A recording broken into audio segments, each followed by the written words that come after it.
Hey, relaxing. I see you in my mind. Did I miss relaxing? Yeah, you missed her. Relaxing and chillaxing. I got a lot of relaxing done today. Oh my goodness. Well, when you try to sleep, it's like motherfuckers know you tired. And that's when they need you the most, is when you tired as hell. And today, I said no. I said no, not today. To who? To my kids. Oh, okay. Yeah. I know Who you y'all ain't said it saying? to you. I knew you ain't said it to the grandbabies. No, they gone. Where they at? They with their mama. No, okay. Yeah, they with their mama. I said no to my kids and to my phone. My phone stay on do not disturb, but I had taken it off of do not disturb and forgot. But when when the text message thing went off, I picked it up, put it right back on do not disturb, and went back to sleep. And then when my kids came and woke me up, nope, no. They said, Mama, no. But Mm. Mama, can just 2 minutes, Mama, can I talk to you for 2 minutes? No.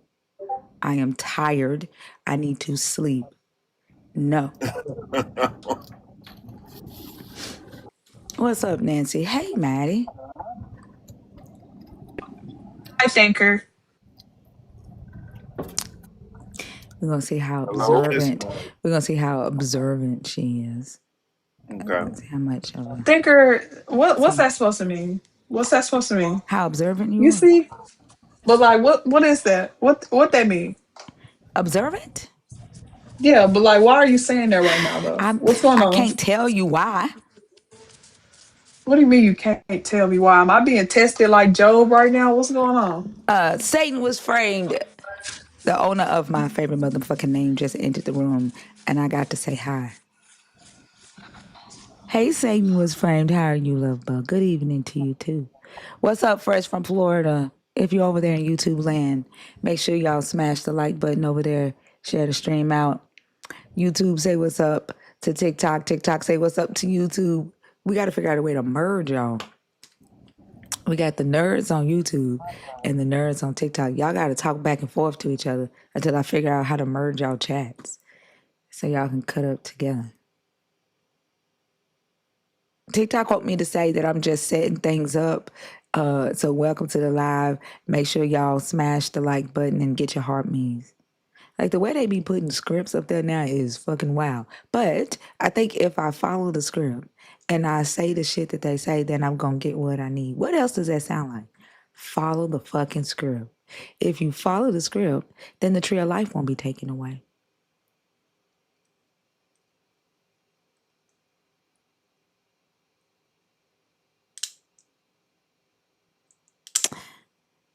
I guess. Yep, indoctrination. Indoctrination, follow the script, and then the tree of life will not be taken away. Shanati, are you in the guest request on purpose, y'all? It is Maddie's hour tonight. It's 18 and up. What's up, skeptics and scoundrels? How are you? Hey, silly goose. If you are 18 years old, 19 years old, 20 years old, it is your night. What's up, DC native? Hey, Kim C. Anybody think Maddie is observing? What's up, Alex? Alex, there was somebody else in the stream last night who had your username. Or do you have another account? Welcome in, Auntie Charlene Raiders. Hey Larry, what's up, Why Star the fuck Star is Maddie's Nine? hour scratched What's up? out All and you right, just you spelled my are Maddie's hour not wrong? You are observant. full of You shit. are Oh not my god. observant. Like I just told my the fact, boyfriend. I the just told fact, my boyfriend. the I'm fact that like, I had to say it twice. I had to say it no. twice. Mm, No, because yeah, I'm putting I dye on my know. hair because I'm re-dyeing my Oh, hair hey, red. look, here go And the I'm telling my excuses. boyfriend, Here go the excuses, y'all. hold up. I'm like, fuck the sticker keeps saying she finna see if I'm finna be observant. She about to piss me off. And then I look at the thing, and not only is Maddie spelled wrong, It's also scratched the fuck out. Maddie is literally my fucking username. It has no E. Why it take me twice? It took me 2 times. I had to use the word observing twice. And then I had to You ask want, y'all, is Maddie observing y'all? you want to know why Maddie's It's name be okay. scratched out, Like, babe? you never It's because know. Hold Thinker on. think I be Hold taking on. over her life. You never know when you're going to be tested. When you in church, then your mama or your pastor tell you that to always be ready because you might be entertaining angels unaware. That you could be Mostly. tested at any time. Didn't they tell you that? Like to always Well, is be this ready. my test? Be Am I finna ye go to heaven? be ye also ready. That determined what type of night you were gonna have. Are you gonna have a hell of a night? Or are you gonna have a hell of a night? I'm finna have a night full of hell, starting with you. You the first demon I'm gonna encounter. I love being a demon, man. Don't threaten me with a good time. I love being a demon. I appreciate y'all for getting us to 113 shares, 200 people in the room. Thank y'all. 12,000 likes. Keep feeding the beast. If you have not grabbed your heart, go do that for me because it is Thinkers Hour tonight. I love it. I love it. I mean, that's okay. Because you could talk to the 18-year-olds if you want to. I'll just sit back and chill, Oh, you know? yeah, you already know what I'm gonna do. Yeah, yeah. Don't pass them to me, though. I'm not. Oh, okay, I'm yeah. not. Yeah, where Venus at, though? Where Venus Venus at? Venus is Venus! taking care of business. Venus has schoolwork to do, and then she got to get up at 7 o'clock in the morning. So Yeah, Venus right. ahead of time was explaining how her day went on Auntie Charlene's live, and what she is working on right now in the lab, Yeah, and I was there. I'm the that one who she told has her to been in text the you. lab today, and so Right. I know where Venus is. Right, I'm the one who told her to let you know. So now what? What's up, little bro? But I'm saying you asked. I love the way Larry, you got my back like 100%. I fucking love it. Hey, she mama. Yeah, I did. I got some rest. I did. I got some rest. I'm feeling good. Got my coffee. It's Thinkers Hour. I'm feeling good. Grab y'all heart meets, y'all, so we can get on the FYP. We number 94 in popular. We dropped a lot, but I'm very confident that we can get us back up. We were number 6, and for us to start at number 94, it has a lot to do with the fact that during the day there are other lives that go live, and the scoring stops at midnight Eastern, and so all we got to do is do our thing in the middle of the night and get us back up there. We just went to number 92. See what I'm saying? They said that we get the most heart meets out of 92% of people who go live. We should be number 1. Like if we get the most out of 92%. But I digress. Number 6 is great too. No thanks to Maddie. I heard Venus was advertising this week. Welcome to our guardian, Joshua, in the chat. Joshua. Some people were telling me that during the week while Venus was on her live and on other people's live, she was advertising. Where were you advertising at, Maddie? Well, I do say something when I'm on Jay's live. People Okay. don't turn off. I do say something. Thank you very much. You can go ask Javarius Mm-hmm. Gilmore about that. So but you see, the thing is, I know that's what I'm supposed to do, so I don't have to tell everybody that that's what I'm doing. That's the difference. It's a Actually, difference. Venus didn't tell me. If you were listening, because we already It's know hard in you the not. chat, though. We already know you It's aren't hard in the chat, letting you observant. know, though. We already know you aren't observant. Other people told me that Venus has been advertising.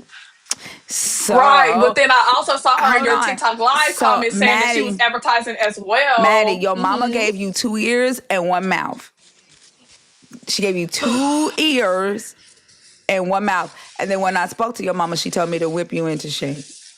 So My mouth active, bigger than my eyes. I don't know. active listening, Maddie. Active listening right now. What I said was other people came and told me that Venus was marketing the Maddie's Hour this week. And I just asked, like, what were you doing? You like, oh, I said something, but it ain't my fault. Like, you know what? Silk the Okay, Shocker bro. was thinking about you when he wrote that song. Oh, it ain't my fault. We don't play. Absolutely. We gonna say, Maddie don't. Let me stop. I was gonna say You want to know? something. It ain't my fault I that caught Thinker's myself. mad, though. It I ain't caught. my fault. Yeah, that needs to be your theme song. Like I'm gonna get a clip, Maddie. I'm gonna get a clip so that when you say something and it's time for you to take accountability, I'm just gonna play. Oh, it ain't my fault. Absolutely. Yeah. Thinker mad and it ain't my fault. You know Realistic. what? Hold on. Realistic Lady and Bernard, are y'all in the request box on purpose, on accident? Go ahead, Maddie. Okay, y'all. It's Maddie without the E. I promise you. It really is. Stop doing Y'all, that, y'all. don't forget that Listen, let's Maddie. go over the Don't forget topic. Maddie was fighting Okay. in school. She was biting people, Okay. stealing bikes, fighting teachers. She was not paying attention, and Maddie did not learn how to spell her name. Her mama told me that Maddie Okay. kept leaving the E when they was teaching her nickname. Maddie kept leaving the E off, and so No, this that's is why not Maddie true. think her name is spelled Maddi. Maddie didn't This pay is not attention in true. school. Maddie was bullying. So Okay. Do you want to be my next this is victim, though? Maddie. That's the right way to spell Maddie. No, it's not. Yes, My it mother is. taught me to spell my name Maddi because there is no E anywhere in my name, and she thinks the E is stupid. She just told Maddie that to not hurt Maddie's feelings because Maddie's ass didn't pay attention in school because she was fighting people. She was fighting Look people at talking Thinker about denying Maddie events. was fighting people talking about look how long my hair is. My mama perm my hair. Oh, I mean, never mind. Your mama got a perm your hair, but not mine because look how long my hair is. That's what Maddie was doing. You think she just mad? Major Arcana, I fucking love you. I fucking love you. That was great. I think you're right. I think you're right. What say you, Maddie? Are you just mad? No, I ruffle some feathers though. That's what comes with this stuff. I get people bothered. I get them real loud on the creek. That's just what comes with it though. I make people mad. Big Maddie. Hey, Big y'all. Maddie, not the little one. What she Big sound Maddie. like? What she Big sound like little right now? thinker. Big little thinker. Big little thinker got the big thinker Maddie. What she sound like right Ooh, now, y'all? ooh. You just mad. Now you offended. Maddie, you sound like a Christian, a butthurt Christian that done came up here ain't said shit, and then trying to just steal somebody Period. else's valor. That's what it sounds like. Thinker, go ahead and go. You're too loud. Get to talking about things. Maddie, I'm trying to get people to come up here and talk to you. Like, hey, I gotta y'all, talk about the topics. Maddie, you got to do your introduction. You know how it works. You ain't saying shit to the AI, and the AI thinks that Maddie's hour is really what we just gonna spend a whole entire hour talking about Maddie. You supposed to be doing your introduction. You so mad. That's what You I so just mad. said. You so mad about the Literally what post. I just said. Do your introduction, Maddie. Okay, y'all. Hi, how y'all doing? I'm Maddie, the biggest Maddie without the E. Today I'm going to be co-hosting with Thinker. I am for the 18 plus group, well, 18 to 24 sometimes. I go over sometimes. But our topics tonight are what do believers have against thinking, right? Why are y'all always attacking thinking? Why can't y'all have no critical thinkers? Why don't y'all think themselves? Why do y'all think it was a global flood? Why do y'all think we are made from mud? Why the fuck do all you motherfuckers keep on saying we come from apes and we are apes? What is y'all's problems? Okay, let's talk about it. So, the next one is should love be Oh, hold on, I can't read. Hold up. Should love or forgiveness be commanded? Why is it necessary for your God to command you to forgive or love? Why aren't you capable of doing that? yourself? Like, why does somebody have to tell you that? What's your problem? And why do you think it is okay for you to be commanded to forgive and love somebody and not be able to do that on your own? 3, who's really oh my God. Thinker that got me so fucked up I can't even read. She done There you rage go. baited the There you fuck out of go. me. Hey, you Hold got on. yourself Who's fucked up. really Wait, hold no, on. I'm no. trying to hold on. No. No, you got yourself fucked up. Why are you blaming that on me? Thinker, hold on. You mad. Who's really You the great mad. deceiver? You're mad at yourself. You got yourself fucked up, not me. Who's Like really the what? great deceiver? Thinker or Maddie? Anyways, number 3. Number 3. Who's really the great deceiver? The God or the devil, right? Y'all always say the devil is a deceiver, he is a liar, he is a trickster, but we don't never see this devil lying, deceiving, or being a trickster anywhere in this book. To be honest, he keeps it real. Your God is the only one that be telling half truths and telling motherfuckers they gonna die that day, and they don't die that day, they go on to have kids. Now, um, why is the God of the Bible so obsessed with sex? Uh I don't know. Wasn't he teaching that little boy how to praise the Lord all in the good ways while they was both naked or something? He ran out in a towel. I, Okay, I don't but know that's if he off was topic. teaching about praising. No, I know he was teaching about praise. He was teaching them. They was going to heaven. They was going. They was going to heaven his way. They was going to heaven via G spot. Transfiguration. Why? Why does everything of this guy to do with sex, especially when it comes to women's bodies? Like, we got to have a whole test. Make sure we're virgins. Everything is about being a virgin. Like, y'all just can't get away from it. The God, don't stop talking about it. I don't even know if he got play to be talking about this. So, if you have anything to say about any of the topics, please request up and come talk to me. I promise I'm only mean to Thinker. So, yeah, come Oh, up and come talk to me. look who had a hard load today and still decided to show up. Eat a I dick. was Eat a sleeping. donkey dick. Eat the donkey dick that Jesus stole. Jesus Please. Christ. Foul mouth. No, but I love you.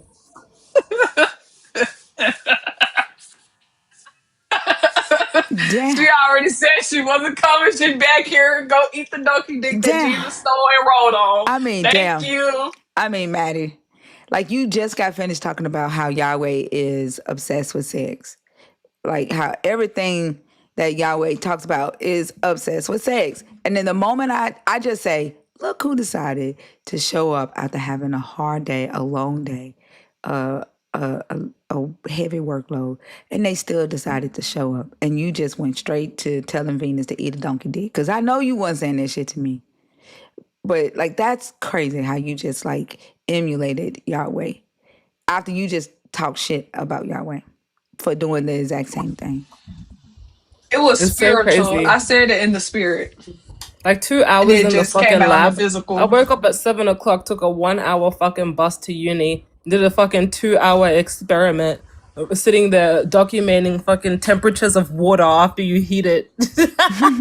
2 hours and then fucking making a chart on it. And then I come here and I'm like, time to unwind, relax, talk with some I Christians. just know you're And not talking to me. Maddie is telling me to eat a donkey dick. I I just know just can't you're believe it. Venus. I just know you're not fucking talking to me right now, though. We What can did I X that do? out of our day because I love you so much. And it's debatable whether I was telling you to eat the donkey dick, Tinker to eat the donkey dick, Mr. Nelson to eat a donkey dick, the viewers to eat it. I don't know who I told it to. No offense, I definitely wasn't saying it to Mr. Nelson, but he's just an example, okay? Wow, so Wait, everyone can get some. what That's did the crazy. YouTube chat do to you? I just They said the what YouTube chat. you said the viewers.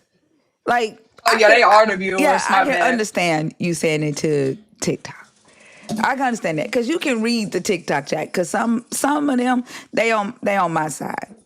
But what did YouTube chat do to you? Wait, hold on. I know what they do. They be up in there saying that they could replace me and all that good jazz. No, Not all of them. wait, I'm cool with some of them over there. why the fuck are you going in the past? What did they do to you today? Okay, you asked me what they did. I just told you. Now you're shifting the Hold goalposts on. and it gotta be I gotta follow the today. script. Ask for followers if you're enjoying the drama. Maddie, TikTok is fucking calling you drama. Oh my Oh my god. TikTok done labeled you drama, Maddie. If you enjoy the drama, follow Thinker. That's crazy. That's crazy. Bro, I'm telling you, I'm causing the great divide. Call me Yahweh. Call me Yahweh. I'm the great divide. Yep. This But is not the Tower of Babel. I'm gonna split your tower. How about that? That's kind of crazy. one clever Trevor on YouTube said, "Go, your hate has made you powerful, Manny." Right. Is it not though? So you are a hater? Well, I mean, I just feel like since everybody is pushing that title on me, I might as well just play into what y'all are calling me, you know? What's She the point of said, fighting it? play into it, not accept. Like she think we don't know what the fuck. Like you have not Why accepted would your. I accept it? Okay, Manny. How you No, going? I'm not. How is your hate gonna make you powerful if you don't have hate, Manny? I mean, the biggest haters get platform. Like, So are you a hater, Manny?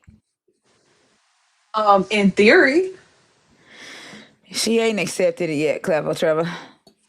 in She theory, she's you know, I give everybody hold on. The their script says, "Who's still awake with me right now?" props. Jesus, nice try, AI. Jesus is smart mouth. Who's still awake? If you're awake, send a heartbeat. Send a rose. I haven't even said a gift goal.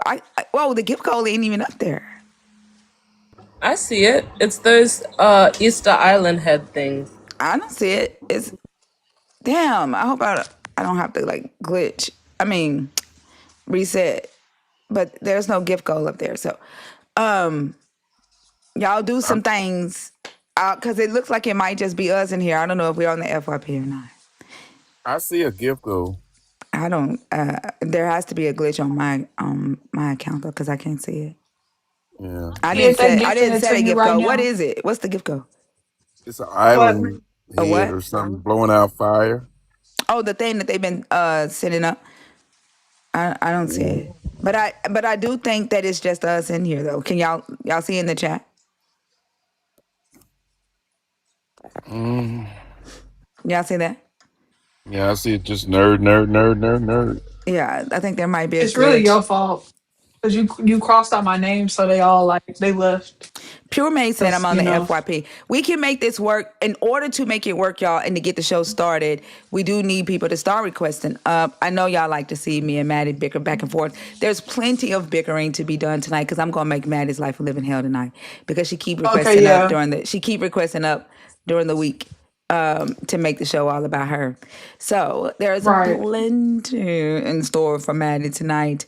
Go ahead on and request up if you are 18, 19, 20, or 21 and up.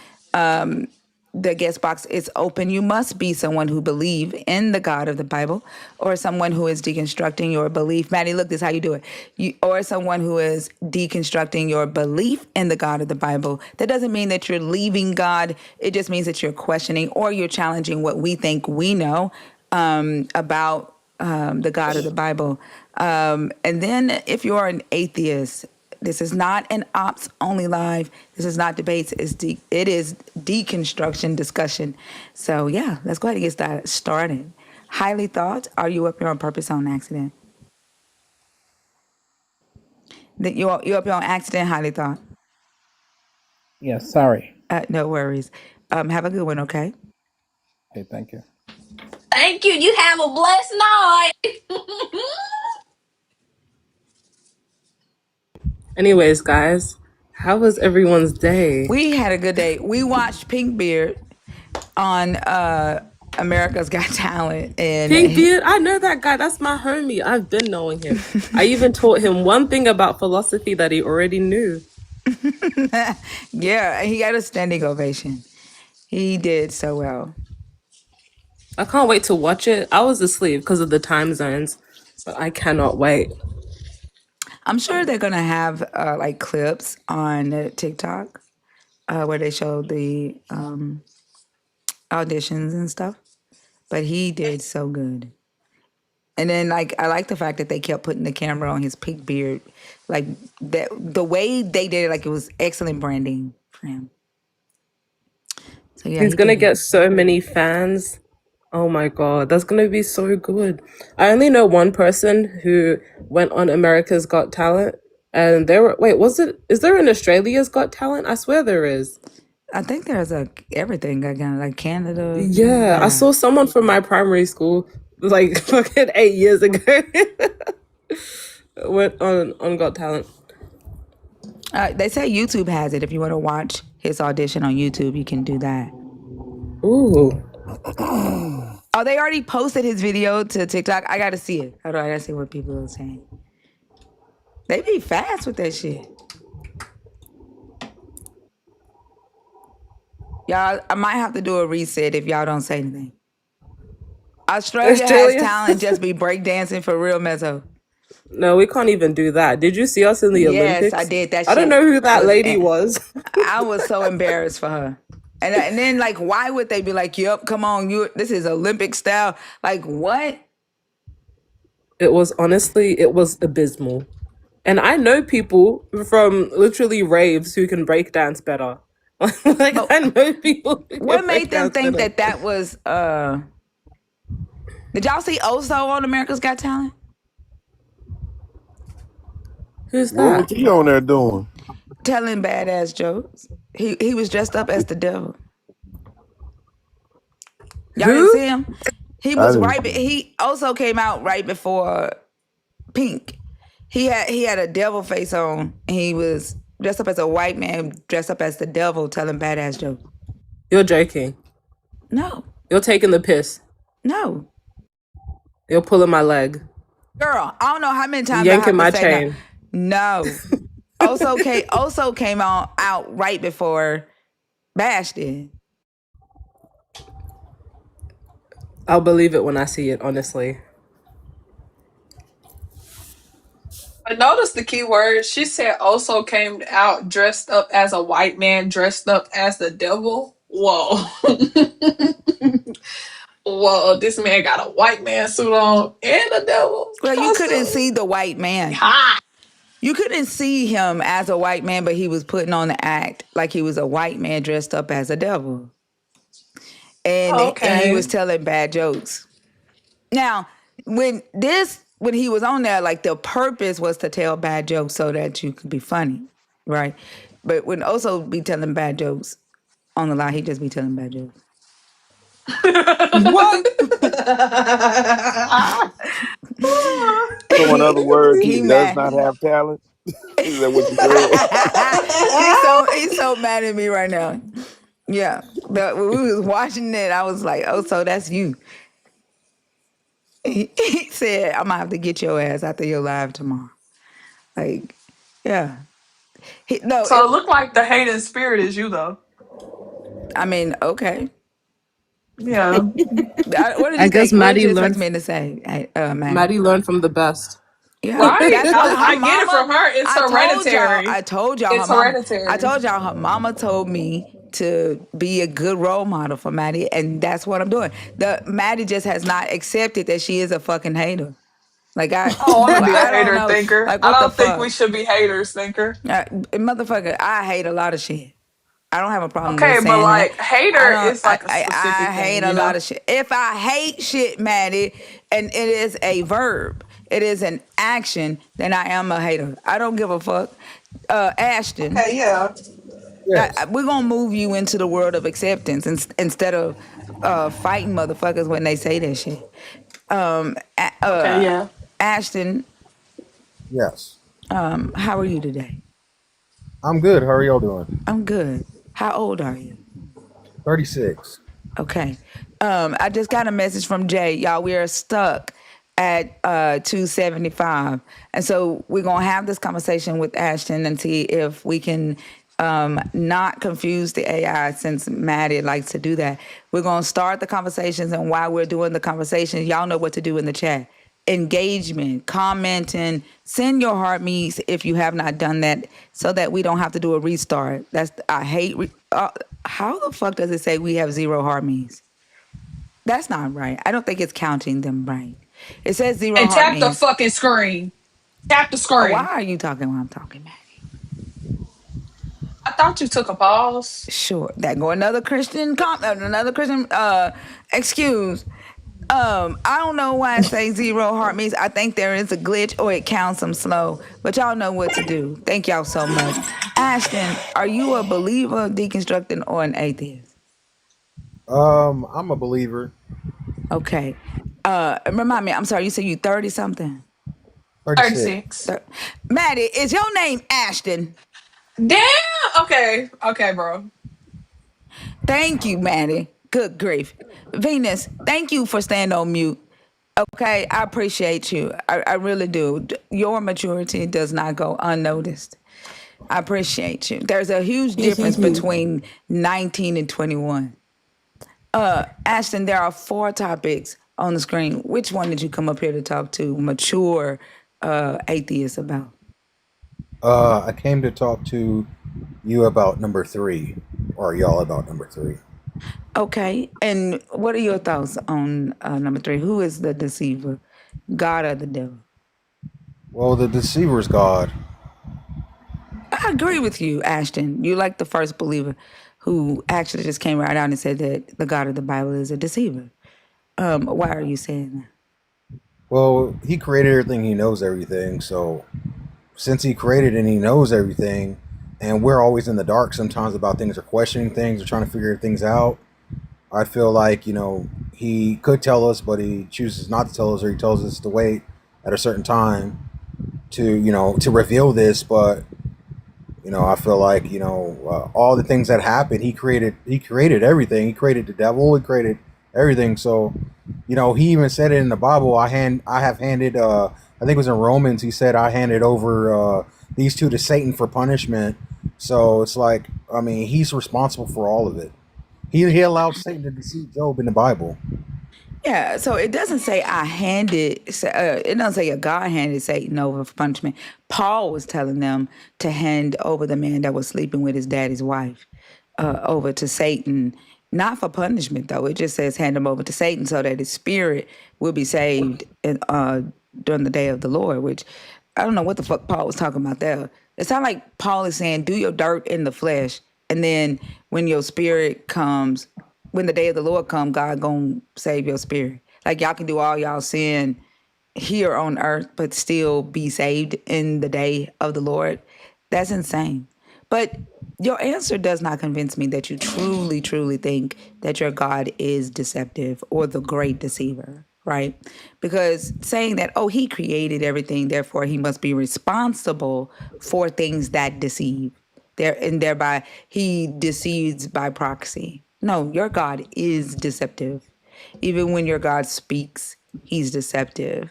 Like the very fact that those of you that believe in him believe that he has an arch nemesis named Lucifer or Satan or devil that is out to get you is deceptive. Well, yeah, because he said in the garden, he told them, like, if you eat of this, you'll die. But when they ate of it, they didn't die. That was a deception. Right. What was the deception there? Well, he told them that they were going to die. Of it. The fullness of that deception. The fullness of the deception was that he knew that they weren't going to die, but he said it anyways. That's not quite the fullness of the deception. Like, what was he stopping them from acquiring? From acquiring knowledge. Yeah. What type? Of good and evil. Which is what? I guess that's just knowledge of good and evil. What does that mean? Knowledge of right and wrong. No, right and wrong, good and evil are not the same thing. Well, what is it? The knowledge of good and evil is morality, right? Your ability to assess your own actions, your own behaviors, and make a decision on whether your actions are morally right or morally evil, or someone else's. Like if someone is saying, hey, let's go rob a liquor store, you have the ability to say, I don't want to rob a liquor store. That is immoral, right? Not just that it's illegal, but to steal someone else's shit is immoral, right? And so your God commanded you not to gain that type of knowledge, right? And then he went as far as to tell you a lie to trick you or scare you into not gaining that type of knowledge. And then when you uncovered the lie and you gained that knowledge, he went even further to trick you into believing that you had acquired a bad thing and that the reason you do bad is because you acquired that type of knowledge.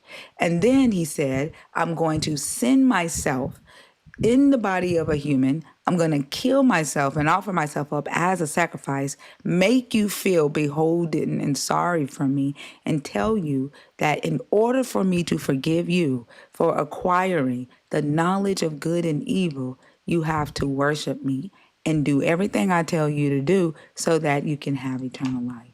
That is the biggest deception. Yeah, I don't. He didn't. He never. I don't think he needed our pity or to feel sorry for him. I don't think it was that though. I don't think also that when he was talking when you said about to acquire knowledge or whatever, he died. So something you said at the end about acquiring knowledge or something like that. I just don't think that because he already did the whole knowledge thing. I mean, we're talking about morality and Was he Genesis. happy that you acquired this knowledge? I really don't know. You don't know. No, I don't think he was. I don't know if he was happy or not because I don't think he really cares about. I don't think he really like. I mean, he's like, we have to make the choice. No. When Adam and Eve acquired the knowledge of good and evil, was he happy about that or displeased? I think he was disappointed, right? Or maybe displeased. I guess I could say, but I don't think he was. He said. How do you know? He just asked a bunch of questions, but he never said that he was. He never said he was disappointed or displeased or upset with him. Like, this is why I say that believers don't like to think. We shouldn't have to go step by step. You came on here and you originally said, yeah, my God is deceptive because he created all this. Now all of a sudden it's, no, he wasn't displeased. was deceptive. Like, he literally punished them for disobeying his command to not gain that knowledge, correct? Yeah, but that doesn't mean you're upset when you punish somebody. I said displeased. Did I use the word upset? Or displeased as well. You punish people when you're pleased with them. You can punish people just to teach them a lesson. Doesn't mean that you're displeased with them.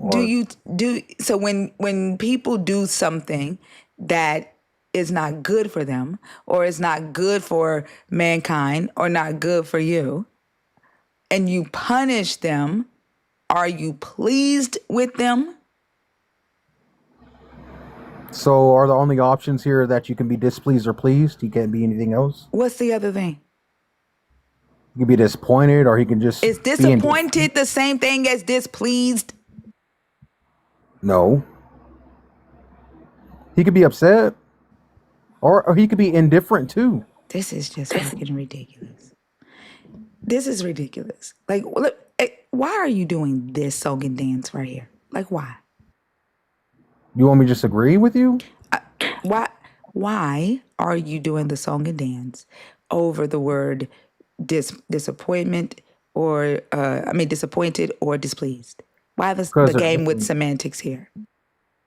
Because they're different, and we're Tell me the trying to difference between disappointed. Disappointed is like, I can't believe that this person had did this. I expect them to do better. Did I ask you for an example? Like, y'all talking pop-up books, I swear. What is the definition of disappointed? Oh, I don't have it in front of me.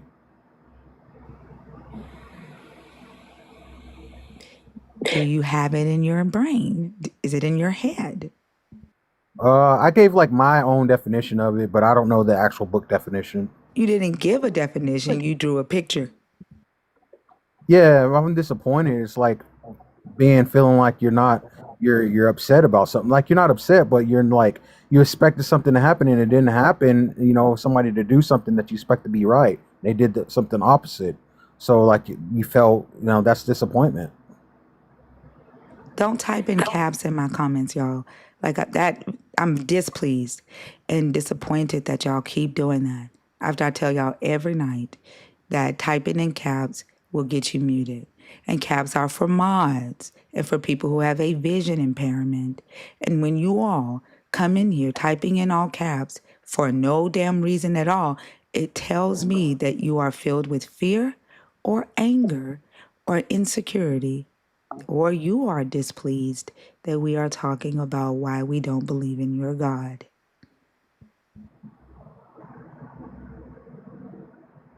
I guess like disappointment and displeased. Like when a person's displeased, they're like it's a different like feeling. Like you could be when you're pleased about something, like it went your way. I mean, you could feel happy, but if you're displeased about something, you didn't feel good about it. Like you felt bad, but you can be displeased about something, but not be disappointed about it.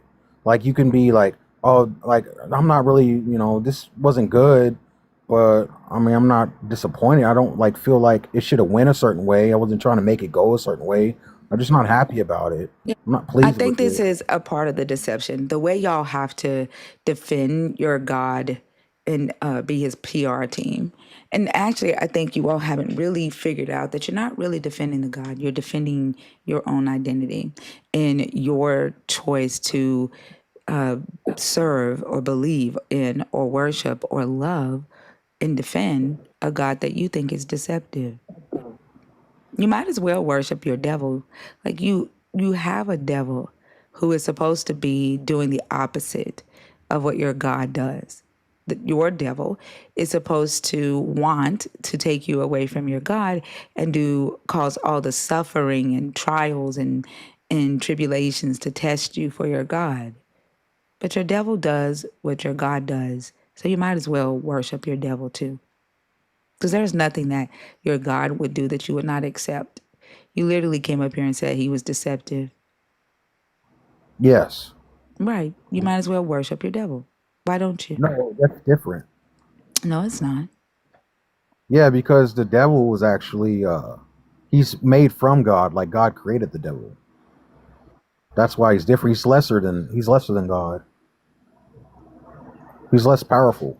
Oh my goodness gracious, I swear. This is what I mean when I say I feel like I have to have both ends of the conversation. Because what the fuck?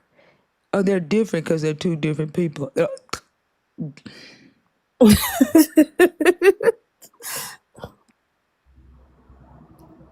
Like, what do you want me to do with that? Like, I don't know where to take this conversation with you. You keep saying very basic shit. Like, where am I supposed to take this conversation? And then like, don't do the she's mean, she's rude. Like, what the hell am I supposed to do with that?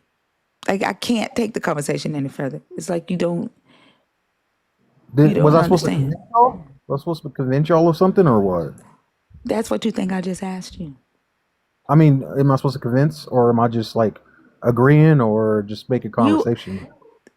You have not said anything worth disagreeing with. I'm having a tough time getting you to even understand the concepts that I have put on the table. It's like they're too complex or something. Well, I mean, I thought I understood it. I mean, they're You just two understood different. when I said that your devil does the same thing as your God, and you go, no, they don't.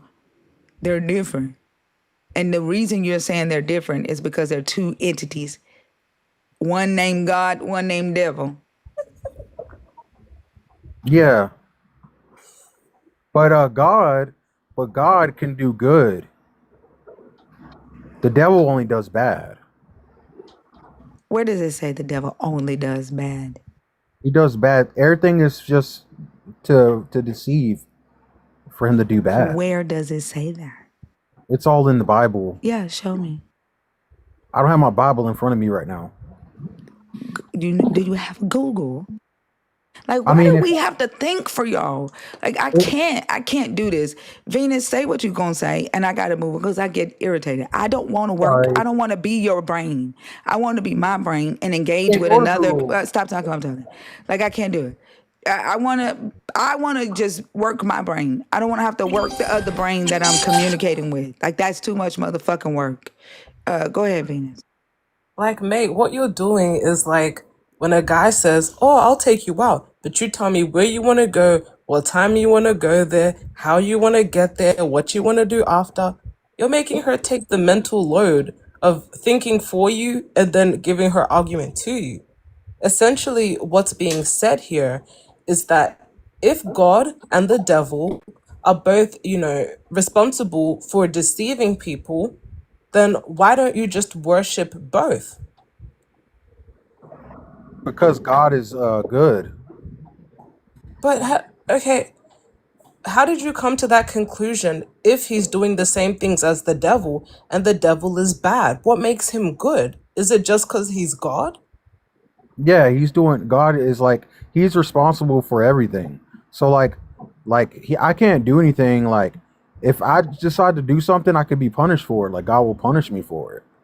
I Like thought I the can. devil is the one who punishes bad people. God all gives the devil the power to punish people, but And it's is really God. punishing bad people a good thing? Yeah, according to Okay, God, so it's the fine. devil's doing, Yeah. sorry, let's not talk one at a time. Okay. So the devil's doing good things too. No, he's doing all bad things. Okay, so but listen here. Oh my God. Okay, this is why I think I wanted to drop you. You see, I'm gonna do this one more time. I'm gonna ask you one more time. If you don't give me an honest answer, then I'm just not gonna talk to you. Okay? You understand, Ashton? What do you want me to say? No, I just want you to be honest, mate. Just think critically, okay? I know it's hard. We got this one more time, okay, Ashton? And if you can't do it, I don't know if anyone can help you. Can we agree that punishing bad people is a good thing? Yes. Okay, so someone who punishes bad people is doing something good. Yes. Okay, does the devil punish bad people in hell? The devil does not punish people in hell. Does he not punish bad people? Yeah, he can punish bad people. Okay, does he punish bad people? He does. Okay, and punishing bad people is good, right? Yes. So the conclusion is the devil can do, or the devil does do good things because he punishes bad people, and that's good. Yes. Okay, so the devil doesn't only do bad things because he does some good, which is punishing bad people. Yes. Okay, great. So I don't know why you said that the devil is only doing bad things when you just gave us an example of something good that he does. The reason why I'm saying that is because like the devil like he wants to do bad. He wants to like punish bad people. He wants to But punish no, that's a everybody. good thing. That's a good He thing. he wants to bring as many people away from God as possible. That's really what he wants to do. That's his How do you mission. know, Ashton, how do you know any of that? Where does it say this in the book? Like the devil, how many people did the devil kill in the Bible? How many people? Uh see, How many children did Job have? well when he was in the Garden of Eden, he was a serpent, and when he told Wow. he told Adam and Eve to eat from the tree. Mm-hmm. And when he told that was responsible for the destruction of all of mankind. Wow. How many people that was really nice, thank you. Now how many people did the devil himself kill? Well, I just said he destroyed No, all. try again. I'll give you a hint. They were someone's kids. Someone's kids. Whose kids were they? Job's kids. There we go. Now, did the devil kill anyone else directly in the Bible? Directly, like, Yeah, with magical fire from heaven, or, like, I don't know, like lightning or anything like he did to Job's kids? hold on.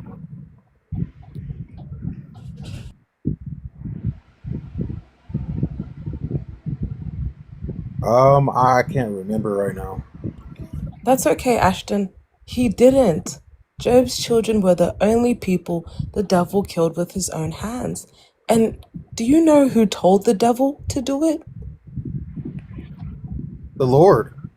Wow, so it's not really his fault. Does the devil have the ability to do something that God doesn't want him to do?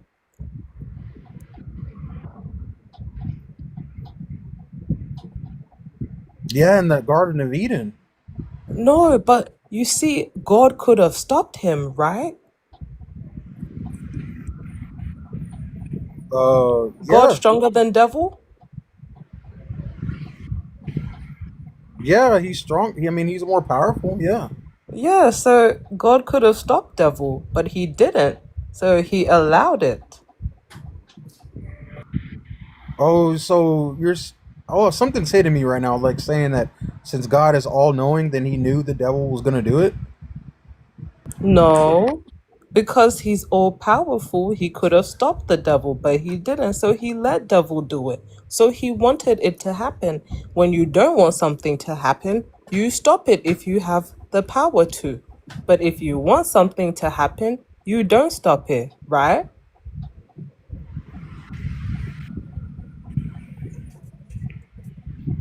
Uh, yeah, Ashton, it's it. when bad thing happen, Ashton, you don't want bad thing to happen. You stop it from happening, right? When you have the power. Yeah, yeah, Yeah, devil knew the God knew bad thing was happening. He didn't stop devil, so he wanted it to happen. yeah. Yeah, so God wanted Job's children to die, and the devil was not responsible.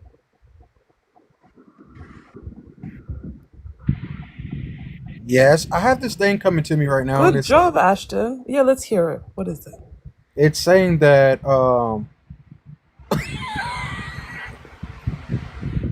sorry, I just read a comment.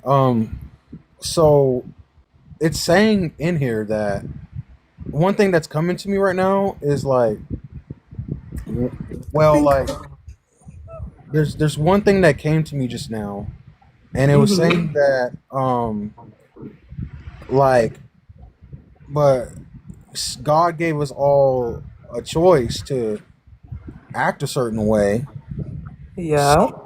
So even though God is saying like Satan, you can do it, and if God is all knowing, then what if God is allowing Satan to do that, giving him the choice to destroy or not?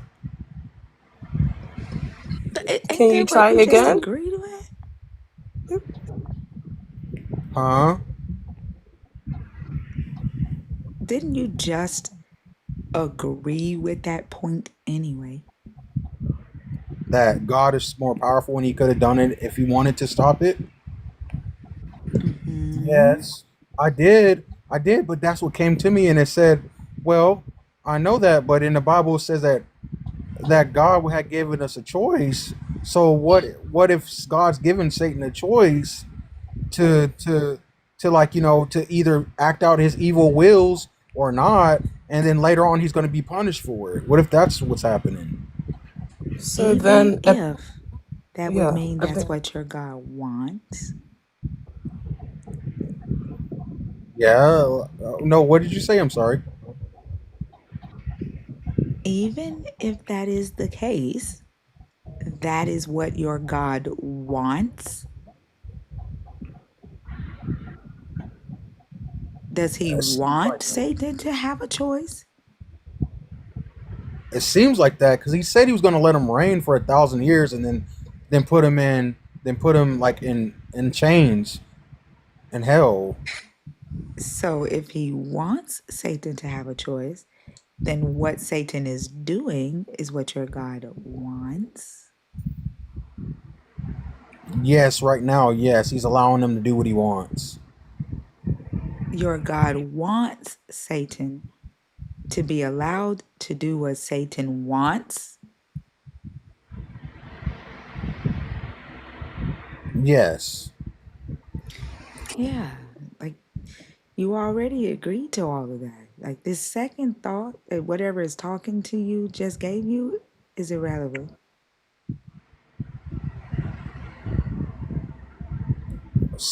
It came from me studying the Bible though.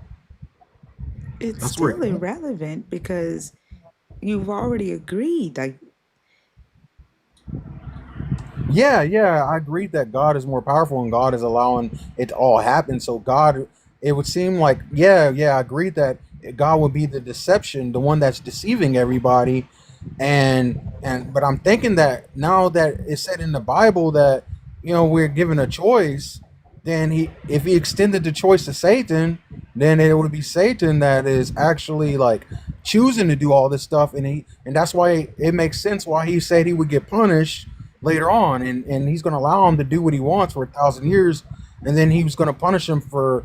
So maybe God is punishing everybody. He's giving everybody a chance to show how good their heart is, and then later on, he's going to punish all the ones that just did bad. Ashton, does your God have any expectation that Satan will become good? That I Satan will guess, do good? Is there any expectation from your God that Satan will do good? um, well, I don't know if he I don't know if he has the expectation, because like I'm confused now, because I know they said that God is all knowing, like he knows everything, he Ashton, do knows you our heart. remember what you said to me? Satan can only do what? Oh, I did say that before I was educated. Educated on Satan doing good. Yeah, yeah, like Where he was was where did Satan do good, Ashton? uh when he did things for God, So the things that he did for God, were they good, Ashton? when he punished those people for God. What people, Ashton? I think it was a message by Saint Paul the Divine when he said that uh I have when he was telling where he was going, and then he said there was a letter that was sent, and he said I don't remember, there's two men, and he handed them over for Satan for Ashton, I punishment. already told you that had nothing to do with your God. That was Paul telling the Jewish people in Rome who had a man that was sleeping with his mama to just hand him over to Satan. That had nothing to do with your God. I already told you that. And it didn't say he was being punished. Oh, okay. Well, I don't remember. I'm pretty sure. Right. So, Ashton, Yeah. you said that Satan can only do bad. If you're saying he's doing good when he does what your God wants, the thing that he was doing that your God wanted, was it good or bad? Was it a good thing or a bad thing? Hmm. I think he was doing what he wanted to do then. So then not what your God wants? Yeah, I guess not. If he's allowing him to do what he So wants, then like, can Satan do good? Do you want to change what you said? You said yeah, Satan can yeah, I guess only he do could do bad. good. Yeah, he could do good and he could do bad. Yeah, we worked through that, thinker. I got him to accept that devil, the devil does good things. Where But I was where taking does that, the devil do good things? Is what I'm it asking you. was it was off of the presupposition that the devil's in hell punishing people in his narrative. I don't think that that But actually why? How is happens. that good? No, I think he has maybe he can make a choice, so he can choose to do good or choose to do bad. But where is the good that the devil is doing? I don't know. Oh, maybe by not doing bad, he's doing good. So if the devil just sits idle, then he's doing good. I guess he has to become a Christian. What? I don't know. So, my God, Ashton, Yeah. the actions or decisions are either good ones or bad ones, right? Yes. Okay. Earlier, you said the devil can only do bad things. I asked you, where did you get that? Now you are saying that your God wants the devil to make a choice. Okay? Now, if your God knows that the devil can only do bad things, then your God has no expectation of your devil becoming a Christian. But if the devil can do good things, then that would make sense. And what I am asking you for, Ashton, is an example of the devil doing a good thing. Because remember what we were talking about, Ashton, is the fact that I think you should just worship your devil because they are one and the same. Your God does what your devil does, and your devil does what your God does. Okay, so somewhere where the devil's doing good. Um. Hmm. I don't. I think he's. I don't know. I can turn it around and say he's doing good by saying that like he's actually um like he like is testing us, like testing us and putting us through like trials and stuff, and so in a way it could be good because he's like helping God to show like who's good, and I mean who's gonna turn and who's not gonna turn. But I mean that's a reach. So I guess like But I mean Ashton, we already talked about that. If the devil is testing you and tempting you for God, then he is like your God. And you might as well worship your devil. You might as well serve your devil because your devil and your God are one and the same. This is why you say they're different, because the devil is a lower entity. They're the same. Your devil does what your God does, and your God does what your devil does. You might as well just worship your devil. well I couldn't do that because it says in the Bible that the devil his only mission is to pull people from God. It doesn't say that that's his only mission. It says that the devil will try to rob you of the scriptures of the word of God. But it doesn't say his only mission is to pull you from God. It's not true. And as you have stated, the devil tempts you for your God. The devil punishes you for your God. The devil does the things that the God wants it to do. They're on the same side. So well if that devil, if he can choose anybody's just if the devil can choose but he's already made his choice to just to do to do evil, then and to get as many to cause many Christians to go astray as possible, then that would then then I couldn't follow him like I follow God. Like they're different. Your God is a deceiver. Your devil is a deceiver, correct? God is a deceiver. I did say he was a deceiver at the beginning. Um, I think that yeah, I think like because we don't know everything and he doesn't tell us everything, I think there might be there is like because of the fruit he did save on the Like for the what tree are like you like why are you explaining it again? Are you changing what you originally said? Is well your God a deceiver or not?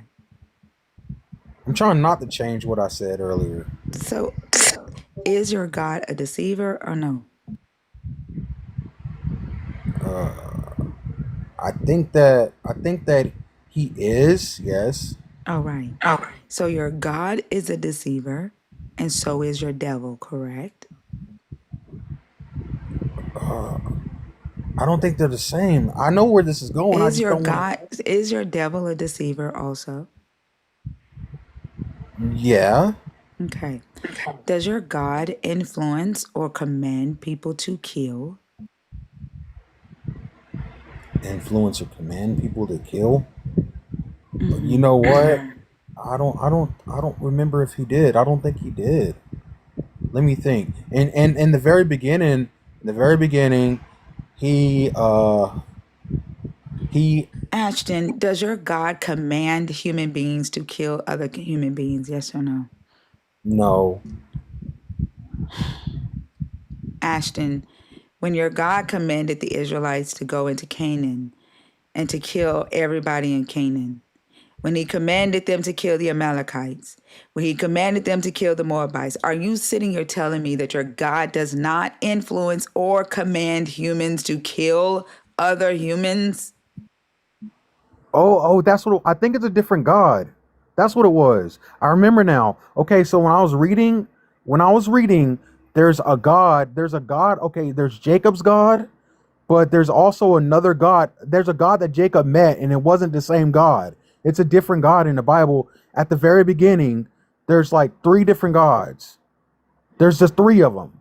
I think there's three of them, and there's like one that's like that came in the At this flesh. point, he's trolling. There's no fucking way No, this is no, real. no. There is no. There's one that came in the flesh. I'm telling you, he came in the flesh in and I think it was a tabernacle. And you remember that This story, dude right? is trolling.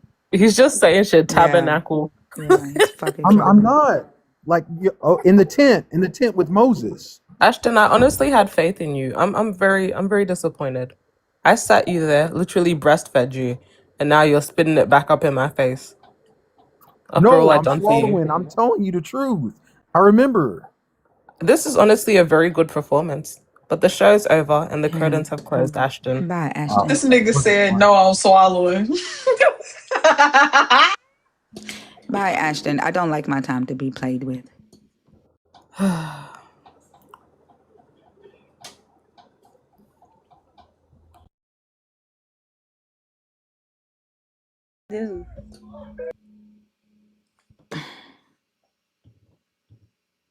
The way y'all be excusing killing.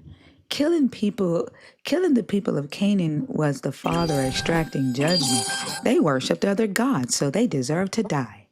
Although he gave them free choice to choose whether or not they wanted to worship him or not, he got mad because they chose not to worship him, and he commanded all of them to be killed. Better choose right. Banners. How you doing? I'm good. How are you? I'm doing well. I will say I'm disturbed just hearing some of the perspectives on here, but that's what we're here for, right? To talk. How old are you? I'm 35 years old.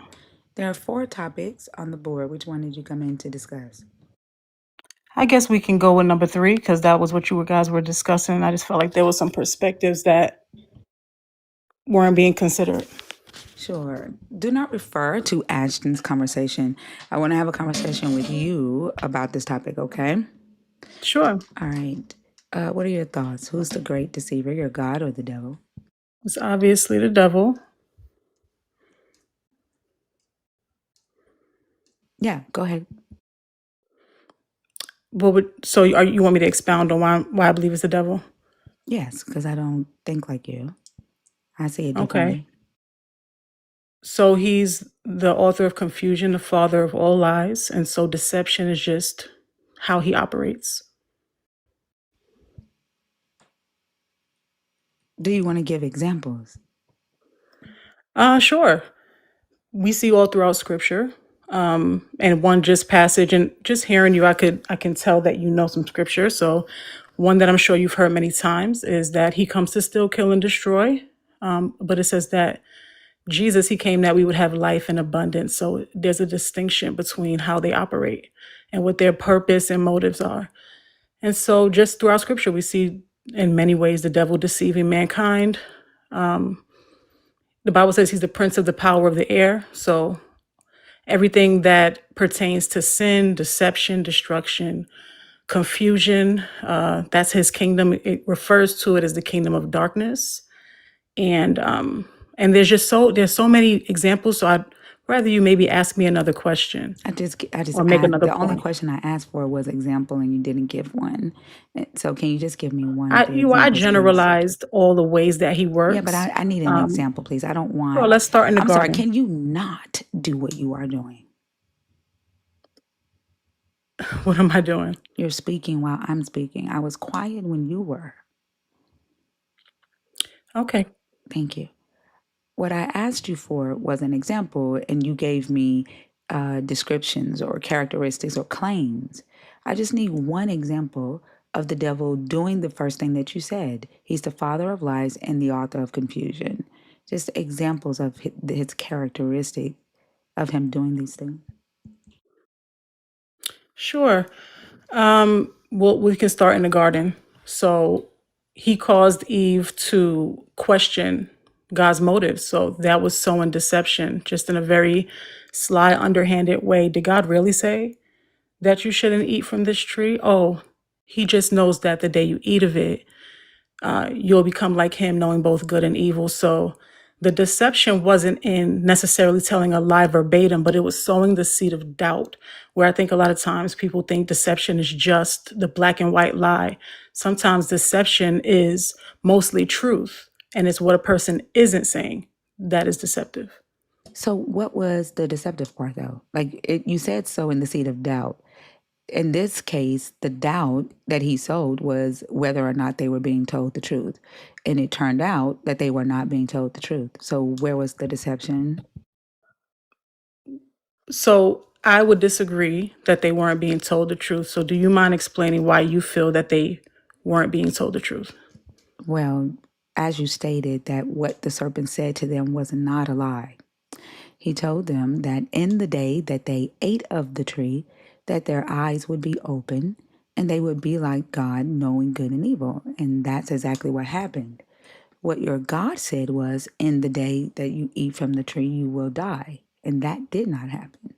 And so what the serpent said was true. What your God said was not. And so if sowing seed of doubt is what the serpent did, I'm trying to understand the deception, because you said even the truth can be deceptive. What was deceptive about the truth that the serpent shared? Well, just if I could just clarify what I meant by what I exactly said was, even if someone, even truth, if it's not fully truth, and I'm just saying it in another way now, if it's not fully truth, if there's just a little bit of deception in it, it is completely deceptive. So a person sometimes it boils down to what a person is not saying. Deception can take many different forms, but I just want to address the fact that you said that it didn't happen when God said that they would die that day. I want to argue that they did die that day. And I know you know the point I'm going to make spiritually, but I'm going to say, even in a physical sense, they died that day. Because with God, 1,000 years is as a day. And so neither one of them lived to 1,000. And so in many ways, they did die that day. So I think sometimes we put God on our playing field and don't realize that there's so much to unpack when it comes to God. And that's one of the things that I think a lot of people miss, is when he said that they would surely die that day, it was not in a 24-hour span like how we see it. As a matter of fact, they lived so much longer than we live today. And they lived hundreds and hundreds of years. And there was a point in time where God declared that their lifespan would be different. And so we see how that has changed. But with God, that day is not the way we see it. It's interesting. First, what Peter said was, for we know that one day is like 1,000 years, and 1,000 years like one day. Peter is not saying that he knows for a fact that 1,000 of our years equals one day to your God. There would be no way for Peter to know that. And then what Peter is saying in first century Rome is the Genesis narrative does not show any type of context to give that Adam understood or that your God was even making that comparison. But let's say that he was. If your God wanted to detour someone from making an action that was going to kill them, and that action, that warning was meant to be urgent, why the fuck would he tell them you're going to live a full life if you eat from the tree? Because he lessened the life of humans after the flood down to 120 years. And so what you are essentially saying is that Adam lived a full life even though he ate from the tree. What was the immediate threat that your God was warning them against if 930 years was going to be a lifespan? Your question is, I'm trying to understand your What question. was You're the making a point. immediate threat to Adam if one day was 930 years? What is the immediate threat to Adam? If your God says What you're going to what die threat are the day we? that you eat it, what was the immediate hmm threat to Adam? If one day is 1,000 years, like what was the immediate threat to him? He's going to live 1,000 years. He's going to live 930 years. Well, he was Even supposed if to he live disobeyed, forever. where does it say he was supposed to live forever? It says that they ate from the tree of life and they had eternal life and they were to live Yeah, forever. can you show That's me the that? reason the tree of life was in the midst of the Yeah, show garden. me where they ate from the tree of life. What It scripture doesn't say says that? verbatim, but the tree was Where there does and it they were say they? not. Right, you said it says they ate from the tree of life. It doesn't say that. There was I an just want to option remind you that you that don't want us to there cut each wasn't. other off. I'm sorry, you interrupted me. I didn't. You I didn't did. interrupt you. You did. There was an option for them to eat from the tree of life. But it does not say that they ate from the tree of life, nor did your God tell them that they had to. He does not point out the tree of life the way he points out the tree of the knowledge of good and evil. And so it does not say they ate from the tree of life. It does not say that they were supposed to live forever. Okay, so there are inferences we can make, assumptions we can make based on text. And I think that's just true in life. Not every single detail of every single action or intention is always going to be listed out verbatim, but we can make inferences based on what we're reading. So they were given access to all the trees of the garden, and there's only one tree they were not given access to. And that was the tree of the knowledge of good and evil. So if they were given access to all these other trees, then we can assume that they were given access to the tree of life because it was in the midst of the garden. And the writer made a point to mention that it was in the midst of the garden, and they were given access to every tree except one. So to your point, I don't think it's fair to say that because it doesn't say or record that they definitely ate from it, that I don't think it's fair to assume that they surely didn't. So maybe we can address another topic because I think, or not topic, but another, we can talk about another point because No, we're not going to agree there. no. We're not going to agree probably many No, places, yes, we but are, that's because what I mean. yes, we are. Like, no, we're going to deal with this point because we know what eternal means. We know what immortality means. And if they had eaten from the tree that would give them eternal life, then they would have eternal life. Then they would be immortal. Something that is immortal does not go to mortality. Something that is immortal does not die. So if they had eaten from that tree, then they would not have died even 930 years later. The only thing that changed when they ate from that tree was their consciousness. Their eyes opened. And so there is no context in that story that gives that they ate from a tree that would give them immortality. The option was there. And I believe they were going to take that option if they had not already taken that option, because the Bible, the Lord, when he is talking about why he's putting them out, he says, lest they take from the tree of life and eat from it and live forever. So that's the whole reason they were put out of the garden, and the cherub angels were sent to guard so that they would not take and eat from the tree of life. which means they had not done it previously, and he was blocking it off so they did not do it in the future. Okay, but eternal life was their portion. So whether at that point where it was recorded, where they were approached by the serpent or not, that was their portion. That was God's intention. They were going to live forever. And so the curse is what that was the urgency. That was the immediate threat, was the curse that came because of sin. I'm sorry. Your point was that they did die physically. That was your point. And no, they did not.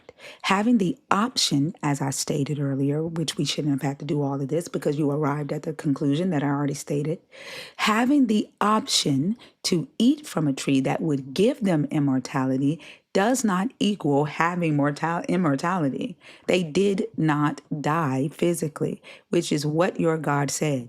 And what the serpent said was, you will not die. Your eyes will be open the day or when you eat the fruit, and you will gain the knowledge of good and evil and be like your God.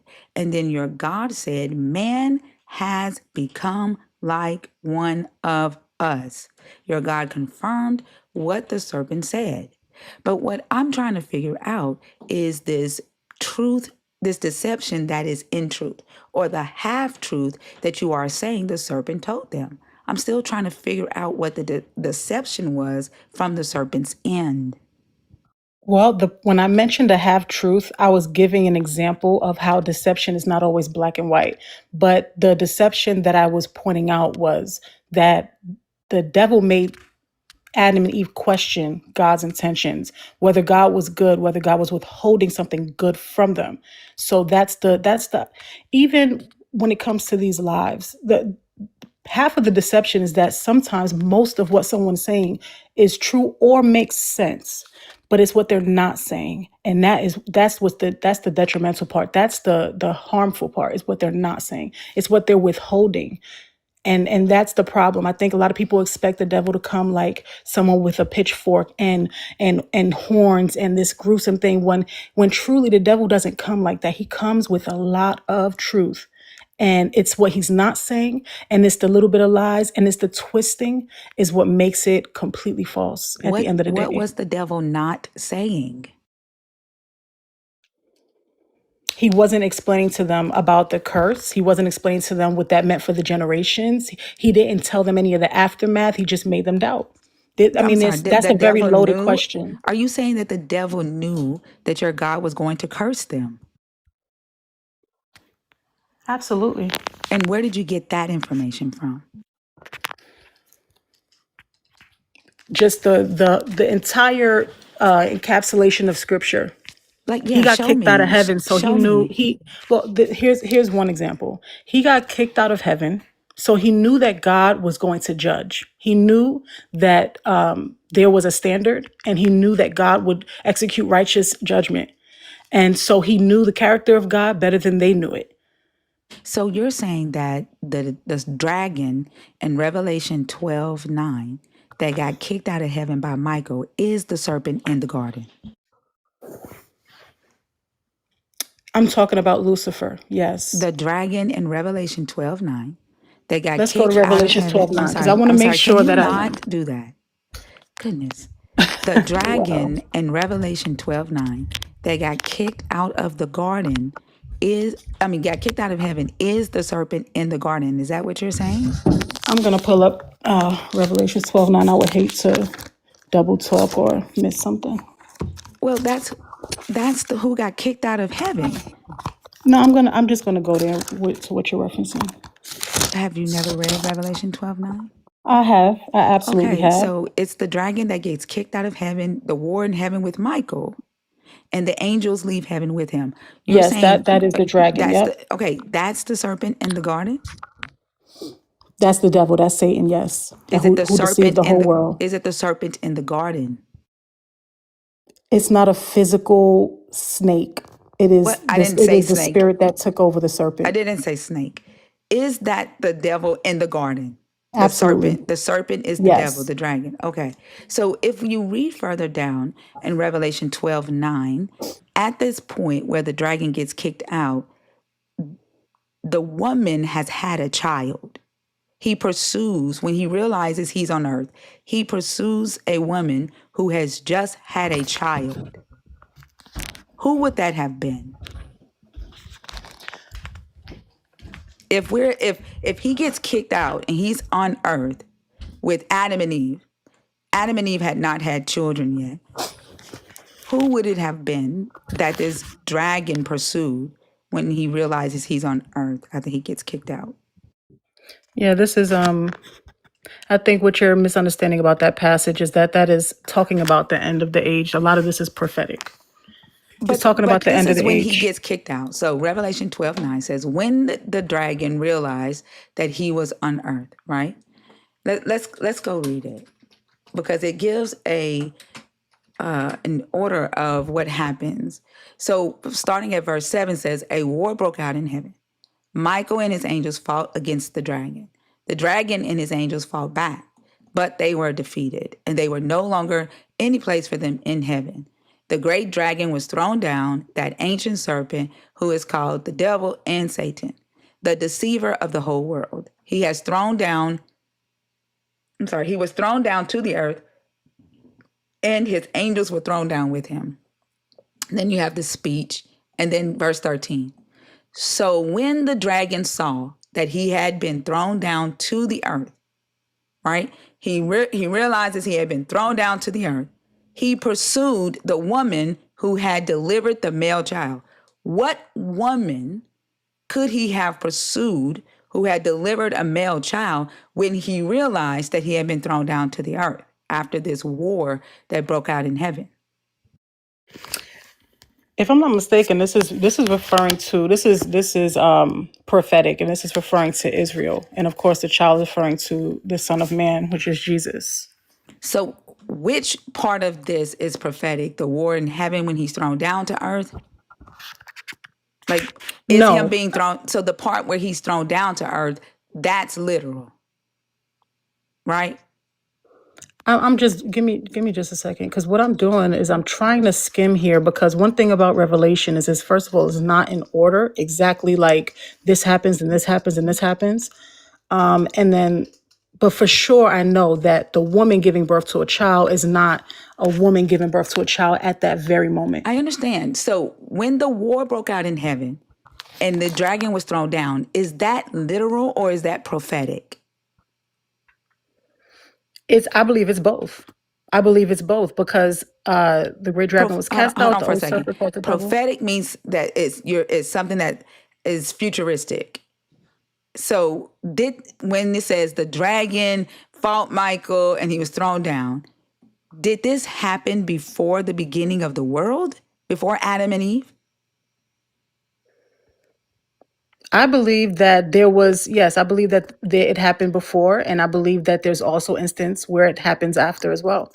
So he went back to heaven and fought again and was thrown down again? No, so when the Bible talks about heaven, there's different levels of heaven. So it talks about in the scriptures about the third heaven, Right. So and did he things go like to that. like second or third? Did he go to a different heaven and was thrown Well, I out just again? want to finish making my point. No, it's unnecessary. I'm just asking. That's when he was okay. thrown down Let me one just head time, out, when he because was you don't thrown, respect your own rules. when You really don't. you're answering something I did not ask, and what you're doing right now is That's not how creating an conversation opportunity. works, You're ma'am. answering something I didn't ask, and as the host, I'm going to reiterate the question that I asked. Now, if you need to get out of the kitchen and create an exit, you by all means, please do so. I'm used No, to Black you're female not being. Christians doing that. You're not. No, you're not being. You're not being humble. I don't have to be I'm humble. trying to respect. I never promised I'm you trying to humbleness. respect your rooms. I'm not humble, Your rules. Banners. Excuse I'm me. not humble. I never promised you humbleness. What I promised you was a civil conversation. And if I ask you a question and you answer something else, I'm going to stop you and I'm going to reiterate the question that I asked. But don't expect humbleness from me. Okay, so let's go over rules. Can we do that before we continue? No, I just stated the rules to you. What I want to know, I stated want the to rules make to you. sure that As the host, Banner, as the host, it is my job to make sure that the conversation stays on topic. As the host, I will interrupt you and reiterate my question if you do not answer the question that I am asking you. I was answering the You were question, not. and then you cut me off. You We were were talking not. about heaven. You were not. I didn't ask you about heaven. I asked you when the dragon was thrown out, did this already happen? You said yes multiple times. I said, okay. So he went back to heaven and was thrown out again. You wanted to explain to me that there are three heavens. That is irrelevant. No, I was getting to Either a point, heaven, but you didn't listen. either heaven, did he go back to any heaven, any one of them, and get thrown out more than once? It's so difficult to answer your question because it's something you're failing to realize. And so you don't want me to give the context. So if you're painting a picture of a heaven that he was kicked out of once and for all, that's I not the never heaven I'm said once talking and for about. all. I said multiple heavens. I don't care how many heavens it is. Are you saying that he could go to any heaven and he just kept getting kicked out? I'm addressing that there was a point where he was what he was created to do, what he was created for, and he was doing that. He was walking in his purpose. That's He was not what I kicked out of asked you. heaven. That That's I'm not getting what I to asked it. you. He That's not was what I kicked asked out of you. heaven. That isn't what I asked you. But he still has access to go So back and forth okay, and so he for a kept getting kicked purpose. out. Did he keep getting kicked No, he out got like kicked this? out in this passage at Did the end. so This is the end of the when age. he got kicked out down to the earth? Where's the first time he got kicked out? Let's find it. Thank you.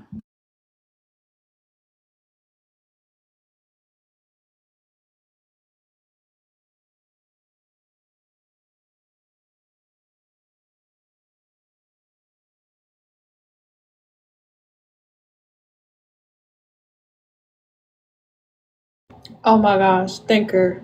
It be killing me when they be saying we're prideful because we don't want to get talked over and you have rules and you want your boundaries to be respected. Like, what's prideful about wanting respect in my own space? What type of shit is that? Well, I don't think she said prideful. She said humble. So it's more so about my confidence and my enunciation and all of that. Right. But the opposite of that would be calling you prideful. You're not being humble, you're being prideful. Like, how am I not being humble by telling you don't speak over me? Well, I can't demand respect and be humble. How does No, that humble people, work? most humble people don't demand respect. Most humble people Oh, so allow they some people, bitches. hold on. Most humble people allow people to walk all over them. They, when they're upset, they swallow it. They don't say anything. They just let things go. And that's what a lot of believers expect people to do. That's why they are very abusive people, because they create these humans who believe that they're supposed to be meek and humble while they are predatory. Okay. So they want us to be humble while they be prideful against us then? Because that's what it is. If we can't demand respect because that's not being humble, they're allowed to walk all over us and be prideful and talk while we're talking. I don't see that as prideful, right? I see that as rude. I see that as abusive, not necessarily prideful. No, I'm talking about like prideful in the way they use it. Because they be saying it against us as, oh, you're being prideful because you're talking over them. It was because she wasn't following her rules that she gave me, and she began to do the thing that she was infuriated that I did. And I didn't do it intentionally. It was getting a little passionate. So, but then she began to do it to me. So all I asked was just respect the same rules that you gave me. And I said being humble I'm wasn't sorry. just The about the cutting conversation off. that I was having with Maddie was not with you, but it's Okay, let me get out of interesting. here. Bye. But I'm It's talking about, bye. yeah, Bye. yeah, It is bye, bye. interesting that she gives an excuse for why she did it, but she cannot understand that as the host, there would be a reason that I would cut her off because she was not answering questions. I was so just about to tell her this was an A-B conversation, see her way out of it. So I'm happy you beat me to it. Like, I don't know if she thought that I was going to beg her to stay, but this is the attitude that a lot of Black female Christians have when they come on here. She's over there. She's creating a escape because she knows that there is no scripture that says that the serpent is the devil, or that the devil was kicked out of heaven more than once, or that there is a first time the devil was kicked out of heaven. She put her foot in her mouth and she's can't find a way to take it out. And she knows that. She also can't figure out how to get off of my stage. She just gonna idle her way off.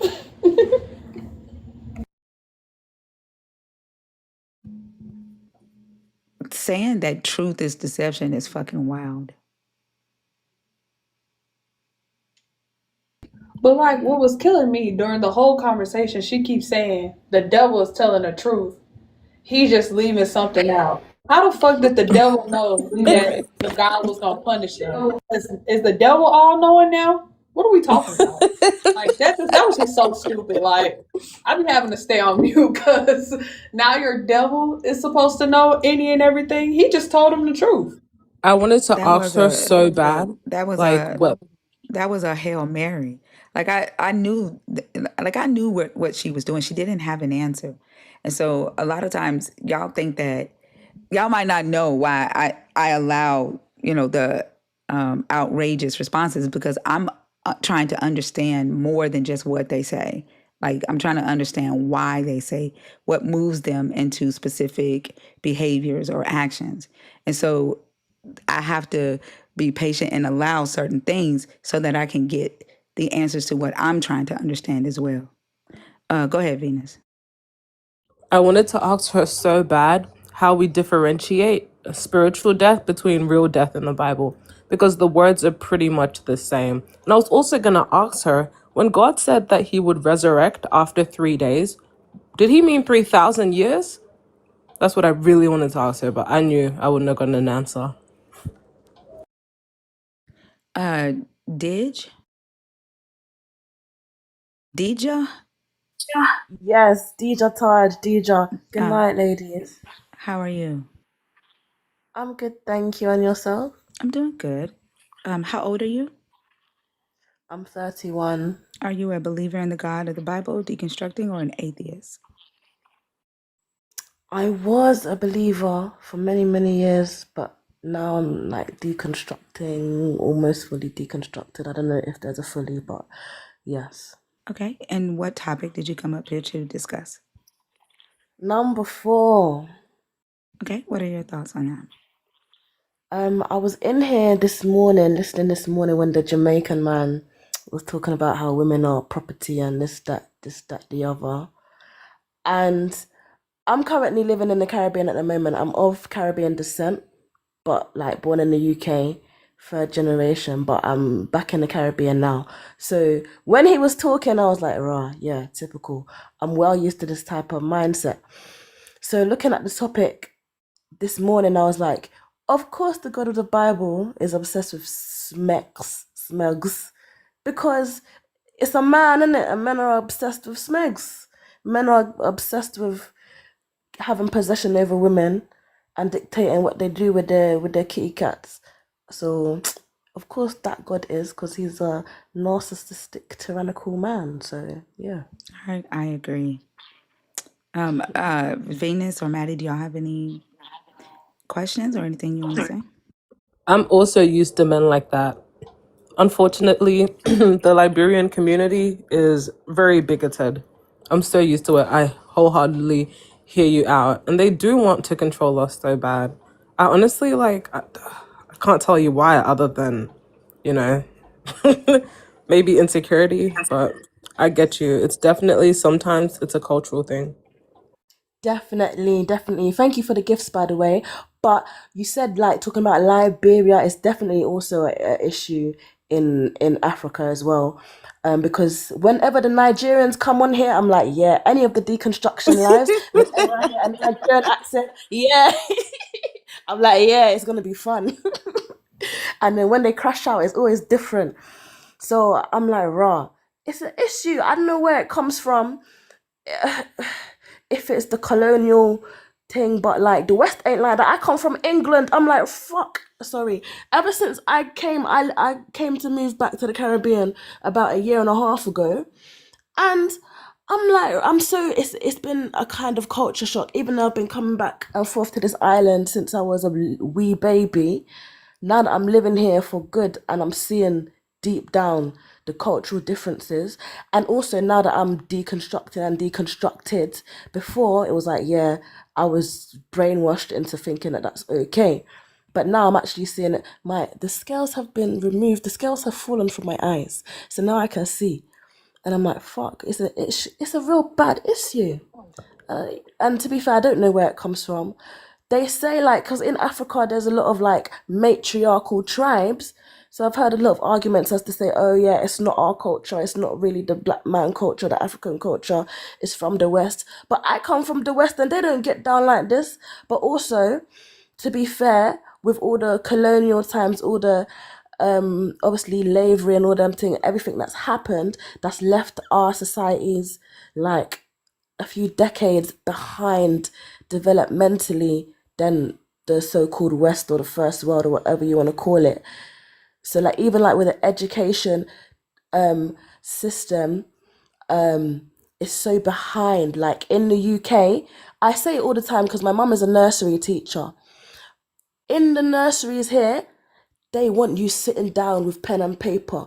But in the nurseries in England, they have a forest to play there outside in the mud and in the water and in the sand. They've left all of that behind because they've developed and they've developed out of that thinking. But at the same time, it's the same English people that gave the Caribbean that kind of thinking in the first place. But now we've been left with that old colonial way of thinking. Oh, sit down, memorize this, memorize that. Even this morning, I think I remember you guys talking about how the Nigerians, like when they're debating, they memorize the debates and they don't think about what they're saying. They just, when they're going back and forth, they don't listen. They just like memorize and regurgitate their arguments. And I'm like, where does that come from? I'm like, that's definitely more of the colonial impact. But I'm just thinking how it's so ironic that in the UK and in other Western countries, we've now evolved away from that. But us in these former colonies are still stuck with that way of thinking. And it's going to take a lot of work or a lot of years, a lot of older people dying out to remove that kind of thinking. So yeah, it's a conundrum, but at the same time, with my experience here being in the Caribbean, because also here people are extremely devout. Like, if you don't believe in God, they don't understand it. So even my family, I've not told them. I just stopped going to church, but I've not told them, and they've not asked, so I've just kept my mouth shut. My mum knows, but she's from the UK also, so and that's my mum also, so I have to tell her. But yeah, it's a lot. It's a lot with the patriarchy, but that comes from the Bible too. So all of these things that I'm seeing, it's all backing up, it's all tracking, but it comes from that book, that faith, that religion. Because even say the Hebrew Israelites, because can you imagine they have Hebrew Israelites here in the Caribbean? I'm like, what the fuck? What are you doing here? Yeah, I'm like, doesn't make sense. But they are here, and they're even worse. They're even more like possessive. Yeah, they're worse than the Christians.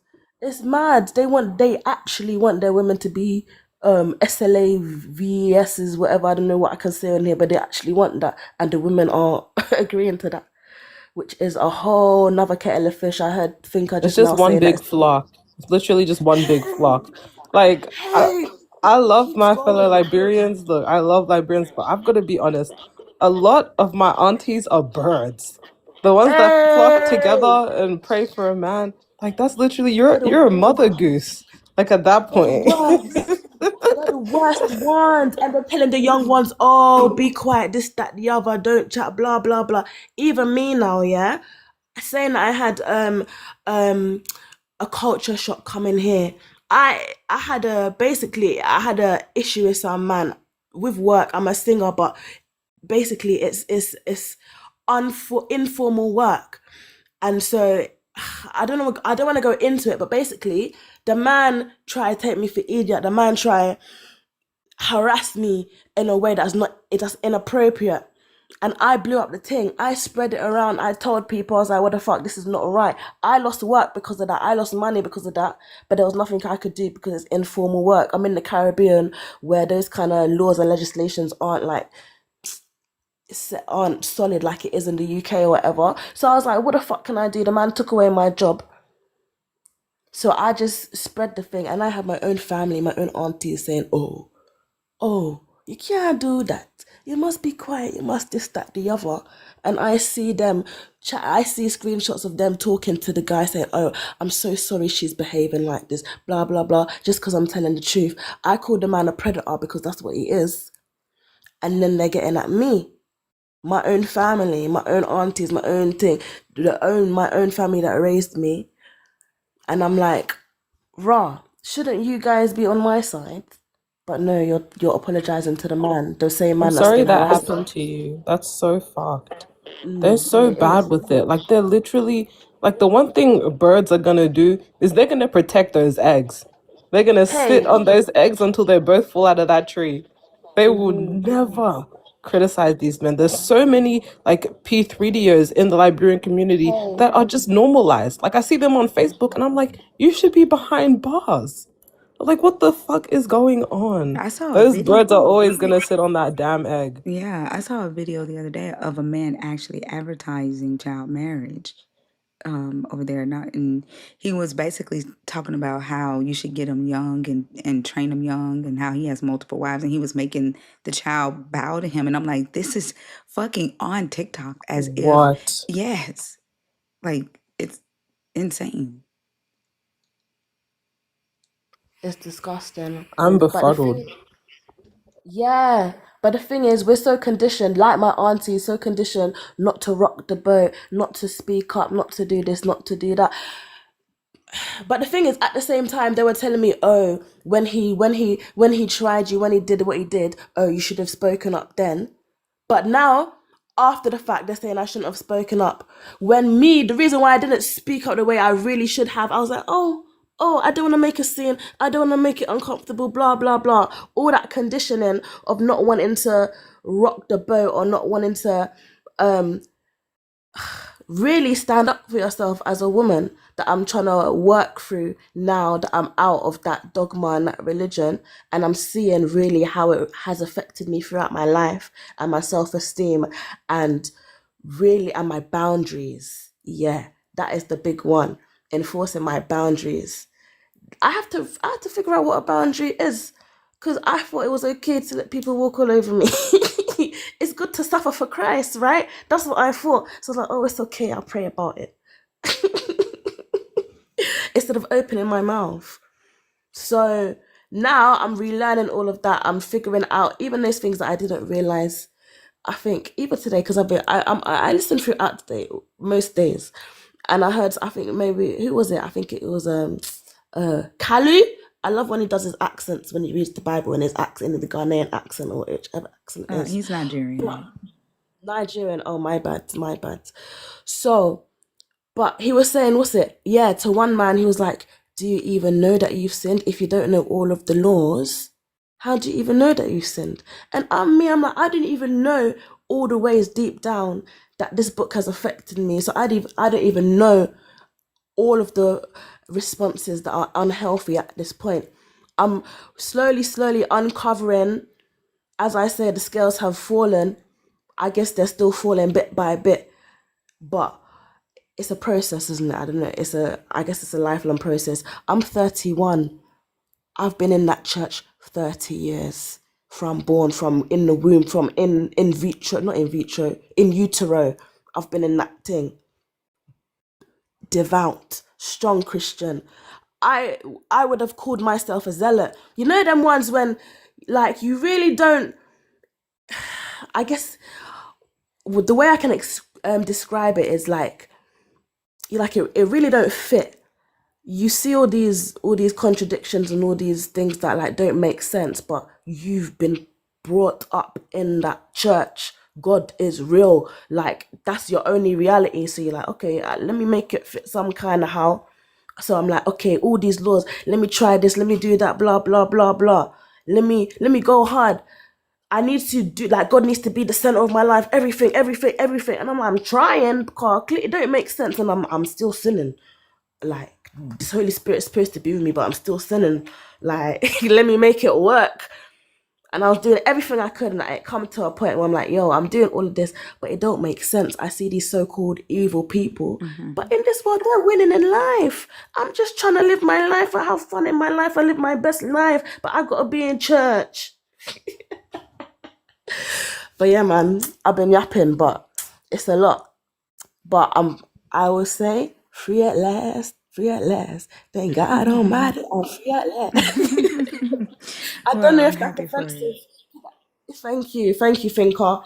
And yeah, thank you for all you do. I remember the first time I come across you, I was like, oh, why is she so angry? When I was still like half in the church and all of that. But yo, I be like, fuck them too. Yeah, it's all right. Well, thank you so much for coming up, DJ. It was great talking with you. Thank you for listening to my yapping. I really appreciate it, No, your voice guys. is Yeah, you beautiful. have a Your voice beautiful is voice. beautiful. Yeah. Oh, thank you, guys. I'll be back. I like it here. Well, we look forward to it. Oh, Have a thank great you. rest of the night. Thank you. Good night, everyone. Bye. And good luck, friends. Sleep tight. Thanks. Bye. Maddie didn't say anything because there was no one to head on. All right. Maddie Thank didn't you. say anything because she's prideful. Thinker, could you reiterate the caps rules? Because they're arguing with the mods about the caps rule, even though you said it before. Who's So, arguing with the mods? well, Danny muted somebody for doing caps for an abbreviation. They started arguing with her saying, oh, well, we're arguing with them saying, oh, well, I've used that before and that's how you usually say it.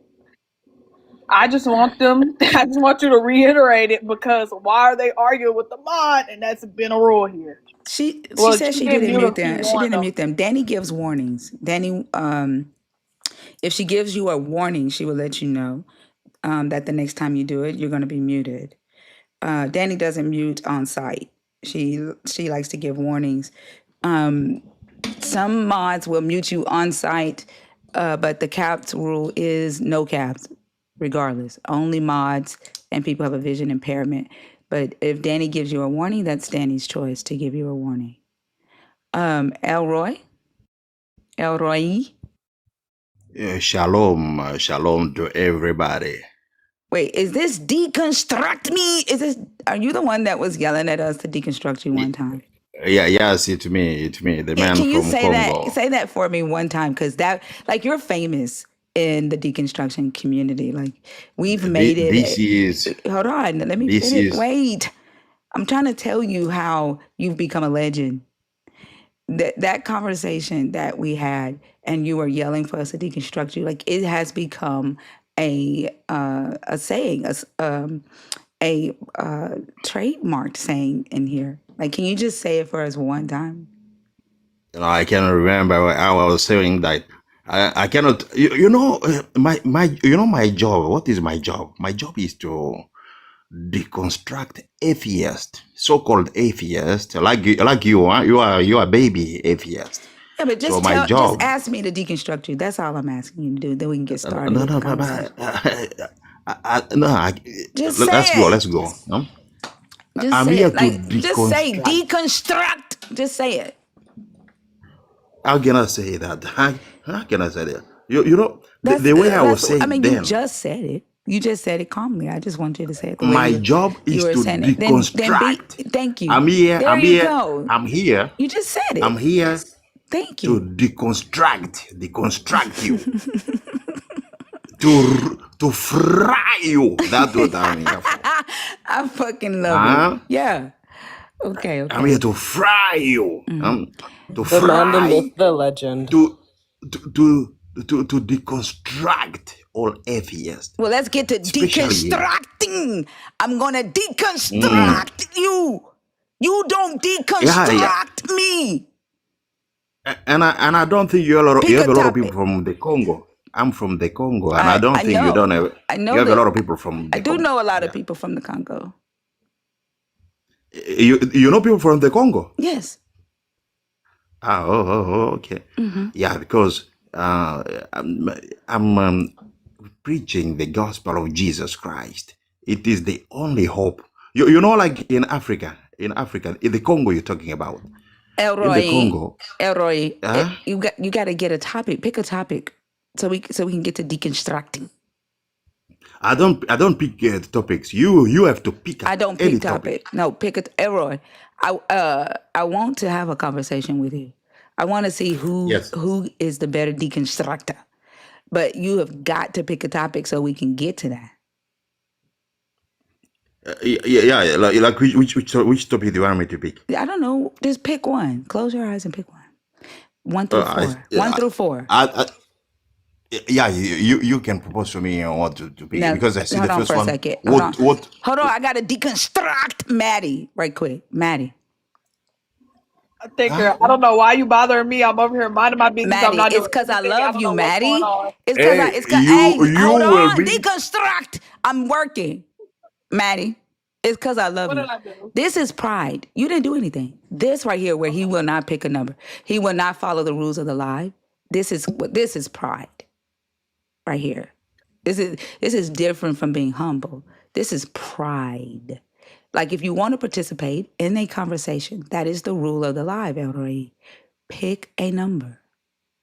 Okay, I see there's number 1, 2, 3, 4. What do believers have against the thinking? We don't have I anything can't do this. about against thinking because the biggest thinkers of this world are Christians.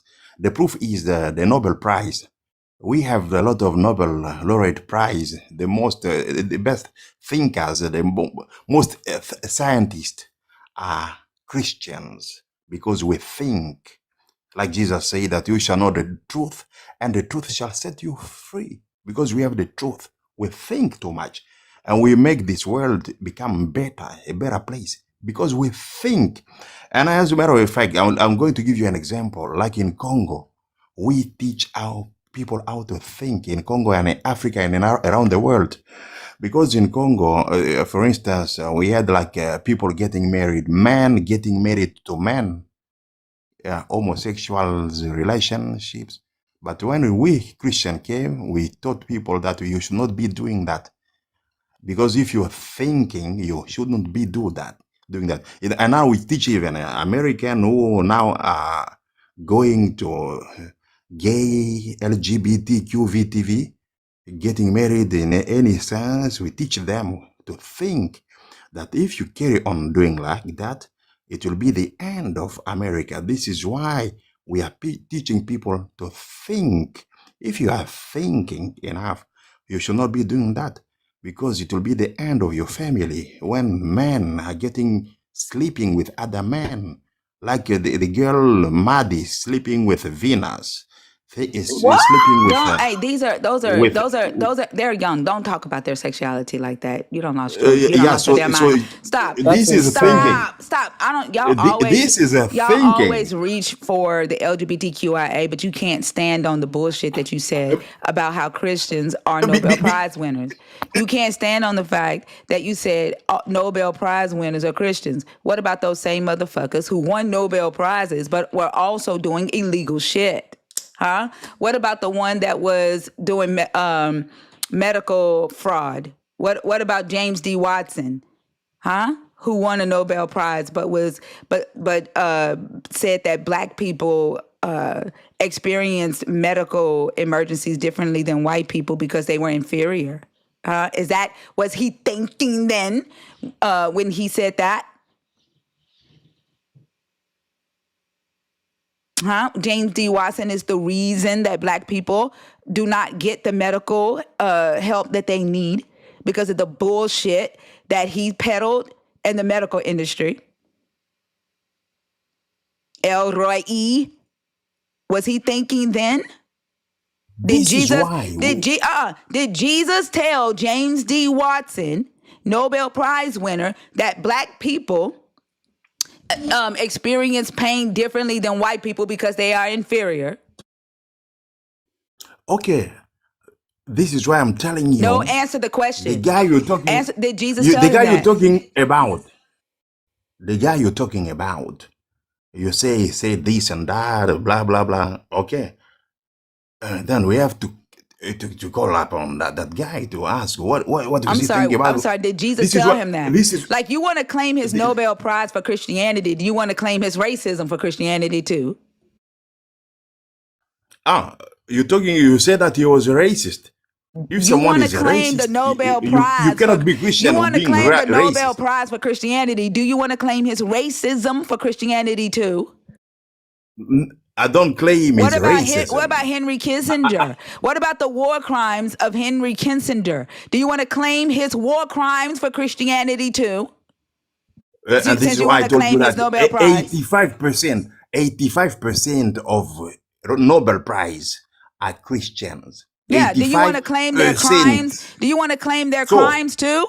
Do you want to in claim the their crimes? Stop. 85%, Do you want to claim their crimes too? The shit that they do in their regular life, or you just want to in claim the the Nobel Prize for Jesus?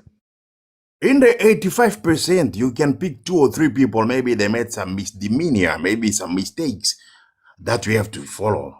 But I'm saying the majority of thinkers in James this D. world are Watson, believers. San Suu Kyi, Henry Kissinger, Rigoberto Menchu, Carrie Mullis, Luc Montagnier,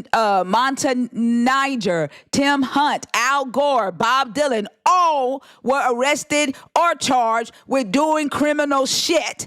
And they are Christians and they are Nobel Prize winners. Do you want to claim the illegal shit or the racist shit or the unethical shit they did along with their Nobel Prize for Jesus? This is why I'm here to deconstruct you. You'll be deconstructed thoroughly, all of you. So you I'm can't talking to you about. answer. You can't I'm talking answer to the you about question. the majority. Answer me. Answer I'm the talking about question. them. I'm talking about the majority. You're talking about Kissinger and Babador and this and that. These are people you're talking about. And I don't know what they did in America, like you're saying that for sure. But what I know, the majority of thinkers in this world are Christians. It is Why because haven't you thanks to won a Nobel Christians, Prize? even the country of I'm America was sorry. built on Christian values. Why haven't This is why. Why haven't you won a Nobel Prize? Oh, but mine is coming. My Nobel Why Prize haven't is you coming. won one yet? I'm gonna get one in a few years. In a few years, I'm What's working to taking get it. Jesus so long? Huh? Because I'm still working, doing some researches to get a Nobel Prize. I'm gonna get one. Like Donald Trump is waiting for one. And it is thanks to American values that are built on Christian values that you are American talking. values. American Big values. mouth. I agree. Because of I agree. You know what your Jesus did that is so American? You know what he did? what he did. He took oil that he could have allowed his disciples to sell so that they could get money to feed the poor. And he said, fuck that. I'm more important. The poor is going to be with you always. That's what America does. America feeds their greedy ass elite and just let people be poor. Yeah. America, agree. what I know. I agree that America is built on Jesus's statue. Like, America is very sexist. Like, they're very male centered. They worship the dick, which is why I think in Matthew 5 verse 30, when Jesus, like, they're focused on business, right? They're focused on making money, exploiting people, getting rich, building churches that make billions of dollars while not feeding the poor, because the poor is going to be with you always. But they also give a fuck about sex. They care about their dicks, which is why I think in Matthew 5, verse 30, when Jesus says, if your right hand offends you, cut it off if it causes you to sin. And Jesus knew that in first century Rome, that the right hand was used to shake and solidify a business deal. But the left hand was used to beat that meat. And Jesus didn't say, If your left hand offends you and causes you to sin, cut it off, because Jesus knew that men who were making business deals with their right hand needed that left hand to beat their meat. So Jesus didn't touch the left hand. Jesus said, if you are going to make a bad business deal, cut that right hand off so you can't shake hands with an unethical motherfucker. But keep that left hand so that you can bust a nut. This is why I say you are baby atheist. You are still learning how to become an atheist. I debated the top 10 atheists in the world, like Christopher Hitchens, Sam Harris, and this other guy, Richard Dawkins, the best of the best. I debated all of them, and I found that they were one thing. They don't know nothing. You quoting Matthew chapter 5, but you're talking about business and you're going all over the places. Speeding the meat. You're not talking. What are you talking about? I was agreeing with you. What are you talking about? I was agreeing with you that Jesus. I was You agreeing with quoting you. the Bible. I was agreeing with You you quoting the that Bible. America is built on Jesus' standards. America likes to exploit the poor, and America likes to beat the meat. And this is why I'm saying America was built on the Bible values with Thomas Jefferson. I said I agree. George Washington, all these people. I said I agree with you, Elroy.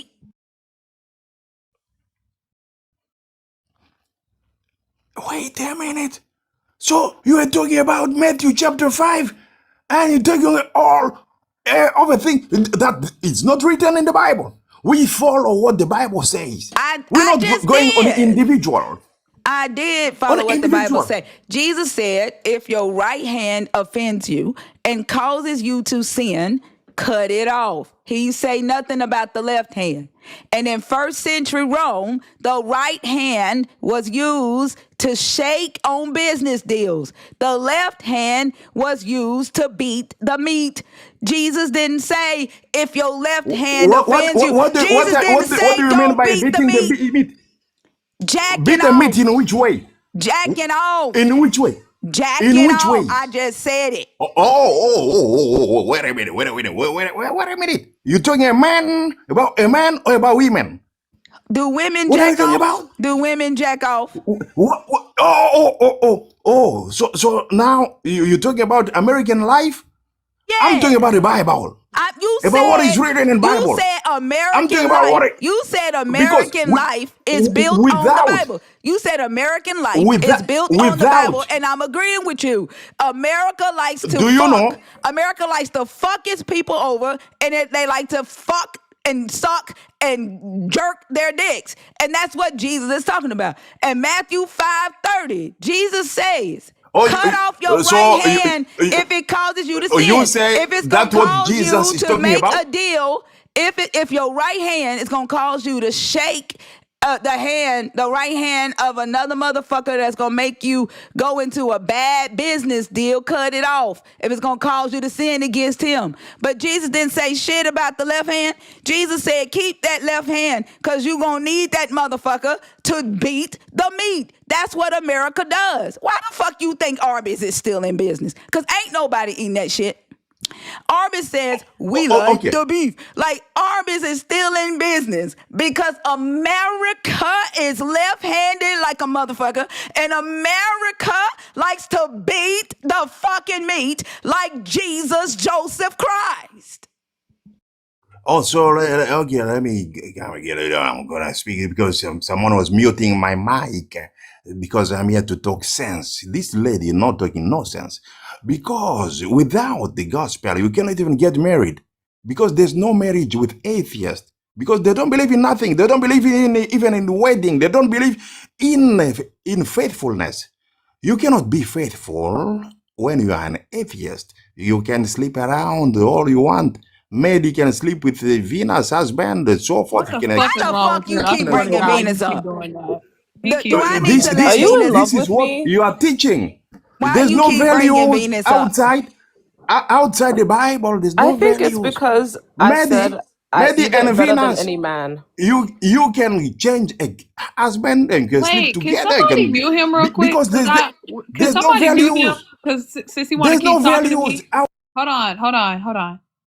Elroy, you got so much to say about the gay community, right?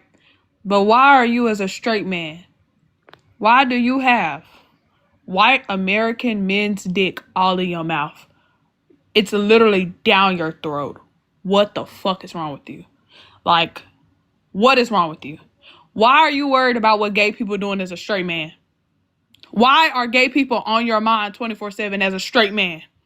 You came up here thinking about gay people. Are you sure you're not gay?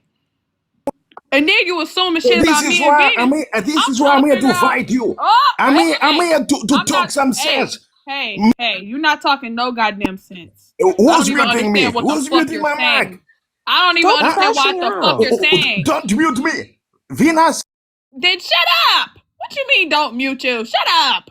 We don't even understand what the fuck you're saying. I don't even know how Thinker is responding to you. Like, calm down. Why are you thinking about gay men 24/7 or gay women 24/7? What's wrong with you? yeah, because it's a danger in this world, and this is why we're preaching the gospel of Jesus Christ is the only, Right. the How is it only way. dangerous? How is it School dangerous of to thought. you? How is it It's dangerous to very. you? Also, you see no danger in the gay community. What are they doing to See no you? danger? What are they doing to you? What did they do? What Don't are they you see doing to no you? danger? Don't you How see are they that hurting you? I'm asking you. your family, Hey. Medi, No, hey, shut up. because No. because you Hey. are lesbian, Hey. you're Oh not my gonna God. give Oh my child God. to your family. You just keep on fucking going. Like, you just keep This on is going. why You don't y'all know get shit about muted. me. This is Like, why y'all holy get muted. shit.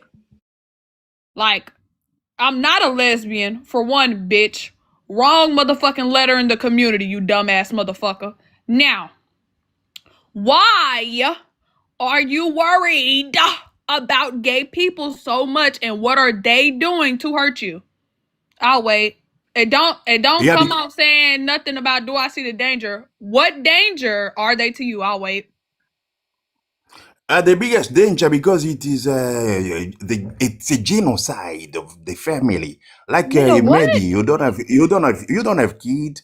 You are a lesbian, so your Bitch, family what That's will the so fuck? finish with funny. you. Hold on, It will finish up with you. Your family. Elroy, stop fucking talking to her about sexuality. She is younger than you, you fucking creep. What the fuck? Like, and he keep on saying I'm a lesbian. Like, this is really pissing me off. Yeah, because you Elroy, believe shut in up. lesbianism, Elroy, I'm not a LGBTQ. lesbian. I just told you that's the wrong letter in the Are you fucking married? community. Are I'm you not a married? lesbian. I'm not a Are you lesbian. married? She Why am is. Where's I your be married? Shut husband? I'm the fuck up. 19. I told you to stop that shit. I She told you to doesn't believe fucking in stop. marriage. I told you to She doesn't fucking believe in stop. marriage. Shut the fuck up. So how are you Shut the gonna fuck keep up. your Let me community? ask your dumb ass a question. I'm Because you literally are pissing 19. me the fuck off. You're pissing me off. If marriage, if being gay stops families from happening, then how the fuck were there even families in Sodom and Gomorrah? And I'm sure you think that Sodom and Gomorrah was a gay town. How the fuck did the population grow in Sodom if all the men in Sodom were gay? Hallelujah. That's a very beautiful question. The community was growing up because there were Hallelujah. still some few good people like Lot and the family of Lot. There So were still Lot, some stop. few So people Lot who and were his good. family. So Lot and his family produced all of the Sodomites. There were people Sodomite who were married to the daughters of Lot. They were married So to that's two girls. people. Some of them. Stop. That's two people. That's two people. Two women. Are you telling me that these two women who were virgins, by the way, they were betrothed, they had not had sex, they were virgins. You're telling me that these two daughters of Lot populated Sodom and Gomorrah? That's an interesting question. Do you know people who are killed are called bisexuals? They are bisexuals. Oh, wait. So Some were hold on. bisexuals. So bisexual is still gay. So bisexuals can populate. So then it's not a fucking genocide because population still happens when people are gay. Yeah, when you are bisexual, it means you can produce. So Like then there's Maddie, being no danger. bisexual, So then there's she no can danger. reproduce. So then there's She can no reproduce. danger. So then there's no danger in being gay. She can reproduce. Maddie is So bisexual. then there She can is sleep shut with the men. fuck up. She So can then sleep with there is girls. no danger Now, in being gay. the biggest danger when you can't reproduce, it means your family genocide. You are killing your own So family then to there's no stop up with danger. you. There's no danger to population and being gay because gay people can reproduce. They can reproduce in which fact? Like a Maddie, she is Stop bisexual. saying She I'm can gonna sleep take with you. men Hey, if and you say girls. her name one more motherfucking time, you fucking pedo, I'm gonna take you down and I'm gonna fucking block you. Stop saying her name. Don't block me because I'm here to teach. We're here to Then exchange. do We're what the giving fuck I sense. said, motherfucker. Because here we're teaching people how to think. You don't That think. without the You don't know gospel, you how to cannot. think. You don't know how to think, motherfucker. Without the gospel, how can you think? To think, you have to know the gospel of Jesus Christ. Because when you listen to all these people talking crap on TikTok, especially American, talking crap all along, they're talking about Jesus every day. All atheists, they are big fan of Jesus Christ. They're talking about Jesus Christ 24/7. All American atheists, they only talk about Jesus Christ. Yep. So they're making publicity of Jesus And Christ, and it it's good for fucking us. hurts you. This is why we are teaching people how And to it hurts think. you. And it hurts you. And y'all whine about it. Stop trying to pretend like you fucking love it. It pisses you the fuck off. We're teaching people how to think. Because without the gospel, you cannot be thinking. We have a big danger here with our community, the kid. What are we going to give as a legacy to the kid without the gospel? They're going to go. The legacy you motherfuckers have given to the children in our community is a fucked up ass, non-thinking, submissive ass legacy, slave mentality. And it causes them to do the shit that you are doing right now. What do you call slave mentality? I wrote a song with your do you know name that in you're... it. I wrote a song with your name in it, and I'm gonna play it. And this is exactly what I mean when I say that this is the legacy you motherfuckers have left our community. Yeah. Oh, so what legacy you giving to the children? I'm about to play it. What do you call I'm about slavery? to play it. I'm about to play it. Are you going to play the song? Mm-hmm.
Taken from my home, handed to a stranger,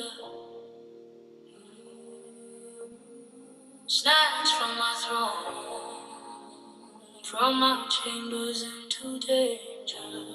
Error you told me about. You told me to bow. You knew the suffering. You saw my tears, but sent me back somehow. You see me now? One moment I'm a daughter, the next I'm a servant in their home. A princess turned property, cause your chosen ones needed a womb. I didn't come from dust, I came from kingdoms. From women who hold freedom in their bones. They dragged me from my homeland, sold my future like it was nothing. Turned me into a vessel for the riches and power they wanted. A crown to a collar, a name to a number. I learned quick how fast your glory becomes that plunder. You said serve her, she said give him a son. After it was done, she got jealous and I had to run.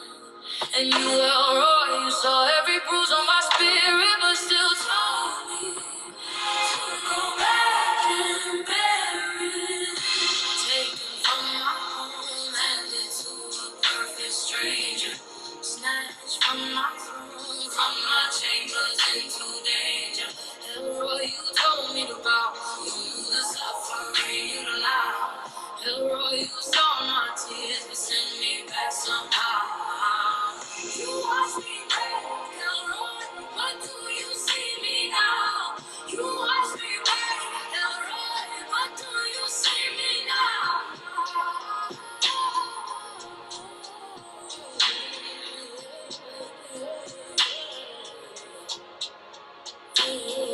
They use my pain to preach obedience. Use my flight to justify your capture. Use my wound to excuse the taking of every black woman after. They made you hagger in their houses. Made you servant. Made you womb. Made you raise their children while yours was stolen from your room. And when they stole you, they read my story over your pain. As if my suffering was prophecy and yours was the same. They said I was the outsider, the slave woman he never chose. Good enough to be his promise, but never worthy. Stripped from royal clothes and heroin. You watch the children rise while my children pray to the hand that erased their lives. You sent me back to bondage, back to the house that broke my name. Said something, said endurance, and my suffering served your claim. And centuries later, my children bore the story they wrote about mine. Called wild, called wicked, called cursed because of their bloodline. If you truly saw me, you saw their cruelty. Why didn't you protect mine? Taken from my home and into a stranger. My chambers into danger.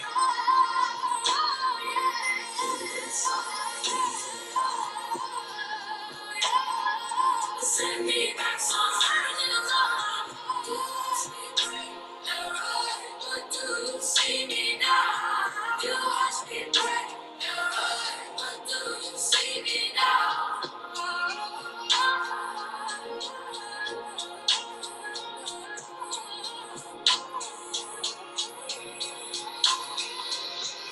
May not have seen you then, but the world sees you now. You are not less than, you are not born about. You come from women they used, erased and renamed, but couldn't destroy. You come from a bloodline they feared so much, but chose to exploit. But look at you breathing, fighting, learning, healing, existing in a world that wasn't built to prioritize your existence. I wonder, did Elroy ever see your resistance?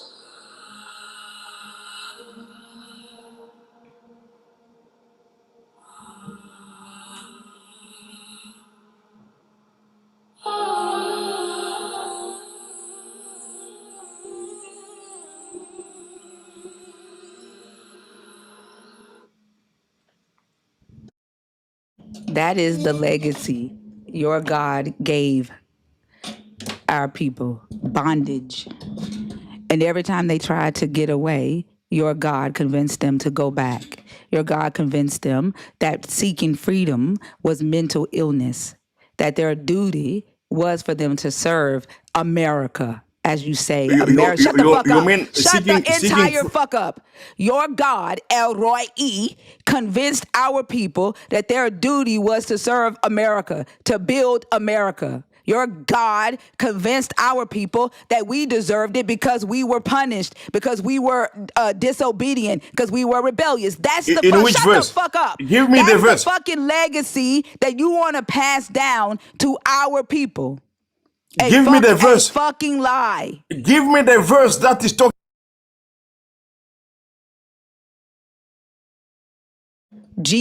America is built on Jesus' standards. And all its white supremacy, and all its Israelite supremacy, and all its slave master supremacy, America is built on Jesus' back.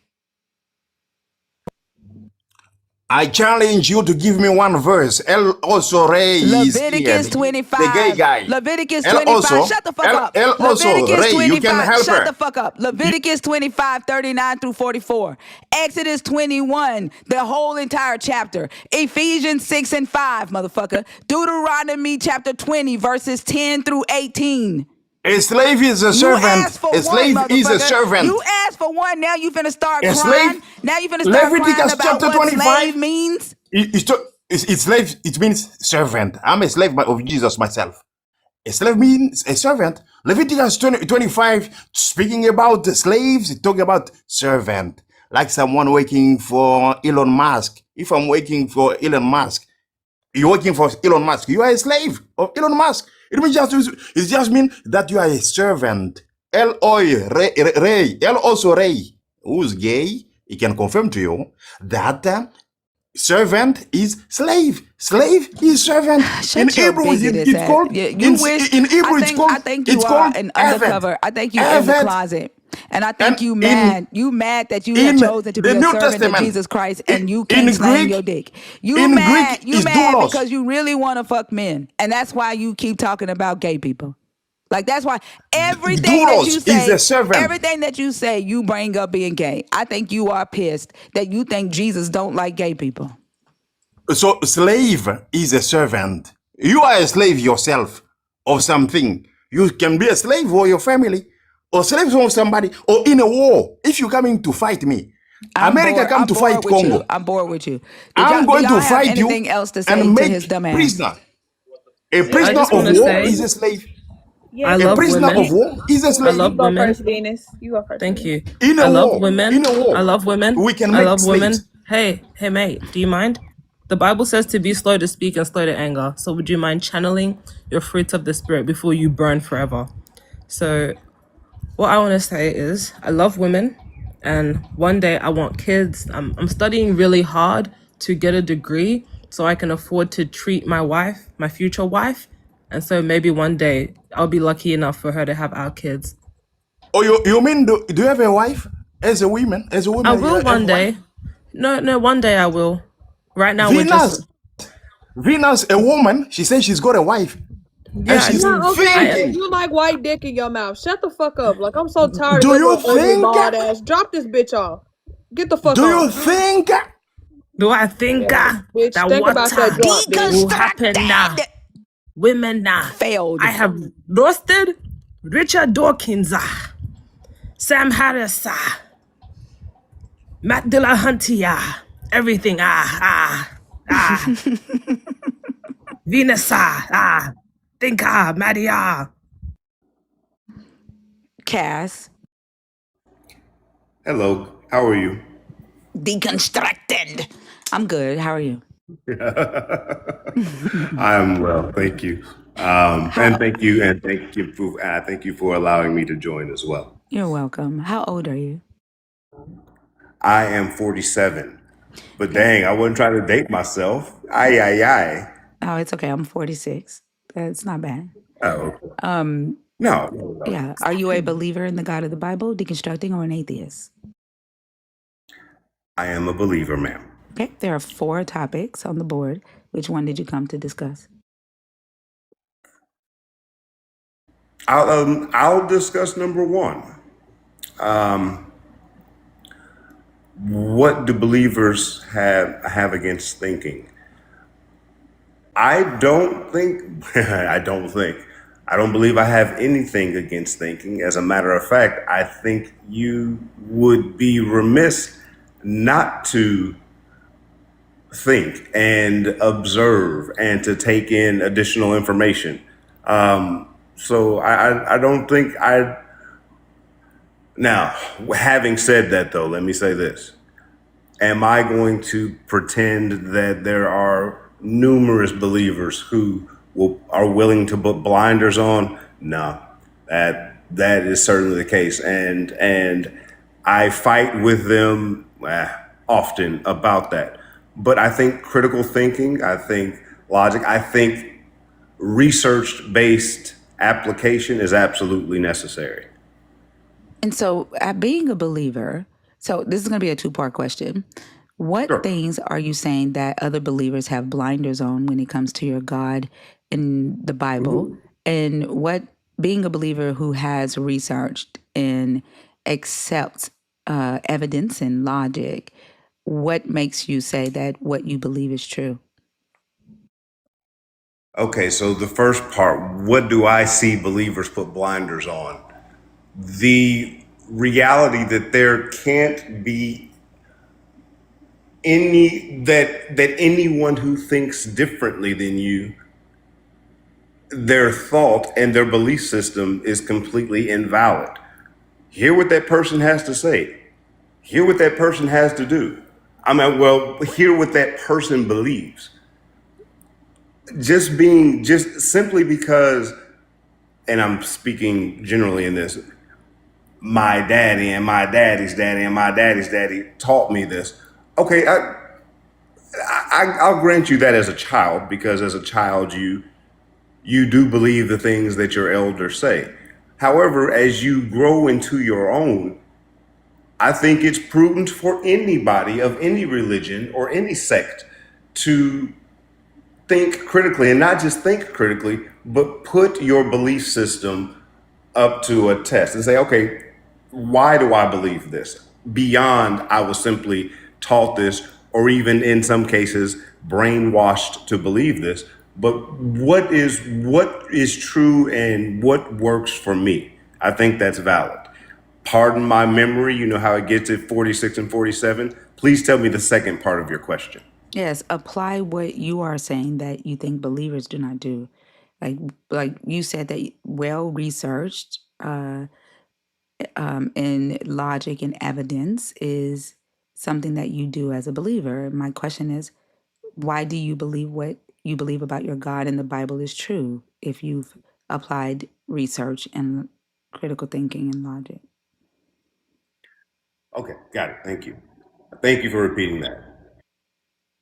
I believe it because archaeologically, historically, the things that I've read and researched, it works for me. It helps me to live a better life. It helps me to be better for my circle of influence, my umbrella, and I'm comfortable with that. I'm good with that. I don't quite understand archaeologically it works for me. Explain that to me. Fair enough. I'm saying evidence that's been discovered throughout time Yeah, can you provide supports. examples of the evidence that you are saying that has been discovered that works for you? Sure. Things such as fish skeletons on mountains would be evidence of a great flood. Things such as chariots and wheels at the bottom of a lake Wait, are you seems saying to that this is prove. well researched? That you Yes, ma'am. looked into these claims and you The researched reason it I'm, I'm sorry, one second. yeah, no, go ahead. Are you saying that you've looked into these claims and you verified that yourself and like you researched it very well? Is that what you're saying? So I am saying that, but also understand I'm not saying I didn't take my behind to Mount No, Sinai. did you research the I'm claim Yes, of these ma'am. Yes, fossils ma'am. that were Yes, found? ma'am. You did. And are Yes, you ma'am. telling me that Yes, you ma'am. did not find that those claims were debunked? You also did not find that Ron Wyatt was not an archaeologist, but a nurse making these claims, and that he had no idea what he was doing. I did not say that I discounted the man's profession. No, no, no. I'm simply saying, No. I asked, when you researched the claim that Ron Wyatt made regarding these archaeological finds, if you did a well enough research that you just totally negated the fact that credible archaeologists debunked and discredited his claims, and that the man making the claims was in fact not an archaeologist but a nurse. fair enough. If that's what you're saying happened there, fair enough. I did not know that. Fair enough. Thank you for informing me. But you said that you conduct well research. If you No, researched Wyatt's claims, like Wyatt makes a claim that there's chariots at the bottom of the Red Sea, therefore the story of the splitting of the Red Sea is true. You say you take that claim that Ron Wyatt made and you research the claim, or did you just accept that claim as evidence of the Bible? Like, what are you calling well researched? I said when I researched it, that was enough for me. What are you Y'all understand what you're calling saying? I should have went. hold on. You're saying I should have I'm gone trying to farther. I'm understand saying I did. I'm trying to understand when you say when you researched, are you saying you were researching the flood, the claim of the flood? You found Ron Wyatt's claim and then that was enough? Or did you even research Ron Wyatt's claim of fossils or cherries at the bottom of the ocean is what I'm asking. Ma'am, I'm telling you that was enough for me. What was enough? I didn't go into Listen to my do a deep question, dive into Cass. Ron Wyatt. So you did not research, you just accepted Ron Wyatt as evidence of the Bible claim. You didn't research Ron Wyatt's claim, is what you're saying. Correct. Okay. Yes, I said correct. Okay. Yes, ma'am. All Correct. right. So why are you calling that well researched? I said I researched it. You added the You well. said well. No, you said well researched. Well, fair enough. I should have researched a little well more, shouldn't I? Well, that's what you do, right? When someone makes a claim, you ask questions, right? You challenge that claim to see if it's true. Ron Wyatt is a human being who says, "Hey, I found some artifacts that proves the Bible." You research his Correct. claim. Mhm. How did you apply critical thought to the Bible? Like, you believe that a worldwide flood happened, right? Yes, ma'am. Yes, ma'am. So applying critical thought to that, the Bible says the size of the ark, right? Like, it gives the size of the ark. You said the Bible says. Say it again. The Bible gives the measurements of the ark. Mm-hmm. How did you apply critical thought to that? To the size of the ark itself. Yeah, the size of the ark compared to the story. Like, how did you apply critical thought to that claim?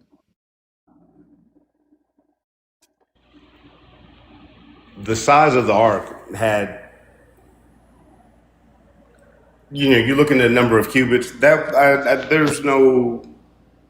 was enough for me. I don't know. Well, we're That talking was about good. That thinking. was good for We're me. talking about thinking. What was good for you? Sure. What You was said what good? was what? You said that was good for me. What do you mean that? Mhm. What is that was good for you? Just the fact that it was The stated size. in the Bible? The size of the ark was good enough for me. Good enough for you to do what? Understanding that the water came from the ground as opposed to the sky. That made sense to me. The size of the ark was good enough for you, understanding that the water came from the ground and went to the sky. What does the size of the ark have to do with where the water came from and where it went?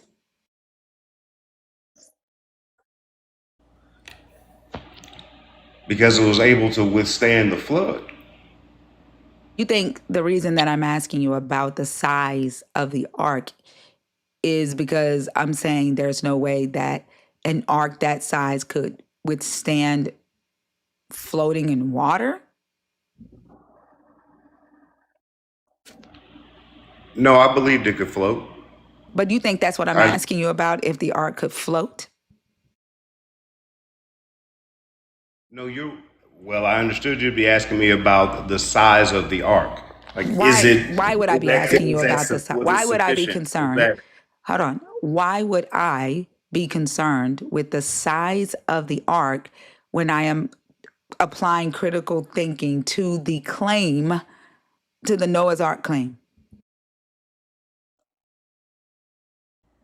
presumably for the number of animals and the number of people that could have been on it? Mm-hmm. Mm-hmm. Now, have you thought about like how big the Titanic was? I have. Not in the context of this, but I have. Right, right. So when you're applying critical thinking to a biblical claim, one would have to ask, like, the Titanic was bigger in size, more durable Hmm. than Noah's Ark, right? Indeed. Noah's Ark was about 450 feet long, right? Yes, ma'am. I mean, 450 feet, about 450 feet long. And then the Titanic was about 880 to 900 feet long. I'm with you. I'm with you there.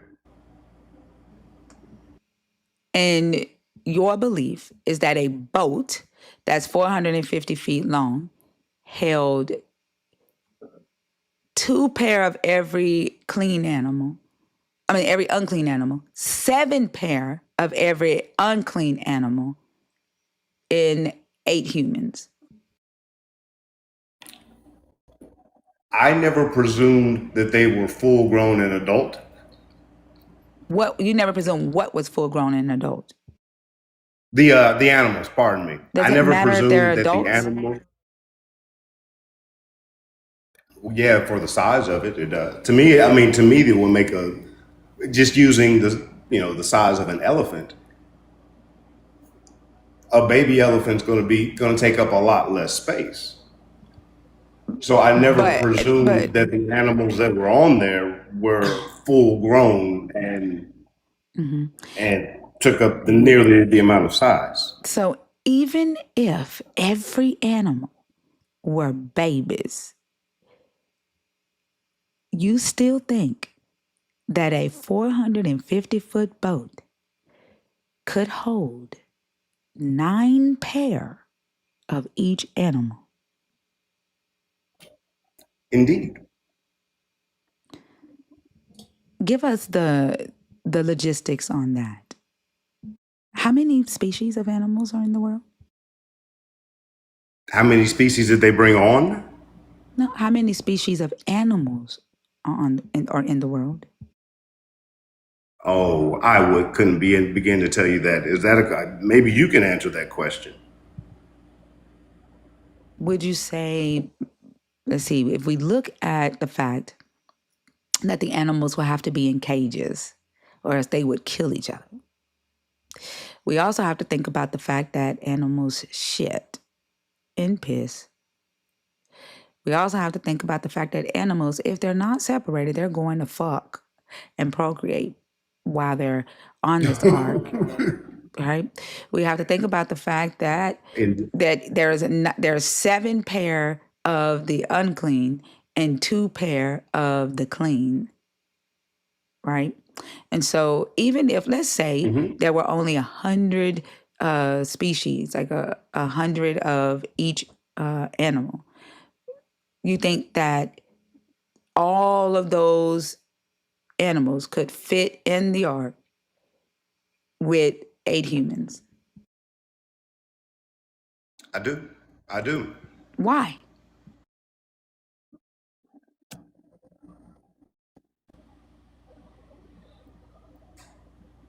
I don't think it's unrealistic to think that they couldn't fit on there.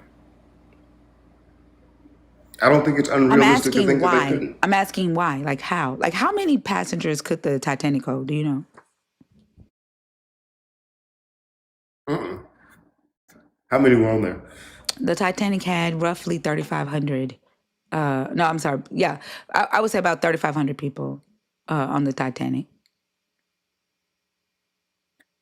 Now, granted, their people are going to be much smaller than what an animal growing is going to take.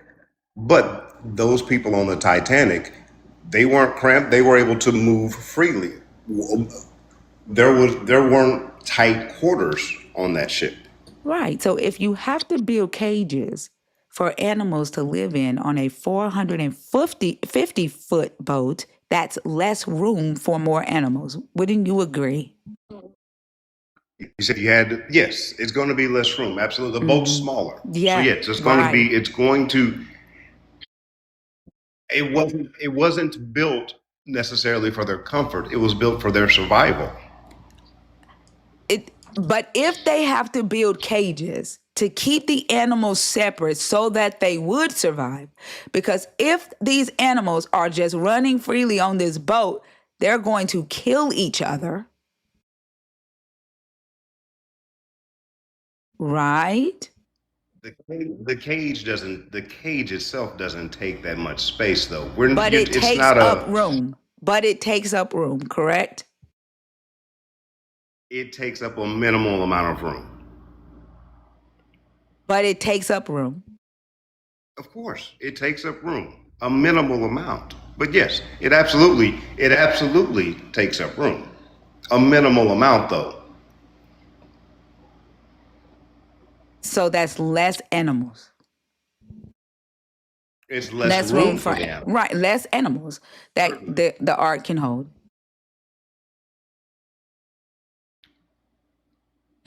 We have approximately, let's say, I'm going to say at that time in the world, let's say we have had approximately 2 million species of animals. And Noah was required. I'm sorry? I was just saying the 2 million at that time. Where does that come from? I'm being generous. Right now, today, we have approximately 7.7 million species of animals on Earth today. Gotcha. Yeah. And so I say at that time, let's say it was only 2 million species at that time. And they were required to take 7 pair of each unclean and 2 pair of each clean.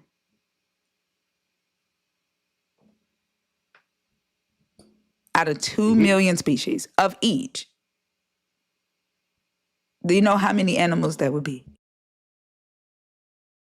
If you're taking 2 million and then 7, you got 14 million. You got a lot. We can concur on that. You got a whole lot. Right, in a 450-foot boat. Mm-hmm. That's logical to you.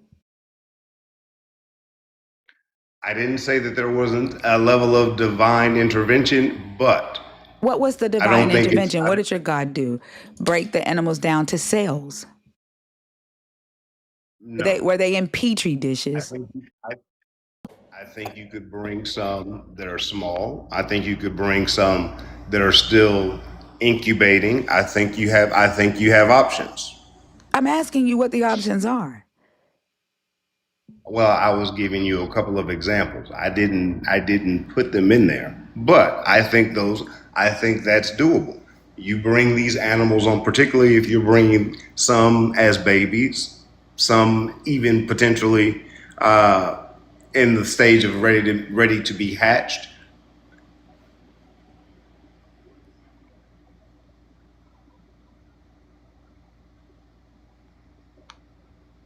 So petri dishes. So Noah had petri dishes. He had eggs. No, he had baby and I'm sorry. The ones that have not yet been birthed. How did Noah keep them alive?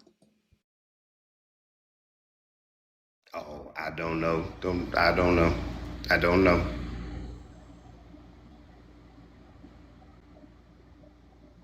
I'm so confused. Like, you're saying divine intervention, like I'm asking you to logically walk us through that, like with critical thought. And I did. I'm saying that you bring the animals on as babies, as smaller than what they'll grow to be, obviously. And it's a boat. It's a boat that's not built for comfort or convenience Okay. or All right. So I did the math. Okay. extravagance. I did the It's math. built for it's built for survival. Right. So It's 400. built for a Okay. continuation of Uh-huh. it's built for a continuation of Okay. humanity. All right. So half the size of the Titanic, 450 feet, 7 pair of unclean, 2 pair of clean out of 2 million species. That is 28 million of unclean animals and then 8 million clean animals. So we have 36 million animals on this 450-foot boat, okay? And 8 Somebody humans. gotta go. I'm sorry. Oh no, I'm saying yeah. Somebody got to get them go. Somebody got to. Hey, I don't know what you meant by that. I mean, birds better start flying quick. Somebody got to move around a little bit. We have 36 million animals on this 450-foot boat and 8 humans. We have they have to eat because they're on there for over a half a year, almost a year, really. They shit. Their shit causes heat, right? Because there was nowhere to dispose of all of that shit from 36 million animals or piss. But the shit proposes a problem. You got to get it out of there. No question. You got to get the boo boo out. No question. Just for cleanliness and dysentery and everything else. You got to get the boo boo out. Like, do you think you're actually applying critical thinking right now? Like, what it tells me is that you just accept it because it's in the book. You don't actually care if it's true. That's why you went to divine intervention and magical thinking. Because you don't actually care if it's logical or true.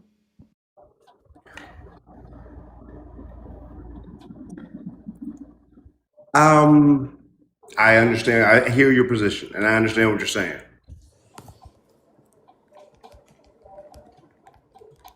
Thinker, can I please add something if Yeah, go that's ahead. okay? Okay, so I've done a little bit of mathematics. The volume of the arc is approximately between 1.4 million and 1.88 million cubic feet.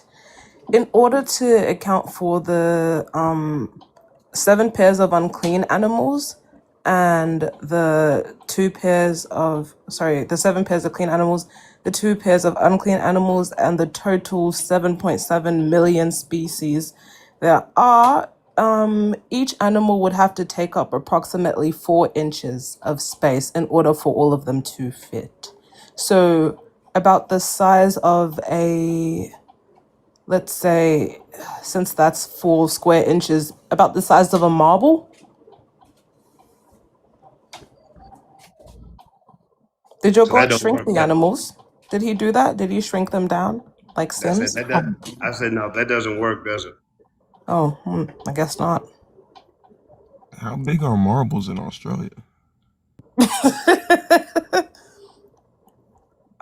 I'd say like shit. I honestly haven't played with marbles in a minute. Ciao. Anyways, the boat would also sink because this is just accounting for space and not density. Yeah, that's certainly problematic. No question.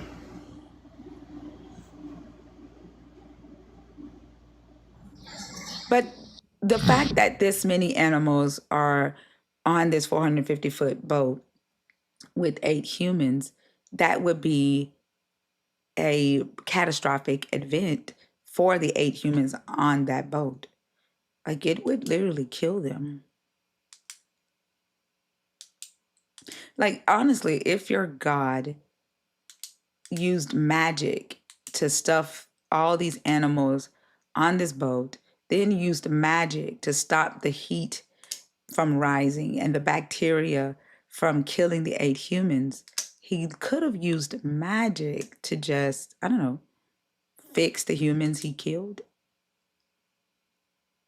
He didn't need to kill babies, right?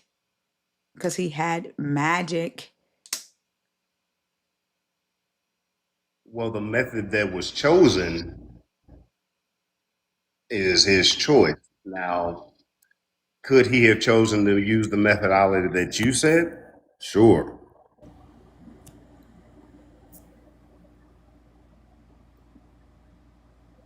But that doesn't mean that's what he chose to do. And I'm not refuting what you're saying. I'm saying the methodology would be his choice. Yeah, what you're saying is your God is a fool.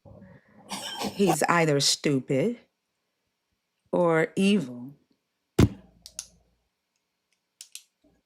Like he killed babies because some adults were acting wicked. Mind you, we have no idea what the wickedness was that they were doing. According to your Jesus, they were eating, drinking, and giving into marriage, which is what y'all supposed to be doing any fucking way. But he killed all of these people to get rid of quote unquote sin. And here we are in 2026 and sin still fucking exists. It's pervasive for sure. Is your God a fool? I don't think Or so. could it No, ma'am. be that the people who believe in this are fools? Could there be a third or fourth option? No. It's a foolish thing to do. Like if you have magic and you use magic to cram 36 million animals into a 450-foot boat and then use magic to clean up their shit, you could have used magic to change the humans. But you did all of that to get rid of sin and that shit still exists. That's a foolish ass move. So either the God is foolish or the people who believe this shit is true are foolish. Well, then I guess that brings us to, is there a God, period, then? I don't know how that is the next question. Like, you think that because one claim in the Bible is proven to not be true, that automatically means there is no God. That's a foolish thing. Well, no, I'm saying if you draw it out to its logical conclusion, if there is a God, if he chose to do that, or are you suggesting that there's a God that that is an unfair claim? I didn't suggest any of that because I'm not talking to you about whether there is a God or not. I'm talking to you about the credibility of the Noah story and whether that shit is historically true or fucking mythology.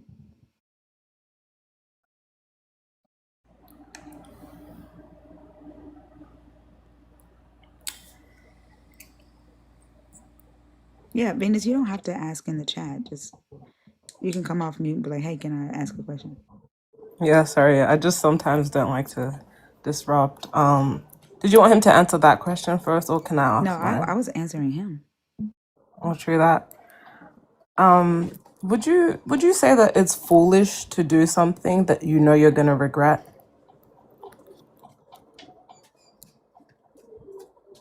Miles, you've already gotten your heart me for the day. You've already you I see your heart me already, Miles. Go ahead, Cass. Oh, I didn't have any. My question was, is it foolish to do something you know you will regret? Miss Venus, is the question posed to me? Yeah, Oh, I didn't know. There's a that's okay. panel. I didn't know. Okay. Is it foolish to do something that you know you'll regret?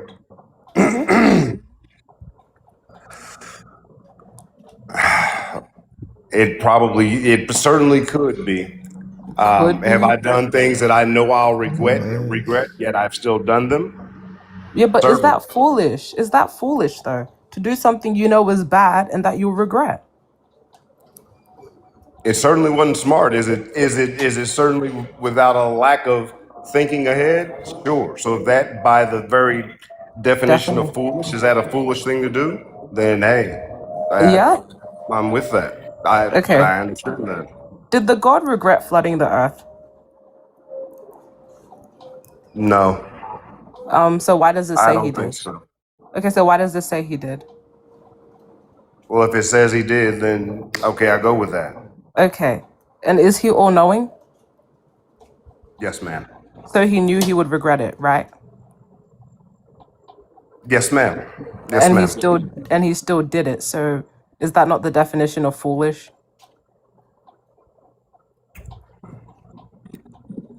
That is the definition of regret. That is the definition of No, it's not. It's okay. the definition The of foolish. We regret. already talked about it. Well, I think you can. I think you can do something knowing that it needs to be done and still wish you hadn't done No, it. if it needed to be done, the all-knowing God wouldn't have regretted it. Does your God regret things that he knows needs to be done? I think he just said that he could. Yeah, and we're making a analysis of that. You already told me that it is foolish to do something you know you will regret, especially if it's bad, because that's why you regret it. If an all good God is regretting something, it's probably bad, isn't it? No, that doesn't mean that it's bad. That means that it was necessary. It had to be done. Okay, It so had to why be did he done. regret it then? So why did he regret it? He regretted that it had to be done, not So that there he was did no it. other He way? regretted that it had to be done. So Cass, there was no other way. God couldn't have just not flooded the earth. I'm not going to say there wasn't another way. I'm Okay, so saying then that's it the way he chose to do it. okay, so then it didn't have to be done.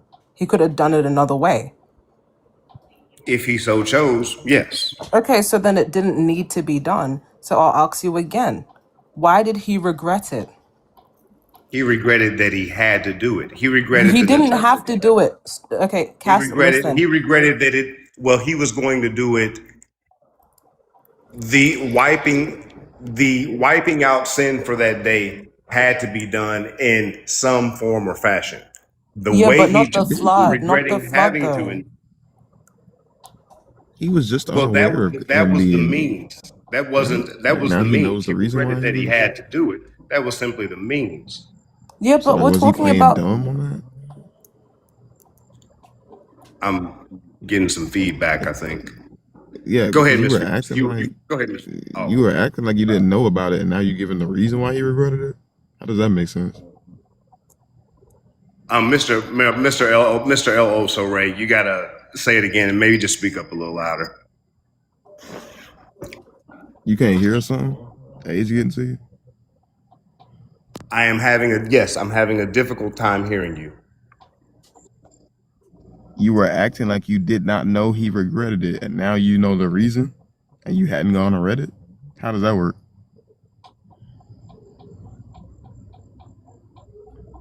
Or you still need time to think of an answer? Please say the last sentence. You still need time to think of an answer. I was just curious, Venus. My fault. no, No, that's okay. please say your question. Please say your It's question. okay. No, I have the question. I'm the one with the Oh, question. thank you, Miss Venus. So, when you regret something, it means that you could have achieved a better outcome.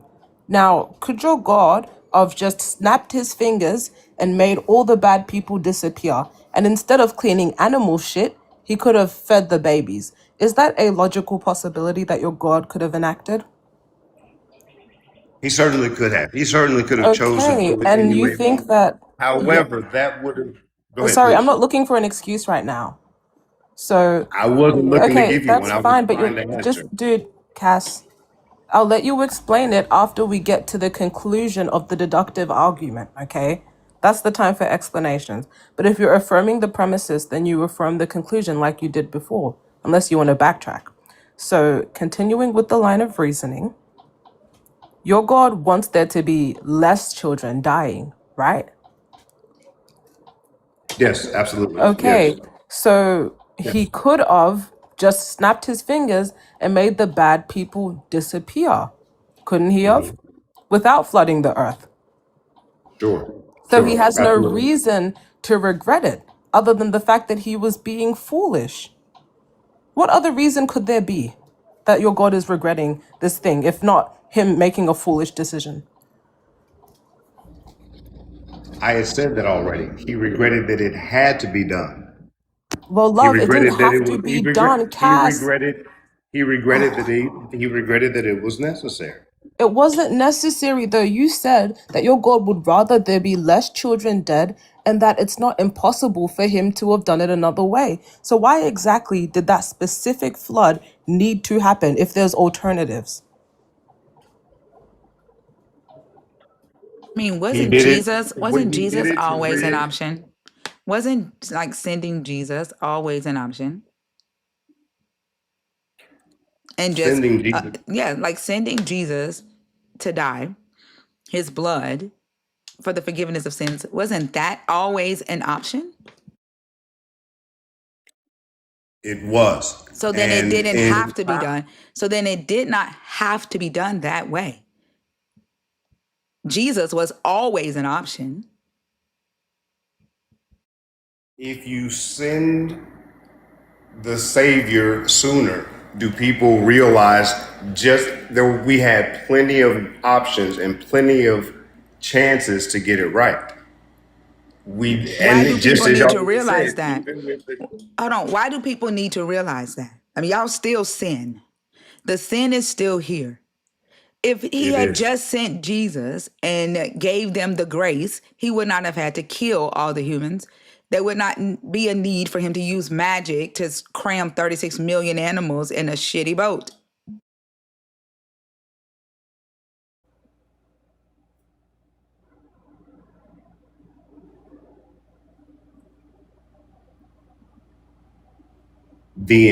The original intent was to be able to live free and clear and not to have sin as a part of it anyway.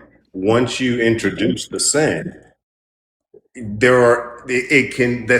that vicious cycle continued on. Right. He And wiped it it out did with not the get rid of flood. sin. Agreed. That is not the proposition I'm making.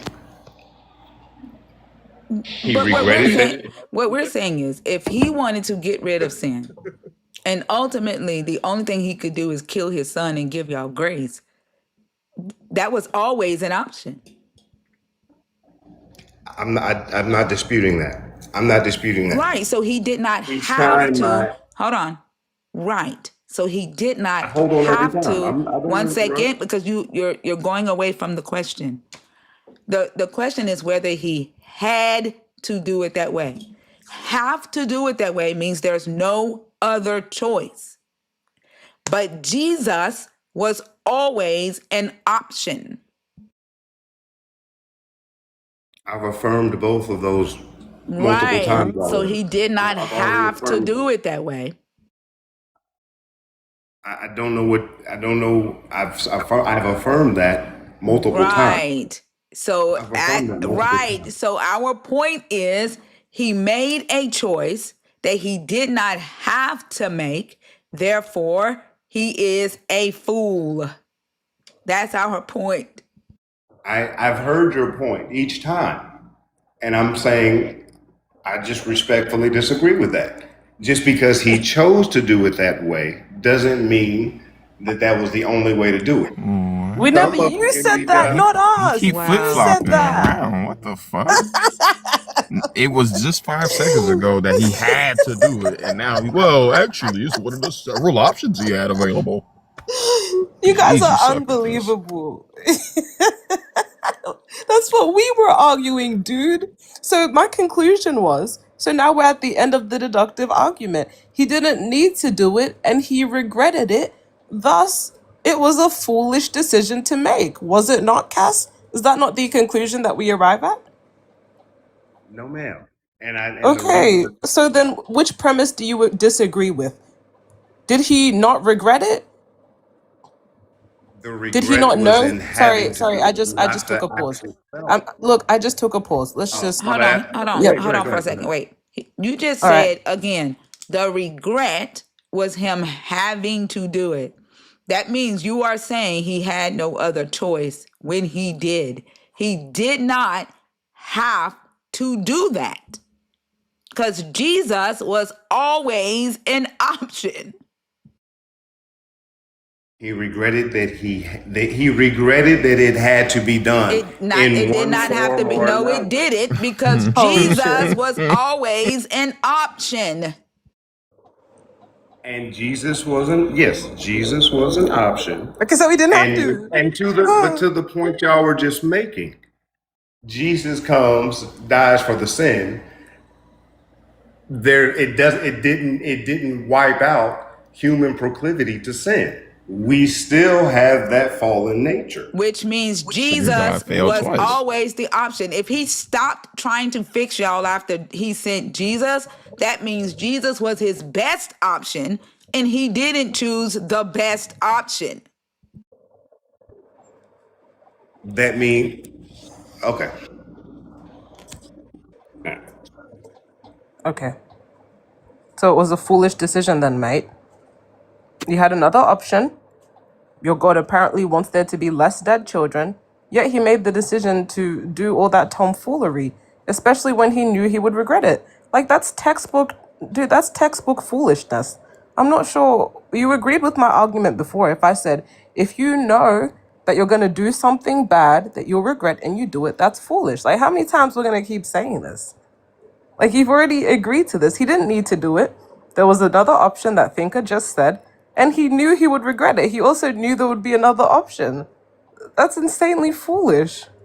It's like trying to fucking butter your bread with your forehead by like bashing it against the counter. Like, there's another way to do it. You probably don't want to hurt your forehead, and you didn't need to do all that. Like, now you just made a mess, and you didn't even butter the bread. Well, ma'am, I might contend the bread still isn't buttered, but at least you have a way to get to the bakery once it's all said and done. What do I mean by Ah, that? okay. He could have. Okay. Sorry, go ahead. Go This is just ahead. like, Hold on, let this him is so finish. Let dishonest. him finish. Sorry. Oh, I don't think I've said anything new as y'all have. It's okay. Please let her make her point. No, I want to hear about the bread.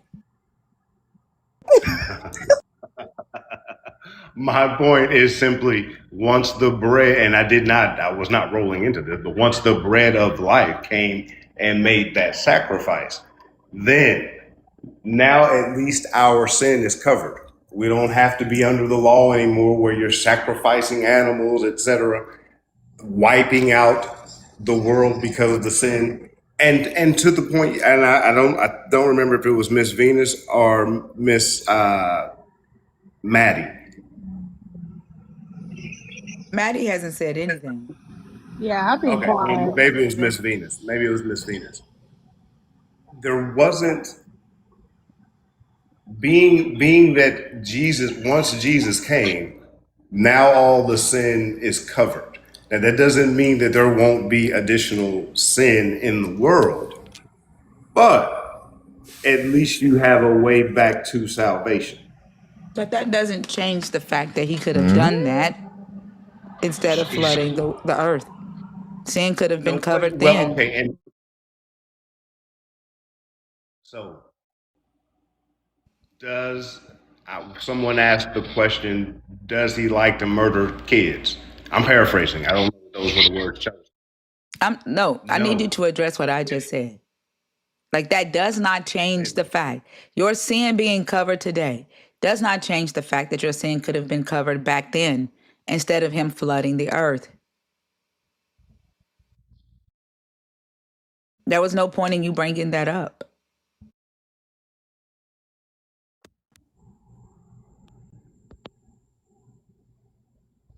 Okay. Am I wrong? Does it change it? Does it change the fact that Jesus could have come? He could have sent Jesus back at any time. Is that what you're asking? Yeah, when the humans were sinning in the days of Noah, he could have covered their sin with Jesus back then. He could have covered it He could have sent the bread all. back then. That doesn't change the fact that Jesus was always his best option, and he did not choose his best option. He could have chosen to send him back even long before Noah. Absolutely. No question. I do not refute that. Right, but what you're saying right now doesn't change that. So why are you even talking about the bread and sin being covered? I was using the metaphor that she did with the bread and the forehead. I'm I was saying just using why. that. I'm saying why. What point were you making? I was simply saying that now you have access to all the bread. You have salvation now. That's all I was saying to that. That's all I said. I said Why? that already. Why? What point does that? What point are you She making was, regarding the Noah story? I was responding to her about banging the bread on the head. I was responding to what she was saying. Also, just saying shit. It was an analogy for the flood, and I think everyone kind of knew that. It's why we're kind of confused now, because that was about the flood. Your God flooding the earth is spreading the butter on the bread with your forehead. Like, he didn't have to do that. And Jesus is the knife. He could have used that knife from the beginning. So I don't know why you're bringing up the knife later and saying, oh, at least you have a knife now. It's too late. Like, the counter's already messy, and the knife didn't even do anything because, like, cunts are still sinning. So I don't really get why you brought that up. But you I gotta didn't jerk bring a it few up. cows to get You some brought butter. up that example. All I was simply saying is when he chose to send the Savior, it also could mean, look, I need y'all to see that y'all can't get it right. And y'all need something more. I The think it's worse something because more didn't help.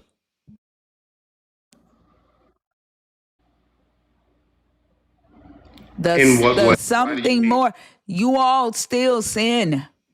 You just now can do it freely.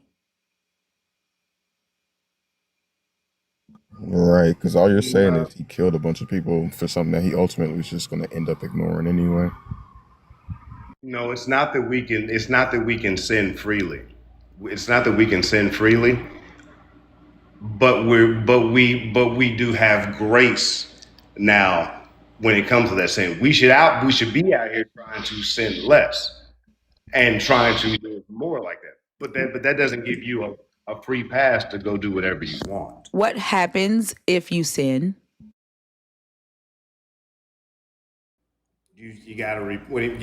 Well, there are legal ramifications. No, What no. you With mean your spiritual? God, what happens if you sin? What does your God do if you sin? You're separating yourself What from does your your God. God do if you sin? It could any number of things. Like what? You could be you could not have some of the blessings that you were going to have. You could not have the better life you're going to. You could cause yourself, you sinning and drinking and doing drugs. You're going to live a shorter life. Yeah, show me that. There are punishments. Show me where Jesus says, if you sin after I die, you're going to have a shorter life. Show me that. I can show you that just in health and No, wellness. in your Bible, show me where your Jesus says, if you sin after I die, you will have a shorter life. Well, he tells the kids, do as your mother and father told you, and your days honor your mother and father, and your days will be longer. If you're not honoring, So he kills kids. So he kills kids for disobeying their parents. What about that when you doesn't are mean he killed that. hold on. Hold on. So he kills kids for disobeying their parents. Is that correct? That's not what that means. I'm sorry. That means Show you'll me have. where it says if you sin, you will have a short life. I just told you a verse. So kids who dishonor their parents die. Your God kills them. That does not mean they'll die in childhood, ma'am. That just means they won't live as long a life as they would have. It does not mean And some that. of it mean, and It some of does it could not mean be that because simply the stop, instruction. stop. It does not mean that. Your Jesus does believe in killing kids for disobeying. He says so in Matthew 15 and in Mark 7. And ma'am, that does not mean they'll die in It childhood, does though. because he That says simply that it means they does. won't. It does because he says to stone them to death. And he says to allow all of the people in the camp to stone them to death. And they shall die the death as a punishment for disobeying or dishonoring their parents.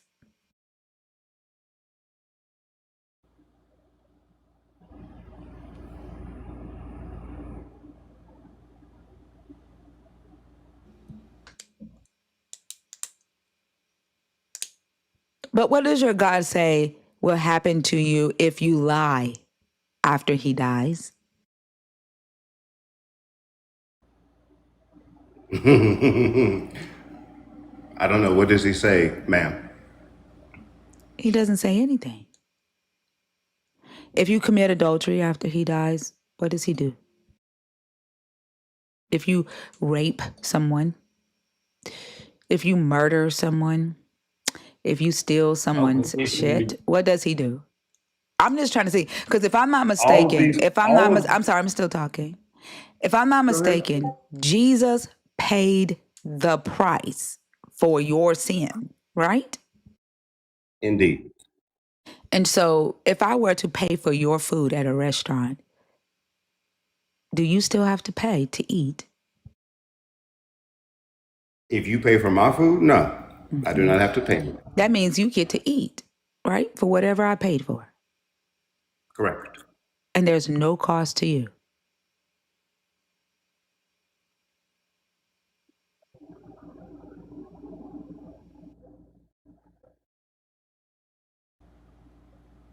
Right? Yes, ma'am. Yes, ma'am. That goes without saying. Yes, ma'am. Mm-hmm. So here's how I apply critical thinking to your Jesus' sacrifice. There was a slave master named Sin, and your Jesus went to Sin and said, hey, I need some sinners. I need some sinners who love to sin. And I'm going to pay for all the sin that they're going to do. And Jesus bought all y'all sinners from the slave master Sin. And you became Jesus' slave. And Jesus said, if you just worship me, I will cover your sin and give you grace. All you got to do is come and say, Daddy, I raped somebody. And I'm going to say, okay, you're forgiven. And then you go back out and live your life. And next time you come and say, Daddy, I oppressed a whole entire town. He going to say, okay, you are forgiven. And then you go back out. Because Jesus has paid the price for all y'all sin. And he paid that price to the slave master Sin.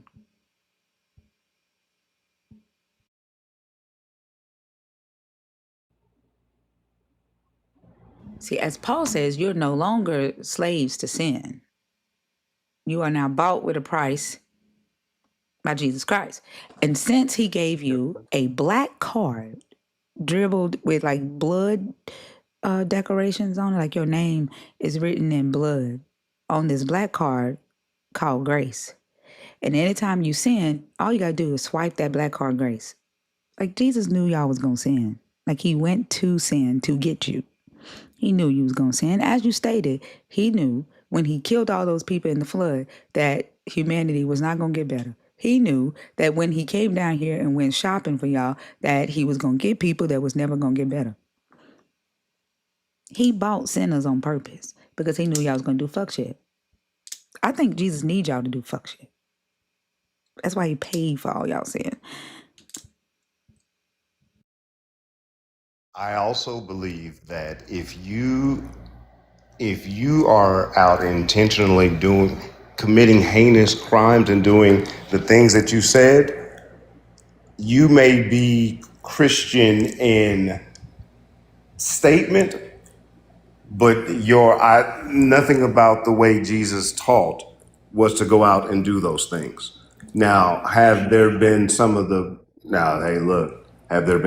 biggest atrocities throughout history committed in the name of quote unquote Christianity? Without question. Does that mean that was of God and what God wanted? Absolutely not. I mean, Jesus didn't tell y'all to go out and start businesses either, but y'all do that. And quite frankly, he actually says, But those don't. were I'm sorry, prideful. I did not cut you off. Quite A frankly, few I'm sorry, times. why are you? I did not cut you off. Okay, it may have been the others. Pardon me. It may have been the others. Go ahead. Please. Pardon me. Like, goodness. Quite frankly, what Jesus actually says is do not go into business for yourself because he's coming back. Jesus says to let him take the wheel. He says to sacrifice yourself. But you all go out and you start businesses. Just because he doesn't say, don't go out and rape a little girl, mind you, there is not a law that says don't rape a little girl. It doesn't mean that he does not forgive you when you come to him and say, Daddy, I raped somebody. He's going to forgive you. I asked you, what does your God do when you go out and sin after he died? And the answer is forgive you. You have a black card called grace. I mean, your Jesus is not beating the allegations. The majority of people who believe in Jesus, not the majority of people, let me rearrange that statement. The majority of the criminal justice system is filled with people who believe in Jesus. People who believe in Jesus commit the majority of crimes because Jesus went shopping at sin or us.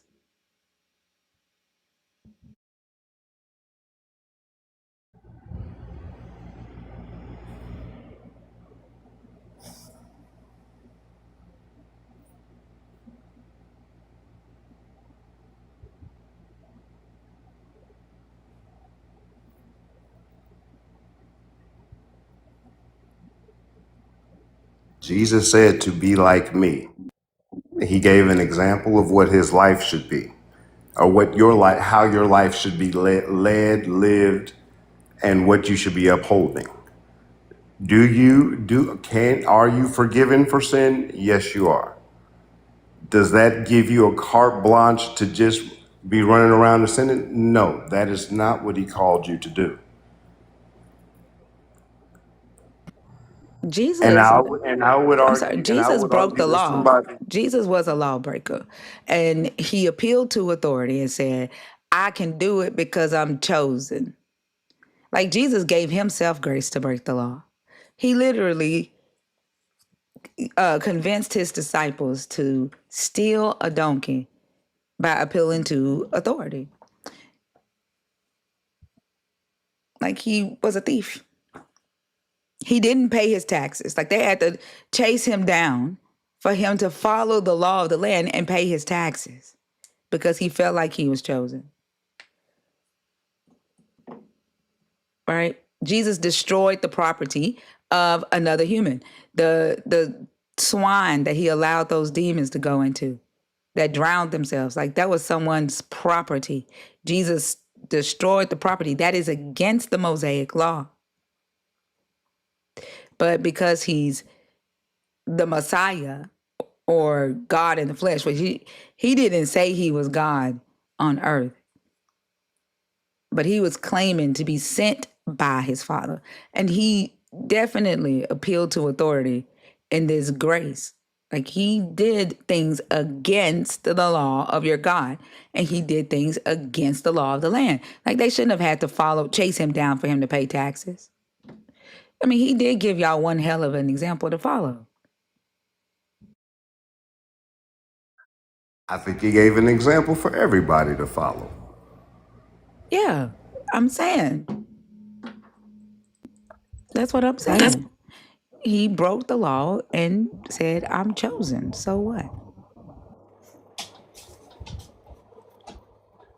I mean, he definitely reflected the behavior of a lot of men these days too, calling women dogs. Great example. They're definitely doing that.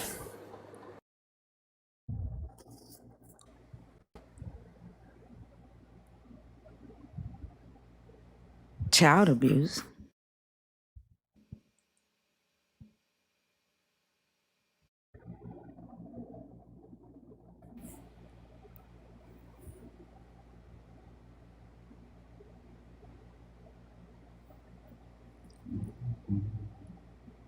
I guess I'm confused on, like, one, why you so quiet?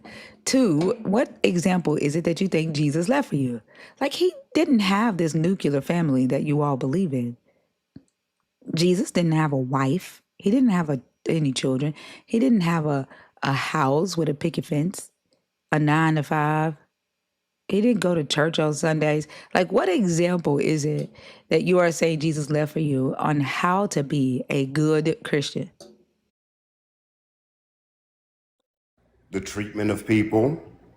Did you not just hear Venus say he called women dogs?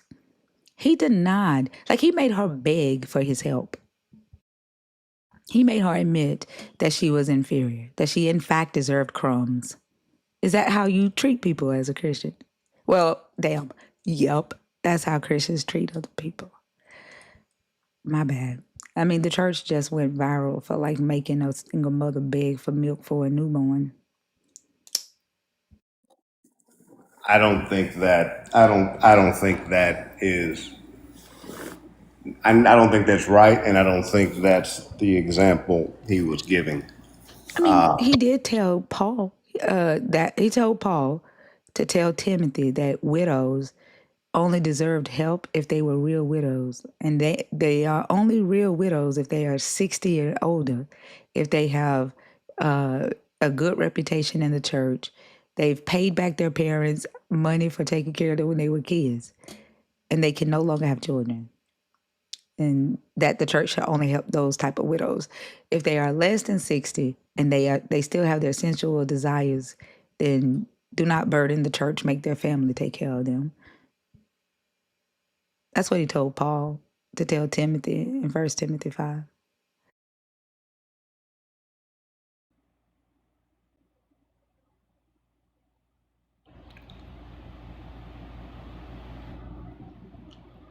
I'll look it up. What I've seen and read, not what I've seen, everything I've known of Jesus was him being good, helping those in need, giving an example of helping those in need, and that being the crux of his movement. Okay. Not Can you not give the example? say it again. Can you provide the example where Jesus is helping those in need? Are you talking about the healings that he did? Well, and also, I mean, the healings, of course, he healed folks, blind and crippled and all that. But also, look, if this is a person who is in need, then help those persons in need. Where does he do that? And if you are including healing as an example for you, are you saying that you can heal people like Jesus? No, I So am then not a that's healer. not an example. Where is Jesus helping those in need? When he turned that water into wine and fed the masses, y'all needed something. What? First off, he talked bad to his mama and told his mama that ain't got shit to do with me when she asked. In those terms. I mean, he said, woman, what does that have to do with me? He basically said, I ain't got shit to do with that. And upon the goading, now granted it was his mother, but upon the goading of the woman, she said, look, go on, take care of it. And he took care of it. Yeah, but he didn't want to. Is that how you're supposed to do? Like, are you supposed to not want to help the needy? and then somebody has to like push you to it, and then you help. Well, he said it wasn't his time. He said He said that. He said, his "Woman, what start, does that have to do with me? and he said it because it wasn't his time yet Time to do what? Help the needy." to start his movement. He He had already wasn't. been doing miracles. So what else is it that he was supposed to do before he turned water into wine? I don't know, but he the one that said it's not my time yet. I don't know what else he was supposed to do. Yeah, so he wasn't prioritizing the needy then. That ain't a good example. Speaking of water, maybe take a sip of it or two, because like I can hear your cheeks peeling off your teeth and shit, and that's crazy. I'm fine, but thank you, LO. So I'll be going to bed soon and I'll be taking some water. But thank you for your concern. But You also just walk around water with dry over mouth and wine. halitosis. But also water over wine is quite interesting. You're saying that wine is a need over water? No, I'm saying that the grouping of the wedding wanted, however you want to say it,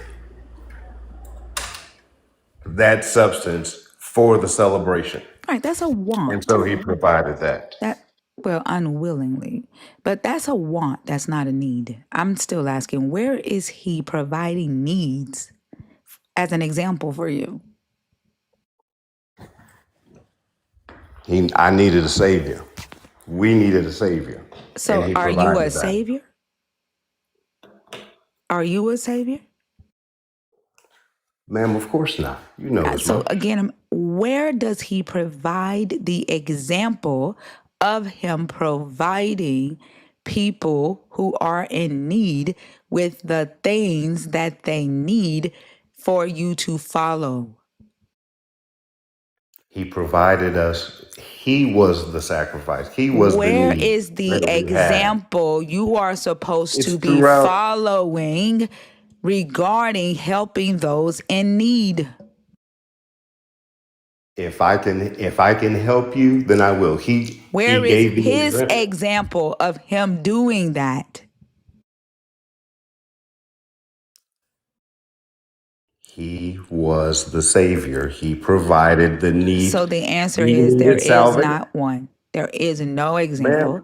well, The ma'am, you answer don't want is to hear. You don't want to listen to the me. answer is there is not an example for you to follow. Like Jesus isn't There feeding. was. Jesus is not feeding the poor and needy, right? He's not. Jesus He's was not poor building. himself. He's not building. So are most of you. Most of Jesus's followers are poor, but yet you are still expected to feed the poor and needy. You are still expected to house those who have no home. Where is Jesus doing that in this book?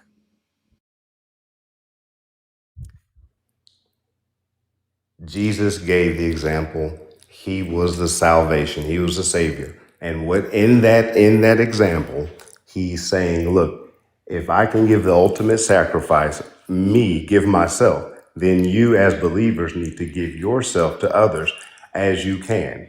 Is that being followed? No, it's not. You can't But that follow was it. the Like example. you can't follow it You because you're can. not You going to can put give of yourself. yourself. You're not going to put yourself on a cross. Second, Oh, no, ma'am. I don't mean. Go ahead. second, your Jesus went shopping for sinners. You all sin with your black card called grace of forgiveness. Jesus needed fuck niggas to do fuck shit, so he paid for the fuck shit in advance.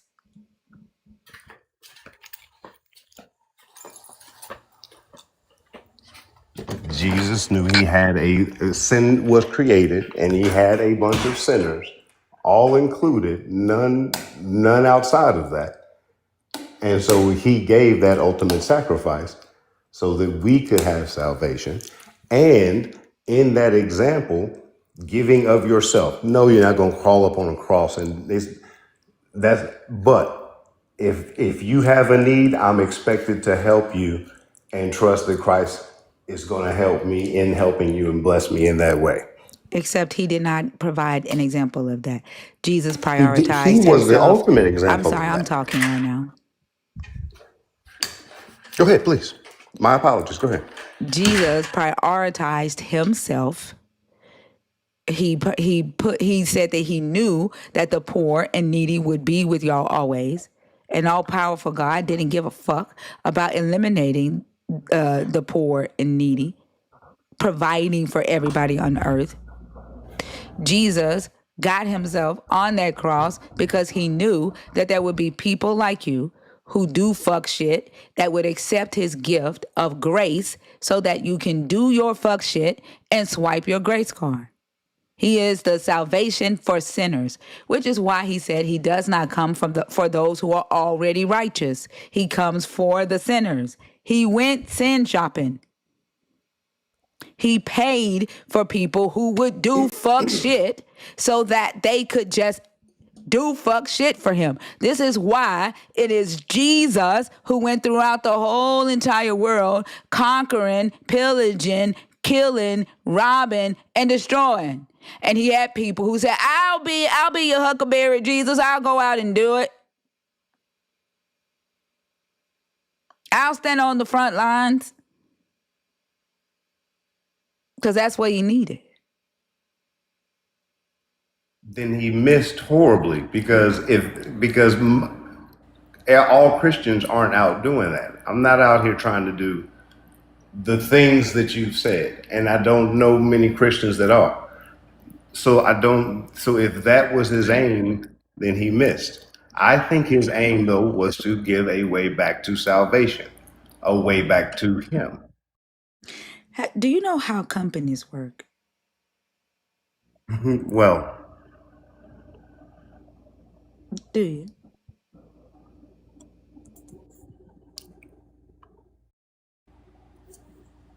Are you there? yeah, I answered you. Yes, ma'am. Okay. So in a company, people have different roles, right?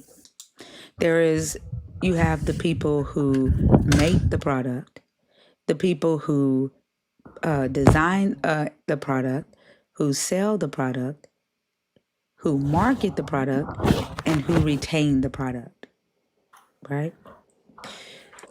And so what I would say is that you would be, you also have influencers. I would say that you would either be someone on the retention team or an influencer. Influencers use the product and they tell other people lies, typically, about how good this product works and that you need it. Then when you be like, let me test it, let me see. You can't test it. I already tested it for you. Hear my testimony and buy it off of my edited videos. And then you have the retention team. The retention team makes promises that they cannot keep in order to retain your service. I didn't say you were on the product building team. I didn't even say that you were on the management team, right? You're not on the sales team. But just because you're not on these other teams doesn't mean that the company isn't selling their product or doing these things out in the communities that they exist. You are a part of the bigger picture. You are a part of the entire organization of Christianity, and you play a role in helping Jesus conquer the world.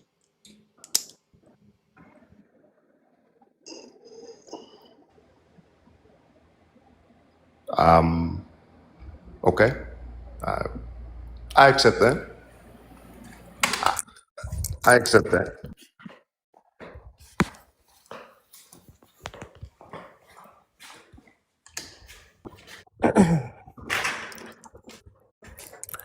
Okay.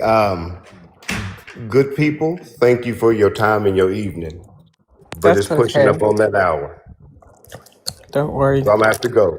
Y'all enjoy your evening. Thank you for allowing me in, Miss Thinker, Miss Maddie, I think it is. Have a good night, Miss, guys. it's Miss Venus.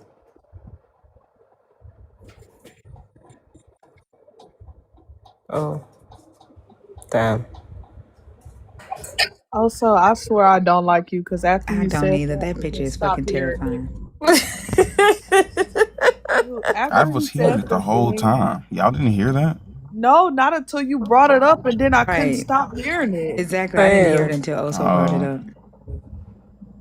damn. Go to sleep with like 4 gallons of mouthwash in your shit. Oh, I think he was so nervous his mouth actually got dry. Thinker, how could you do that? Mm-mm. You roasted him, his mouth got dry. He's sweating. Mm-mm. I still got that fucking picture in my head. Like, yeah. It has that funky sound. You know that song that sounds funky? you talking about the sound from SpongeBob or something? The Yeah, horn? that one too. But there's another one. You'll know it. Is it like the one Yes. where the dude was recording his roommate, like POV? You see your Yeah. roommate walking around. Yes. That one. Do, do, do, do, do, do. Sound like people wearing leather jeans doing the bump and grind. It's insane. Like that somebody, I'm not getting money on no ads like that. But why do people be pocket watching my ass? I don't even do shorts. I don't have time to edit this shit. These are 11-hour streams. I'm not sitting and going through 11 hours worth of footage to find the best moments just to post a short. I ain't doing it. I don't have the fucking patience. We have these conversations, they get posted, and I move on about my fucking day. And whatever little change that it does make, it makes. I'm not fucking doing it. But to be sitting around talking about how much money I make is fucking insane when we are talking about Jesus, Joseph Christ. The remixed in.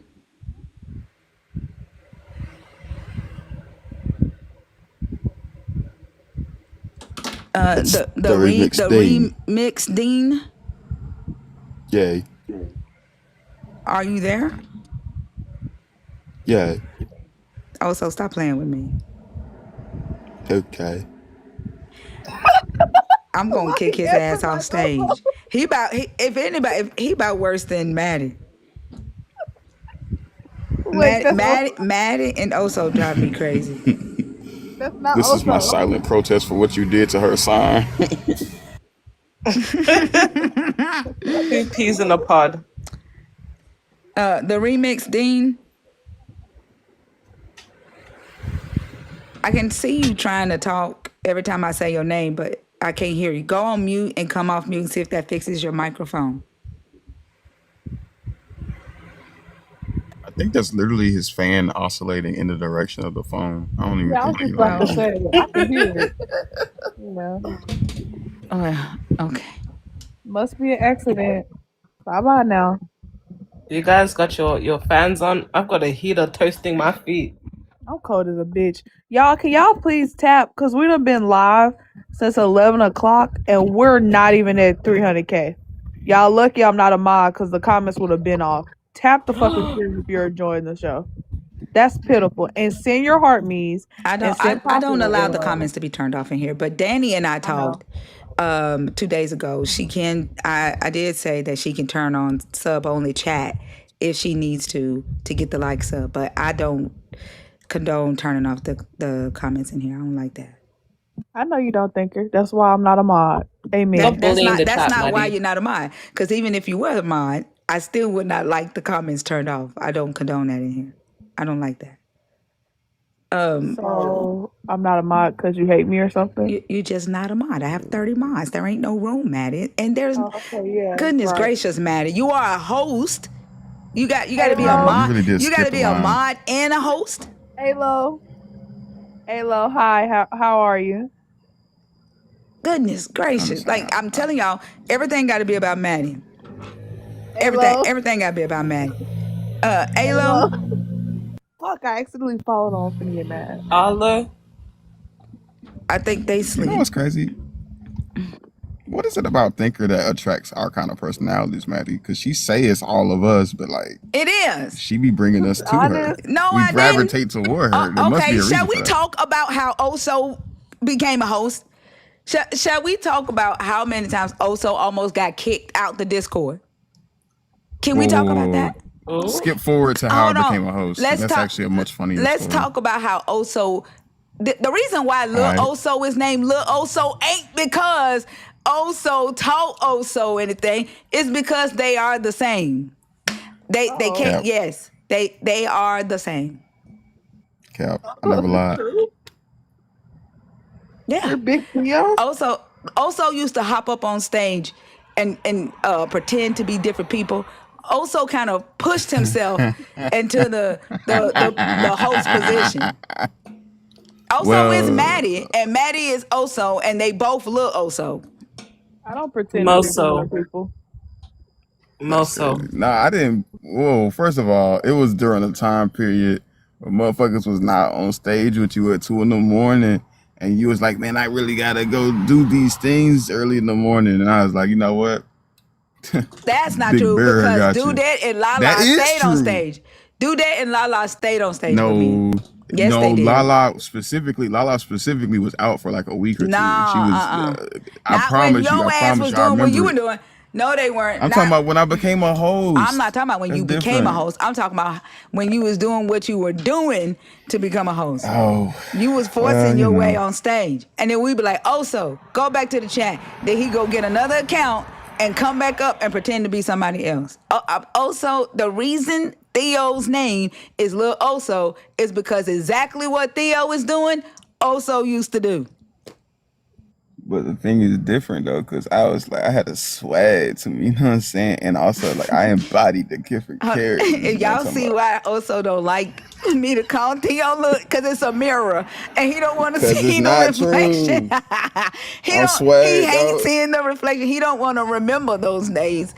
Also feel like he done, like, I don't know, rose above the occasion. He don't want a That's reminder. crazy. He don't want a reminder of what he used to be. Ultimately, all she's saying is, you used to be Tariq Longbody, Oso. Well, guess what? People fuck with Tariq Longbody. Please. I got fooled by Tariq Longbody so many times it was not funny. And the day he fooled Nelly with Tariq Longbody, that shit was funny Oh as my fuck. God. Nelly was I think I might hot. have seen that. Johnny Flicks. Yes. Hi, how old are you? 20 years old, Are just you above the cusp. Are you a believer, deconstructing, or an atheist? I'm a deconstructed atheist, but you know, I think atheist is a very strong word. I yeah, as for layman's terms, yeah, I'm an atheist. Okay. Yeah. You'll be talking to Maddie. Okay, cool. All right, go ahead, Maddie. Hi, how you doing today? Hi, good morning. I'm doing pretty good. Just finished my hair care routine. All right. Which one you want to talk about? Which topic? Okay, so you pick one. Okay. Hold on. First, I gotta know the hair care routine. You got curls? Okay, so I have in Marley twists. That's my Okay. main Mine are dry right style. And I like it because it's good at holding on to moisture, but it's just like your hair grows like weeds in it, you know? Mm-hmm. And I'm on this natural hair care journey with Sacred and like some others, like old school products that, you know, like other stylists to put me on to. It's nice. It's nice. What are you using though? Because mine are dry, and then one of mine fell out yesterday. What are you So- using? Okay, so today what I did is after 4 weeks of having these in, for starters, I just, sectioned it off into like 4 parts. And then I went in with my Nizoral, which is going to act as your anti-dandruff. It's going to soothe your scalp and really like do the heavy lifting and remove any gunk or like, just like oils from product in your scalp. And then after I do that, I rinse it out after I get a good lather. And I follow up with Sacred's, the deep hydrating shampoo. And I double shampoo with that because you want to allow it to lather just like the clarifying shampoo. And that's how you know that everything's pretty much lifted and your hair is clean. Then I take like that flat brush that you use when you're dyeing or bleaching your hair, and I dip it into the deep conditioner. It's like a washout conditioner, and I brush it onto my roots first, and then I work it into my hands, and I just press it into each section of twists so that it can really absorb. And I just leave her and love her and, leave it alone for like those 30 minutes, wash it out, and then I just pretty much let my hair air dry. And then once it's like, I would say 70% air dried, I put on like a satin do-rag or a scarf so that the moisture can stay in that satin scarf or do-rag, and I go to bed. And you do this every day? The deep No, conditioning. no, How no, often no, do no, you no, do no. this? I do that like, really, I should be doing it once a week, but I waited this long because like my maintenance was so tea. Like I go in with the As I Am castor oil water spritz, and like I'll moisturize my hair throughout the day.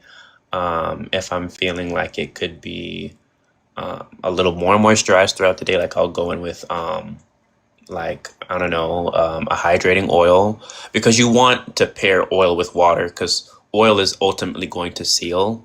Like oil by itself doesn't hydrate. It's going to seal whatever moisture agent you put under that oil. You know what I'm saying? Hmm. So that's what I do. But if not every 2 weeks, like this time I waited like 4 weeks, which honestly, I'm shocked that my hair lasted those 4 weeks, but it did. And the itch is gone. The urge to want to like rip my hair out my scalp is gone as well, and we're back to square one. Well, And that I was love this helpful. style. That was helpful. Thank you so much, because they are dry, and it is. I understand the urge to like rip the shit out, Hmm. and that like I have to keep putting it up in like a bun because Listen, I yes, know. yeah, like ugh. But I appreciate you. I never heard of sacred, but I saw people spelling it in the chat, so I have Hmm. the correct spelling for it. Of But course. I'm gonna let you get to the conversation. Thank you so much for sharing No that. worries. Okay, so I pick a prompt. Let me see what we have. What do believers have against thinkers? Should love or forgiveness be commanded? Who's really the great deceiver, God or the devil? Well, the devil never lied, but why is the God of the Bible so obsessed with schmegs? Ooh, okay, this isn't fair. You picked so many good prompts. Ugh, okay. Am I allowed to get on camera? Or is that No, I don't allow cameras on stage. okay? Got it. Just want to know. Okay. Um, dang. Okay, I'm gonna go with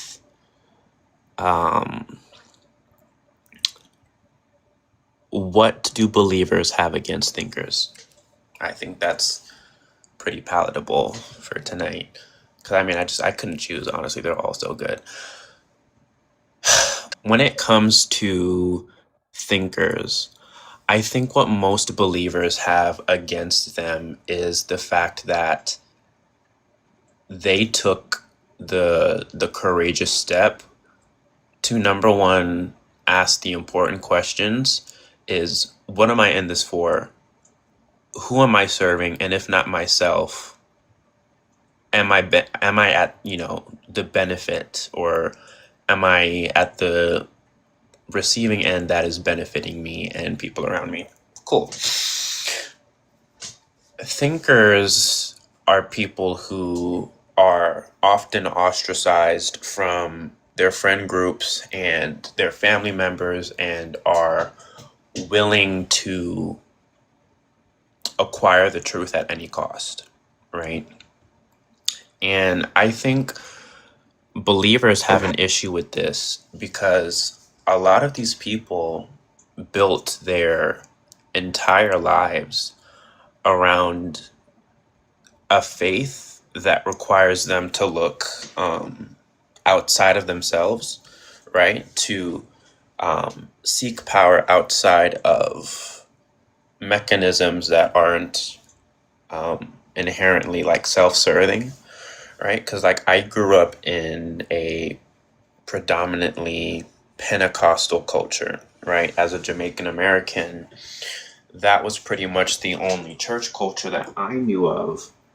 And there were reoccurring themes of you always being at an inherent deficit, right? You're worthless. You were nothing before God, and you need Him to be clean, to be saved. And if you really dissect what those words mean, you are affirming things that will have you questioning your self-worth, right? And the people who are leaving these Abrahamic faiths know that none of those things are true. And it's very oppressive language. And I think language like that does so much harm to the Black community already, you know. And I don't think that it's conducive for growth. And to expound on that further, honestly, like you see someone who's a non-believer living a life that, you know, from the outside may look better than yours. And if you're a believer and you've given every dime you have to that congregation, into that offering basket, and you see that your life really hasn't gotten anywhere where you want it to be, because you know what? You end up in that church every Sunday. You're going there to feel something. And if you're not getting it, you're going to go back. But then you look at the non-believer who is living their happiest life. You can't fathom that their happiness comes from themselves. You can't fathom that they don't need the same coping mechanism that you abide by to feel fulfilled in life. And so you have to resort to believing that something must be wrong, something must be dysfunctional in their life as to why they've stepped away or backslidden from the church or God. And it's just like, it's dilaudid, is it not? And I just think a lot of it comes from like fear, right? A lot of Christians in, you know, this 2026 aren't God-fearing people. No, they're hell-fearing people. They're death-fearing people. And fear is the Lord of their life. And this nasty, nasty piece of egregore that they're giving every last ounce of their energy to it's perverted. It's greedy. I believe it to be one of the nastier Canaanite gods, right? Because there's 12. But, you know, the one that they pray to, which I've lost track of personally, is what they claim to be the warrior god, right? The jealous god. And you hear that and you're like, wait, what am I really serving? A jealous war? Look at the world around you, right? War, innocent children dying, people's children being sold off into Schmeck slavery and being the wives of men quadruple their age just across just across the pond in a neighboring country. Famine, right? Greed, the fact that billionaires are able to exist amongst people who live dramatically different lives. You know, like, I'm gonna keep rambling. I'm gonna land with this. Yeah, I was trying to say you can let Maddie come in and I'm gonna land with respond. this, but yeah, no. I think it's fear. I think it's jealousy, and I think it's self-hate. Yes. I agree. Look, I didn't want you to think it was one sided, but I didn't want to interrupt you. I wanted to let you get No, all you're your good. I'm thoughts sorry. out. So my bad if it felt like it was one sided. I was listening. Okay. I agree. Oh, the fuck? I agree with everything that you were saying, right? I also want to remind you Hmm. That number one says thinking, but I just automatically Oh, I'm sorry. when you were talking about it, I just basically translated it to people who think every time you said thinker. So it really didn't Okay. bother me much. But I completely agree. I think another part of it is envy. Like Yes. envy of people Yes. who don't lean on the God's understanding, but they lean on their own understanding because that's one of the things they love to say. Like, oh, why are you leaning on your own understanding? We can't understand this God, right? But the difference is when you're looking at non-believers, we're we're putting the pieces together, and then when it looks wrong, we're taking it apart and we're Hmm. reanalyzing it. They cannot do that. Hmm. They're gonna cut. I don't know if you like ever seen the weird scenes in movies where they like try to glue the puzzle pieces together all in the Hmm. wrong spot. Hmm. It like explodes. That's exactly what they're doing. Like, 1000%. and it's definitely a fear thing because, like you said, they have attached their whole life to this. And I think if they actually come to the realization that this religion isn't what it set out to be, their whole life basically implodes on them. I Like agree. we see a lot of deconstructionist people in this community say when they first started deconstruction, it felt like everything just fell down. Like, and sometimes we can't get everybody. Like we can't save Mm. everybody. No, you can't. Sometimes you just And I've gotta had to unlearn that burden because it's not my burden. You can lead a horse to water, but you cannot make it Hold on, drink. Johnny. Let her finish, and then you can respond. Okay.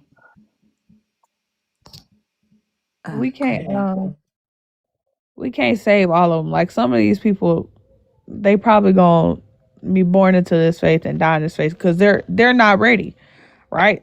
And the people who have started are still they're still dealing with it. They're still fighting with it. Like the things they have done in their life while they was Christians or helping to indoctrinate other people still bother them to this day. So they're against thinking because thinking will literally destroy everything that they have. But also just thinking when it comes to any type of logic or anything like that. Like we can go to any story in the Bible. It isn't just thinking. Well, I say comprehension kind of goes hand in hand with thinking when you're looking in this book, right? Because we can say, like Job, I can't tell you how many times I've heard somebody say that everything that happened to Job was just because he got it back. And they're not thinking at all because it's not okay to put somebody through living hell and then give some of their shit back afterwards and you give them a pat on the head. Like, that's not okay. And when you try to tell them this, instead of them completing the thought and being like, oh yeah, that is fucked up, they do a whole runaround. Now all of a sudden Job wasn't upright and blameless. Something was wrong with Job. Job was doing something. That's why all his shit had to get took. Like, they'll just avoid thinking completely to keep their framework and their belief together.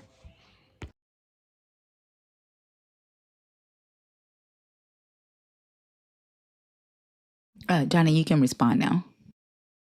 Oh, I'm sorry. Yeah, no, I agree. I agree with that. And like I was saying, like you can you can lead someone to, I guess, understanding or critical thought, but you can't force them to make that critical thought for themselves. You know, it will dismantle those frameworks that they've worked endlessly to build for themselves.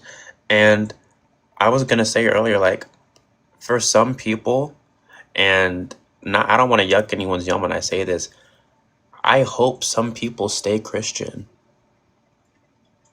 I really do. Because you know what? what we have seen historically, these people don't have a moral compass without that book. And if being under that church house is what's going to keep you a just citizen, so be it. Stay Christian.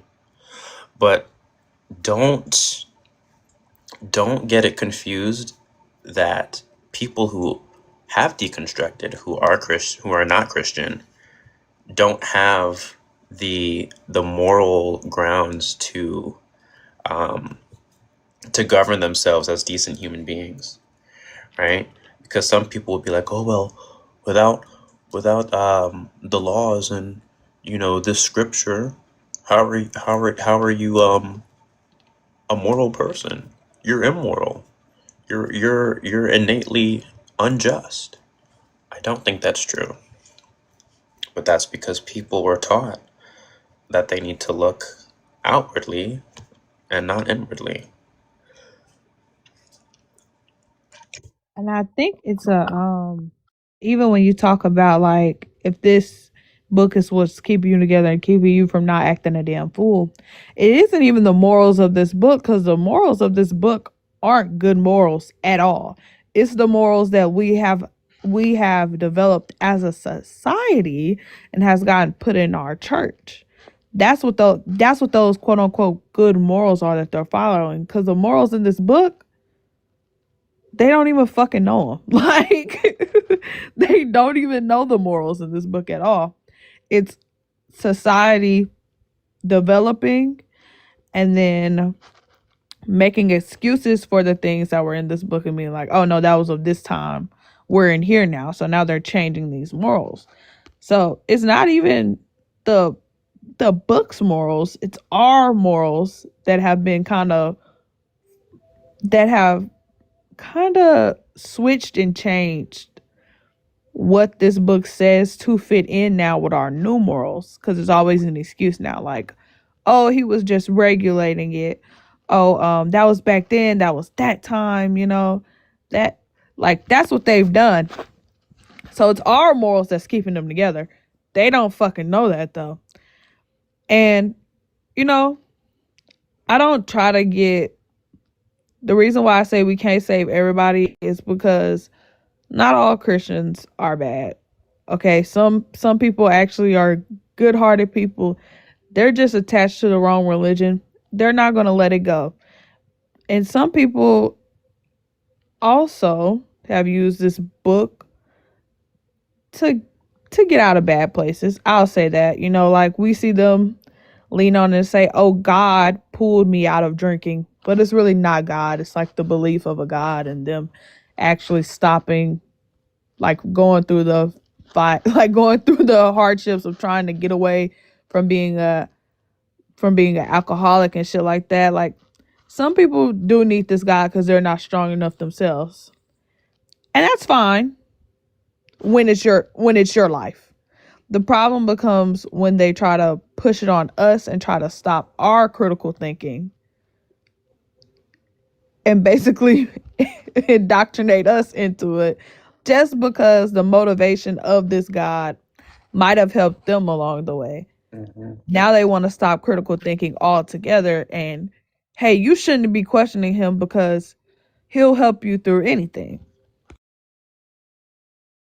Yeah. No, it's exactly that. It's like, I can love you from a very safe and, informed distance. But it's like you said, when they start making it sound like the Bible is some point of historical reference, or it's some, divine end all be all, or it's just like, even they don't even realize it, and it's like in passing, they won't even realize that they're using the Bible as some fail safe, in case they lose an argument, or something rubs them the wrong way, or they rendezvous back to, oh well, even if this is how you're choosing to live your life, Jesus still loves you. That's splendid. I didn't ask. It feels very like grapey in a sense. Am I making sense when I say that? Like, Yeah, absolutely. They don't stop. Like even in here, when they come up, they'll steadily say it, and we're like, okay, you can stop now.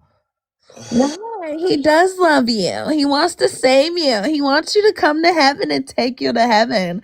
Let God come in you and come through you. Like, bitch, no, I already said no. And they do it they do it literally everywhere. And it's almost like they're either doing it on purpose or they've been doing it so much they now don't think that's a boundary you shouldn't cross when somebody lays it down. Like they don't respect it anymore. yeah. Literally everywhere, and they're always crying, saying that somebody's trying to force them to believe in something or force them into their narrative. But you motherfuckers are in the government about to make everybody follow y'all goddamn narrative and do whatever the fuck y'all want to do. You can't go anywhere without it being shoved down your face. There's not a billboard on the highway within like 10 miles that isn't talking about Jesus. Like, damn, y'all got it shoved so far down my throat. I can't fucking breathe. I can't even eat nothing else because it's all in my face. But that doesn't matter to them though. They don't care because again, to them, this is the right way of life. And you're not living the right way. So I'm just gonna keep forcing this on you until you live the right way. Yeah. Quote unquote the right way. Right. Yeah. Is that the only prompt we can dissect, or is it we wait till Yeah. someone else come? Okay, got it. Yeah. Cool. But I definitely thank you for coming up. We host the Maddie's Hour for 18, 19, and 20-year-olds every Tuesday night leading into Wednesday morning. So next week, feel free to come back. We may have the same prompts or different prompts depending on how the conversations go, if another question pops up. But definitely feel free to hang out in the chat. And if you want to Thank you pick so another much. topic next Tuesday, we'll be here. Got you. Bye. Have a nice time. It was nice talking to you. Have a good Sayonara. one.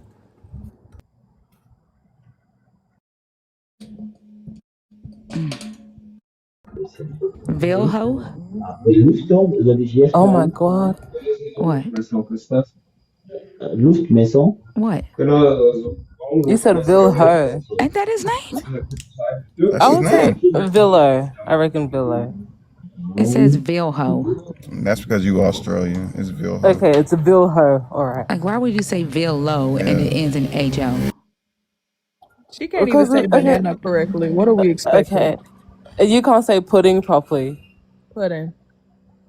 I'm trying to You, understand why. I still want to know why the fuck you would say Villo and it ends in HO. because I don't want to say ho in But his that's his name. name. What? We don't know I'm that just yet. gonna change your name because I don't like you. Sound like a Christian. I'm gonna change the Bible because I don't like what it say. Momin, don't nobody want to talk to your ass. We are not talking about Islam in here. Damn, you be begging like a motherfucker to be relevant. Alwyn.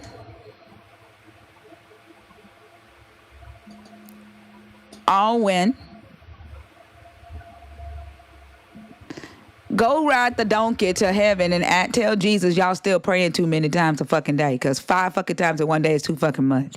Muhammad negotiated it down from 50 to 5. Tell him y'all should only be praying once a day, and it don't make sense for y'all to have to repeat those prayers 5 times a day. He ain't hear us the first 4 times.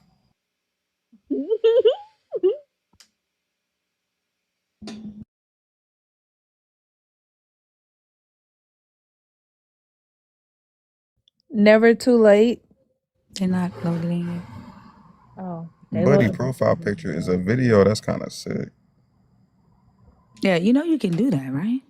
And you can choose video or a photo. Yeah. You think I'm her. Mom. What? Oh, okay. You would fall for that. I wouldn't. You can do that. You've been able to do Sure. that for years. Okay, whatever. Yeah. You And my name is Carl Winslow. Well then, hello, Carl Winslow.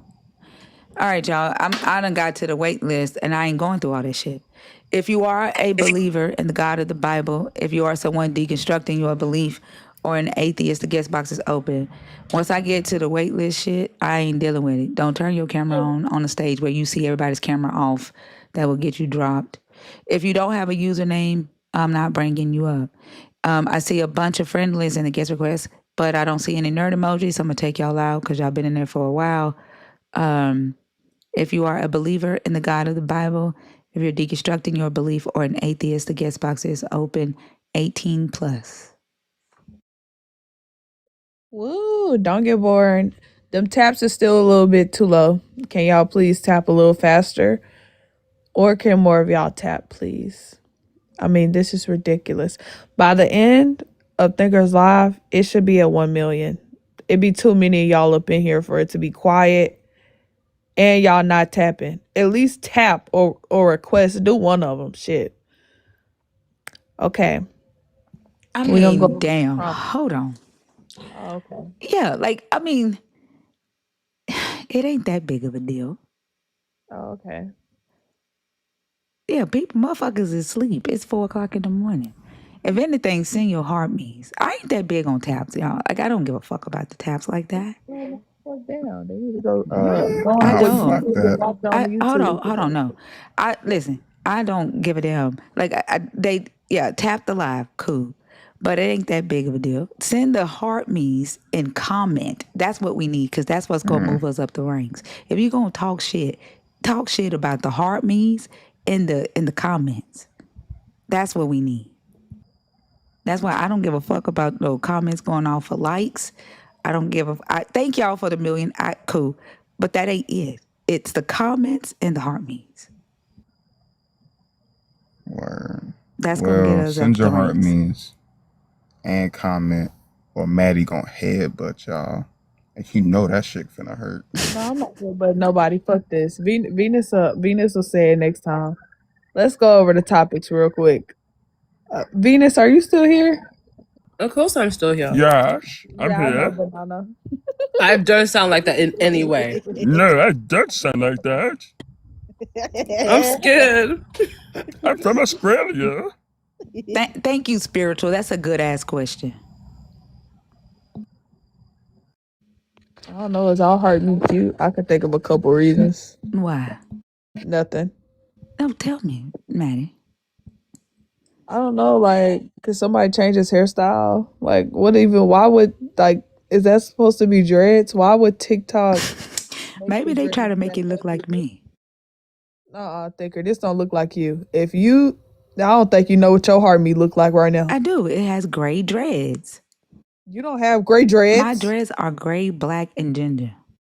I have gray hair. Well, they don't look that fucking a mess. That shit That's look all like. but I'm saying it ain't like they got ginger dreads. Maybe the dreads was supposed to be because I have locks now. You added hold on. shit. It says close unused apps running in y'all background. TikTok just sent the message. If y'all have unused apps in your background, close them. Wait a minute. Why the fuck they in my business what? about my apps on my phone though? I don't know. How they They know? just sent me a message saying that. Maybe that's why we ain't getting like pushed out on the FYP. I don't have any apps open on my background, so it can't be talking about me. Crazy. Is this a You got dictatorship? your calendar What the open in the fuck? background? Yeah, we not finna push you out. What? I had like 30 things open, but it definitely wasn't me because I have tracking off.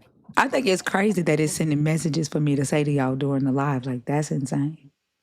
No, that's very invasive. Right? Like how would you even know that? That's weird. Avery. Avery. All right, we're gonna take you down then. Not gonna lie, I did have about 18 apps that I could have closed. Like, what does TikTok have against that though? Like, they know people be multitasking, and then they have the picture in picture. They have it where you can minimize it so that you can multitask. Like that, to me, like it goes against the features that they've built that allows people to do multiple things on their device at the same time. Yeah, TikTok. Damn, I'm not gonna say it like that. TikTok got A- bought by Americans and then lost their vision. yeah. Avery, your account looks like a troll account. Like you came up here, you had no picture. Now you have a picture and one follower. And now you're back in my request box. You were on stage, you didn't say anything when I brought you up. And so now you look like a troll and I'm not bringing you up.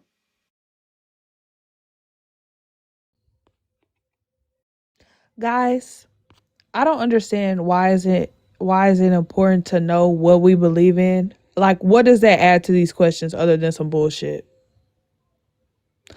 Like that, why every time somebody asks y'all something that requires y'all brain, the first thing y'all say is, but what do y'all believe in though? Y'all don't see how silly that is? That's so silly. Do y'all ask other Christians this shit too? Does that like does that change the way you gonna interact with us if we're believers or not? That's kind of weird. Yep, it That's weird. does. Yep, it does change that way because they want to discredit. Like if they know what you believe in, they want to attack that instead of what you're saying. And then they discredit what you're saying based on what they know about what you believe. That's why they ask it because it's their method of defending their belief system. They don't have to defend the illogicalness of what they believe because they're going to attack what you believe. Like that's silly. And you can determine what it's all about by reading the topics. It's not that hard. We got the questions up there on the screen. Like what does our belief have to do with anything of the questions? I just want to have one good conversation with a Black female Christian. I just want to believe that it's possible. I don't want to believe that Black female Christians are catty in these conversations and petty. But like every one that I've engaged with have been petty, catty, and like unable to handle like challenges. And I actually had high hopes for y'all because I usually get male Christians in here, and they are very misogynistic, and they cannot, converse, especially because I'm a woman, and on top of that, I'm a Black woman. So I've been saying for the longest that Black women would engage better, more civilly, but I've been disproven on that, and I just don't want to believe that that is true.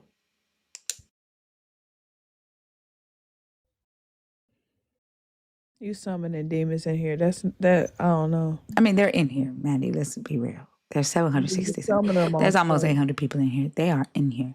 And then you have the ones that are sitting out in the hallway. They're in here. I just don't know why they're catty. I don't know why you're catty either when your religion tells you that you should be quiet and not teach nothing. I don't know why I would be catty. You're not even supposed to be up here talking to us about this. Like that's There's real some really silly. bad ones. That's real silly. Overly silly. The men y'all be pining after don't respect y'all. They're No always birds. They respect. always got panels full of men. I'm not going to name any names, but they always have panels full of men ready to run to their rescue when they can't answer your question.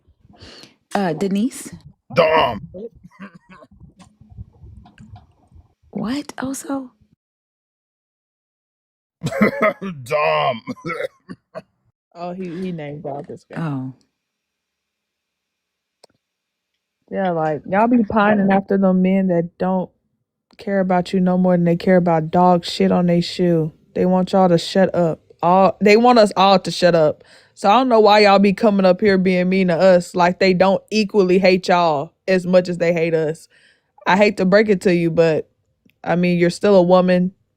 This religion is still against you. Kissing their ass only works for so long.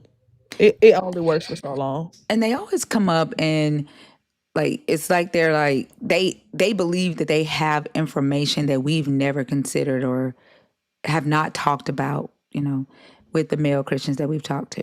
And then they throw sly digs in a very sedity, covert way. Kind of like what your girl did. What's her name? The influencer that was on Mama Bash's live. Black China. Yeah, and she did not like when I asked her what is a soul, and she said something. I forgot her answer. And I said, "How do you know?" And she said, "Because I know." And I said, "So it's a soul just because you say it is? I don't have to say anything." Like, what is all of that for? And then the moment that I return the energy, they all of a sudden have innocent ears because, like, mind you, I had been cursing the whole entire conversation. But the moment I ask her a challenging question, she gets petty and I return her pettiness. Actually, I didn't even return her pettiness. I just said that was an ignorant ass question. She gets so innocent to, oh no, I didn't know it was going to be all the cursing and the disrespect. I have to go. But like you're the one who came with the cattiness and the pettiness first. And they have this high mightiness about them. Like Black women are very intelligent. Right, like we have the most degrees out of any demographic, and so I would say we are an intelligent, very intelligent demographic of people. But when Black women are Christian and intelligent, or I'm going to say, and even when they're not as educated, like they have this sedityness about them that is also at the same time used as a defense mechanism or a weapon. Does that make sense? What I'm saying, like. It's like the sedityness is a part of the defense, not a part of their actual personality. Yeah, and I always thought about that, how they'll be like, oh my God, I didn't know I was gonna get cussed at, but then you go on their profile and they got Megan Thee Stallion as one of their. Yes. What? You listen to secular music, but you can't take cussing? What the fuck are you talking about? Like, it literally doesn't matter until they're trying to be a victim on stage. And they'll be like mumbled under their breath, bitch, or some shit. But the minute you be like, that's not what the fuck I'm asking you. Oh my God, I'm just gonna leave. I didn't know I was gonna be cussed at. Or they say cursed. I fucking hate when they say cursed. Oh my God. You know what I it didn't makes know me I was think gonna of? be cussed at. It's like church hat syndrome. The women in the church that wear the big hats, they dress to the T when they go to church. Like they're very flamboyant, look like they got a lot of money. The Yeah. flashier the hat, the more anointed they are. That shit used to go triple platinum at my church. And I tell you, my Mimi, oh, she did not fucking play. My Mimi and my great grandmother, oh my gosh. My great mother, I still remember to this day, I was like 5. My great grandmother used to be the flyest woman in that church. Do you hear me? And like, she was like in her 90s when I was that young. I think when she died, she was 105. Oh my gosh. She used to be up in there styling the profile and so hard. No teeth in her mouth. Barely talk. Sometimes she could barely even walk past 2 minutes. But baby, she was the flyest woman in that church. And you could tell her shit. She always had her nose turned up at somebody. If you were like wearing something too short or too revealing or something like that, baby, her nose was turned up at you. That's a lot of Black women in church. Virgil, if swearing invites demons, then why do Christians get visited by sleep paralysis demons all the damn time? Like, are y'all cursing in your sleep? Is it because y'all go throughout your day and you curse and pretend like you don't, and then the demons come visit you in your sleep? Can you answer that question for me, if that's what invites demons?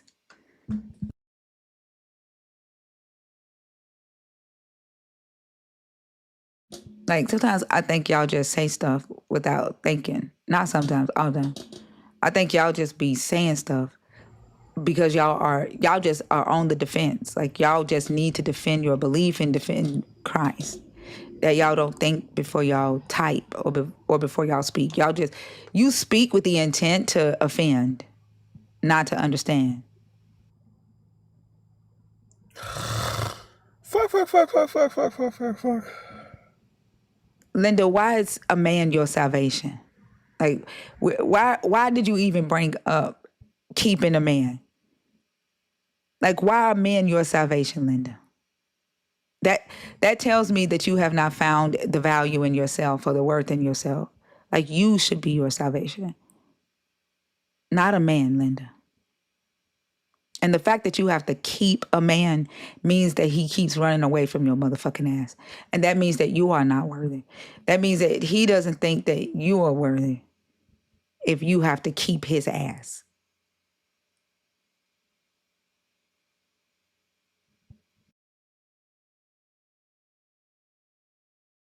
But what are we hurt about? You the one that don't got a man. That's what I'm lost. That's what I'm lost on. Or you gotta fight hard to keep that motherfucker one.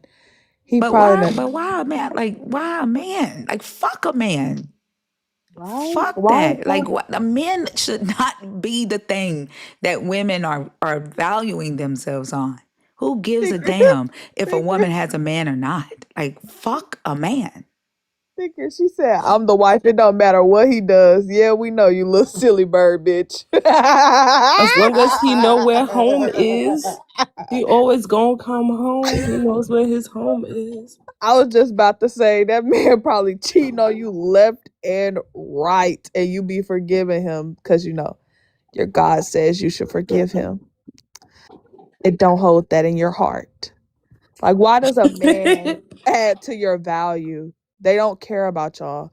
They literally are destroying the world and like dropping BOMBSs on people.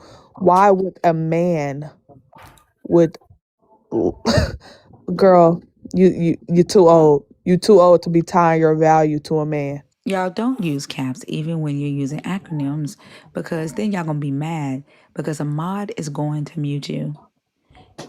Don't use caps at all unless you have been given permission because you have a vision impairment. I don't read the messages y'all send about y'all being muted. I used to respond to them, but I stopped.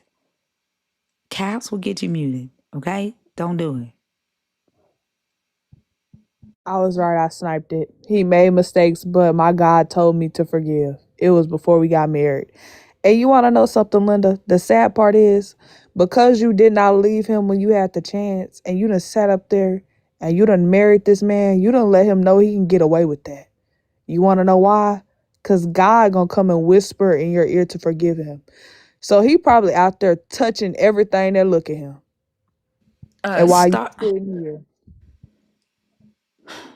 Go ahead, Manny. I'm sorry, while you sitting here late at night messing with us and he out touching everything that look at him, no matter if they Christian or not. Start now. Like what you are saying is delusional. Saying that the men left you your wealth, and you probably don't have any wealth to leave anybody. Like, and then y'all, just like what a Christian does, a Christian will say, well, Christians are feeding the most people in the world when you probably haven't fed anybody. You lean on what other people do, and you take credit for that shit. Now, when I say black women hold the most degrees in the world, I'm included in that. I have degrees and I am a black woman. I'm not going to be talking about black women leave wealth. I'm not wealthy. So I'm not going to talk about leaving wealth that I have not left or built. Like, that's ridiculous. And men did not leave women their wealth. Women gained wealth on their own.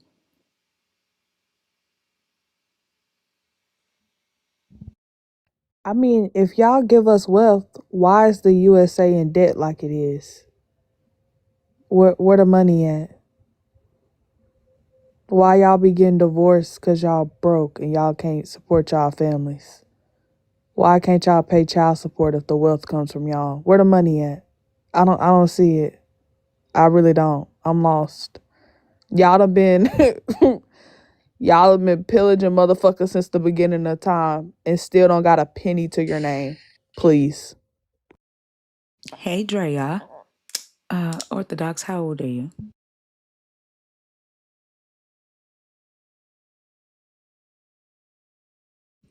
Orthodox. Oh, sorry. I was muted. I'm 18. All right. And pick a topic and you'll be talking to Maddie. Number one, I just want to know what's the reasoning behind that. Okay, yeah, he's talking to me. Well, it could be multiple different reasonings. Like, what do you have against critical thinking, or what do you have against thinking in general when it comes to logic in the book? Well, logic that needs to be applied to the book, or Uh, comprehending a story in the book, because sometimes y'all struggle with that too. does that topic cover morality and ethics as well? I mean, I guess if you wanted to, you're the one who picked it, so like, where you want to go with it? Yeah, I'd probably go to morality. Mhm. Just Are you your finna? I got a question. Are you finna feel bro me? Cause I don't like that, and I'm not the you person don't to talk to if you finna do that. you don't like philosophy. I'm I not. do, I but Or we're think not it's for gonna do pointless. that here. I oh, you I don't do I think it's philosophy. Look, I think it's pointless, and it doesn't Ah, mean anything because then we'll get to the point where you try to start telling me that grape is subjective and graping a person could be good. So I think it's a pointless conversation. It needs to nothing when we're talking about this. So if you're here to feel, bro, I'm not the one you need to talk to because I yeah, don't. I'm open to talk to anyone, but I feel like disregarding philosophy like that is a bit, jumping to the gun. Because I don't we all care. have I our don't do own field form of bro philosophy. conversations here. So You no, don't no, do the basis of thinking, no, thinker? no, That's no. ironic. Yep, it is. So do you not see your whole position is based on a No, philosophy of some no. sort? Talk Oh my about god. It's a talk so about the it's book. We're here to talk about God. I don't give a fuck about your yeah, but fucking how need. can we I talk don't about care anything about without your I grounding? don't care about your ego contest. I don't give a fuck about that. Talk about the God. And Yeah, I I just can and talk I about the just God. laid it It's fine. down. Hold on. Since you having trouble, I'm not gonna talk about philosophy. If you try to go to it again, you can just get down. So, are you here to have that conversation, or do you want to actually talk? Yeah, I can have that conversation. But just know that none of I us don't can care. Have critique the each other. conversation. Go. You keep going. You keep going to it. We're Yeah. not doing it. We're not doing it. Okay. Well, I think that's a bit bigoted from your end. Good. Cool. Talk about the topic. So No, it's not your turn, Venus. She didn't get to talk to an op yet. You have. You talked to two Oh, ops. so true. Yeah, That's so it's her turn. true. so Thinker, or this panel, Thinker and specifically, has over I don't talk to 300,000 18-year-olds. followers. You are talking to Maddie. Talk about the Yeah, and fucking you can't topic. ground your position. Talk about the topic with What the? Maddie or get down. Hey, Yeah, I'm ready to talk, but I just want to know your grounding. hold on. Hey, didn't I just tell you? I don't know if you just not hearing me, or if like in these words, if your ears are AI'd on. AI drew your ears on, but we're not doing the field bro conversation. What the fuck are you talking about grounding anything in? We haven't even gotten into the conversation. What is there to ground? Yeah. Why haven't You we up gone here to the to argue. conversation? I'm not here to Because argue. I'm you're actually shouting here to at have me. a I haven't even conversation. given my point. Yeah, you wanna know why I'm Can shouting? y'all get to the 'Cause you're an topic? innocent little child. You're immature. What is grounding? You said why are we getting into No, grounding? get to the topic, Because please. Get to the topic. What do so believers have against Maddie just asked thinking? a question. Get to the topic. What do believers have against thinking? You're asking me that. Yes.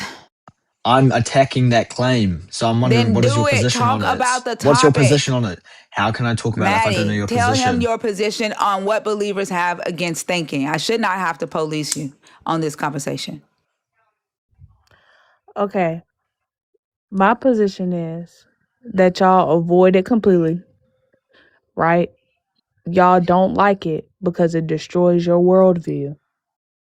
and the fantasy world that y'all have built up. When it comes to thinking and applying logic to this book and to this religion, you do not do it, and you demonize others that do it. You ignore facts and you ignore testable things for things that you cannot test, all because of your faith. That's what I think. So I'll get into that. And my position is that atheism is anti-intellectual. So when you say that there's no need for philosophy or grounding, and then you say something that Thank you, because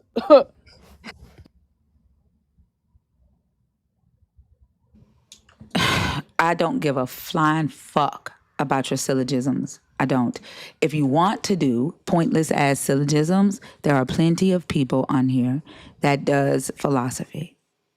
Go to their page. Go to Monkey Boy's live or something, or go to Ian or Kason's live. It's not that fucking hard to talk about the morals in the book. Like, with that specific topic, you don't need philosophy. No one's asking you for the problem of evil or to ground fucking metaphysics. Like, it's such a waste of time. And this is from someone who actually likes talking about these things sometimes. That's just not what this topic is about, and you can't make it about that.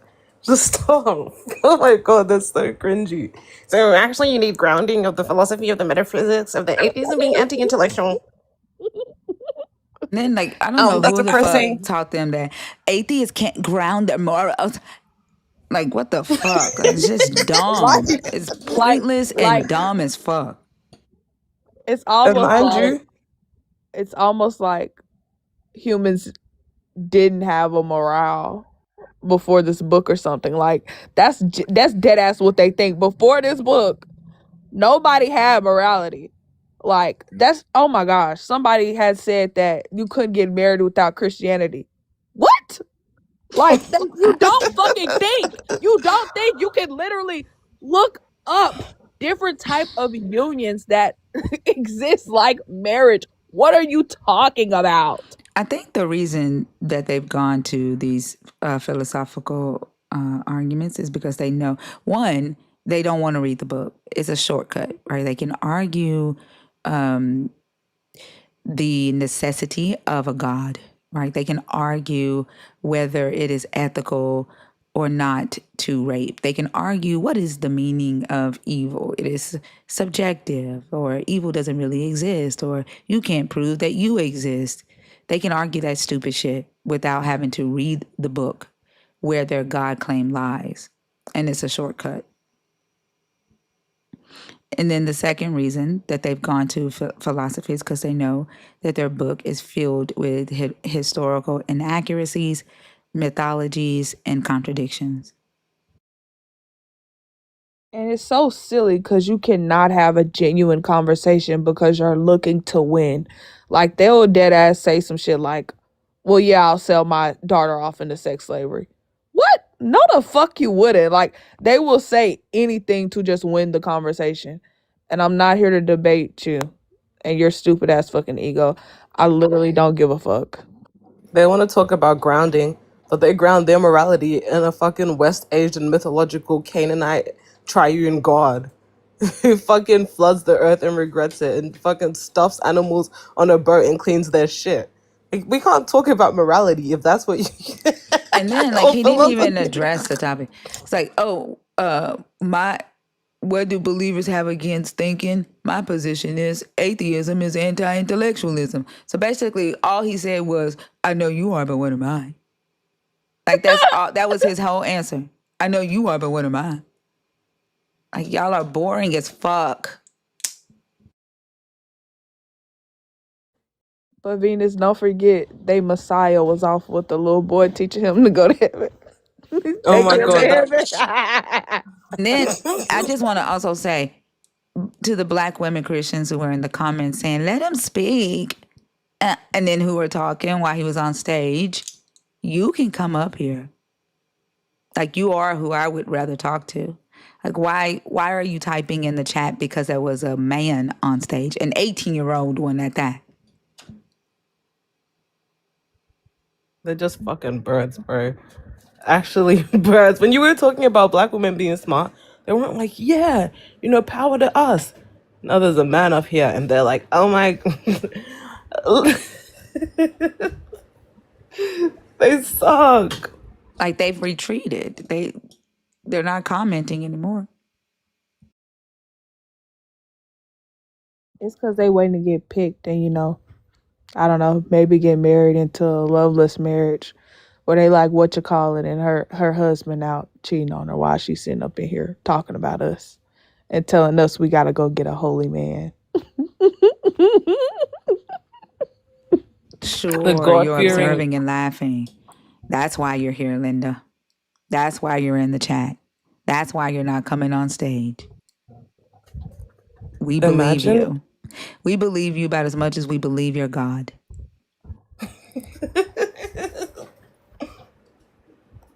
Imagine making your name petite, like the words petite in your name. That's how I know you're a bird.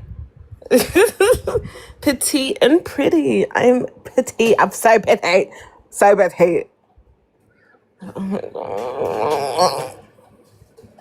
Venus, it sounds like you need medication, boo. I'm already on it, sweetheart. Oh my gosh, thinker.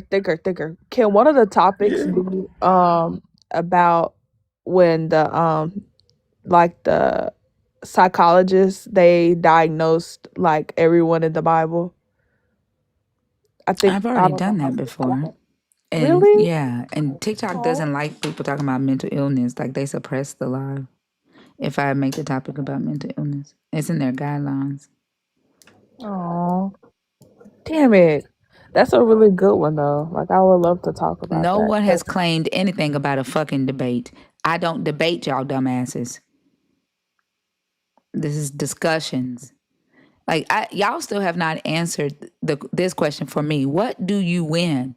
If you win a debate for Jesus, what the fuck do you win? Because that just sounds like an ego contest. Some extra strokes at the circle jerk. Seriously, I want a Christian to answer that fucking question for me. What do you win when you win a debate? What does Jesus get?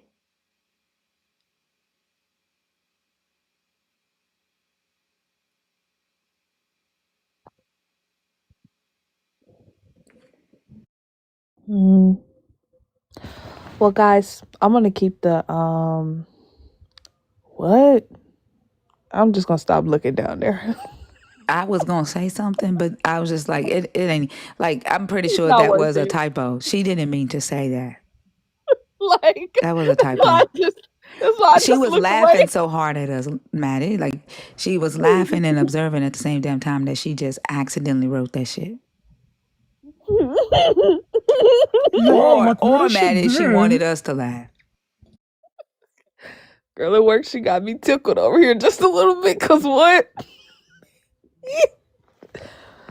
Oh my gosh, the blind about on women her man with. Okay, I'm gonna try to go down. I feel like I talk about one too much, so I kind of want to talk about three.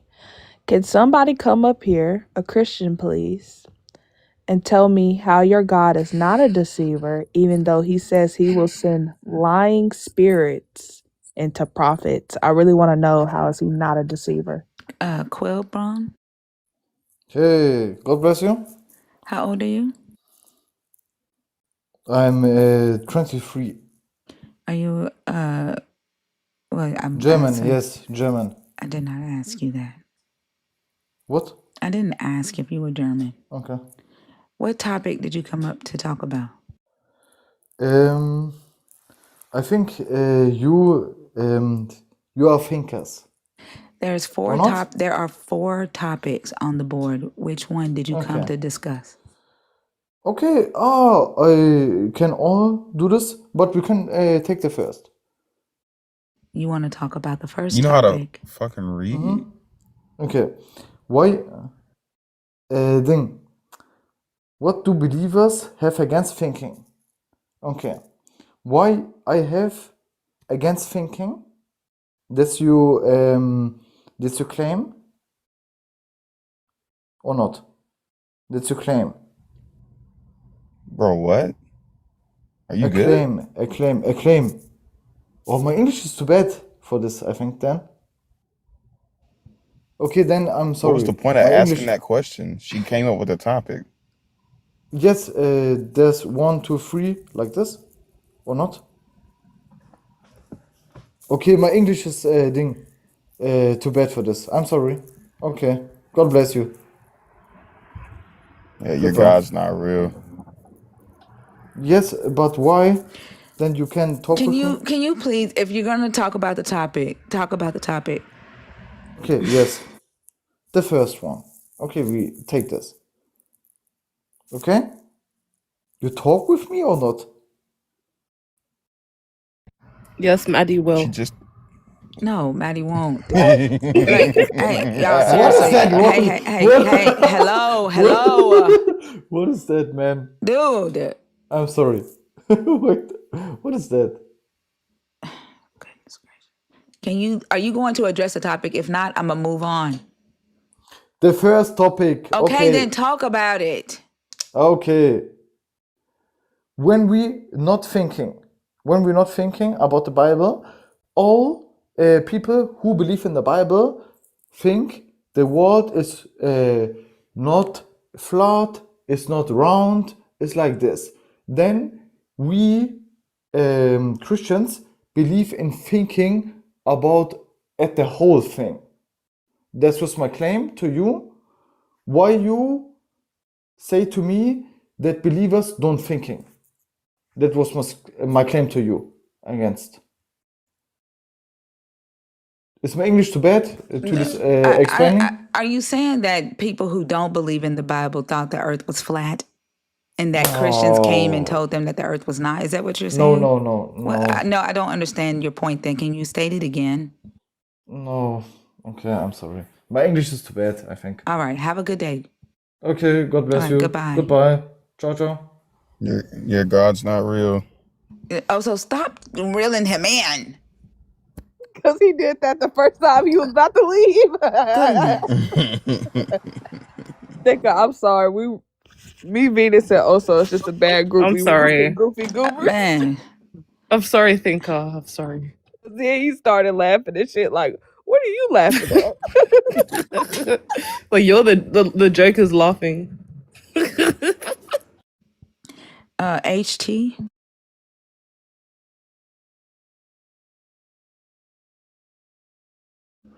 HT, are you Hello? up here? Yeah. Yeah, my bad. Are you up here How on y'all doing accident today? or on purpose? No, my bad. I was taking care of something right here. You're here on purpose? Yeah, I'm here on purpose. No, Okay. I'm sorry. How old are you? I'm 34.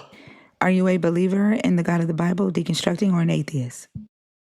I mean, I'm spiritual. I don't believe in the God of the Bible. Okay, so you wouldn't fit the conversation, okay? Oh, I thought we get to pick. I'm sorry. I only talk to people who believe in the God of the Bible, people who are deconstructing their belief in that God, or atheists. Okay, so can I deconstruct? No, you don't have What's a the belief in password? that God. So no, you don't fit the conversation, okay? All right, Mama. Have a good day. Yeah. Maybe we need to drop Oso so we can get out the hood. I don't know why we over here. Like, it's a lot going on. I mean, I don't know. Y'all niggas is the reason I be Why y'all TikTok be niggas. snatching your ass down? TikTok don't know what shanking a nigga is. Oh my God. Gosh, so. Sayonara. How do I pronounce your name? Ivano Kuba. Ivano Kuba? Yep. How old are you? 42. And are you a believer in the God of the Bible, deconstructing, or an atheist? I'm a believer in the God of the Bible. Okay, there are 4 topics on the board. Which one did you come up to discuss?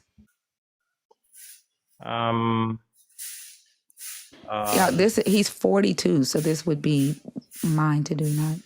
Y'all do 18, 19, and 20, Venus. That would be basically question 3. Okay, and which one do you think is the deceiver? The deceiver is the devil.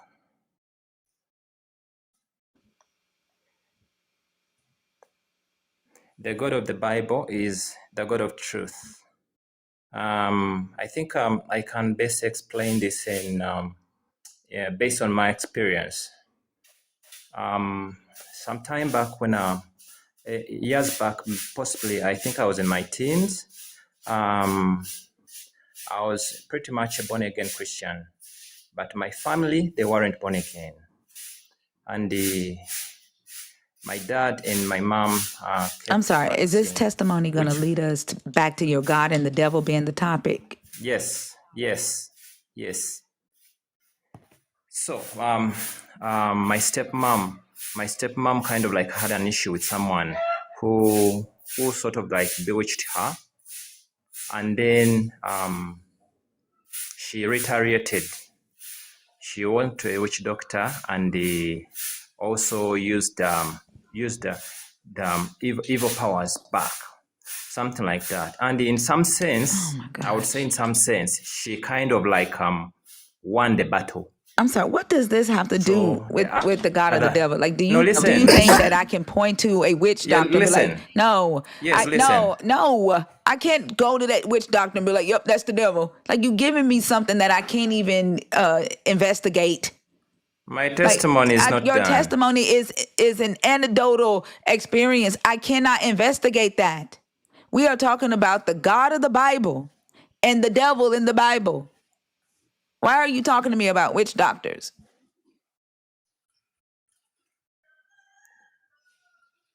I thought the Bible speaks against witchcraft, right? Does it talk about witch doctors? Yeah, they're there. Where? Of which one of them was Balaam?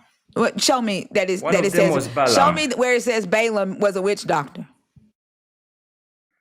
It doesn't matter. It does He was a matter. sorcerer. It does matter. Show me where it says Balaam was a devil. Was your devil? Well, I think I'm not going to be of any help. That's because you all don't read your book.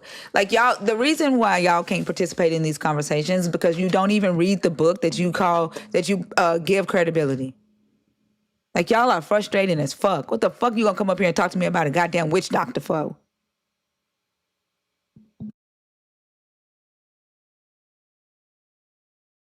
Y'all want to talk about everything but your damn God. Philosophy, witch doctors, feet, everything but your God.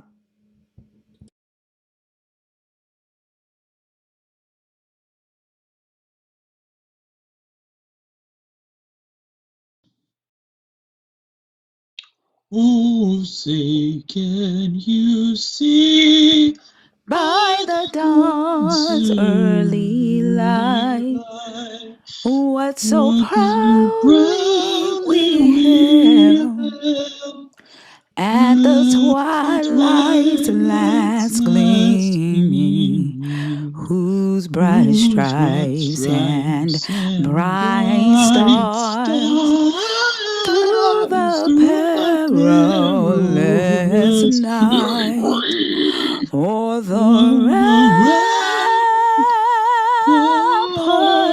we watched were so gallantly streaming, and the rocket's red glare, the bombs bursting in air, gave proof through the night that our flag was still there.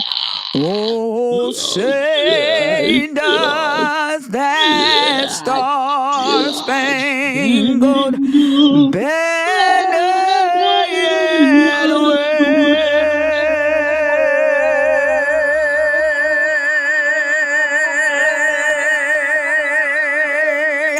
Oh, the land of the free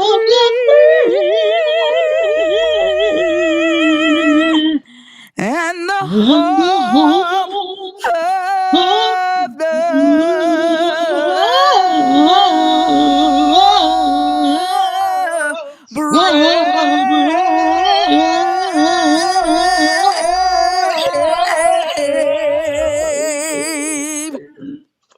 Thank you. I appreciate you. Have a good day.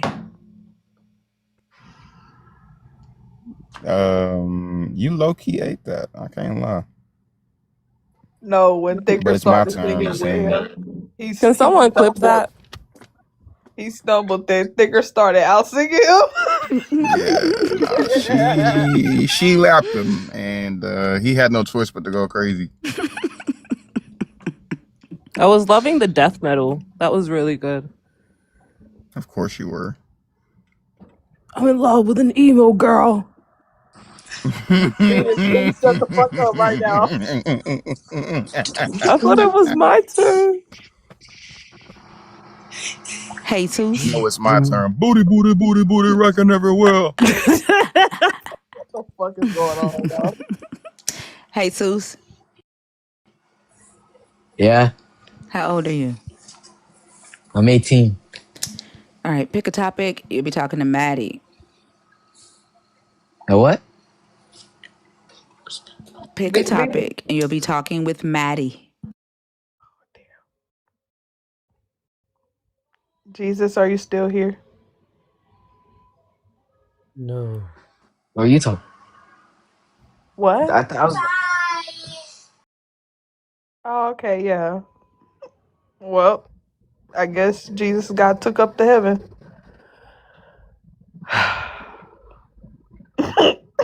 He's crucified. Get the fuck off. He's been crucified. That was funny as fuck. I'm not gonna lie. Miss Fed Up. I think this is an accident. Oh, definitely an accident. I apologize. No worries. Have a good one. You too.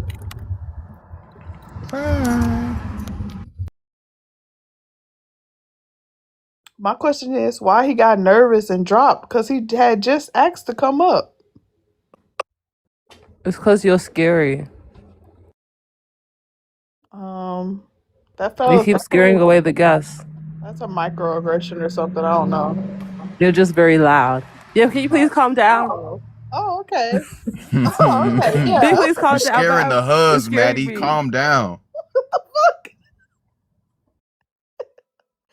I know y'all not talking to me. Y'all real loud.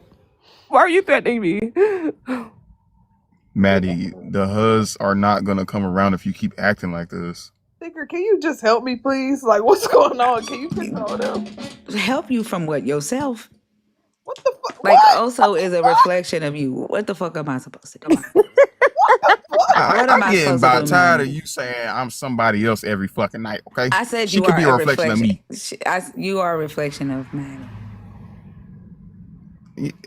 I see the huz not coming around because of that either. So Also, please, Venus, can you tell Venus, Thinker, can you tell Venus to stop being microaggressive and I tell just feel like Oso you're to being stop talking really about aggressive stuff? right now. Oh my gosh. yeah, this is definitely a macroaggression. The huz texted me. They said they will not be around. In chat, that did not happen. Thinker, do you think that, Oh. okay, well, I'm not gonna ask you shit. The fuck? No, that wasn't for you. That wasn't for you. That was because I had to lean up from my chair. I was just about to say, Thinker, that was do my you? hard-ass time. Huh? Nigger, nigger, nigger, nigger, nigger, nigger, nigger, nigger, nigger, nigger, nigger, nigger, nigger, nigger, nigger, nigger, nigger. I feel sorry for this generation of kids. Thinker, do you think? Wink, wink. Oh, my name's Maddie. What? I didn't get that, Venus. Don't disappoint me, Venus, okay? Stop. She said, Don't Thinker, do disappoint you? me. Don't disappoint me. That's actually really funny. No, she said, Thinker, do you think? That's what Maddie said before. And I was like, Oh, oh, that's when kind did of I say punny. that? When did I say that's kind of punny? What? No, you see, wow, I just feel like you're really aggressive.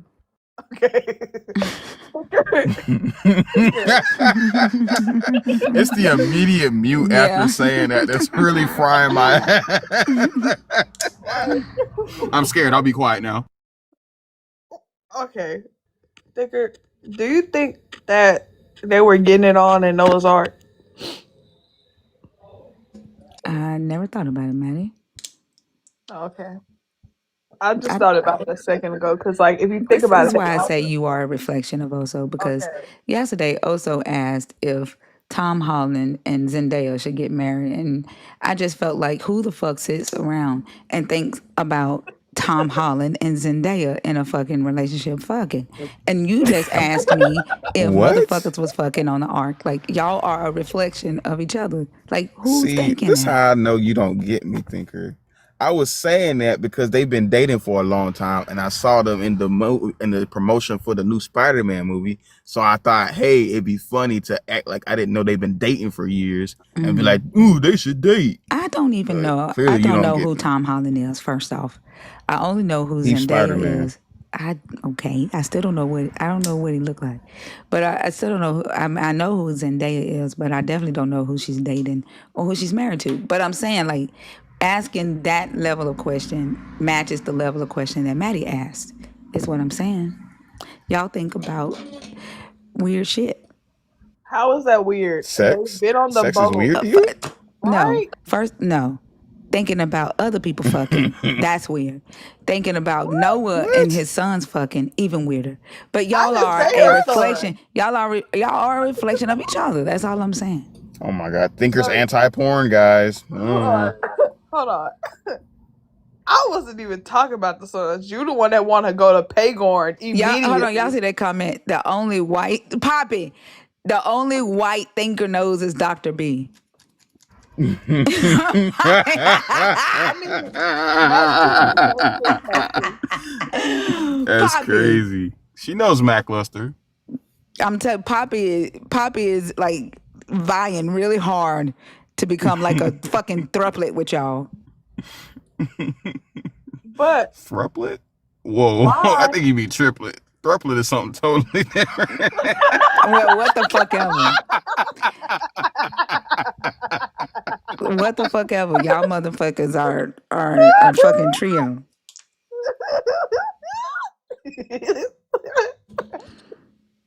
Thicker, why when I said, do you think they was having sex on Noah's Ark, you immediately went to I the don't son? fucking know. But why would you go to the father and the son? Because that's not what I was I talking said Noah and his sons. The fact that you think that I'm saying that they was fucking each other is insane, Maddie. It's the way you framed it, like I said, why the fuck would I be thinking about who Noah and his sons is fucking? I mean, about Noah and his sons fucking on Ark. Like, you think that I'm saying Noah was fucking his sons? I mean, I don't see a comma or like a pause anywhere for me to like not think that's what you were saying. Maybe we should Maddie, be a little more girl. descriptive with what we're saying. Maddie. What? Honey. You still like answer my question now. I'm not finna answer that question, Maddie, because it don't make sense.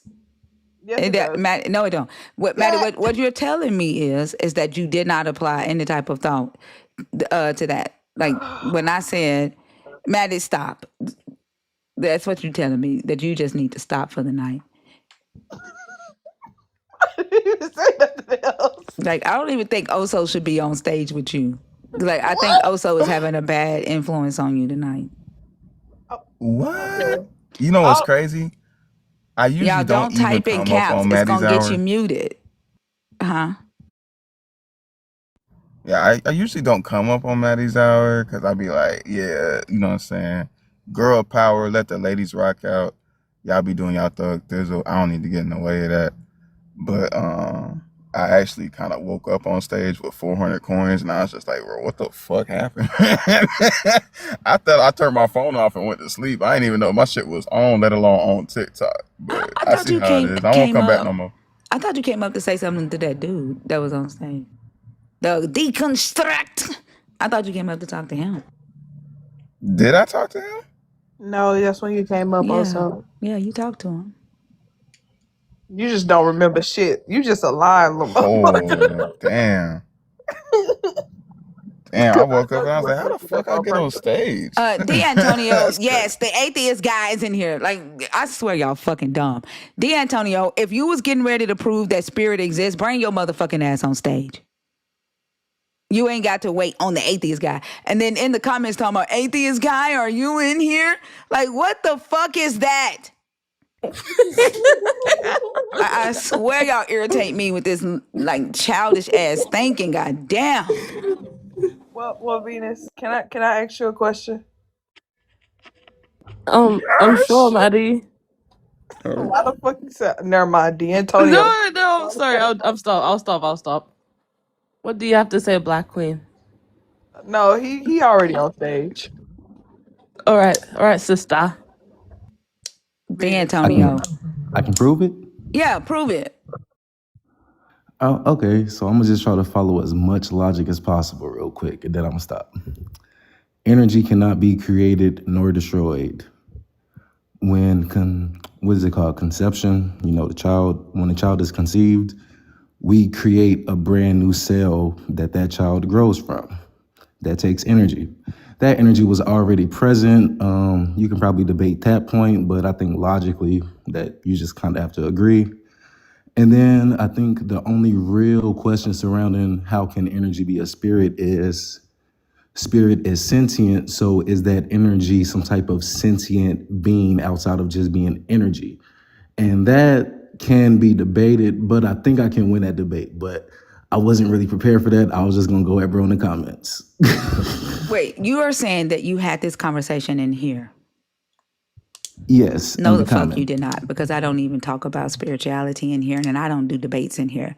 But what It you was in just the said don't comment. make any fucking sense, because my desk is made of energy. The pen that I am clicking is energy. Every fucking thing on this planet is energy. But it is And not so I'm sentient sorry, energy. I'm sorry. Everything is energy. And by you saying that it has to be sentient does not mean that it is a spirit just because it has energy. Like, there is no fucking way you brought that shit in here. So you cannot disagree that energy can be sentient. Oh my fucking God. You said that you was going to prove the spirit. That's what you said. And there's no fucking way you brought that in here. None. Well, once I corner whatever refutations I'm or sorry. rebuttals we Let have, me address what I just said. There is no way you brought that in here. You couldn't have been talking to anybody in here about that shit. For one, I don't talk about spirituality in here.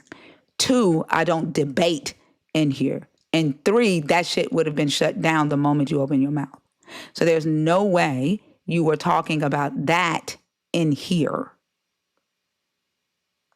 in the comments, You literally said, this is the panel where I almost proved that energy existed. in the Atheist, comments, no, you said panel. Is there a panel in the comments? check the comments. I said the comments. You said, oh my gosh. So you came in here and said, these are the comments where I was finna choose that spirit exists. That's what you Oh, I said? did say panel. My Yeah, apologies. you said panel. Apologies. And in this panel, we seek evidence. We would ask you to prove the spirit. If your God's Holy Spirit is real, prove that. Oh no, I just proved spirits. I'm a spiritual Yeah, person. you definitely ain't been in this motherfucker. I don't give a fuck. I don't give a fuck if you think you have a spirit or a soul. I don't give a damn about that shit. So there's no way you were in here talking about that. Only in the comments. I apologize. All right. Bye.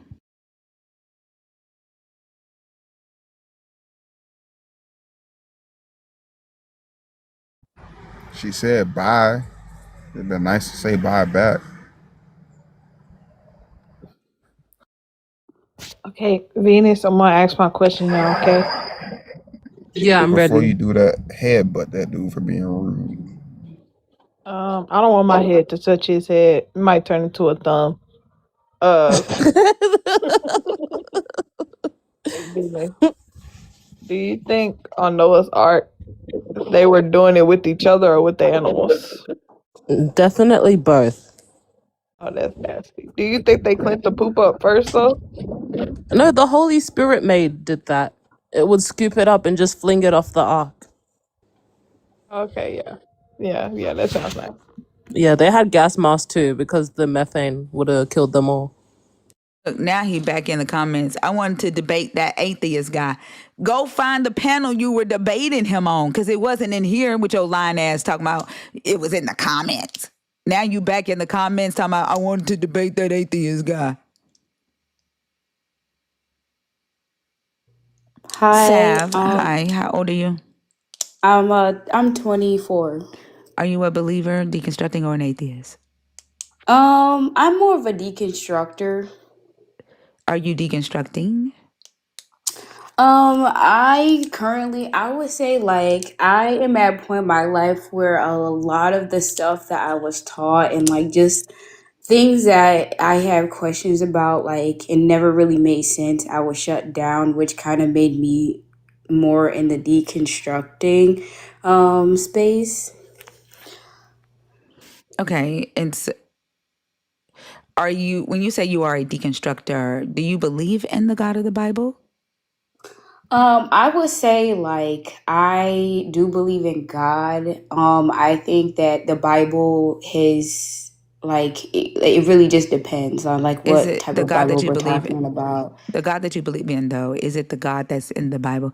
I only talk to people who believe in the God of the. Um, I would say like so basically I grew up in a Christian household.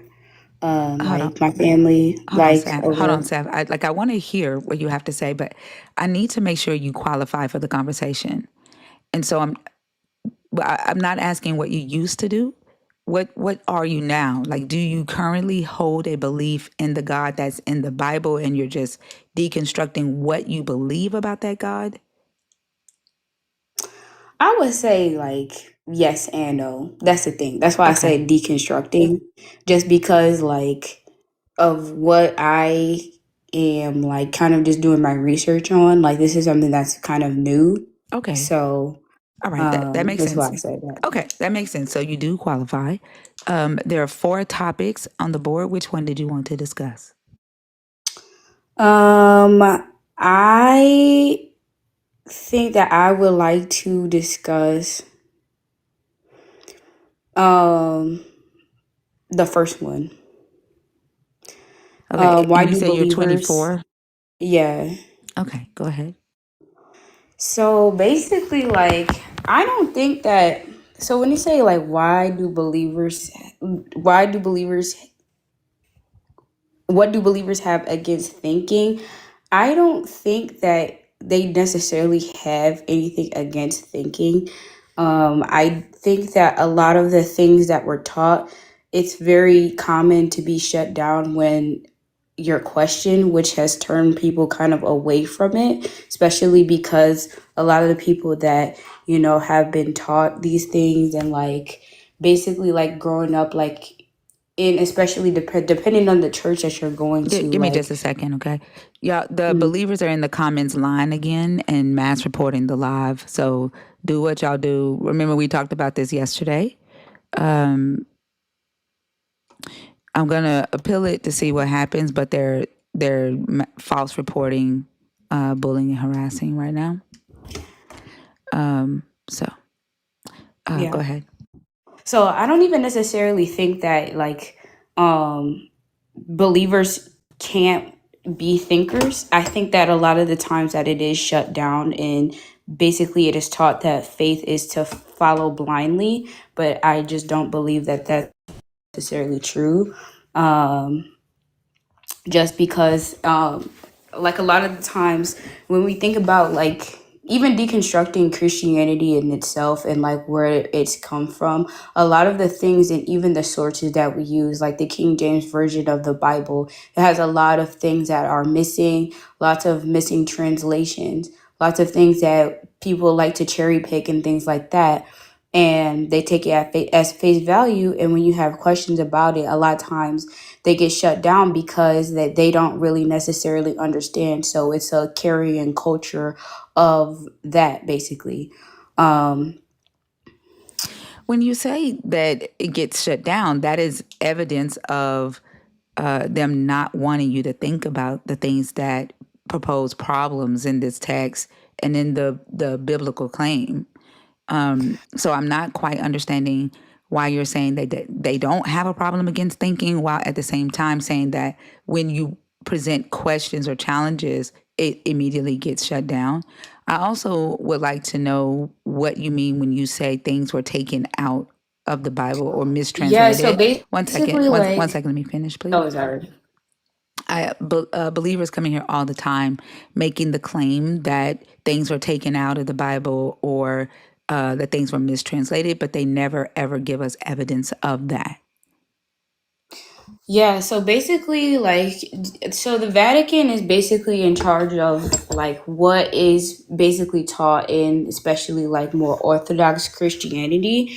And right now, like, the most printed version of, like, basically the form of Christianity that is followed, or, like, the book that is most used, especially, like, if you are a Christian, especially in the United States, is the King James Version of the Bible. But the King James Version of the Bible one, if we just talk about like the context of who King James was very much this is what I found, but like King James was basically a tyrant, someone that's not very like trustworthy. A lot of the things that came from the previous book before that, especially like I think it's like the Book of Enoch, the Book of the Giants, all that stuff like that have been taken out. And then I don't think that. So when I say that, a lot of the times, like when people are thinking or like they're against thinkers or it is shut down, it's more of shut down of ignorance depending on where you're going and what's your church and what is your community. There are different church communities where, people may not have the answers, and that's something that you have to find for yourself, or people may have an answer, may have things that they think about, things that they might have started believing when they were younger, and then after reading and trying to understand it, because it takes time to really understand what is even written in the first place, and then life experience to really understand like what they're talking about, where it's like, okay, well, now my beliefs have changed. Like, beliefs can change, like things can be very fluid. Sav, you cut out. Necessarily think that believers are not thinkers in that point of view. Like, I think that there are many believers who are shut down. There are many believers who are asking questions and they do get shut down, which creates that culture and creates that perception, especially from people that leave the church. But there's also some people that are thinkers that find enlightenment through the Bible, and they've had to really try to understand, go back, reread, and then kind of apply what they've read into their own lives. I don't think that I can't respond to all of these points. Please remember that it is a back and forth, it's an exchange. Okay. Okay. Sorry. No, go ahead and finish your point. Oh yeah, so I don't necessarily. It's kind of like a double-edged sword, where it's like a lot of the times, people create that culture based on their own ignorance. Where there are thinkers, there are people that actually like believe in not only just like the Bible in itself, but they also believe in philosophy and things like that to make the context of the Bible more whole, which is where you have the thinkers. So I'm just a little bit confused as to why you're saying the Vatican is controlling what Protestants read. Like, the Vatican is Catholic. They don't. I didn't say Protestant. The King James Bible is a Protestant Bible. So the Vatican would not be controlling what is in the King James. And so what I asked you for was evidence of things being taken out of the Bible. The Vatican's Bible, which would be the Catholic Bible, has more books than the King James Bible does. And so it wouldn't be the Vatican controlling what Protestants read. And then each denomination of Christianity, which there's over 50,000 different denominations, they decide the doctrine. They create the guideline of what they teach to their parishioners, not the Vatican. And again, like I didn't get any evidence or resources that back up what you said. And so what I'm saying is when I talk to believers and they make the claim that things were taken out or mistranslated in the Bible, they never give me any proof of that. And what exactly are you saying was taken out is what I'm asking.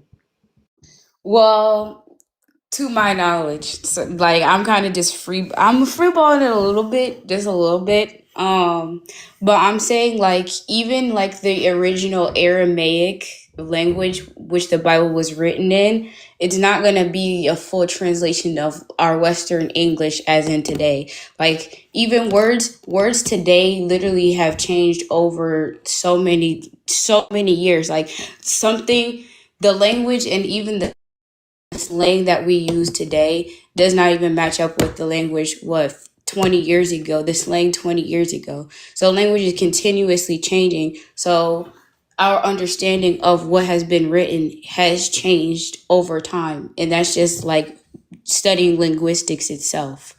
Do you study So linguistics, Sab? a little bit. I used to a lot. I spent about 4 years studying like Latin, and like translating old text and that jazz. You translated the old text of the Bible.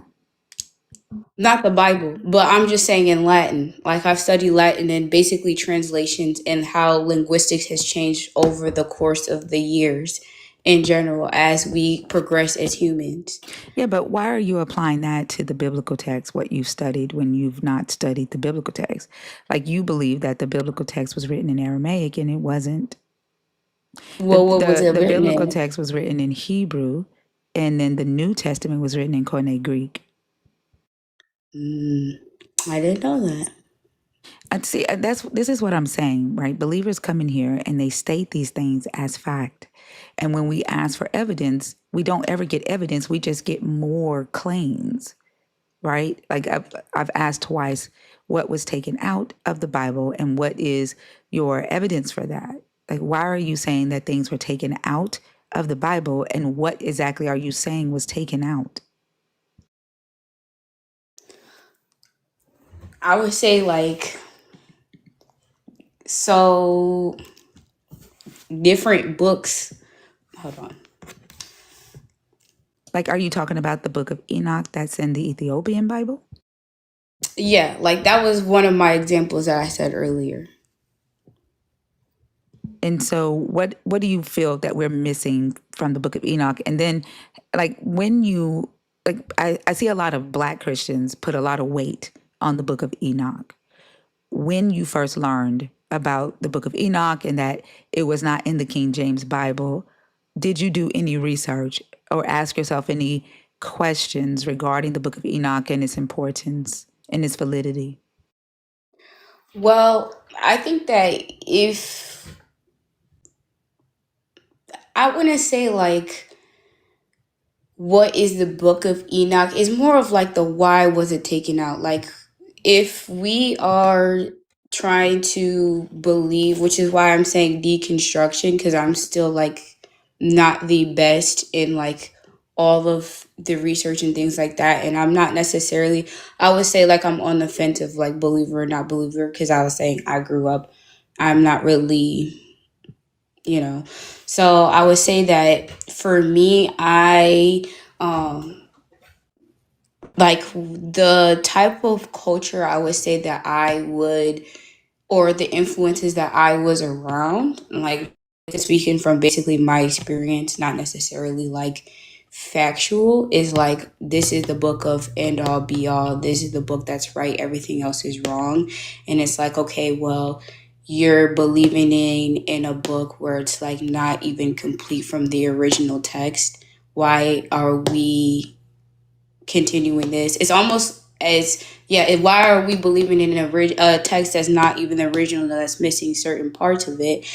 And it's like, if it's not complete, if the translation is kind of just simply off, because even whatever language that, anytime you're translating anything, it's not going to have the exact word that you're trying to say, or like it is not going to be exact, it's going to be a little bit off. So it's like, why even believe in something that is, why is it like it's like so whole, so absolute when it's kind of just like it's slightly off. You know what I'm saying? I get what you're saying.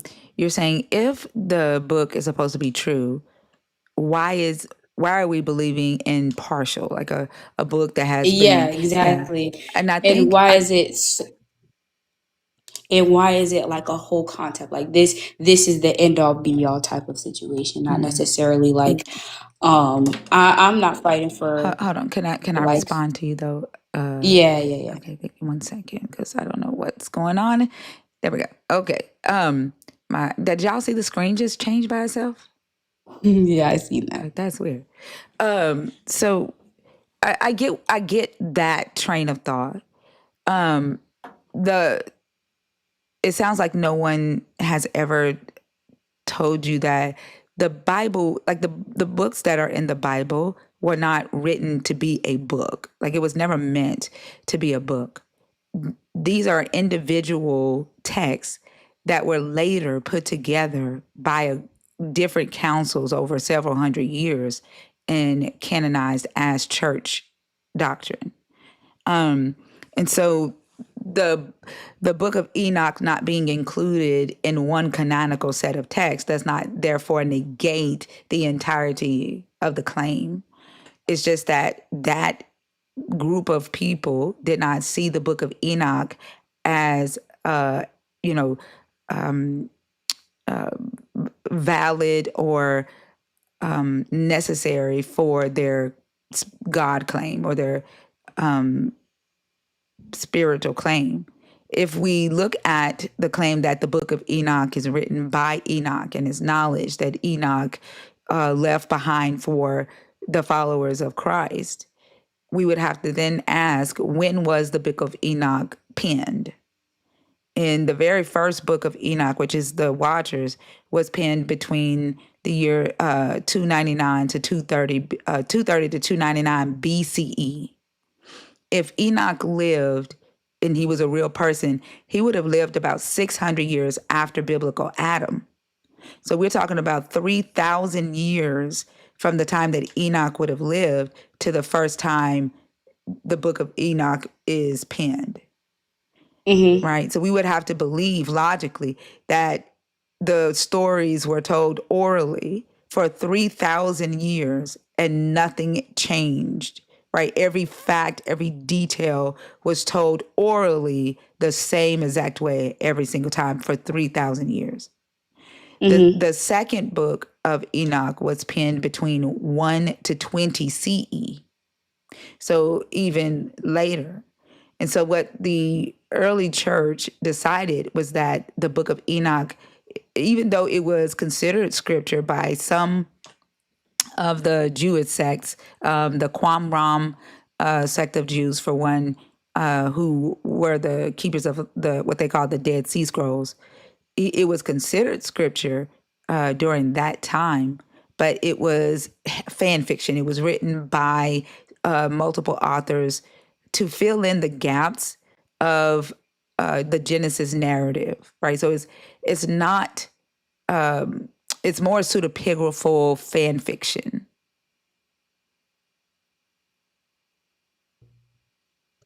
Okay. But these are the type of questions, like when a person is investigating a God claim, a claim at all, right? These are the type of questions that someone who is allowing themselves to think, right, before saying that a thing is right and true, that you would expect them to ask, right, and to seek answers for. And when we do ask these types of questions to many believers, they call us demons or devils or like, I don't believe that. you get told the devil got your mind because you're not just accepting a claim because it's about God, right? You should just accept it because it's about God. Yeah, I was gonna say I disagree with that, and I was gonna also ask, like, in another thing too, like, who are the people, or even the people that are deciding who are the books, even like writing everything, putting them together, like even those types of questions, like thinking about how early, like, or just early Christianity and how the church even formed together to even put the text all together, and who was the demographic at the time. Like, a lot of the thing, they're like, Christianity is so big, it's so massive, and I feel like a lot of the time, I wouldn't even say I feel like a lot of times, but a lot of stuff gets missed. A lot of words, there's a lot of cherry picking that ends up going on as well. As is what I also noticed too. Yeah, there are several books that I can give you if you're really interested in learning how the biblical canon was formed and who the men were on the multiple councils that decided what would be scripture, and like how long it took, and the arguments that they had over each text to determine whether or not it was valid, or if it had apostolic byline, if it was orthodox. One book that you could read, this is written by the same author, but the author's name is Lee Martin MacDonald. And one of his books is The Biblical Canon, The Origin, Transmission, and Authority. And then another one of his books is called The Formation of the Bible, The Story of the Church's Canon. And it gives you the full history of how we arrived at the canonical text. There's another book called the Pre-Nicene 53 Accumulative Text by Richard Miller, and that gives you a full breakdown. And it has each pre-Nicene text, even those that were not considered for canonization, and it gives you the restoration of the text as well. And it gives you the justification for why they chose specific texts, which church fathers didn't want revelation, which church fathers wanted the apocalypse of Peter. Like, it goes in depth of explaining like how we arrived at each canonical version of the text that we have today. I have a question for you. I would say, like, are you a believer, or are you a scholar, or are you both? Or I'm not a deconstructing? believer. I'm an atheist. I'm not a scholar. I just study a lot. Got you. Okay. And like, did you grow up in the church, and like, what like led you to atheism or being an Yeah, so my atheist? father was a pastor. I was a Christian for 28 years, and I was a missionary. But what led me away from the God, not the church, my family still owns a church. My brother took over the church when my father passed away. And so it didn't lead me away from the church. It led me away from the God, and that was studying the God. So, I would say, would you believe, like, you don't believe in a God at all, or are you agnostic, or are you just like, No, there's nothing I'm there? agnostic atheist. I do not believe in a God. Okay. Well, that's interesting. Well, you're very well versed. I was not prepared, to be honest, to have such a like in-depth debate, but Yeah, we're not I debating. just wanted to cover. We're not debating. Well, I yeah, don't debate. just comments.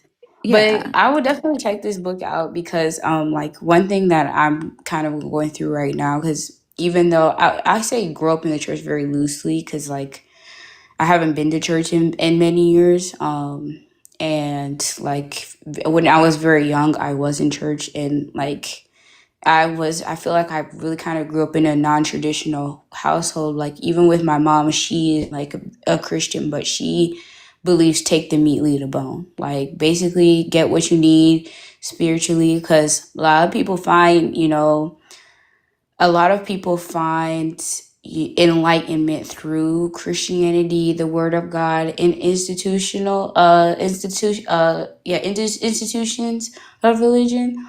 I necessarily do not, or that has not been my experience. My experience has definitely been like reading, and reading books like The Power of Now, things like that, where I can like really just kind of focus on, spirituality within me to find like that enlightenment. But I Hey, like I've been recently very interested in kind of like just deconstructing the Bible and just kind of going through it and um really like exploring why people believe so heavily. And they like, I feel like a lot, especially in the Black community, is very common where it's like having ideas or even questioning things and trying to really understand what you're believing in, it really does get shut down depending on like depending on where you're from. Like really, like especially if you're from the South, where it's like very very pushed for being it's very large Black Christian community, especially like Baptist. So yeah, Yeah, and I think I like definitely am interested. yeah, and I think a lot of times, right, when especially Mm-hmm. in our community, being an atheist Mm-hmm. is frowned upon heavily. And a lot of people lose Yeah. their family when they, announce that they do not believe in a God, or even if they're questioning. There's a song that I wrote called Silent Questions, and the song is just Mm-hmm. talking about questioning and not knowing what to do with your questions because your Black community isn't welcoming when you start questioning God. And a community member sent that song to their family, and they said, "Don't send me this demonic mess anymore." Right? Just even saying, Yeah. "Hey, I have questions," is seen as demonic to them. And Yeah. so, And it's sad too. yeah, and when a person is saying that they have questions, and then they're met with, "Oh, don't pay attention to that. They changed the Bible," or the Vatican is controlling what we know, so God got us. And you're expected to just accept that and not look into even the claims of our grandmothers, the claims that our Mm-hmm. mothers, make when when they're attempting to even shut us down. Yeah. That's why I say, like, believers have, like, for example, we're talking about personal experiences, and there is a Mm-hmm. Christian in the comment that's not thinking and just saying wrong. And this is the reason why I'm bringing this up, is because a lot of times what I see is that believers respond in a very bot-like manner. They sit in these discussions night after night, and it's almost as if they don't listen to what's being said between the host and the other interlocutor. They're just Mm-hmm. responding to defend their belief, and they're responding to defend their God. That they'll say that what we're talking about and saying that we've experienced personally is wrong because they're not Mm-hmm. considering what's being said. Yeah.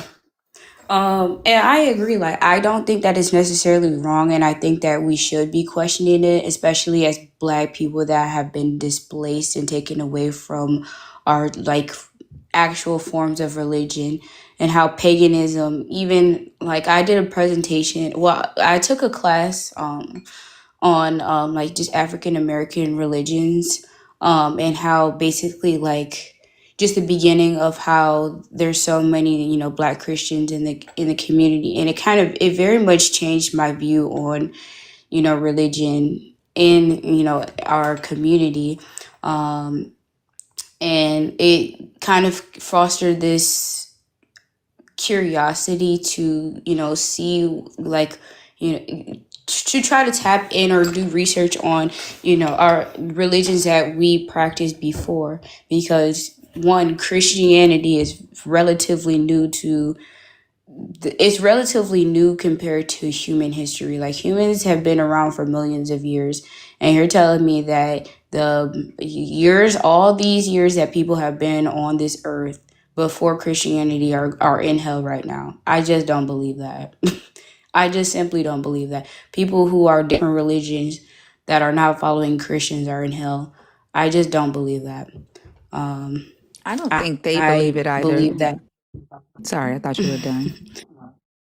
Oh yeah, I was gonna say, and it makes you really think, especially because I just brought up the James version because that's the version that I am most familiar with, and I'm like, well, King James was low key an atheist if you really want to think about it. So I don't really know if you want to go through that and try to deconstruct that in itself.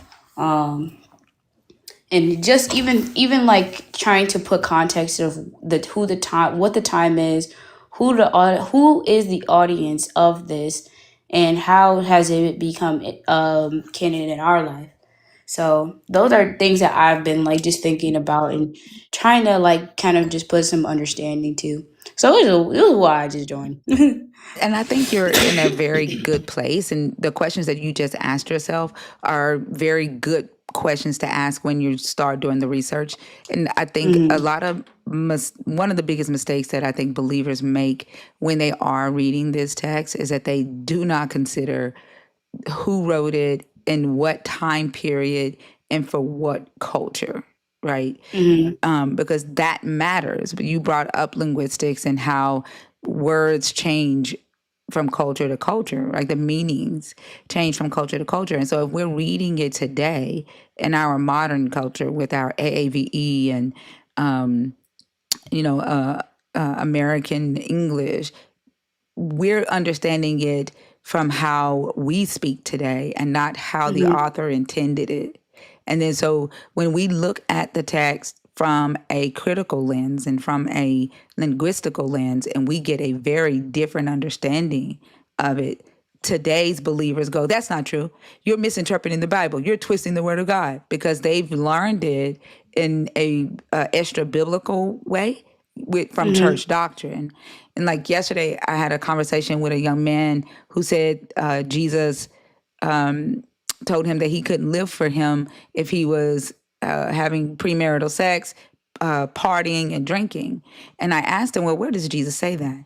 And so he took me to 1 Corinthians 5, and he was like, I'm not going to be able to show you word for word where it says it, but if you read into it, you'll be able to see that it's saying that your body is a vessel of God, and if you keep having sex with people, then you're gonna idolize the pussy and put it before God. Like, he was adding all of this stuff to it, and so what I was asking him though is, where do you get your understanding? Because he had already told me that his understanding, if he leans on his own understanding, it leads him wrong, and so he needs it to be given to him plain, like don't steal, don't kill, don't have sex before marriage, don't do this, don't do that. And so I asked him, I said, are you saying that you need it like goo goo gaga? And he said, yeah, that's right on the nose. But then he turns around and adds an interpretation into Corinthians 5 so that it fits him believing that premarital sex is a sin, because that's what the church taught, because that is a modern concept, right? And so because it is today seen as something that, your God would condemn you for, you have to change the words in the text, and you have to do hermeneutics and exegesis and all of that, so to make it say what you needed to say in modern times. But it's not that they're leaning on their God's understanding. They're not recognizing that they've allowed a panel or a council of men in a church organization to determine what is sinful to a God, instead of them reading the text and researching the text for themselves to see what the text actually says. And I think a lot of believers don't know the God that they believe they're serving. If they did, based on their claim of morality, a lot of them would have given up on this God a long time ago.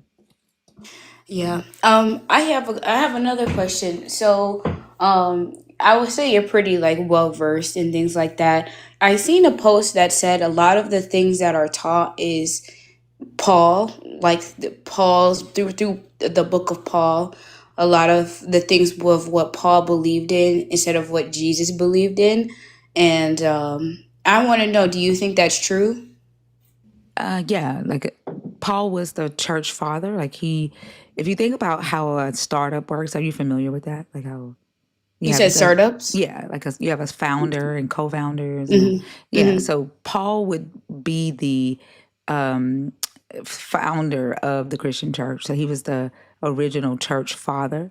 And he went around teaching his gospel to Jews in first century Rome, and Alexandria and Antioch, and converting Gentiles. Like that was his mission. Well, first off, we don't know who this Paul character is in actual That's history. what I'm saying. Yeah, like no one knows. His name wasn't even Paul. That was a name that It's the an church alias, fathers gave right? him. Yeah, Yeah. yeah. And so That's a lot of rare. That's a lot of. Sorry to cut you off, but I was saying that's a lot of older written texts have been through aliases because a lot of people were outlawed to even learn how to read and write. yeah, a lot of this text were written by temple scribes or the aristocrats because they were the ones that could afford education. So it was written by people who were in charge, and they're writing to the lower income, less educated, and telling them how they're supposed to live. And it was to basically help the monarchy, the kings rule their nations better, right? If the people within the nation believed that the laws that were given or the king that was chosen was God ordained, then they're less likely to go against those laws, and they're less likely to rise up against the king if they fear divine punishment.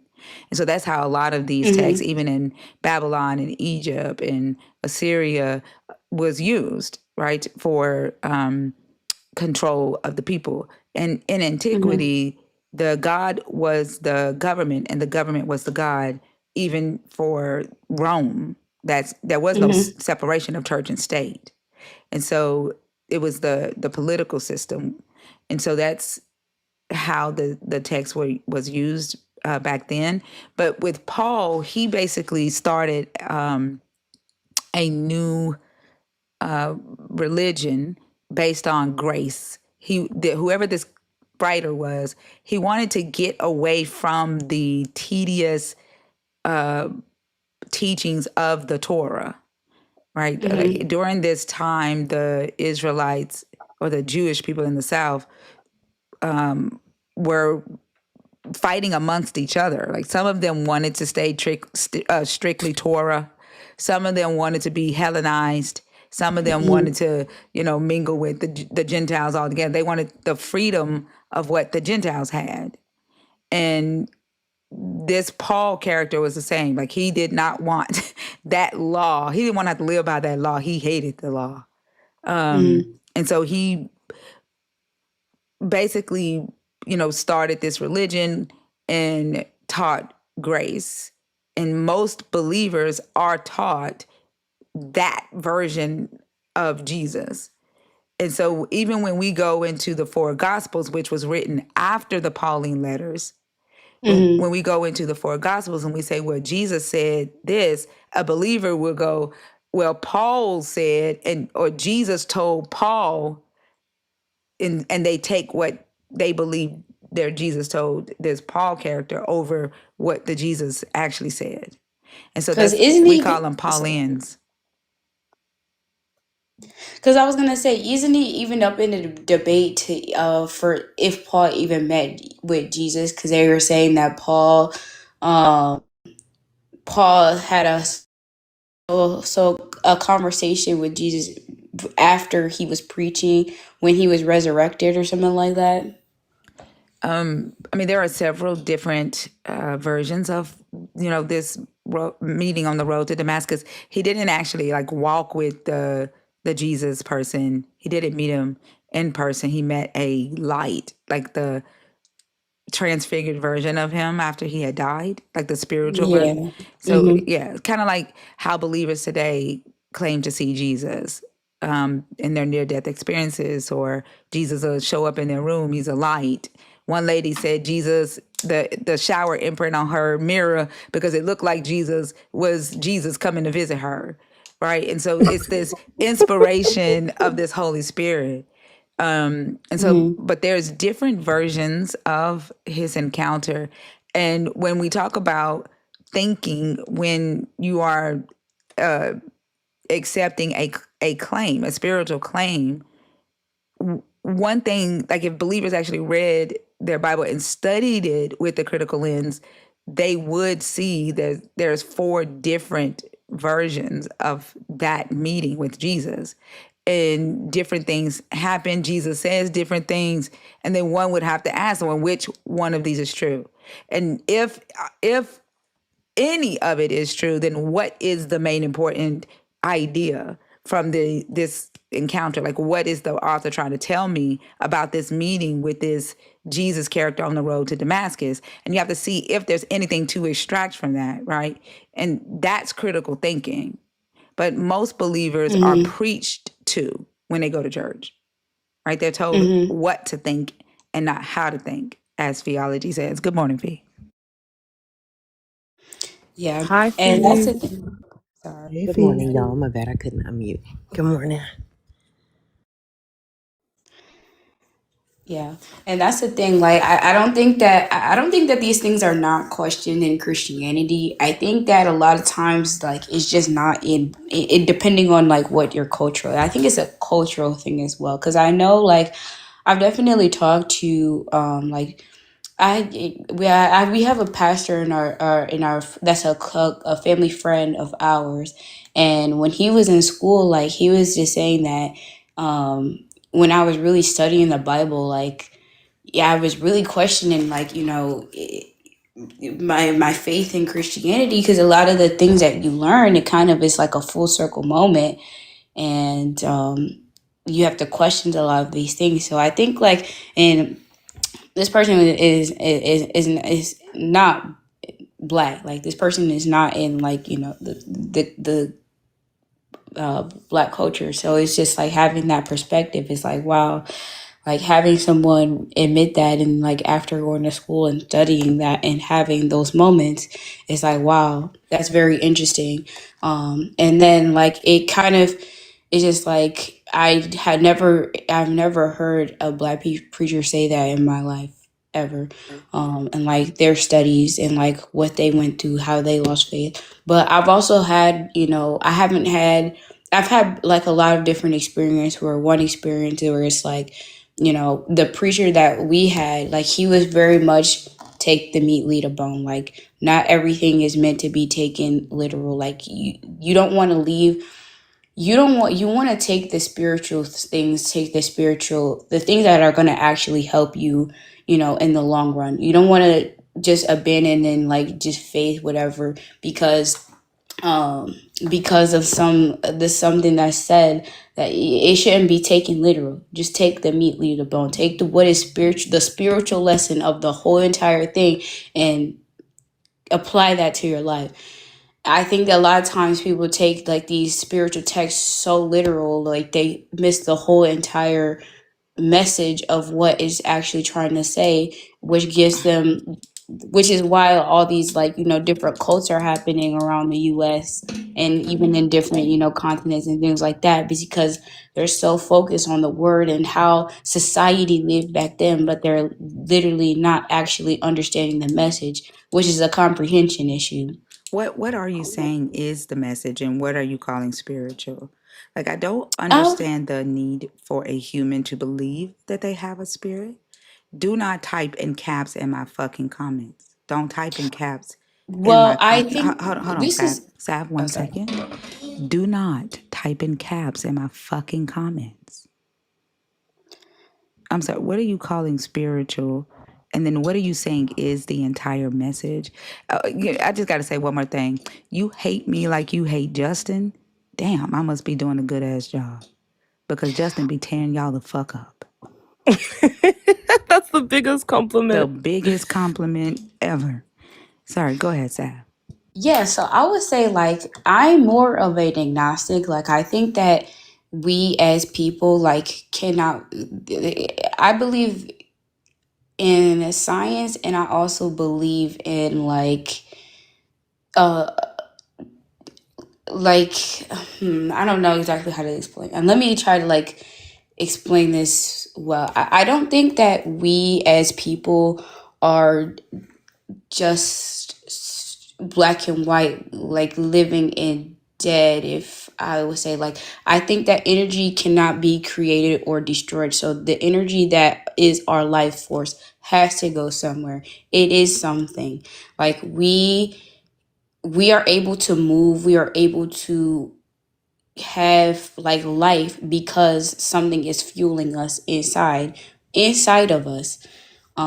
Like that's what I believe is like what our spirit is. Like what our spirit is, what is fueling our life force as human beings as we keep going. It's not necessarily What like how oh, Yeah, what's what was your fueling question? your life force is air, right? Blood, your heart, your brain, your lungs, right? Like your kidneys, like Yeah, that's what's fueling but your life force.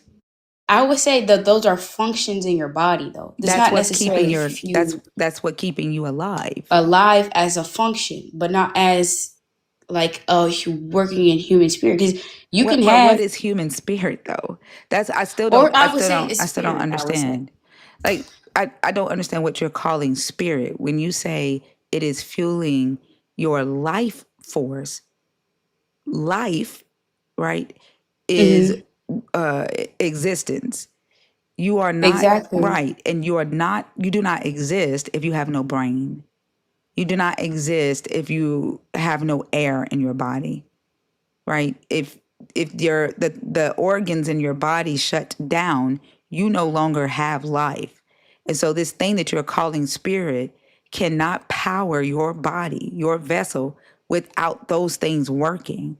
So this is why I'm trying to understand, what do you mean by the spirit is fueling your life force? I would say like the best way to put what I would say is a consciousness. Like just because we have functional parts in our body and things that like what is explained is like every living organism has, or I would say like what I believe in is how our body is our bodies cannot function, which is a function. Our bodies have systems, but they don't work if the spirit, or they could work, but you're not conscious if your spirit is not within you.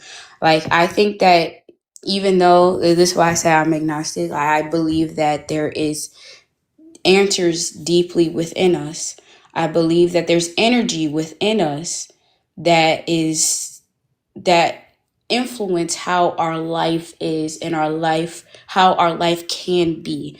So let's say if a lot of the times like um people meditate, for instance, like they meditate, they have to find a stillness. Or have you ever sat and really just meditated, really silence your thoughts and really felt your body?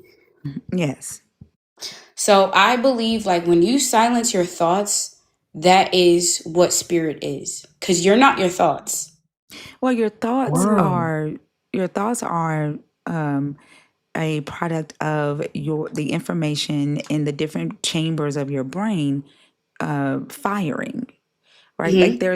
I don't quite understand what you mean by the spirit is consciousness. If the spirit is something that is separate from your brain or your mind, then when your brain gets cancer, does the spirit get cancer? So when I say spirit, it's our energy. It's our energy that is deep, is within So us. energy is So spirit? so it's a part of spirit. So Wait, hold on um for a second. When you, because I'm gonna have to break this down so mhm, that I can understand what you are saying. When you mhm, say it is a part, energy is a part of spirit. That's like saying our body is 70% water, mhm. right? So if energy is a part of spirit, you're just saying that everything's energy, including the spirit, and you're still not telling me what the spirit is. So let me see. Let me like, because it's energy, I believe, or this, what I know of right now, spirit is a mix of your energy and it's mix of your consciousness. It's both of those things. But every Your spirit is. transcending. Like that is the energy part because it is Hold on, the hold on, oh, because sorry. when you say again, everything is energy, and you're saying Mm-hmm. that the only thing that separates my energy from the desk that I have my computers sitting on right now is the fact that I'm conscious. And so what you are basically saying is that consciousness is the spirit. And so again, my consciousness, right, that's an awareness. Mm-hmm. And I am aware, or I practice awareness using my brain. If my brain was dead, then I am no longer aware. I am no longer conscious. Then am I spiritually dead? Well, I wouldn't say you're spiritually dead. I would say that you still have the energy that's within you, which is I'm part not of. talking about the energy. We're talking about the consciousness, because energy can't be spirit. If this desk is also energy and it does not have a spirit. So what you are describing is consciousness. Because the pen that I'm clacking, the microphone that I'm talking Mm-hmm. on is energy, Mm-hmm. right? But So there's different levels. There's different like energy. the levels There's don't different levels matter. of energy, or there's The different amounts of That energy. doesn't So matter. energy. So Hold energy. on, Sav, hold on. The levels of energy do not matter. It's still energy. Hold on, Venus. Let me finish this, and then I saw Fee. The levels of energy don't matter. Everything is energy. The Mm-hmm. only thing that is separating me from the microphone that I'm speaking on is the fact that I am aware. I have conscious awareness of self. Right? That's the only thing that's separating us. And if that is what you are saying is spirit, is that the fact that energy exists and Mm-hmm. then you have consciousness, then what you are saying is consciousness is spirit. And I would have to ask, since I use my brain to be aware or to practice awareness, when Mm-hmm. my brain dies, does my spirit then die when my consciousness dies? Maybe I didn't like maybe elaborate this earlier. I said that basically it's a mix of both. Like you're both your consciousness and your energy. I don't I think that. understood that. Yeah. So I was gonna say that the energy that is in the desk is not the same in energy. It's not the same amount of energy That that's doesn't change within anything, you. though. And then Hold if on. What's the and difference? What's the difference in the amounts? What's the difference between the energy in the desk and you the have energy? way more energy within your body than you do in the desk. But what's the difference, though? Your consciousness. Right. That's why it's both. Exactly. But if Hold on. but look, wait, Hold look, on, just let me Sav. finish. Wait, because Sav. I But didn't Sav, even finish the you're question going though. over Wait. something I've already went over twice. Wait, The I only didn't finish Sav, the question though. Or your listen. answer, the answer for your question. Because I was gonna say there. Sav. My Okay, yeah. question is, like, you're going over something I've already said twice. The only Mm-hmm. difference is the consciousness. Mm-hmm. When I use my brain to practice awareness, which is consciousness, Mm-hmm. when my brain dies, I am no longer conscious. I Mm-hmm. no longer have consciousness. I no longer have awareness. Does this spirit then die? I think it depends. Like I think that if you're brain dead, if you have no connection, if you cannot make the connection with your consciousness, then I don't think that your spirit is still there. I think that there's a lot of instances where your spirit can die and your consciousness isn't there. I think that you can live without them being connected, but you lose a part of you. Like you're not the same. You're not a regular functioning human. You can live without what being connected. Your spirit and your consciousness. But the spirit is consciousness. That's what you're explaining. But it's a part of it. It's like they're both they both make up each other. Like they Then what both is are. spirit then? Because if energy is a part of spirit, you're saying, when you say of, you're saying spirit is something separate from energy. You're also saying spirit is something separate of consciousness. Like I have a body. My body is made of blood, water, right? So my water is a part of my body, but it's not my body. Blood is a part of my body, but it's not my body. So what is the body? The body is flesh. What is the spirit? If energy is a part of the spirit, if consciousness is a part of the spirit, what is the spirit then?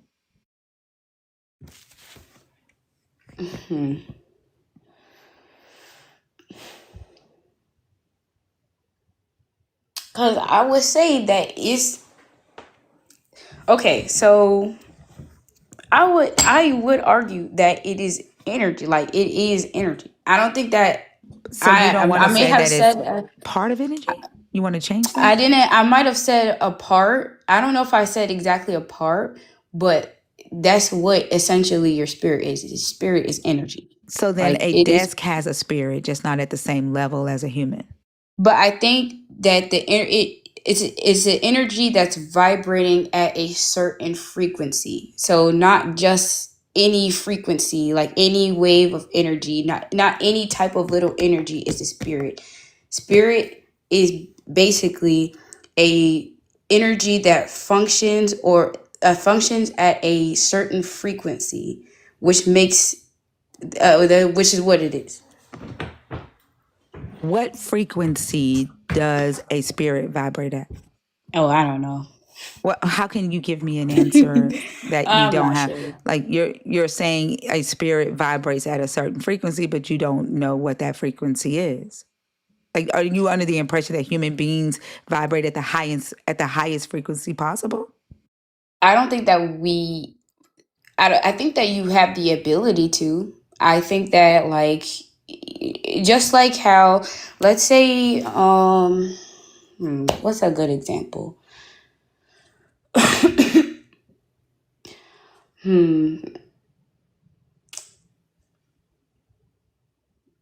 I think that it's almost as the same concept of electricity. So do you know how the certain amount of volts to take to power a fan may not equate to the volts that powers a light bulb. Right, but I'm saying, why are you saying that spirit? Are you saying, because you're saying a desk doesn't vibrate at, it vibrates at a lower frequency than a human, therefore a human has a spirit because it's a higher frequency than the desk? It requires more energy. So something that requires more More energy has a energy spirit. at a higher frequency. So does a will have a microwave have a spirit. spirit? It's only 200 watts. A microwave vibrates at 2.45 billion megahertz. I mean hertz. So like a microwave vibrates higher than a human heartbeat. So does a microwave have a spirit?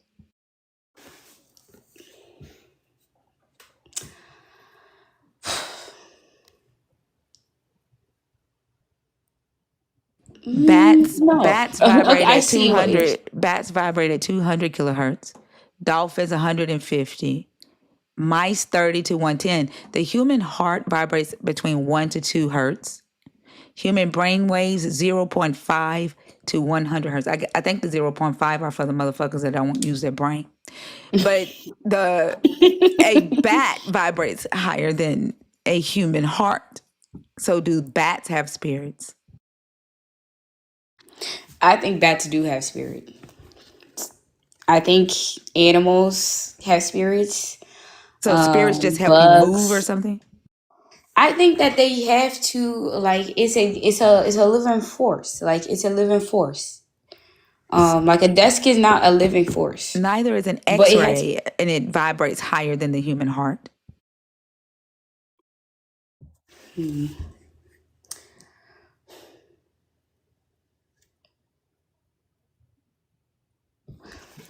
Fee. Yes, ma'am. Hold on, Venus. I'm sorry. I'm sorry. I need that- to hold my horses. Yeah, please don't do that. I'm sorry. Okay. I didn't put her in an awkward corner because I did not bring up frequencies. Please do not lie on me, D'Antonio. She brought up frequencies. I did. But I was just saying, like, I think that you can change. You can still change like the amount the frequency that is that. Let me phrase this right. Because you can change the frequency that you are living in or that you exist in. Like it doesn't necessarily stay the same. Just like how music changes the frequency that's in you, and like how when you're at a concert, let's say you guys are feeling kind of the same thing because you're at a concert, you have music that's influencing that. Like it's something that's kind of fluid, I would say. But It's not necessarily. I feel like it's mostly with it's the energy. It's not necessarily just the frequency. It's the energy. but everything is energy that vibrating, right? And if like you don't know what frequency a human being will have to vibrate for it to have a spirit, so that negates, right, the idea that a human being has a spirit because it vibrates at a certain frequency. Like there's no science that points to that. There are things on the earth that are inanimate objects that vibrate higher than human beings, and they don't have animation, right? They're not out here with self-awareness. And a lot of times when y'all are talking about spirit, you're just talking about the things that your brain does. Your brain thinks, your brain dreams, your brain processes emotions, your brain processes images. You're talking about the things your brain does. And so if you are calling the things that your brain does spirit, I would have to go back to my original question. When the brain gets sick, does the spirit get sick? Does the spirit get cancer when the brain gets cancer? When the brain gets amnesia or Alzheimer's, does the spirit get amnesia or Alzheimer's?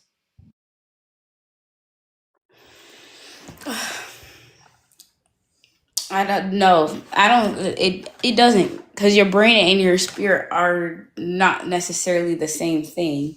Like just because your brain again is a system and they do all those things, but it goes back to the fact that even though we do function, our brain does function.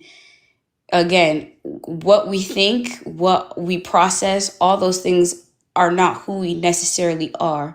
Like in psychology, we learn that there's Hold three. on, Sav.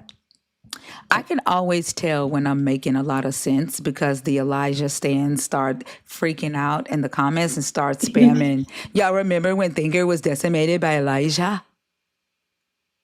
Like I can always tell when I'm making sense. Like y'all don't have to freak out. And if you think Elijah whooped my ass, then why don't you come up here and do it? I mean, I know you're rage baiting. I welcome it. I want y'all to come up here, but y'all won't take me up on that offer. And the reason you won't take me up on that offer is because you know Elijah Johnson didn't do shit. Sorry, Sav. No, yeah, it's all right. But I was saying, like, in psychology, we learned that there are the brain works in three different ways. It's like our ego, it's our thoughts, and then it's the actual self. I would say self is what equals spirit. Like basically the things that are not your thoughts, what we are constantly consumed as, like that is when we can find like spirit, our spirit. But can you do any of this without a brain, Sav? Can you know self without a brain? Can you have ego without a brain? But humans are born without brains. That's why we have brains. Humans are born without brains. That's why we have brains? No, humans aren't Right. born So with. can you do any of what you are saying without a brain? Can you have ego without processing that emotion or thoughts or pride without a brain?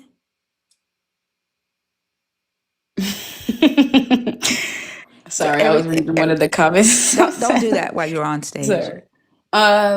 I would say like no. I don't Right. think that Right. So you're like if we still have no describing brain. things that the brain does as spirit.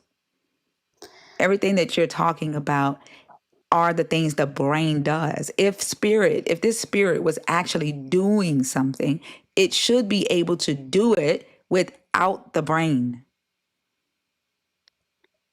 The I don't brain, think that you, that's don't- you if the brain does all of this stuff, right? If spirit was doing it, it wouldn't need a brain to do it.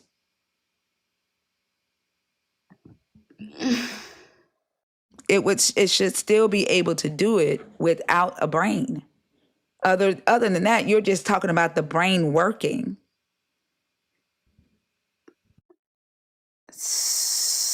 hold on. Let me think really quickly. Let me formulate my words.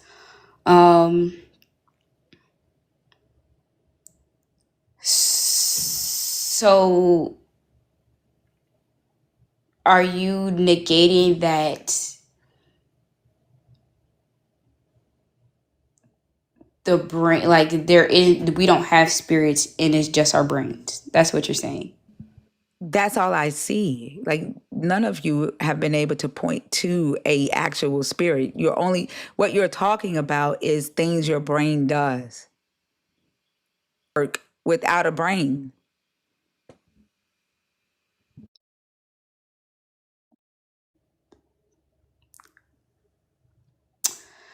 Um,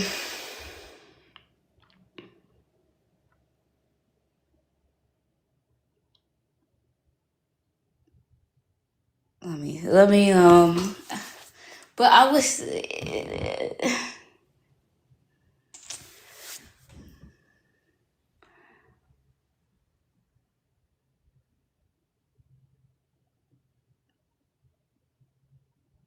I'm gonna let Fee ask her question. okay, yeah. Yeah, and then Venus. Go ahead, Fee. Oh, mine was more of a statement. You made, well, I guess it's both. You made the statement that energy can't be created nor destroyed, right? Mm-hmm. And you said that the spirit is energy. Mm-hmm. And your spirit is you, like all the things that make you you, correct? It's self, I would say. So is awareness of self? Is awareness self? No, is spirit awareness of self?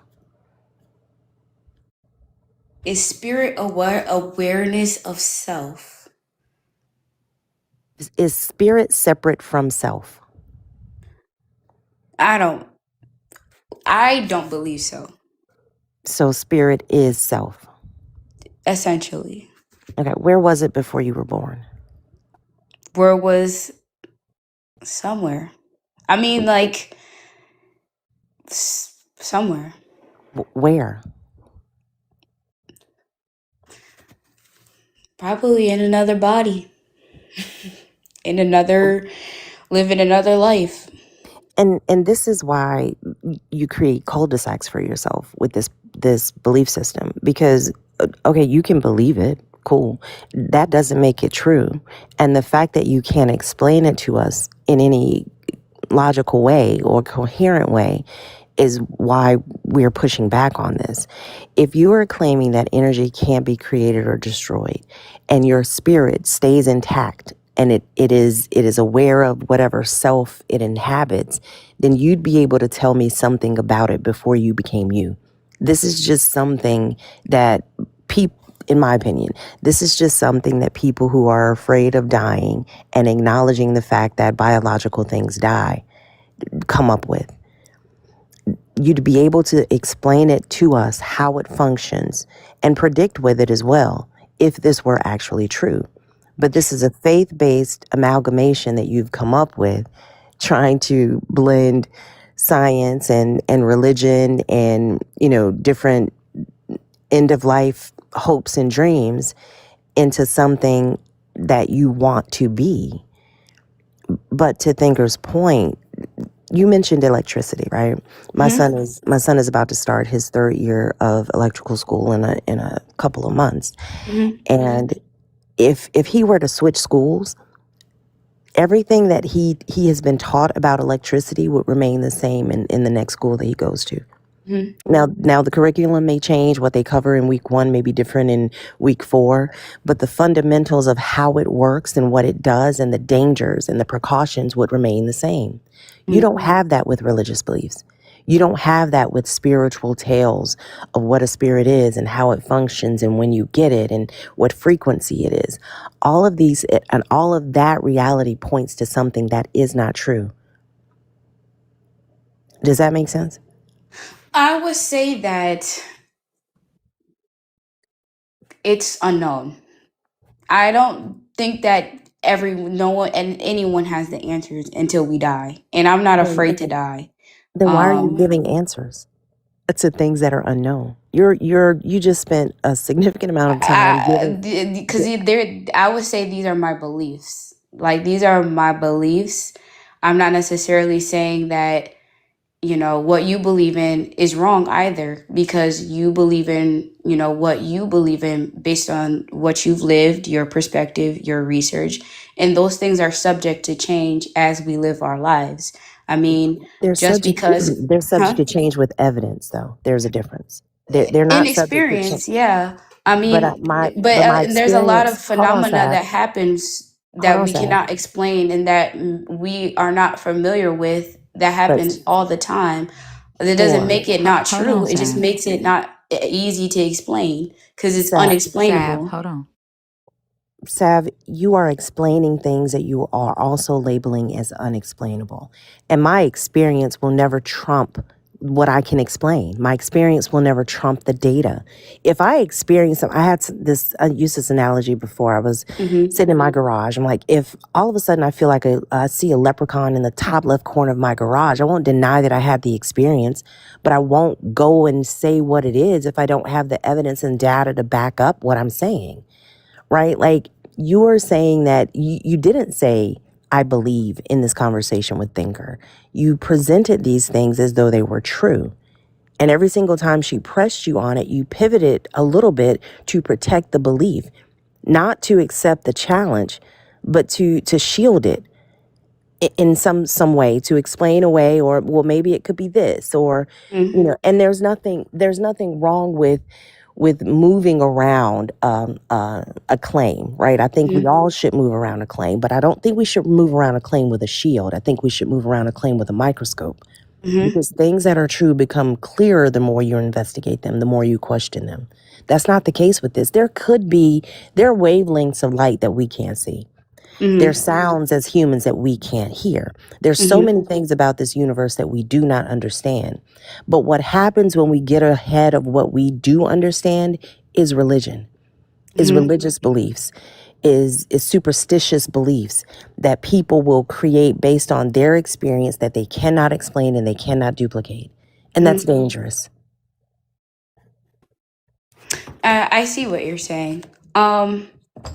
I think that in the beginning, yes. And that's when I admitted that I wasn't prepared or well studied. And that's when I shifted from facts or what I've seen to my beliefs. There's a couple of times where I said that I believe that. And that just to address like that. I definitely understand. And I really liked how you said that, instead of shielding, look at it through a microscope. And I think that's where we have the unknown or the unexplainable. And I also do believe that multiple things can be true at the same time. This is just what I have come to based on my experience. And so that's just this is just my stance. And yeah. You're saying you've come to know it based on experience, and actually you've come to believe it based on experience and of things that you are calling spiritual. And remember, we got here because you were saying that your pastor said to take the spiritual message out of the Bible, right, and just apply that to your life. And so, because Yeah, we take the meat, don't, leave the bone. right, and because we don't know, or you aren't able to actually articulate what a spirit is, then I don't know what I should be looking for as spiritual in the Bible and taking that, right? Because when I read the Bible, I'm reading a collection of laws, literary narratives, poems, laments, historical fiction, historical claims of church doctrine. Like I don't see a spirit because I don't know what I should be looking for because nobody's able to actually tell me what a spirit is. Mm-hmm. Now, if you're saying that spirit is consciousness or the things that my brain does, then I would have to argue that I'm already doing the spiritual thing by reading, questioning, considering, right? Mm-hmm. Accepting, negating, right? Like the things that my brain does. I would have to say that that is spiritual. And Yeah, me, I agree. but when you say take the spiritual message from it, all I'm saying is, hey, read the book. Because that's what you do with your brain, right? Like you read, you question, you understand, right? Like that's, I would have to say that anybody that reads a book that comprehends it is doing a spiritual thing. If you are saying that the brain is spirit, Venus. Yeah, I just wanted to say that frequency isn't anything special. Like, scientists don't even fully use the terms like frequency when it comes to talking about anything outside of like waves and particles. I'm not sure why spiritualists have decided to run with that particular term. Energy isn't really that special either. It's just a description that we use to describe the interactions between matter. Most people know this who did, typical year 7 science. You play with the spring, kinetic science, potential, kinetic energy. It's just pretty simple stuff that I'm not sure why spiritualists choose to misconstrue. Because when you apply them in this sense outside of the original context of the words, they don't make sense anymore. And it just becomes like kind of nonsense.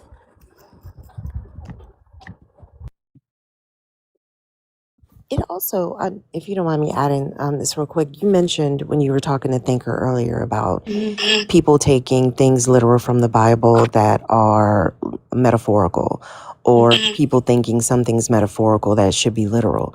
Who's the person that determines what's metaphorical versus what's literal? Who decides that?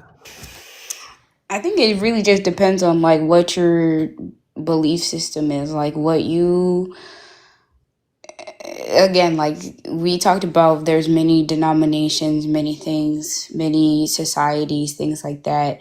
It really just depends on really like what you are, what message you're trying to get at, what the context is. Also like just the overall what you're reading. I think like we'll get a bigger picture of it's the context of what you're reading. So are I think you that's what discovering God, or are you defining God? Like what you're saying is that if I'm the reader and I get to determine if what God said in this sentence is literal or metaphorical, who's the God? I'm not learning him, I'm constructing him based on what I get from the passage. And that's what happens when we read. That's what reading is. I could read a book, you could read it. Let me go to book club. Easily. Go to any book club and listen to people talk about the different things that stood out to them in the chapter. The words didn't change. The way the person processed and synthesized those words changed. So if as the reader of the Bible, I am able to determine if God's words were literal, not God, I'm determining that, then I'm the God. I'm sorry. What was your question? I was interrupted really quickly, It wasn't a question. It or a was a statement. statement. Yeah, it was that if as the reader, I am the one who determines if God is being literal in a particular passage.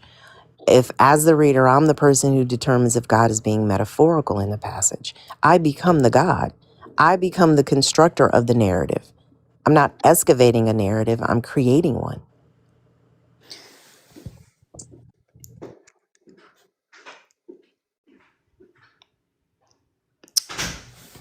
Um, I think that's pretty much the point. I mean, God, I feel like we read things, we learn things to improve our lives, to go through what we need to go through in order to get to who we are, whatever. Um, I think that, or I just believe that my beliefs are um, the Bible isn't like the only book that you can find, I would say, enlightenment in or have your own God in. Like there's other spiritual books out there where you can find um, where you can learn and reach different levels of enlightenment that could improve your life. Um, Can you tell us what you mean by enlightenment? Are you just talking about personal growth? I could say like growth, spiritual growth. It doesn't. It could be both. It could be your personal growth. It could be your spiritual growth if you believe that, which is what I believe. Are you saying when you say spiritual growth, do you mean faith in a God? Like it can increase your faith in a God and that's spiritual growth? Because I mean I can. timeless knowledge, like What is timeless knowledge? knowledge that has been around, that has been used for people to improve their life, to No. change their lives, huh? That would be what you are using to get this enlightenment. Like you're saying that when you read these stories, whether it's in the Bible or Mhm. not, you're Mhm. getting enlightenment. And I'm trying Mhm. to figure out what you mean by enlightenment. Mhm. Personal growth, and then you said spiritual growth. But what is spiritual growth? Is that faith in a God? This could be like just strengthening your intuition. Um, like I Why believe wouldn't that that be we have a personal lot of growth? answers within us that we may have if we sit and really. Well, I'm sorry. Why wouldn't intuition be a part of personal growth? Why is that separate from personal growth? Isn't your intuition a part of your person? I mean, so your intuition can be weak though. Like I don't think that intuition, like some people have very strong intuitions. They start out by having some strong intuition. Right, but why Other isn't people, I'm asking why isn't intuition a part of personal growth? Why is that spiritual growth?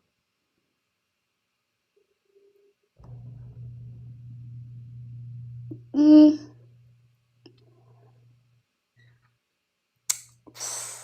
that's a good question. I don't know. I don't know. Okay.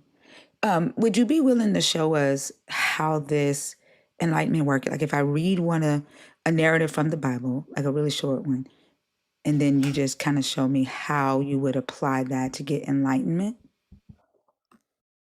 Are you saying like, sorry, you saying that, let me just make sure I have your question right. If I were to give you any book of the Bible No, if I read or if I read a short narrative from the mhm, Bible, would you be able mhm. to show us how you apply this enlightenment like to like reading a text from the Bible? Well, how short is the narrative? It's short. One second, let me see.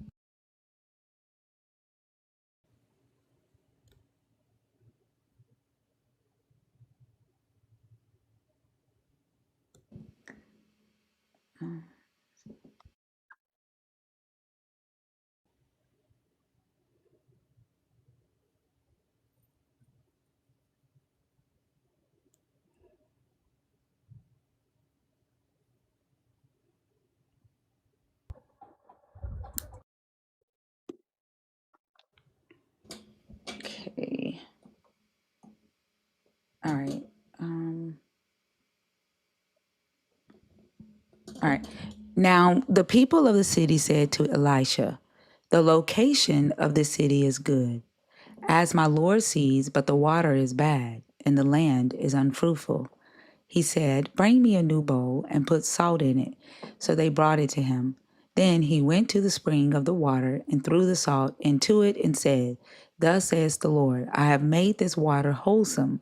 From now on, neither death nor miscarriage shall come from it. So the water has been wholesome to this day, according to the word that Elisha spoke. He went up from there to Bethel, and while he was going up on the way, some small boys came out of the city and jeered at him, saying, go away, bald head, go away, bald head. When he turned around and saw them, he cursed them in the name of the Lord. Then 2 she-bears came out of the woods and mauled 42 of the boys. From there he went on to Mount Carmel and then returned to Samaria.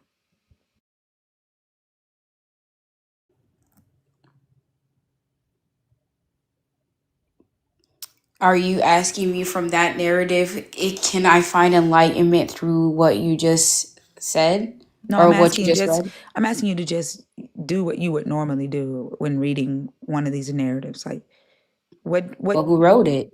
okay, this is written by a Deuteronomistic temple scribe.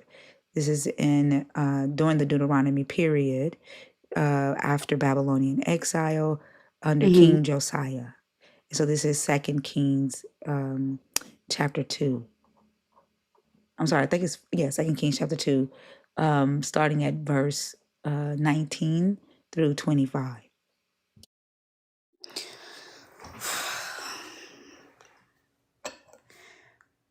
Hold on.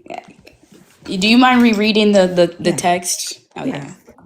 And if you want to go line by line, we can. So I just want Okay. to see how Yeah. it works. Okay. I And mean, there's no right or wrong. There's no right or wrong. I'm trying I'm just to understand you. because I mean I don't think that it's enough if for like that specific line. It can go if there's two different things that I kind of feel a little bit split because I could be like, oh, somebody's trying to warn you, or sometimes I could say like I could form my own take on it. I can form my own, based on the short narrative, based on the small amount that you gave. I can be like, okay, look, Well, this is the whole story of this narrative. There's no more there's no context to this. No. there's no more context. That's the Okay, whole story. can you reread it again? Yeah. Okay. Now the people of the city said to Elisha, the location of this city is good, as my Lord sees, but the water is bad, and the land Mhm. is unfruitful. He said, bring me a new bowl and put salt in it. So they brought it to him. Then he went to the spring of the water and threw the salt into it and said, thus says the Lord, I have made this water wholesome. From now on, neither death nor miscarriage shall come from it. So the water has been wholesome to this day, according to the word that Elisha spoke. He went up from there to Bethel, and while he was going up on the way, some small boys came out of the city and jeered at him, saying, go away, bald head, go away, bald head. When he turned around and saw them, he cursed them in the name of the Lord. Then 2 she-bears came out of the woods and mauled 42 of the boys. From there he went on to Mount Carmel and then returned to Samaria.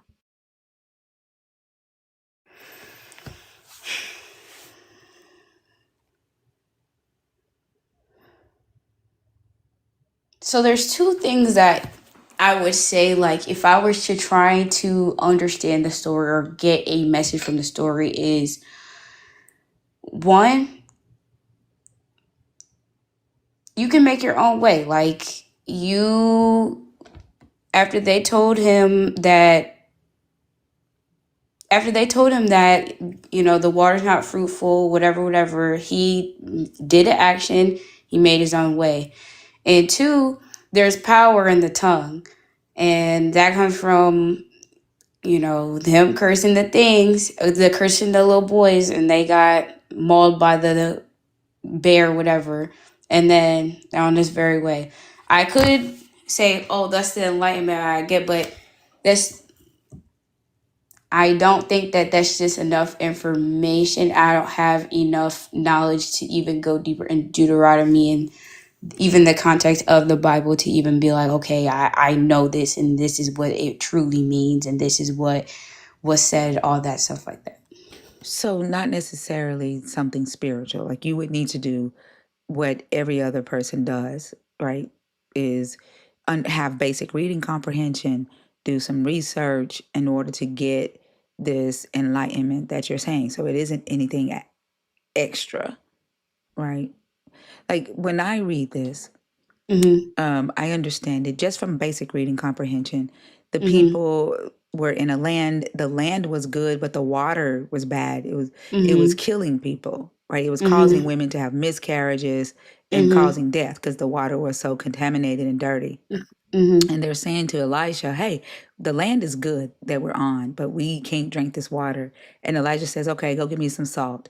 Elijah throws salt in the water and he says, God has made the water whole and no more death, no more miscarriage is going to come from this. And they're like, Elijah did a miracle. That's how much of an anointing Elijah has. The water is still clean to this day. So it's describing the anointing that Elijah has. That's just from basic reading comprehension. Right. And then it says he left there and he went to a town called Bethel.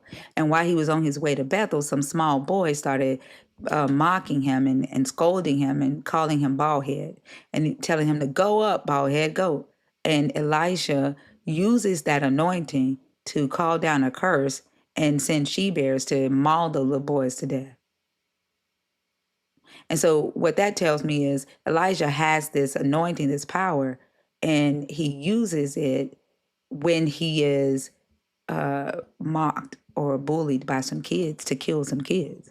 And so I would say that what I learned from this is that a person can misuse power. They can have power and do a good thing, but they can also be immature, have low emotional intelligence, and misuse that power to harm innocent people. Right? Like without self-control, right? You would make a snap decision and, harm even the smallest that are among you. And that's just, from basic reading comprehension. That's not anything spiritual. But the church doesn't read that scripture that way, though. What the church How does says is that you don't mess with God's anointed. They justified this decision that Elijah made to call down a curse and kill kids who was calling him bald. All right, the church. So the way that a person reads it, I think, like what Fee was saying, is like you're basically constructing your own God. The church says, oh, a prophet, if you're chosen by God, everything that you do with God's power is right because it's God's power. I read it and I say, a person who has power needs to practice self-control, needs to be able to be mocked so that they don't misuse their power and cause harm. That's how I read it.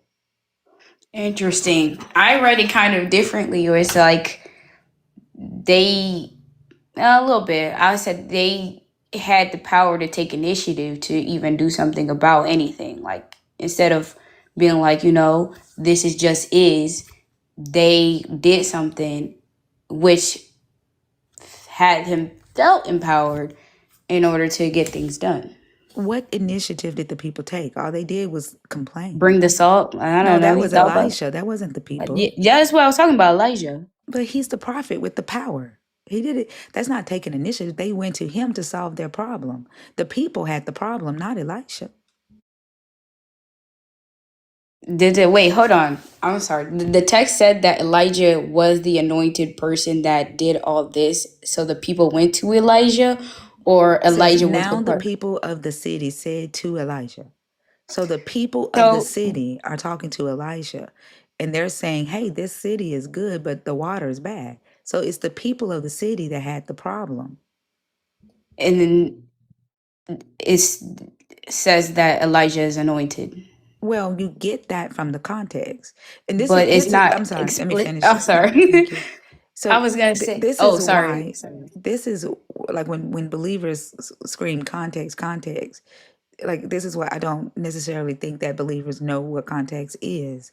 Like when it says that the people went to Elijah, like they had a problem. They went to Mhm. Elisha. Elisha Mhm. performs a miracle.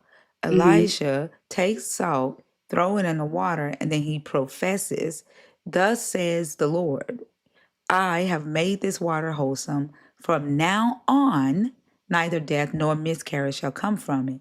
So the water has been wholesome to this day, according to the word that Elijah spoke.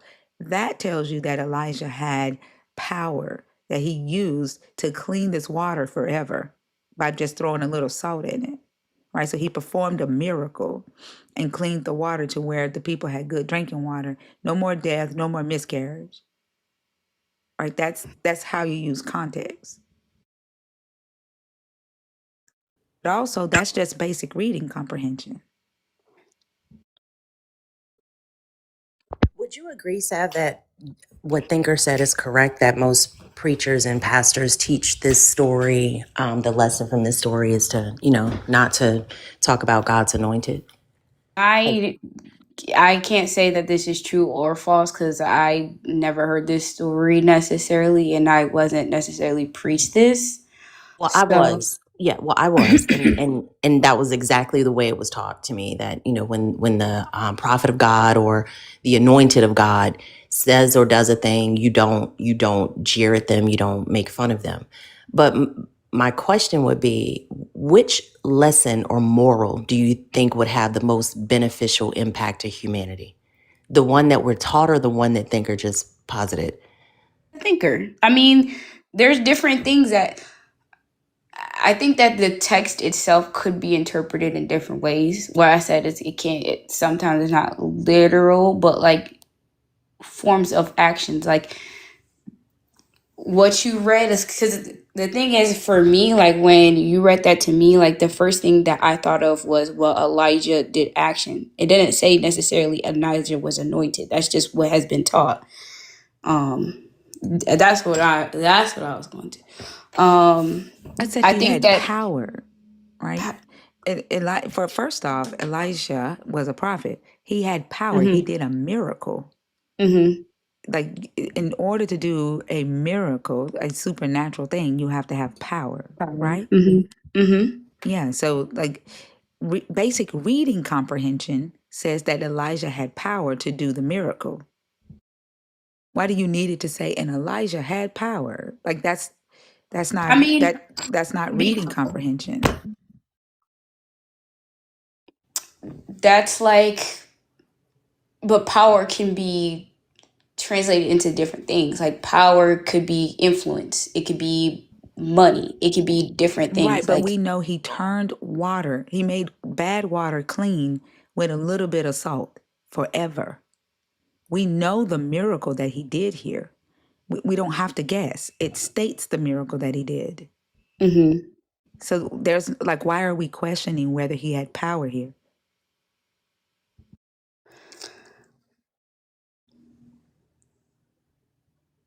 it's not necessarily questioning if he had power, though. I'm saying like how I interpreted the text based on like just face value because I haven't heard it is it just sounds like for me it sounds like Elijah was somebody of power, which they have influence to do different things. He was able to get the salt. And I don't think at that time, not everybody had salt. Salt is a source of. That's not true. Like literally Lot's wife turned into a pillar of salt. Like that isn't true. They had salt. I'm not saying they didn't have salt, but salt was a form of currency. Like it was expensive. It wasn't just everywhere. Where are you getting that from?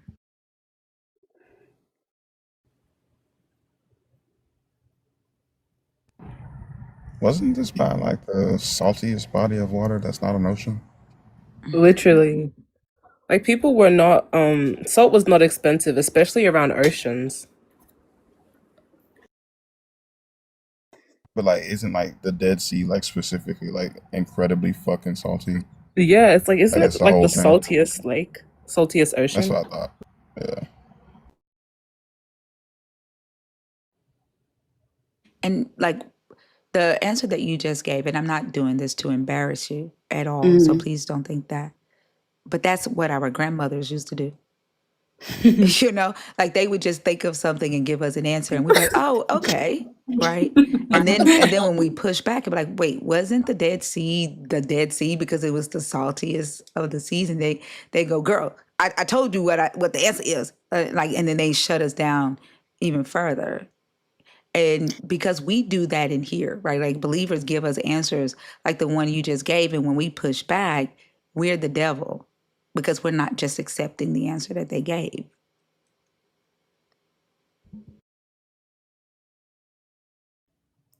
But it was a form of currency though. Like salt back then was used for trades and things like I that. mean, It's so were not slaves. So were turtle doves. Oh my god.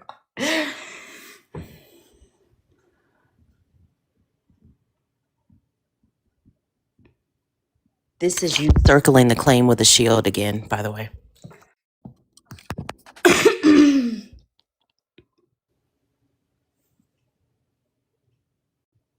Like, I just don't see the reason that we're questioning Elijah having power to do a miracle, right?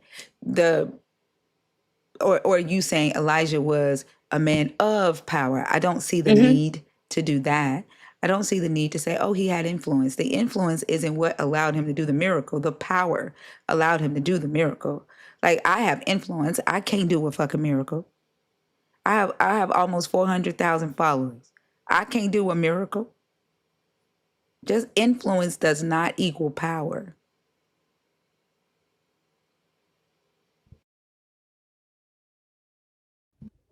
Like, the story says that he had power to clean this water forever. And then he used his power to defend himself against some kids and sent she bears to maul these kids. Yeah. And another thing that I look at is the fact that it's contrasting two things that I think the church just don't pay attention to. He does a good thing, and then he does a bad thing. And the church just looks at it and go, all good because it's in the Bible. Anything in the Bible is good. Everything they do is good. But I can look at this and go, the first miracle that he did was good. Like he cleaned the water, no more death, no more miscarriage. The second miracle, the second thing that he did with his power, he caused death. And that was from an insecure place. And so I say, if power exists, like for example, for me being an influencer, you know, one of the things that I make sure, one, I fucking hate being called an influencer, but I make sure that when we have these discussions, we stick as close to facts, evidence, resources as possible. And if I make a claim, I'm going to share the resource. I'm going to tell you where I got it from, where you can go and research it yourself. I don't want you taking my word for as fact at all. I want you to go back. I want you to research. I want you to come up with your own questions, validate or invalidate what you've heard from me. And that's how I choose to use the influence, quote unquote, power that my influence affords me to make sure that I'm not misusing that I'm not responding from a place, because I get death threats, I get rape threats, threats to That's kidnap my horrible. kids, all of that. And I make sure that I practice self-control to where I'm not issuing death threats because somebody says they want to kill me for not believing in your God, that I do not use my power to, like, I have a lot of people in the community who care for me and I care for them.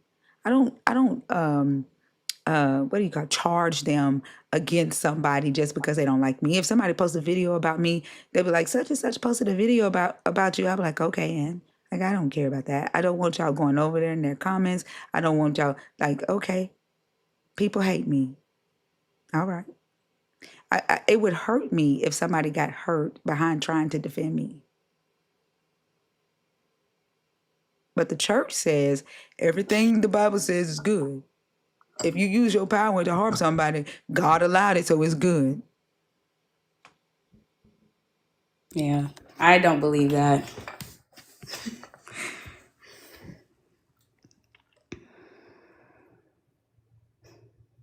The people that speak for this God do. A lot of the people that speak for this God do. They absolutely believe that. They teach that the leaders or the prophets are untouchable. You can't question them. And whether you agree with them or not, which I definitely don't agree with them, the God doesn't clarify that that's not what he's saying in this book ever. He leaves each individual person to their own mental faculties to either accept it or reject it. But those of us who are critical thinkers, those of us who want to see the world become a better place, realize that that cannot and it will not happen through authoritarian mindsets. And that's what this book delivers.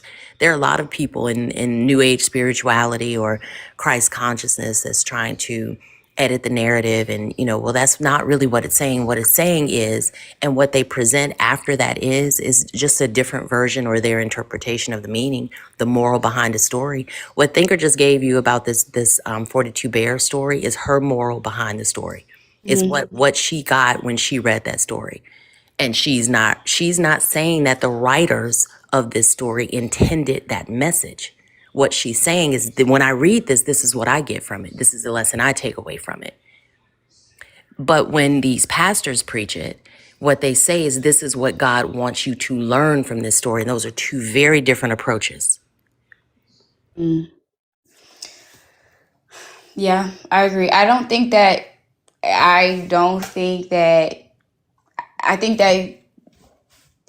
these conversations are supposed to happen in order for us to grow.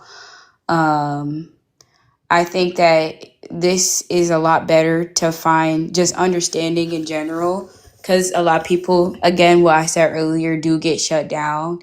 And when there are questions or when they have questions or if they have interpretations.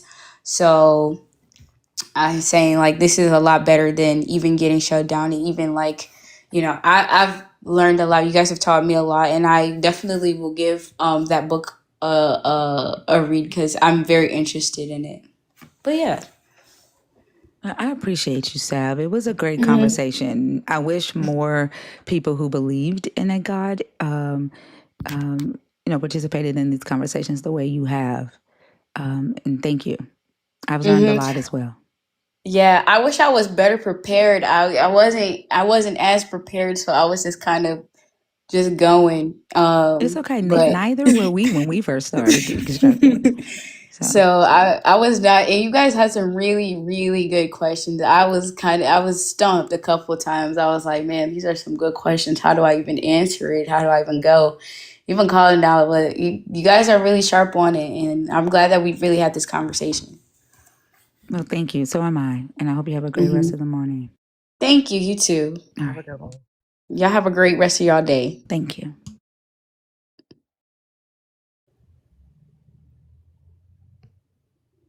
Bye. Somebody in the comments wants me to not be afraid of death because everybody dies. They are dead set on killing. They are dead set on killing my ass. I promise you they are.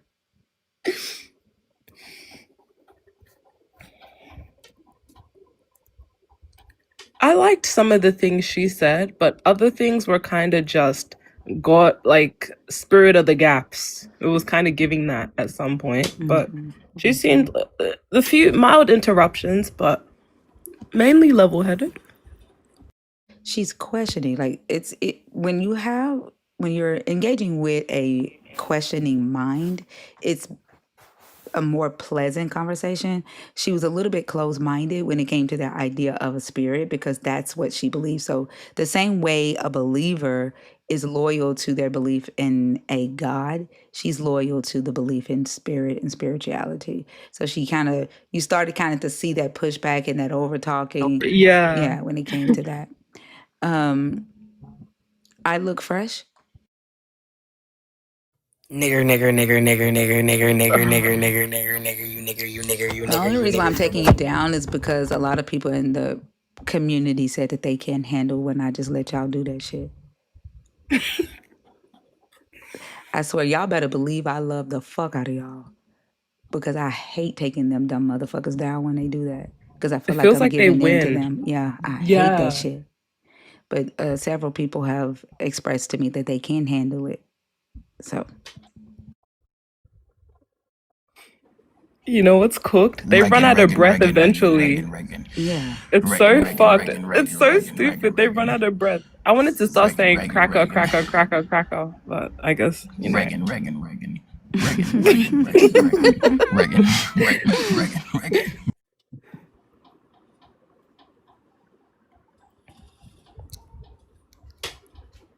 But the thing is, like, the only reason why they do it is because it's a room full of black people, and then they hear knowledge, they hear intellect, they hear Black calmness. people stink like They shit. don't Black people stink hear like shit, and they have an IQ us of 85. talking Shut up, about white nigger. Shut up, supremacy. nigger. Shut your They nigger want to ass nigger be mouth, nigger. the center of Shut your nigger attention. ass nigger Hold stinky on for a nigger second. I'm gonna mouth. let you be insecure in just a second. Shut up, you're They black. don't hear. They're jealous of the fact that we can sit around and we can talk intelligently No one's amongst each jealous of black. other. They want to be the center of attention, and it pisses them off. So they have to come in here, right, and do this so that TikTok made me take you down. They have to come, and then I get restricted for them doing that stupid shit. TikTok should like boost Fuck's me sake. anytime they do that, but it fucks them up to see us sitting around learning and talking and growing. That's why at the end of the song Back to Bondage, the song that I played earlier when Fee Deconstruct Me came on the live tonight. What? Yes. Did he engage in an actual Venus, Oh, conversation? yes.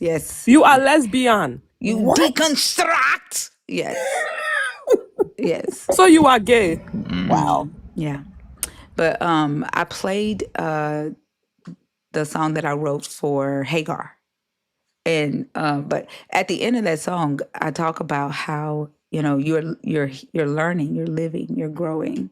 And that's what's pissing a lot of them off.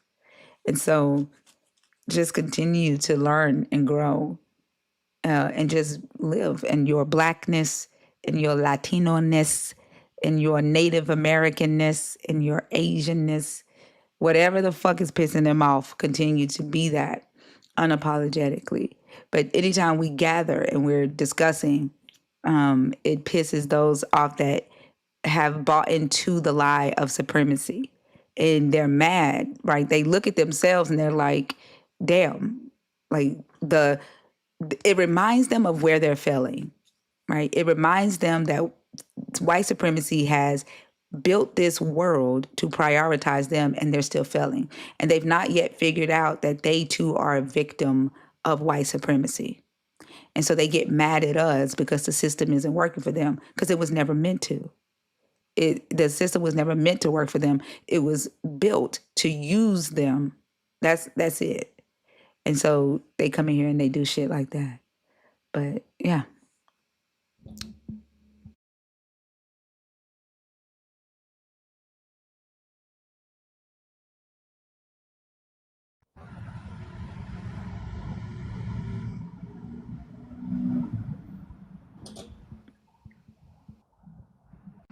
Hey, Leno.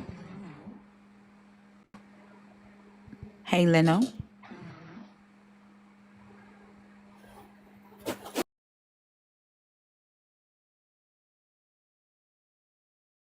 I see some friendlies in the guest request, but I don't see a nerd emoji. So I'm gonna guess that y'all are in there on accident. I think y'all know the rule by now that I shouldn't have to keep saying put a nerd emoji in there. I think y'all know that. So I'm just gonna go and take y'all out of there since I haven't seen one. God's Runner, you were here a couple of hours the other day. What did you come back to talk about today? I wanted to elaborate on on the spirit thing and what a spirit is, but I No, wanted to that's not answer the it topic. through. No, you know, my live does not operate that way. I Since wanted when to do you answer think it. that you can come up and just talk? I don't care what you want. Yeah, my live does not operate that way. You can't just come up and talk about whatever you want to talk about. No, A I wanted conversation to that I answer. had, a conversation that I had with somebody else has nothing to do with you. Now, if you want to be able to do that, you need to become a community member. And you would have to be a community member for 12 months before you can come up and carry over a conversation or join a conversation that we have with another guest.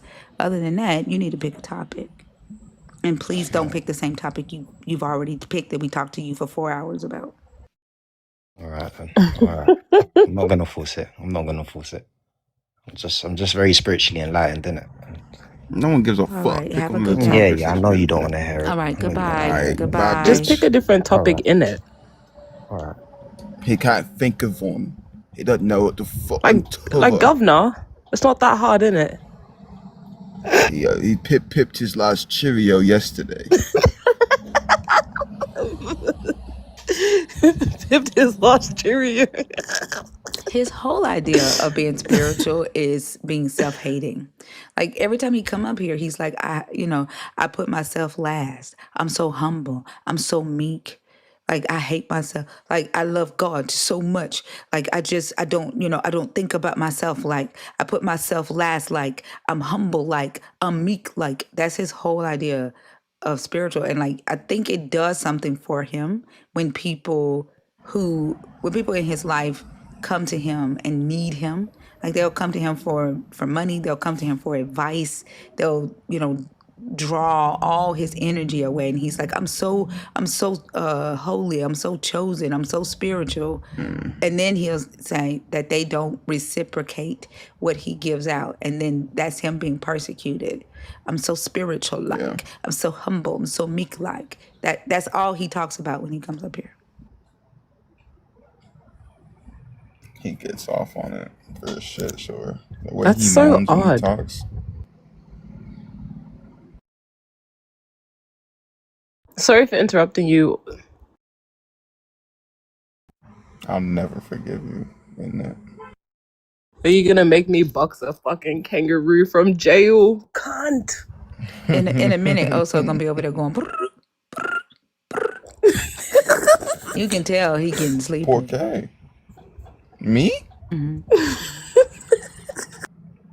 Why you always picking on me, Thinker? Let's I'm get to not the picking bottom on of the you, record. Oso. You one of my Nah, it favorite feel like a people in the personal world. attack.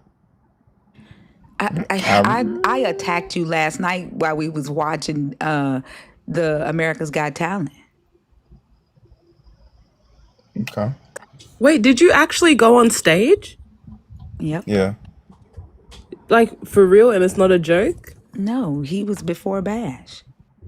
I gotta watch this tonight. I'm gonna make some time. If I can fucking finish this chemistry homework, it's never fucking ending. I'm Damn. actually in agony. Bash, I hope you in here. She said you wasn't enough, G. No, I Had know to be Bash. me, player. Listen, I taught him something about philosophy that he already knew. I know Bash. Oh, pink beard? Yeah, we tight. Yeah, I'm just saying he wasn't enough motivation for you to watch the episode. It had He to said be he was me, gonna come to Playboy. Australia in the next decade. See, With well, Mama yeah, that's Bash. on him. Us, Bash we're did like so two peas in a good. pod. I was so proud of him Nah, he yesterday. did. My daughter was watching with us, and she was smiling from ear to ear. She's like, "Go Bash, go Bash!" Like she was so excited. And it's so. Let me tell y'all. Like when I was going through my divorce, my daughters had showed me Alyssa Cara's song, and I loved that song.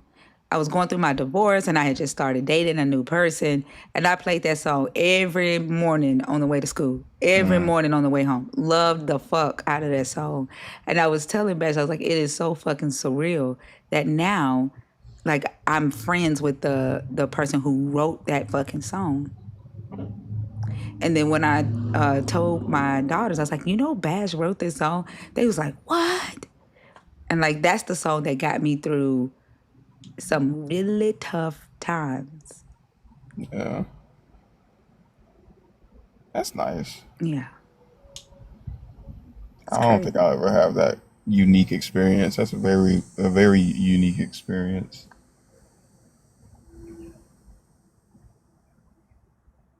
Oh, yeah. They've already posted his audition on the AGT page. They like within like an hour or two, he had like 4,000 likes, and people in the comments was like, "Wow!" Somebody said that they don't understand why the host didn't give him the gold thumbs up or gold buzzer or something like The that. golden buzzer? Yeah, they Oh was like my he should have got God. the golden buzzer.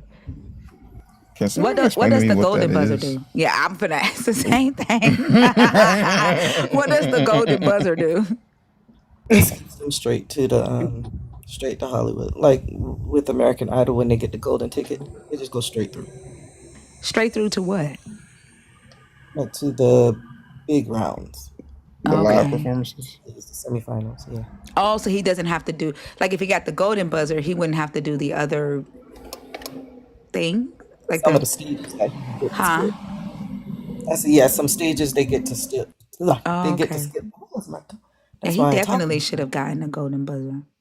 Oh, they didn't have any more golden buzzers to give. Wow. Yeah. It's some of them people got golden buzzers that was dumb. Man, that Sorry, I was skateboard thing looking at was some shit. Yes, it was. Did they It was move them doggy forward? doo doo. Yes, they did. Wow. I mean, all his first off, he shouldn't have been the one that came out on stage, because all he did was hold the fucking cardboard and let them skate over him, and that was his talent. His talent was getting stepped on. Right? Like what? And then when he got on the skateboard, he almost fell off of it. Yeah, and he's a dog shit skateboarder. Like, what the fuck are we watching, bro? And he got a dumbass construction outfit on, bro. This shit is stupid. Get him out of here. What a hater. Sometimes I think No, they they just know be not to let a sending real people nigga like through. me get on panel. I'm finna tell you about yourself. Sometimes I think they just be sending people through because they need entertainment. Like they need ratings or They need something. something different. Yeah, I get that. I've seen some Last week fucking they sent performances.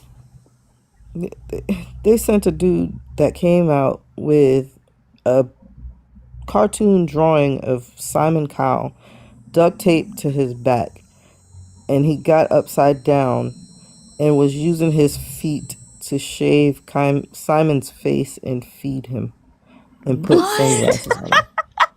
I promise you, if y'all go back, it's the week Elsie was on, and they told her that she was too overproduced, and they didn't like her song. She sang, "I might From forgive, but I Frozen? won't forget." They said she Huh? was too produced. Too produced. She was overproduced and overprepared, and they sent her through, but it was her critiques were just dumb. Like it. Oh my god, I was so mad watching that thing. I said, "But This y'all the let woman some from dude with Frozen? duct tape." No, No, Elsie. Elsie. The Also, ghetto That From Mexican cowboy. girl? Talking about some Frozen. Yeah, the cartoon was on America's Got Talent.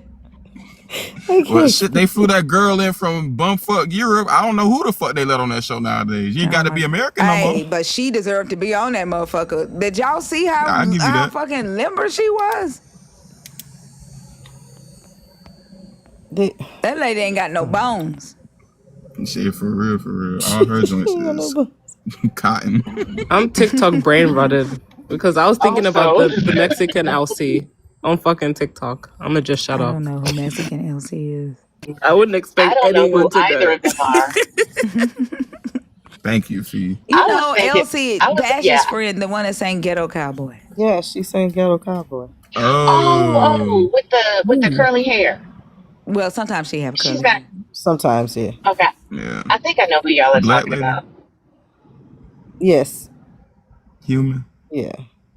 See, Oh my Also, god, shut up, why is Uso. she like that? Yeah, alright, bro. that Fuck little me, I girl, guess. that little girl that put herself in a box, she's a mutant. Yeah. I don't know, her vertebrae must detach because I've never seen flexibility like that in my life. What illness did she say she had that made her paralyzed? Because I'm trying to figure out if that has anything to do with why she's so limber now. She said inflammation from what I saw.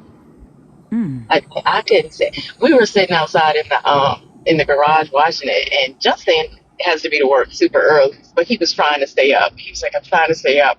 Then he got so sleepy. He's like, I don't think I'm going to make it. And he was standing there to see who came out, and it was that dude dressed like the devil. He's like, yeah, I'm done. He's like, I don't think I'm going to be able to. And Bash was right after him. That's who I'm saying Oso is. Right after him. Yep. That was tell me his jokes didn't remind you of Oso's jokes on stage. There were some similarities. Mm-hmm. The delivery was very different, though. I'll give Oso that. Like, I think his shtick was to be like the corny dad joke. Like, they weren't particularly clever, I think. So I think Oso is a little bit more clever with his jokes. You gotta think about things and know shit. I'm not. He was nice. He was like, I'm in the details. The devil's in the details. It's just so like there's nothing clever about this. But here's the difference, though, Fee. His entire act was to tell bad jokes on purpose. Oso is doing it like Oso thinks he's funny. He knew he wasn't. See, I think Oso is funny because Oso is smart. Rhea, but where you Oso at? Rhea, come on now. Damn. Wow, it's getting real Christian on this motherfucker. A lot of accusations get thrown around. Y'all know my neurodivergent ass also be having me over here sweating because I'm like, that's my friend. Am I supposed to laugh? But my body won't let me laugh because I can't figure it out. And I be over here, like when I first met you and you used to tell those jokes, I literally used to freak out, like, oh my God, like I can't. I be over here sweating bullets, like I can't even fake laugh. You gotta, like your jokes I be having to ask, okay, what does that mean? Mm-hmm. Yeah, because at least I'm like the kind of person that like tell you. You know what I'm saying? Yeah, you do. And then I laugh after you explain it. But a joke shouldn't need to be explained. I think it's your neurodivergence thinker. I think my ex-husband is the same way because me and Justin can go back and forth like really quickly about like just real ambiguous things that we both find funny. But for John, it has to be clear. Like, what are you talking about? Like, I think the precise way that you think very linear, and I think Oso's jokes are in multitude of directions. I think that's the disconnect because y'all have me cracking up when he says something and you're like, what are you talking about, Oso? I'm over here giggling. And he be mad at me because I just be like telling him the truth. Like, I love you so much I can't lie to you, friend. You be telling me your truth. I don't know about these truth now. I be telling you my truth. I can't lie to you. Okay. Yeah, you should appreciate that though. The day that when I do laugh, fuck with it. Yeah, when I do laugh, just know that it's real. And Keisha, don't be in the comments co-signing for Thinker. I figured Keisha's down in the comments co-signing for you, Thinker. I saw the comment. She said it's like you and your big words. She said the same. She told us when we was at the drag show. When we was at the drag show, she said, I don't be understanding what Phoebe talking about. She said, Phoebe use big words. She said, we be like, girl, don't nobody know what you talking about. They treat me so bad, nerd.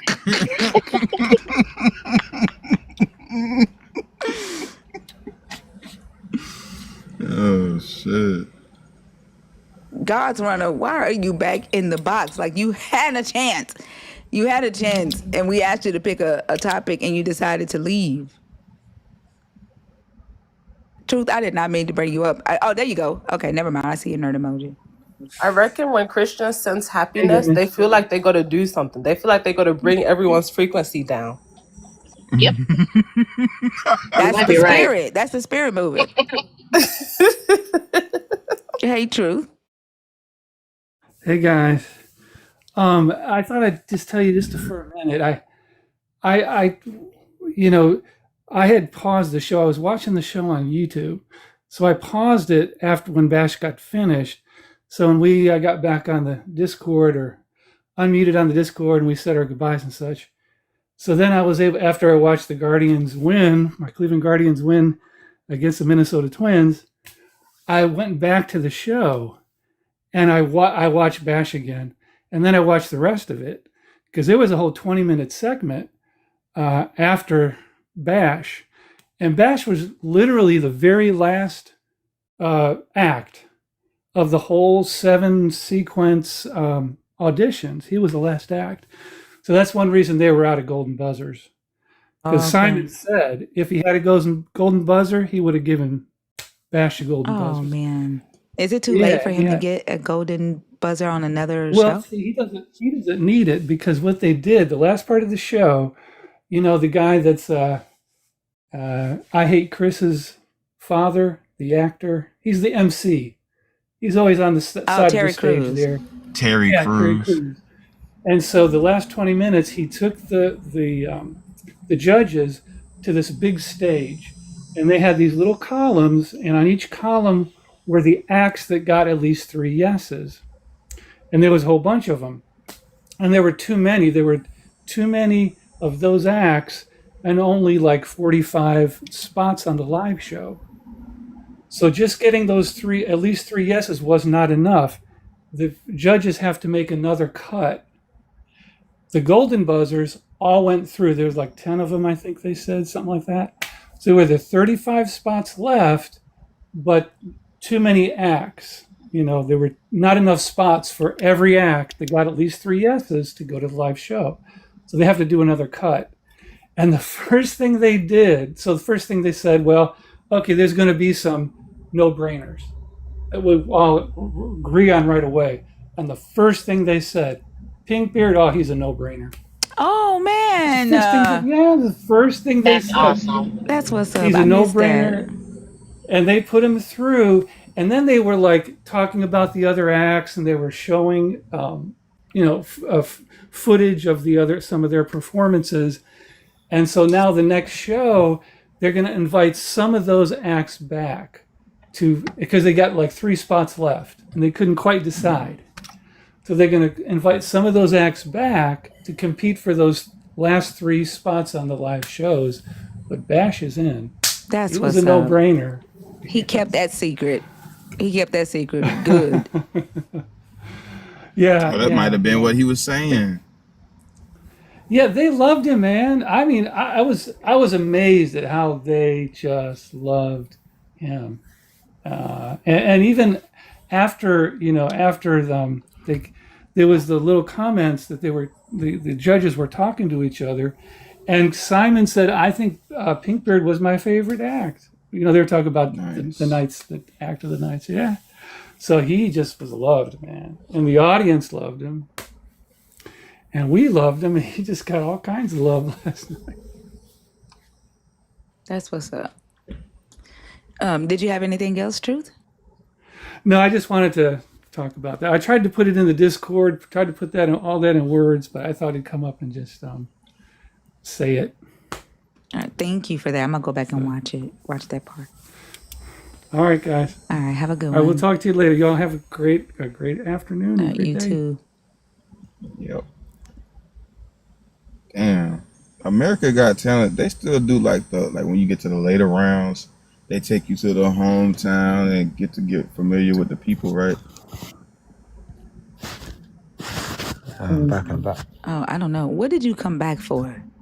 Like you left. Like did you just like have like an emotional reaction and just left because you couldn't get your way? No, I had a spiritual epiphany for point 3. No, we already talked to you about point 3. We're not talking to you about the same thing we've already talked to you about. Oh, sorry, my bad. I meant point 2. My bad. Did you just think that you found another way to talk about spirituality? We're not talking to you about spirituality. We're not going to do it. You just don't want to talk about God's I'm word, not innit? talking to you about spirituality. You are not going to fucking rape my ass up here and try to get your way. I said no. I'm talking about point 2.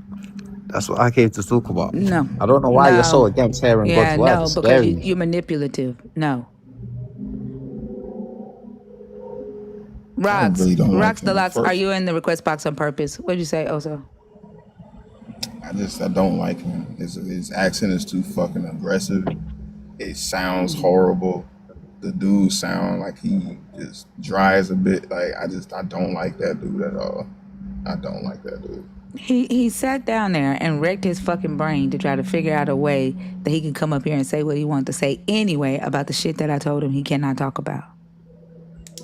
Manipulative as Theo. fuck. Huh? Yeah. Hmm?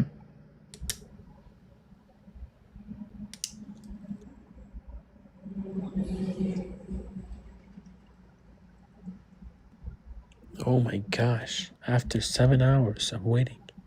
You have not been waiting for 7 hours. Bruh, I've requested so many times. I've never seen you in the request. Please don't be 18 to 20. How old are 22. you? If you heard that. I did not. How old are you? 22.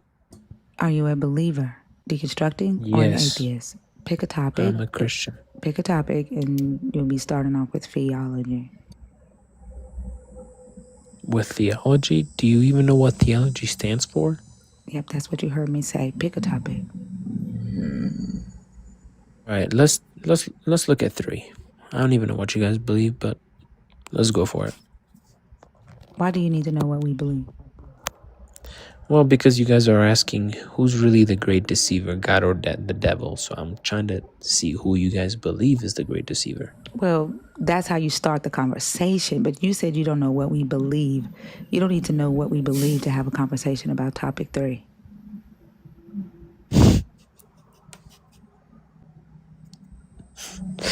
I guess, all right. I mean, explain to me how I do not know what you guys need to believe in order how to have a monologue about, topic 3. A monologue. I'm not gonna have a monologue. Like that whole entire sentence sound like that. Like my tongue fucked your brain up. Like my tongue slapped the side of your motherfucking temple and it just put words in a sentence out of order. Oh man, yeah, That you didn't cursing even just make any makes you sound motherfucking so much more credible and sensible. Wonderful you're job. a Muslim? What? I never even said I was Muslim. Wait, bro, But you what are you guys you on? think I'm Christian though? No, obviously not. You just said you Christians. Who the fuck were you talking to then? I never said you Christians, bro. Are you dumb? Like, bro, What did you just say? Bro, chat. Are these What people, did you bro, just say? Don't talk. They're not listening to you. Shut up. Don't talk to the chat. He said you cursing. He said you said cursing. I'm cursing? Oh, motherfucker. Yeah. Like, I'm so sick of y'all and y'all motherfucking innocent ass ears. Like, you motherfuckers will buy a fucking rap album and listen to that motherfucker curse while you driving around and while you sleep. Y'all are paid to go to the movies and pay them motherfucking I said celebrities. you cursing doesn't make Shut you the fuck sound more up. credible. You I never motherfuckers said will you pay Christians these or motherfucking Muslims. celebrities to curse at you from a motherfucking movie screen. And then y'all want to whine about me cursing. Like, I'm so sick of y'all baby believers. It's irritating as fuck. Fee, are you there? I'm here. Your name is not Fee. I'm just kidding. See how Fee, listening is Fee, are important? you there? See how listening is Shut important? the fuck up. Fee. I don't think she is. I don't think she I is. can do it if No, she's not. I got it. I'm here though. Go ahead. How about you guys argue with me? Go ahead and begin. I said, let's talk about topic 3. I said begin. All right, so I believe that the great deceiver, right, the father of lies, is the devil. It's the devil.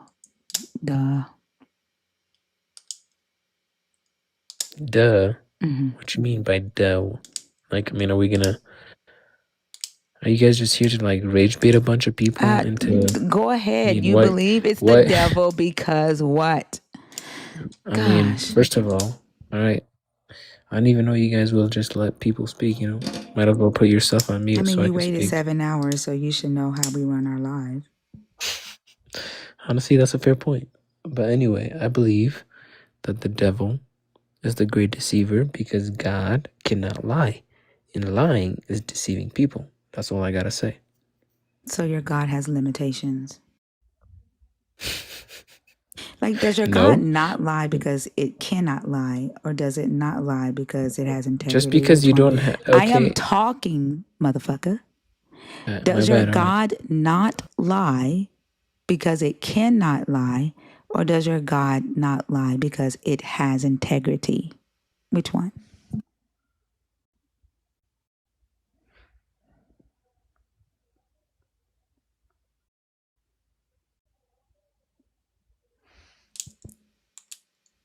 Kind of like you Great can't point. talk now because you're on mute.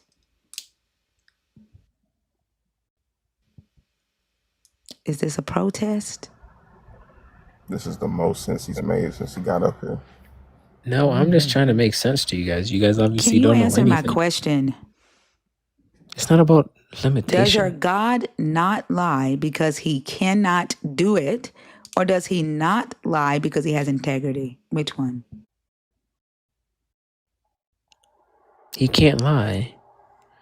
God cannot lie because he's truth.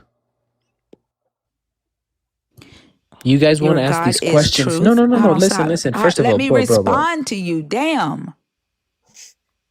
He cannot lie because he's truth, which means that he has a limitation. He can only do one Not thing. limitation. It's a definition. Can Are you guys truth dumb? be a lie?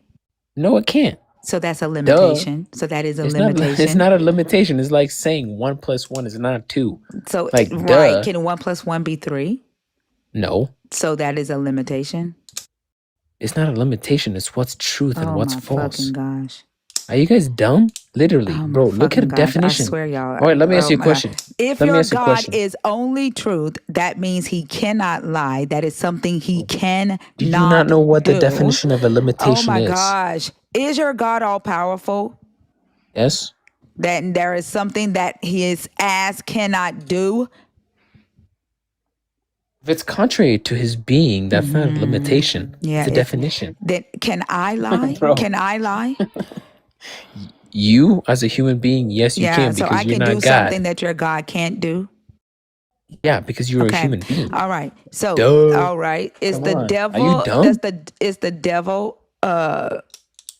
omnipresent? Is the devil No, he's not. omnipresent? No, he's not. So the devil is not wherever believers are? How does the devil get to believers? Does he take a bus, a All right. plane? First of all, you're making How a does fallacy. we are talking about the devil and your God. How does the devil get to believers? He doesn't have to. So the devil isn't fucking with believers? No, he doesn't Oh, have to. okay. So when the Bible says that the devil comes to rob, kill, and destroy, that's a lie? Okay, but how are you defining I'm the sorry, devil? can you answer the It doesn't question? mean When it says that the devil comes to rob, kill, and destroy, that's a lie? you see. First of all, you're looking at the word devil in the Bible as though if it's just one specific person, which is Satan. No, it's not. Look at the hold on, the I'm Bible. sorry. So Are you- the devil bro, is you a guys are collection. literally So the devil is a collection of human beings? not human beings. I'm sorry. What First of is all, the devil then? Is the devil a immaterial spiritual entity? It is a spiritual entity, All right. right? But he's not So how omnipresent. does this spiritual entity rob, kill, and destroy? How does Okay. this spiritual entity tempt the saints? How? If he does tempt the saints, give me a verse in the Bible where it says that he appears to every single Christian at the same time in all time of How history. does he do Like, it? you guys are dumb. How does he tempt the saints? Because God can allow the devil, right, to appear How does he to a get to being, him? just like Job. How does right? he get to the saint? How? How does he? God allows it to happen, and he wills them. How? Not why. Spiritually. How? Spiritually. All right. So the devil can only tempt one saint at a time. I mean, there's a bunch of devils, right? Oh, so there's multiple There's a bunch devils. of demons. There's a bunch of demons in the world, right? Oh, okay. So the devil is Did not- sending. wait, Stop. did- Stop. Let wait, me wait, wait, answer. wait. So the devil is sending demons to tempt saints. Yeah. Okay. When it's talking about demons, it is the devils, right? All right. So the devil is sending demons to tempt saints so that their faith can be stronger. Can you say that again? Because you're not making grammatical, like your grammar is Okay. not on the same page. The Can you say that again? The devil is sending demons to tempt saints to make their No, not faith the stronger. No, not the devil. God gives the permission to. Okay. God is sending demons to tempt saints.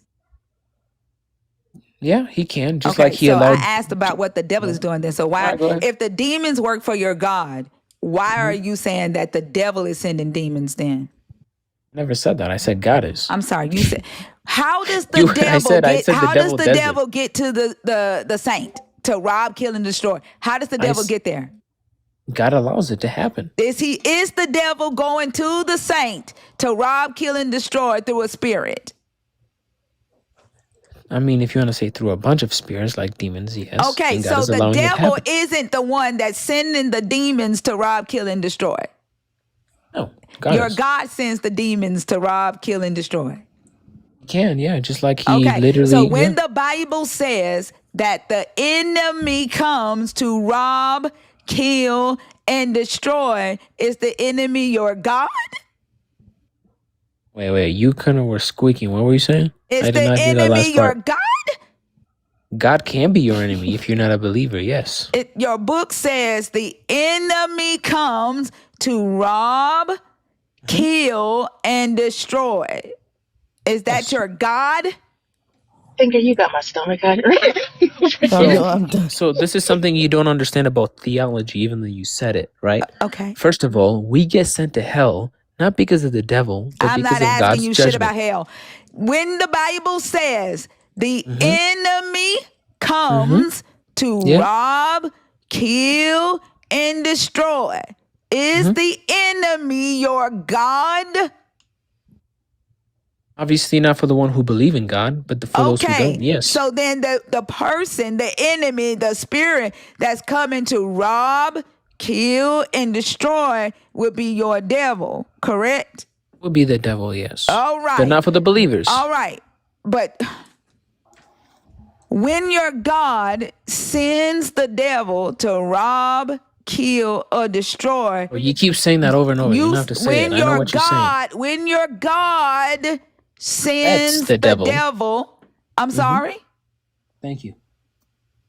You keep saying the same thing over and over. I'm not but saying God the same allows. thing. I'm not. If you would Bro, listen. you said rob, kill, and destroy you're- like 70 like, times. I know you're hearing rob, kill, and destroy, but your defensiveness is making you miss the fact that I am now addressing the fact that you are saying your God sends your devil to rob, kill, and destroy. So when God your allows that to happen, God is sending your devil to rob, kill, and destroy, that would make your God the initiator. And therefore, your God would be the enemy because the devil is working for your God. Yes, you're actually completely correct in that aspect because I believe, right? If you would let me speak, right? I'm a Southern Baptist, right? Oh my God. You know, look. Oh, you if God definitely created, the devil. Yeah. The Southern Baptist. Hold on. Can I expound? I just want to point out that you are the devil.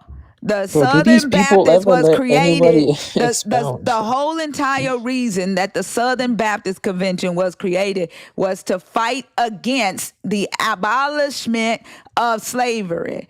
The reason that the Southern Baptist So the reason you're Convention free is because of us. devil. You need to learn your church history.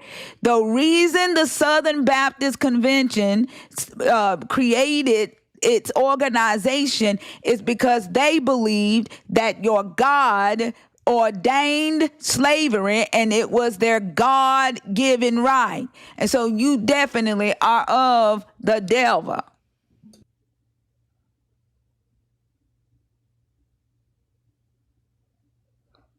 Also, the definition of limitation is a restriction, boundary, or constraining rule that confines the extent, Who's in charge of the amount, devil? or nature of something. It can refer to the physical boundaries, rules, personal shortcomings, or a specific time frame in which an action must take place. It is a restriction and a confinement. Thank you. 2 Samuel. I love that. But one thing I do want to ask for you guys to expound for the chat is who do you guys believe the devil to be and who's in charge of the devil? I just told you that. You would be of the devil because you No, are. I'm not asking I'm about me. answering you. You would be of the devil because the devil is the Southern Baptist Convention who formed to fight against the abolishment of slavery. So This is not you about and your slavery or not. Southern Baptist Convention would be the devil. Okay, let me be perspective. Can I ask a question without getting muted? Please. Who muted you? I don't know. Somebody keeps muting me. All I want to ask to that lady Probably who's because you speaking keep loud. speaking over. That's because you keep speaking over the host. That won't happen if you stop doing that. All right, I won't speak over the host. You guys can. I will mute myself after this question. All right. I just want to ask, if God is God, right? Right? In order to be God, that means you have to have sovereign control over everything. If you don't, that means you can't be God because you created everything. Who created the devil, right? Who is God created the devil, right? Lucifer, who used to be an angel, right? If God does not have control over the devil, he can't be God. Because in order to be God, you have to be powerful, all powerful, which means over everything. So in order to be all powerful, you have to even have control of evil. That doesn't mean that you don't allow evil. You can still allow evil and be God, right? Because you can show glory in evilness by making it good. Okay? So my question would be, who controls the devil? And that's it. What's the answer? Because obviously it's simple, but I don't know if it's going to be simple for you guys.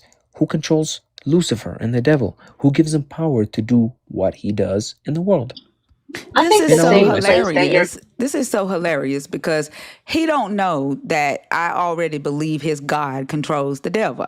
He don't know that I already believe that the Christians are the ones that will be possessed by the demons and not those of us that have no faith in his God. Like, I agree with you that everything evil is under the authority of your God.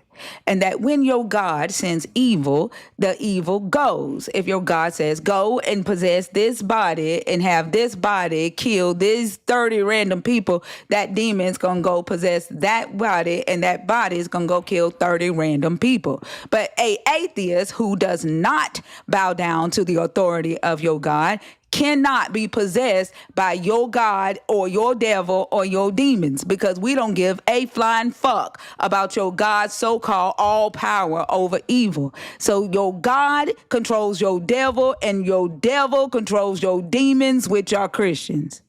You are absolutely correct. Go ahead, Fee. Oh, and I agree 100%. I also think that like the answer to your question is the individual believer. You all control these disembodied imaginary beings that you think has power. And I think that's quite evident by Whoa. This is Don't going way off interrupt I'm her, topic. sorry. devil. No, wait, bro. Yeah, like what are we doing? I think it's very evident by the fact that your God can't do anything for or against people that don't believe in it, and neither can your devil. So when you ask who controls it, it's the believer. The moment you stop believing either of them have power, they lose it. So that tells you where it lies right there. It's your turn, devil. I guess I'm Lucifer himself. So, what I would like to say is in Job. Wait, first of all, before I even talk about any book in the Bible, do you guys even believe in the You Bible? going to Job. You going to Job. Like, why is it that believers think that you have to believe in the book to fucking read it? Like, do you believe in fucking Harry Potter? Do you believe in Little Red Riding Hood? Do you believe in Captain Underpants? Like, can you not understand what Captain Underpants did and how he kept getting in trouble unless you believe in Harry and Andrew? Wait, I just asked a simple question and yet you're still yelling at me. All I wanted to know was whether you believed in the Bible or not. Like, She answered your question. That's how I know you don't listen. She gave you a very clear answer to you your guys think question. like the Bible is a fairy tale? Is what I'm Do you hearing. think snakes talk, Pumpkin? Do you think fruit gives you magical power? Okay, I mean, that's all I wanted to hear. You guys can actually be specific and be like, I think that the Bible is a full of crap instead of talking What in does that whatever have to you do guys. with what's in it?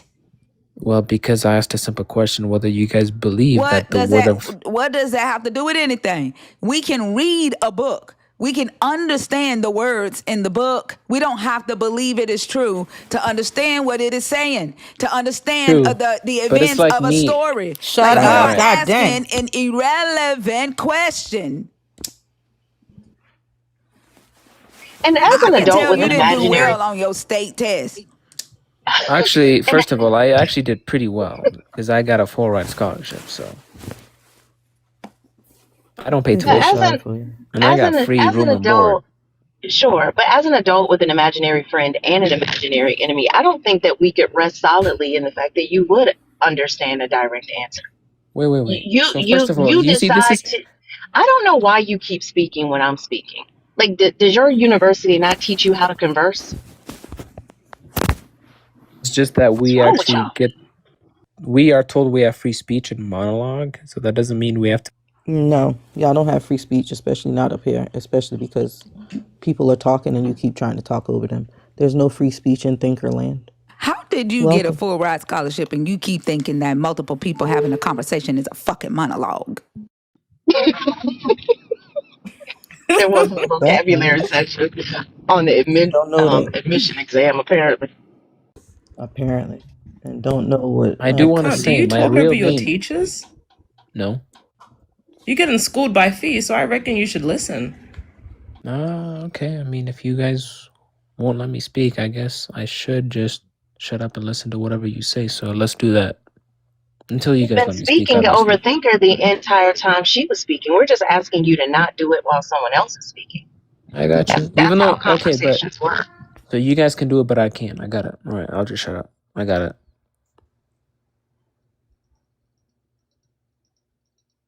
So Go you ahead. notice how I'll we shut up. aren't speaking, but you notice how when we don't speak, that's your time to speak.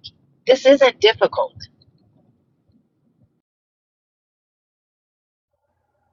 I would like to know when it is my time. If you guys can be like, all right, this is your specific time to speak.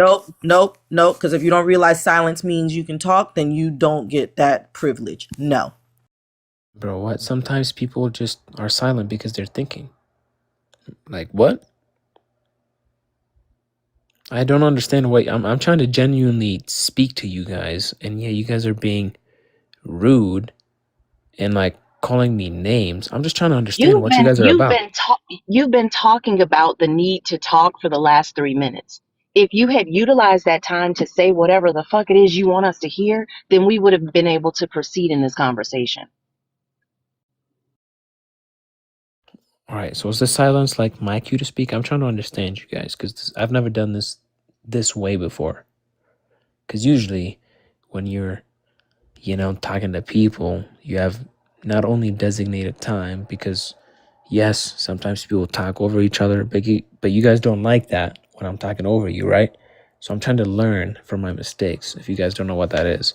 And I'm trying to think, okay, these guys obviously get Can upset you when get to what the fuck you want to say so we can progress this conversation? We do not need your preamble. Just say whatever it is you want to say.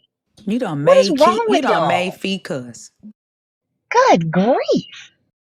All right, you've been cussing this whole time, but I what cuss, I want to say. motherfucker. Fee don't. All right. You Can I done say made something? Fee cuss.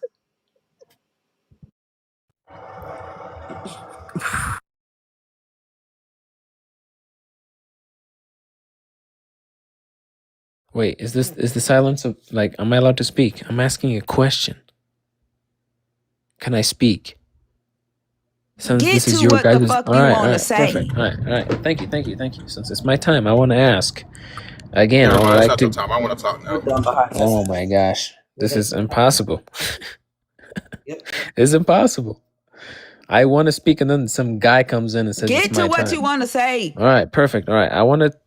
Topic 3. I believe that God is truthful and that the great deceiver is the devil. There we go. That's what you wanted to say? We already done talked about that shit. You said that already. Well, yeah, but we obviously didn't come to an agreement. I There was no agreed with you, persuasion from motherfucker. that. It just went over your head because you think you in a monologue.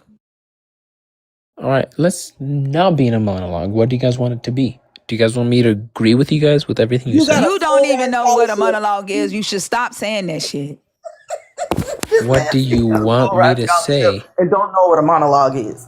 Can you define monologue for me? Why we got to do that for you? You keep using a word that you don't understand. I obviously know what a monologue is. I'm not dumb. I know what it is. Sure you do. A monologue, right? Like I'm trying to have, right, is a speech. Because you guys seem to be giving me time to speak. What is mono? Mono means one. Yeah.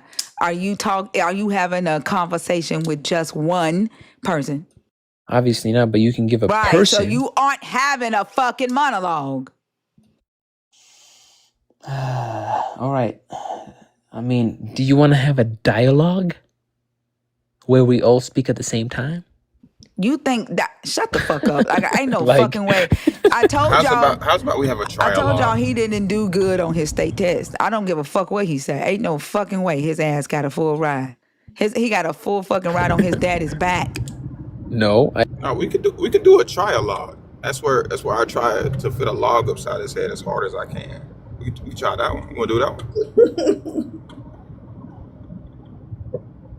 What kind of conversation do Well, you guys if want you to was have? just mad at God, then you wasn't an atheist, because you can't be mad at something you don't believe exists, motherfucker. Whoa. I'm not talking When to did you. I say I'm an I'm not talking to atheist? you. You was just mad at your God. You was a believer, Me? not you, motherfucker. Oh, okay. You was a believer who had a chip on his shoulder, mad at the God you believed in. You wasn't no damn atheist.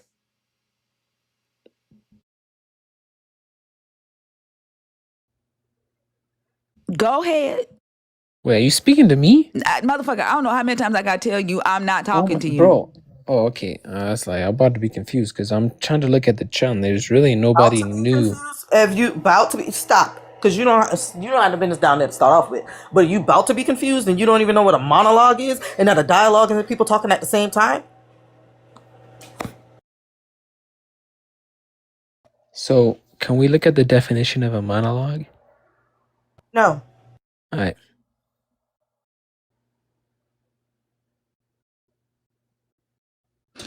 Believers in the chat, this is why number one exists. This is exactly why question number one exists. Because there's no fucking way that y'all big grown asses should be asking what the fuck does monologue mean? It's pathetic because granted he is actually really dumb, but like their greatest defense mechanism is to feign ignorance every fucking time. Defense Like, he's gonna sit mechanism. Let's here talk and about pretend. that. What? Whoa! Shut your dumb ass up, bitch. How about that? Dumb bitch.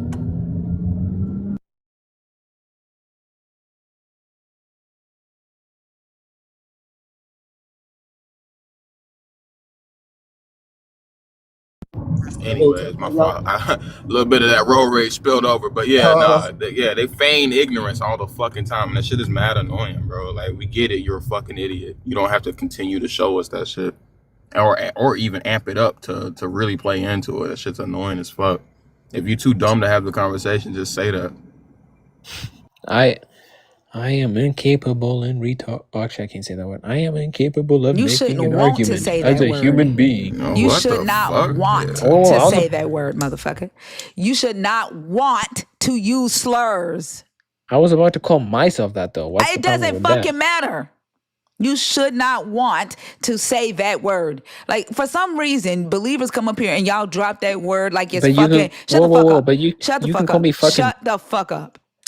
Y'all come up here and y'all drop that word the way a hoe drops they draws. Every motherfucking live stream. I don't know why the hell those of you that are claiming that you have such high morality don't know that using that word is a slur. It is meant to be a derogatory term for people with mental disabilities. But he called me stupid. Because you are stupid.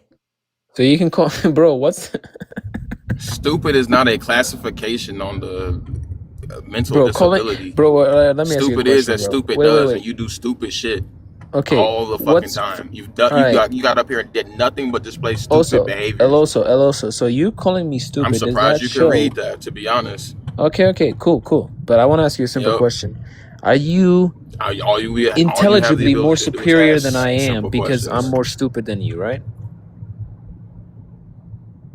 Did that make sense? I'm asking you a question. Right. Did that question make sense? That I'm superior to you intellectually because you're dumber than me? Did that make sense to you? Well, no, because you call me stupid, which shows that That you doesn't make think. sense to you? No, It doesn't you make think sense you're to you that more. I'm smarter than you because you're stupider than I am? Like, that doesn't make sense to you?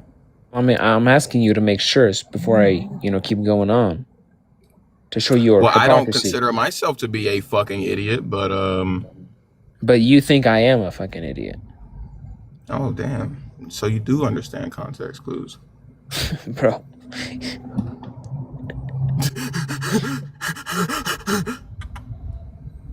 What you guys on, bro? Is this like, I'm kind of thinking this has to be more of I'm like a on a Nalani. clickbait, rage baiting type of thing? Or what is it? Or do you guys actually want to have What makes you what makes a you think what monologue? makes you think it's rage baiting? I mean, What makes you think it's rage baiting? Just genuinely asking you that. What makes you think it's rage baiting? can I answer that? He spent the first 5 minutes. Are you guys dumb? You guys are dumb. Lady, you're dumb. You guys are dumb. Are you guys dumb? But now, because it's turned back on him, it's an issue. Fragile idiot. And I meant to mute myself. She was asking me a question. Why did you answer? I don't care. Because I can. I have freedom of speech. She didn't answer. She added her comments. All right, hey, that was actually pretty clever. That was good because I used that. But anyway, can I answer your question? Whoever spoke before, whatever that was.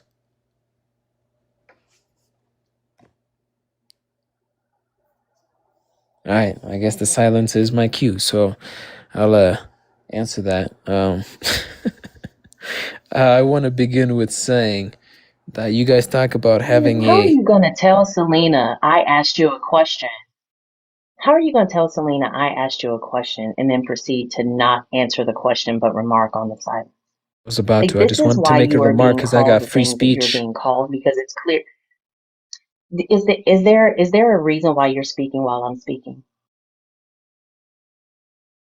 Can you tell me just real briefly, why did you do that? Why did you My, choose to let noises come out of your mouth when they were still coming out of mine? Why did you do that? you know what? I apologize, Queen. I'll shut up right now. I'll mute myself. I'm not a queen. My name is Fee.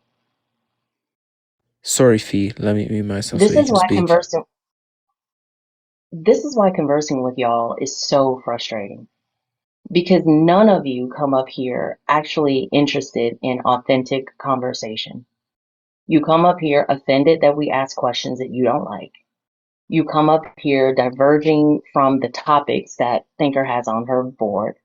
You come up here and completely obfuscate from any question that we've asked you. And she asked you so many times, how questions, how does this work? And you started your responses with because, which is how you start a why question, how you answer a why question, not a how question. Y'all don't fucking listen. And it is exhausting to try to engage with adults who think like 3-year-olds and converse like 3-year-olds. That's why you're being called the names that you're being called. I was talking to my 3-year-old grandson last night because he did something he wasn't supposed to do. And while I'm asking him why he did it, he says, I don't want to answer that. And I said, why? He said, I don't want you to ask me that. So he converses worse than my 3-year-old grandson, because my 3-year-old grandson actually was able to tell me his feelings and why he didn't want to answer a question that I asked.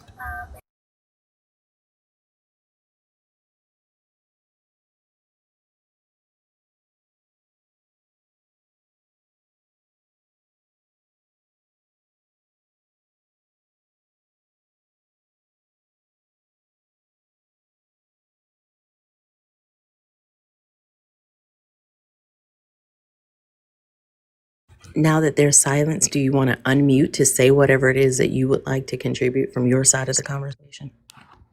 Well, I wasn't really asked a question, so I'm kind of still listening to the stories and emotional appeal you guys have. What emotional appeal did we just make? Just out of I curiosity. mean, you bring up your grandson and blah blah blah, this and that. So I mean, I love to listen to that. It means a lot to me to have experience. So Yeah, what emotional appeal though? Just walk that out for me. What do you mean? What were we appealing to or against in that well, conversation? you're appealing about like how a 3-year-old obviously made a mistake and you have to correct him because you know the way and all that. So well, I mean, which is cool. I'm not a 3-year-old, but I guess I can sympathize with your 3-year-old grandson. And I think even your response to the question that I just asked you demonstrates that your cognitive ability to process inquiries is very limited. Because I asked you very specifically, what emotion were we appealing to? You didn't name one. I asked you, and it was Selena, by the way, that was talking about her grandson. I don't have one. But your inability to track this conversation is not our responsibility to mitigate. It's yours. Am I allowed to like keep going on? I'm just asking so that I don't like get you guys mad, to be honest. Like, cause the other lives I've been on, they tell me wait till we give you permission, right? And then I do that, and then they get mad at me. So I'm like, so silence. Has anybody in this live told you to wait until you get permission or wait until no one is speaking? Which one of those instructions have been given to you in this live that you're currently in? I mean, I've tried to genuinely get an answer, but you guys seem to like avoid answering that question. So I'm still a little bit confused. Now, Thinker can play back the YouTube video where I told you and Selena told you that if you waited until there was silence, that was your indication to talk. No one in this live, no one on this panel has told you to wait until you were verbally given permission to speak. That hasn't happened. In the same way that you didn't answer a direct question before, you didn't answer the question that I just asked you, because my question was, in this live, who has told you to wait until you were given verbal permission to It's speak? not about verbal permission, but And when you you see say how you're quiet, speaking? You see how you're wait, speaking wait, when wait, I'm wait, wait. speaking You right asked a now? question. Do you see how you're speaking when I'm speaking right now? That does not make for a fruitful conversation. And we should not have to spend the amount of time that we've had to spend with an adult teaching them how to converse. If you would simply wait until people are done speaking, I go on mute when I'm done. If you need a visual cue, that could help you. I go on mute when I'm done speaking. So does Selena. You see how everybody on this panel is on mute. That is an indication of your turn to speak if the silence isn't enough. Got it. Thank you. Now that I know the answer, that everybody goes on mute when I'm supposed to speak, perfect. Thank you. So I'll go on mute to let you speak now.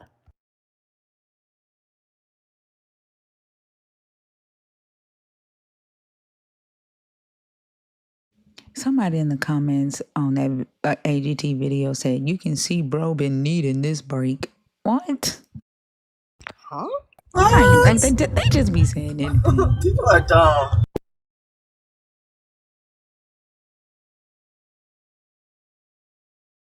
Since there's silence. Oh, my bad. Didn't hear Sorry. his story. Like literally did not hear his story. Also, it's weird to say somebody needs a break whose actual lyrics and song are being used for the outro of a fucking show. Like, give me a break. What are you talking about? Come on, man. Hey, people lack comprehension. Oh, man. But I can't wait till the live shows because we know he going. Voting finger on. Sorry, my grandbaby's playing his book. All right, perfect. There's silence, so I can speak. Since we were talking about 3, how about we start at 1 and talk about how believers, and hopefully when you guys are talking about believers, you guys are talking about Christians. Nope, you only get one per day. Thank you. So only I get, wait. Did she say I only get 1 prompt a day? Yes. One topic. Are you I done, guess Deva? You I'm done? doing good. They could call it that man Deva. It's killing me. Deva. Are you done? I'm doing good. Are you done? What do you mean by done? I done checked out. Like I'm over With here the watching TikTok conversation. videos. Are y'all done with the Deva? Yeah, I'm not particularly interested. Don't have any questions. All right. I Bye. mean, it's too much of a chore to try to have a conversation. It's crazy.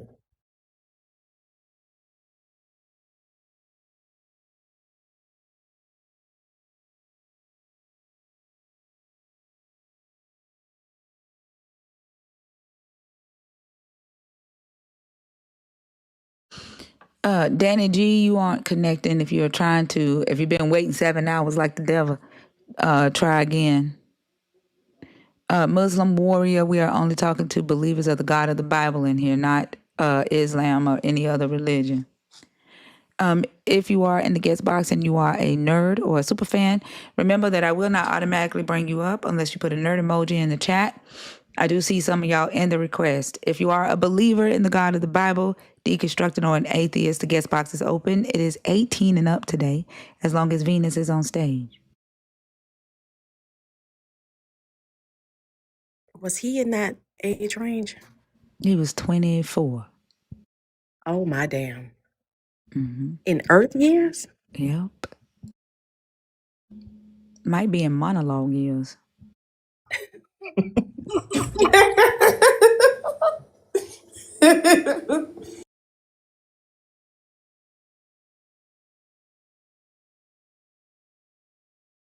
I see Open Book, Danny, Key, Legendary, Supreme Tory, and Muslim Warrior. I'm taking you out. I'm not interested in talking to Muslims on this live stream. This is a live stream deconstructing Christianity, not Islam.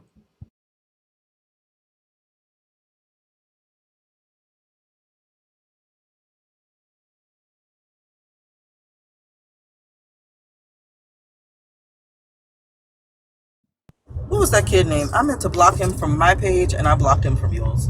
What kid? The one that was just up here. Oh, you don't have to block him from my page. No, I meant to block him from mine. No, because I don't want to see him ever on mine. Oh, you can go on the settings and see who you blocked last and unblock them. What's up, Danny? Hey, hey everybody.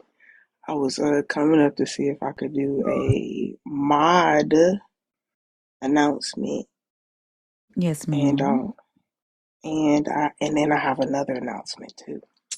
But hey everybody, I hope that you're loving the amazing content that you're getting right now. But I ask you, if you go to Thinker's Name and you click on that, you're going to scroll down to see where it says Gift Gallery.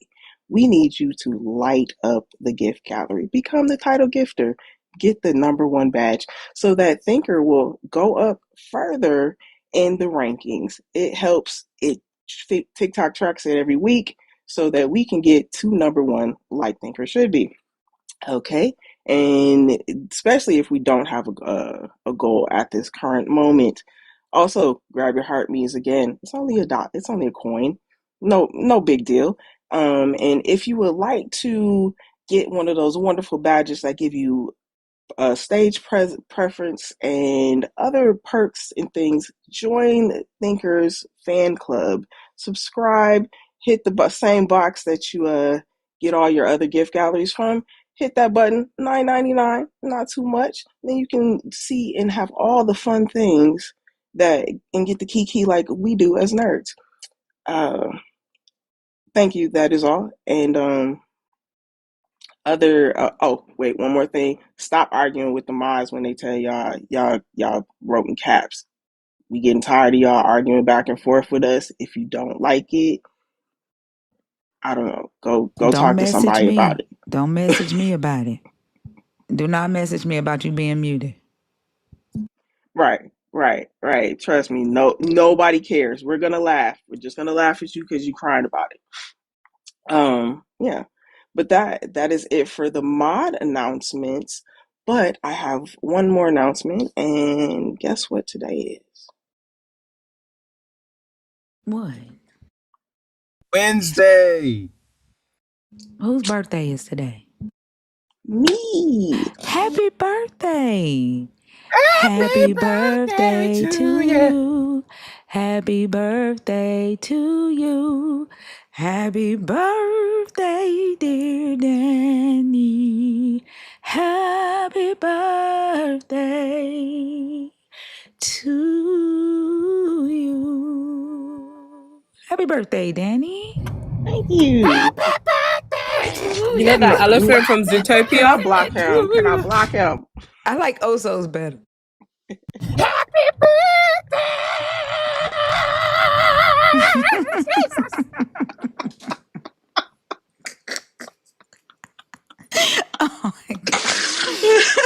don't have any sense whatsoever, man.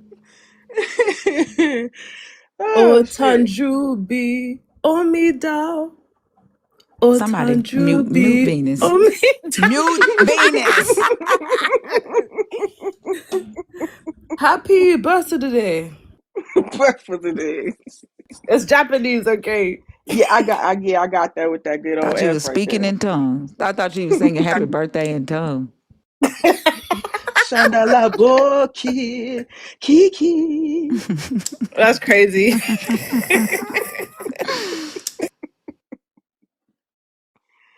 Oh, okay.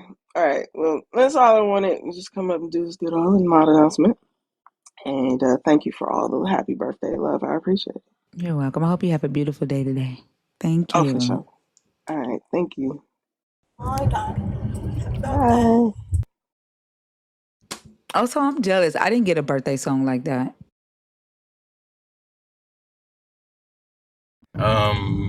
Thinker, you don't like whenever I sing silly versions of Happy Birthday I just for you said that on I your liked birthday. it. No, what? That is You not don't. true. You always That like, ain't oh, it true. sounds like you're in a choir or something. That's not Meanwhile, true. you sit up here and sing gospel songs 2 hours out of every fucking live stream. That's not true. But hey, you know, That is whatever. You're not just exhibiting those true. characteristics that you say are exclusive to me and my offspring. What? Whatever. Okay, cool. That's Hey, all we right. trying to celebrate But Danny's look, birthday and you making it about you. I wrote also a song for his birthday. Right. Yep. Right. And what did I do for your birthday? What did you do? What did you do for my birthday? Well, let's see. I took off a significant amount of work to come hang out. That was for I got Pinkbeard. you a beautiful. I didn't even go to the concert. I think it was specifically for you. You was there. I was not at the concert. I showed up at the after party. I told you. That's because you were late. That's because you said you chilled with your sister, but you took off to come to see Pinkbeard. No, I did not. If I had took off to come see Pinkbeard, I would have just took off Wednesday. But instead, I took off the whole weekend so I could make sure there was not a moment that I could miss what I would miss. You feel me? And then on top of that, I gave you a beautiful representation of myself, and I spent like 3 hours researching the best coffee to buy you because I know you love coffee. Oh my God! So yeah, that's so special. yeah, it's levels to this shit, Thinker. Thank you. For sure.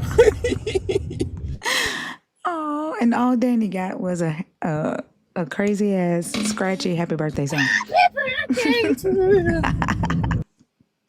No, thank you. I appreciate it.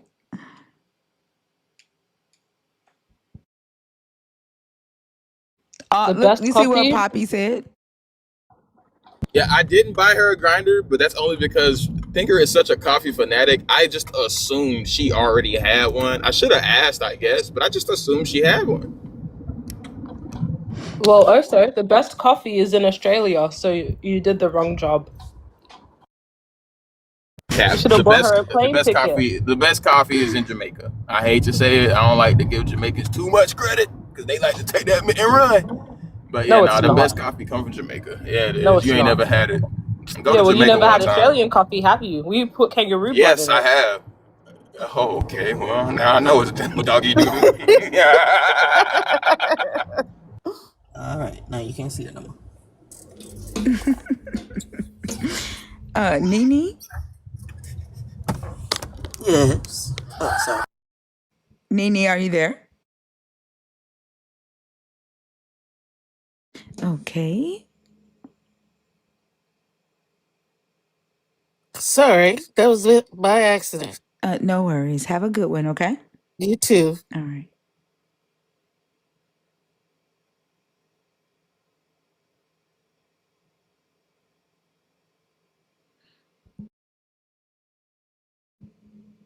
Also, look at the name.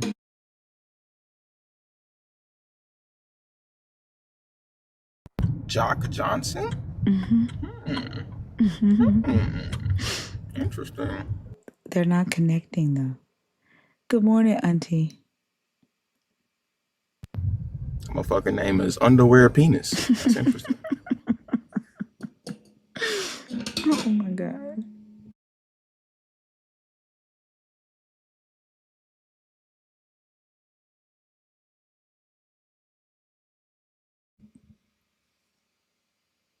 I hate when people usernames be so good that motherfuckers be like, oh, that must be Oso's alternate account. And I have to sit there and be like, nah, bro, I didn't think of that. Fuck. Big Rezo. Good morning. Good morning. How old are you? 30. Are you a believer in Jesus or deconstructing or an atheist? I'm not gonna say I'm not a believer in Jesus as far as like what people generally believe about Jesus. No. I'm not asking if you are a Christian, if you go to church. I'm asking, do you believe in Jesus? Yeah, I don't believe in Jesus how people think Jesus If you was. say you don't believe in how other people believe, that means you are a believer. I mean, I don't see how. I don't believe a white man died on no cross. Did I ask you about a white man? Oh my goodness. If you I don't even say, believe a listen, person named Jesus even existed. so then you don't believe in Jesus at all? No, I don't believe in the ideology that people have So about then Jesus. you don't believe in Jesus at all? Once again, I don't believe the ideology So that then you people have do of believe Jesus. in Jesus. No, I So don't then you believe the don't believe in ideology that Jesus. people have about Jesus. A fucking gosh. Like, I wish y'all was smarter than this. If you have a different belief in the thing called Jesus, that means you have a belief in the thing called Jesus. It's just different. No, you're missing it. God, why y'all this fucking dumb? I'm not dumb. You are. You're not there. You're You're not just there. dumb. Like this Once is again. listen, Once this is again. a pre-qualification question. Once again, like I Big said, man. Rezzo, this is a pre-qualification question. Either you believe in Jesus or you don't. If you don't, then you on the wrong stage. It's I don't know. I don't think you get what I'm saying. I don't. So goodbye. Goodbye. All right, bye, bitch. Bye, ho. Oh, your mama was in here. God dang. Hey, Miss Big Rizzo. Your son said bye. No, I was talking. Bye. How the fuck do you not know if you say that you have a different belief that you are saying you have a belief? Like, what the fuck? Like, you can't have a different belief if you don't have a belief. Like,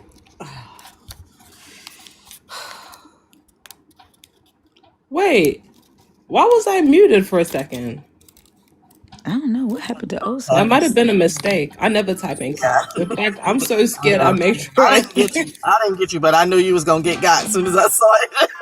Wait, what did you see? Did I type in caps? Yeah, you type. Oh my God. Okay. Oh, okay. Sorry, that's autocorrect. I'm sorry. I'll be more mindful. I'm sorry. Like, it takes a lot just to even get them through the pre-qualification questions. Like, they be wanting to go take us down memory lane. I was a Christian, but now I don't go to church. I don't take communion. You see, it's hard to live according to how Jesus wants us to live. I want to, but I be partying and having sex. So do you believe or not?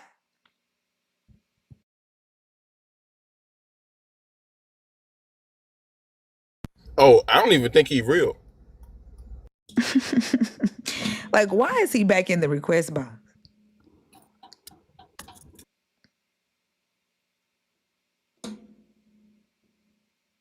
Because he thought Bobby was gonna be his last insult, and then was trying to get one back off, but got drunk. He wanted to tell us he don't know shit. He just put it in the comments. Don't know shit. Oh, okay, we got you. You didn't have to tell us that. We already knew that. McCoy will be your friend.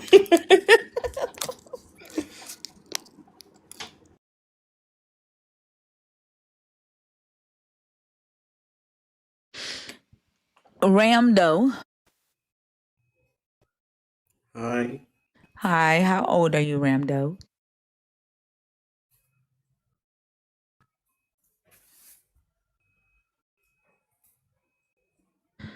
How old are you?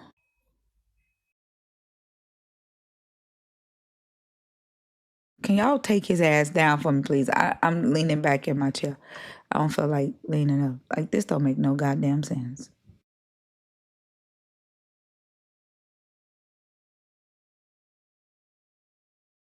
I swear, human beings just be weird for no damn reason at all.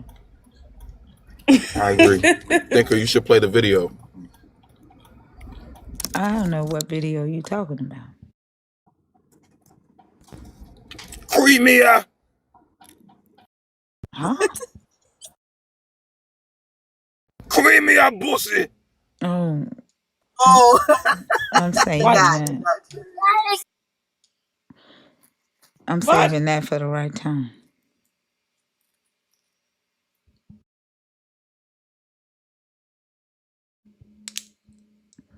I'm gonna need Kalu to do a 1-for-1 on that one. He said that he was going to add it to his vocabulary when he's reading. I think he's waiting for the right time too, because that one, like, you can't play that one out.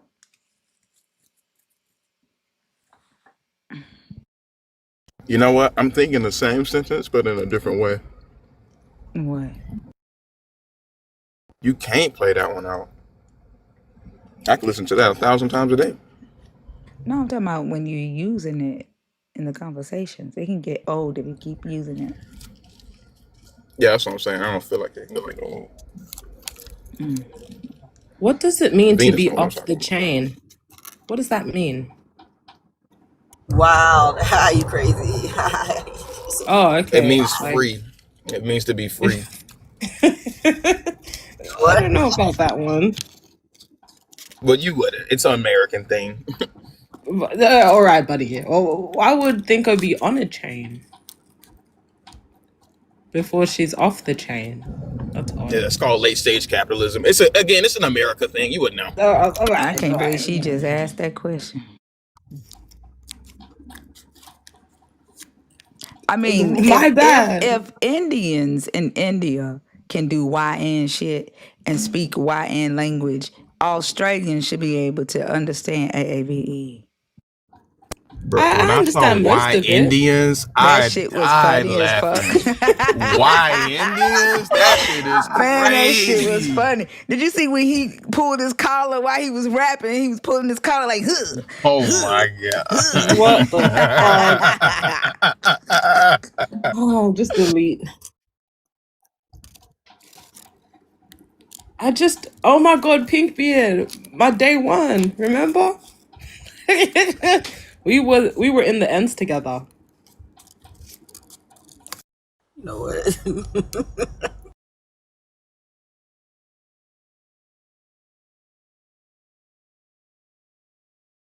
Yeah, good job, Bash.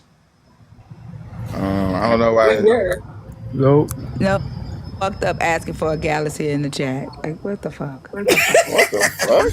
As soon as I saw that, I looked up and he on the darn panel. They are not okay. Who even does that shit? Oh my god. Damn. Why the fuck is Big Rizzo back in the request? I done took his ass out. I don't know why he think I'm gonna bring him back up and he don't even know how to answer. What do you believe?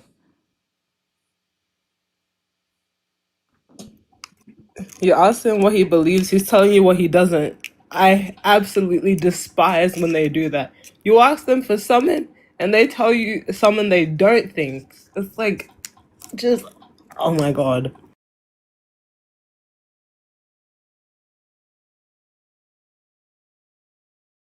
I'm not bringing you up. You begging in the chat. Like, you come in a space with people you don't know asking for fucking gifts. No. Why doesn't your God give you a galaxy, huh? Ask God for a fucking galaxy. You in chat. I mean, according to them, he made all of them anyway, so he should be able to spare one. There are 1,000 coins on TikTok. That's much less than a fucking entire galaxy.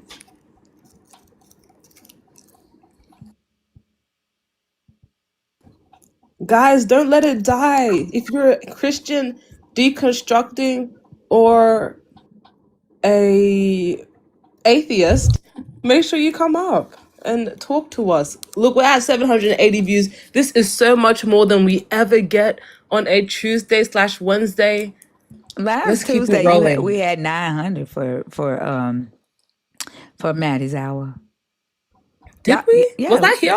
Yes. Remember I asked you, did you have a good Maddie's hour? Oh, we did. Yeah, we've been going good, guys. Let's keep it up. We did. That's so Yo, true. Christian, you see how she changed up on you? You said what? This is the most we've ever had. This is the most we ever had. No, actually, last week. We've been going good, guys. Keep it up. That's a Christian pivot right there, Venus. They are rubbing off on you. A Christian level tap dance. Oh, God.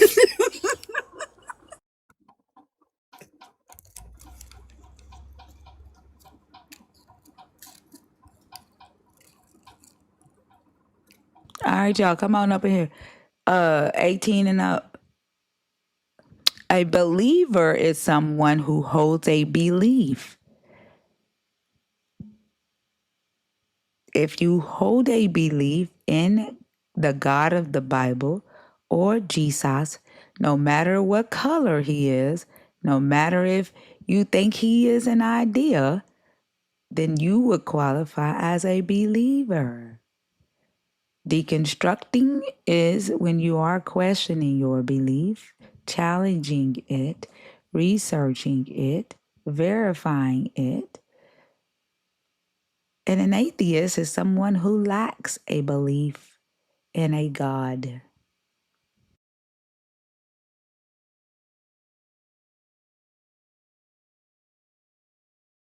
They do hate joy.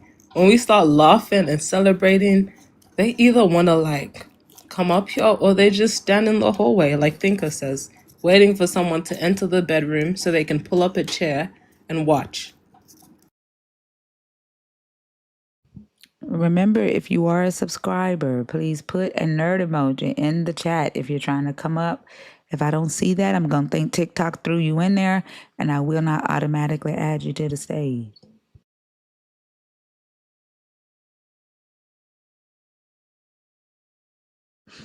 Ooh, kinky, kinky, kinky.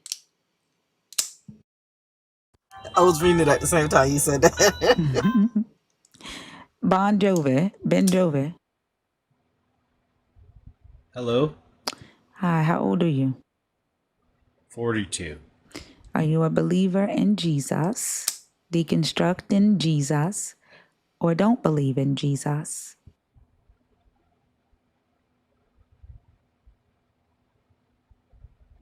I believe in Jesus.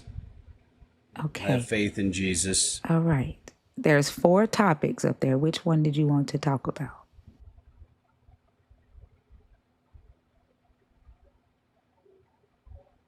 I think the first one is kind of the most prevalent. You know, the one that I'm afraid for the next generation. I am. All right. 1 second. I got to get you a host, okay? Theology, are you there? Yes, ma'am, I'm here. All right. He chose topic number 1. All right. What are your thoughts? My worry is that future generations are not going to know how to believe or have faith because their tools are being stripped away by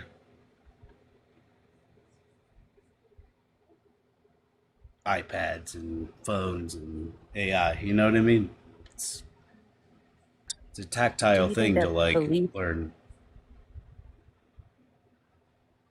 Yeah, I don't know how an iPad has anything to do with the ability to think, right? Like specifically when you're talking about faith.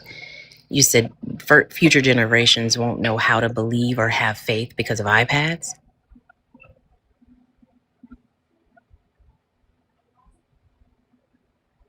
it's one of the first, you know, second generations of children to not have to use like tactile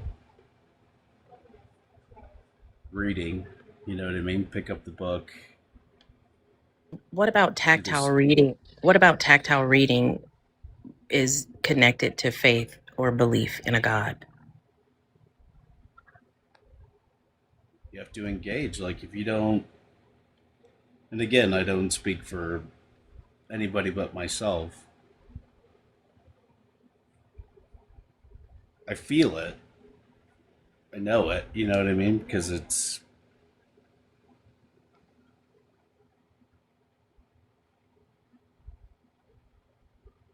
tough. Like, and again, just my experience is it takes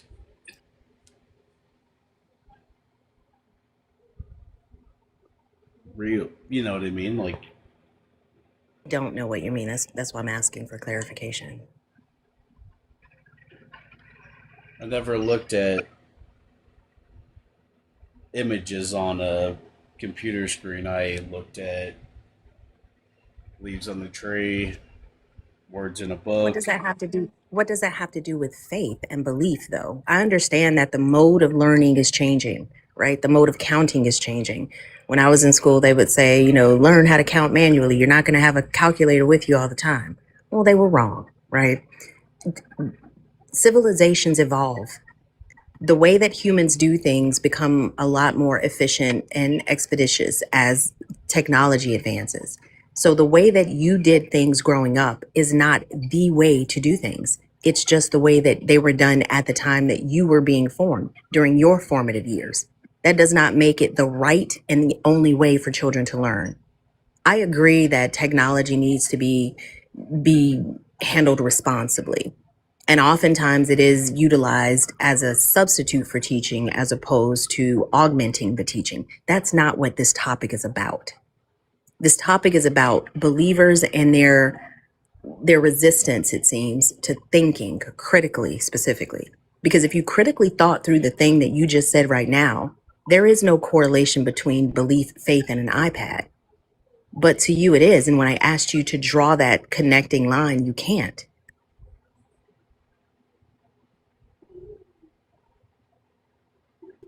Fair enough. Yeah, so can However, you speak there on the is- action? I'm sorry, go ahead.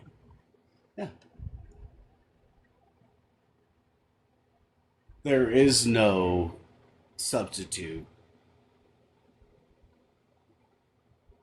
for spirituality. Like, What is spirituality?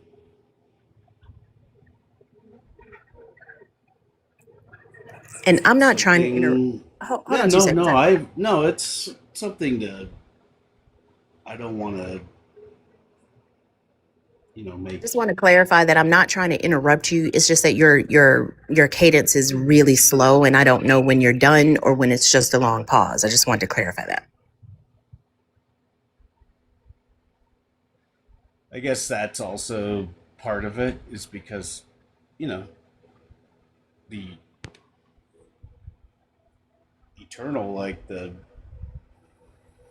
part of us that isn't human, which is the spiritual part,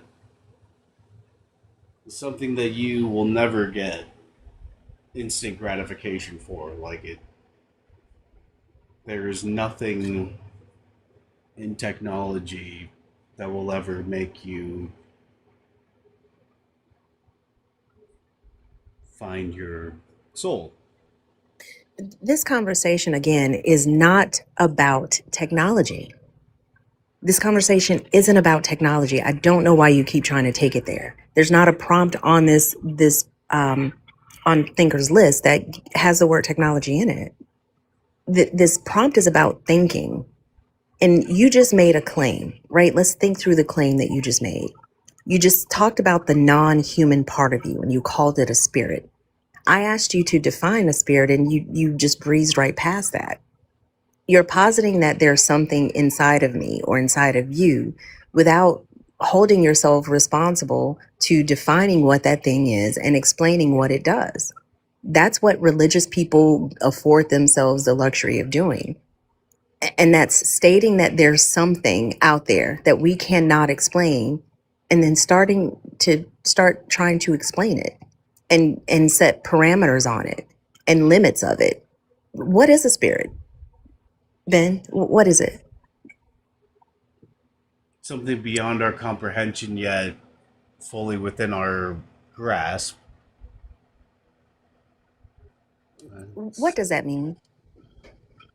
How can something be beyond our comprehension, yet fully within our grasp?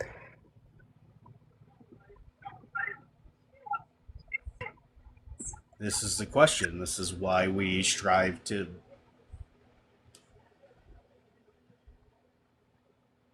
exist. This is why we do better. No, it's not why I do better. I don't do better because of a spirit. I'm still waiting for you to define what it is. I don't teach my son to do better because of a spirit.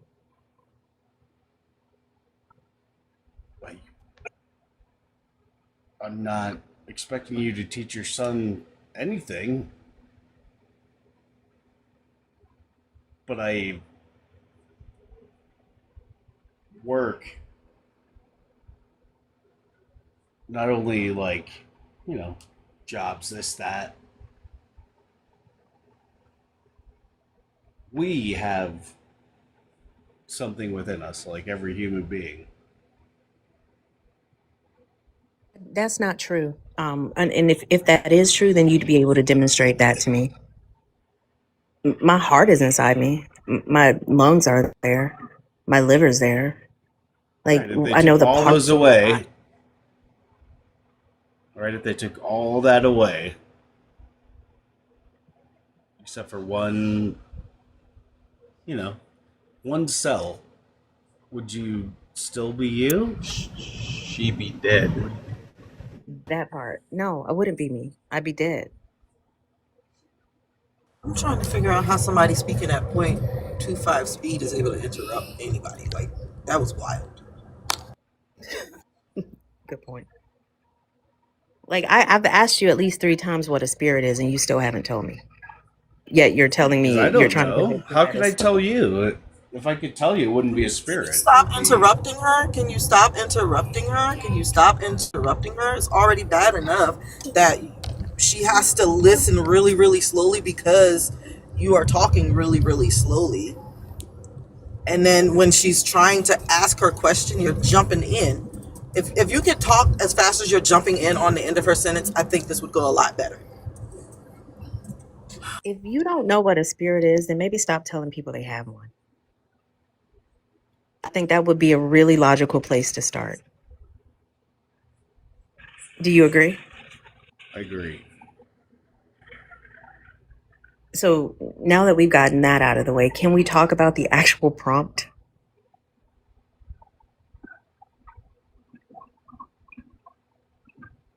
I don't think believers have anything against thinking.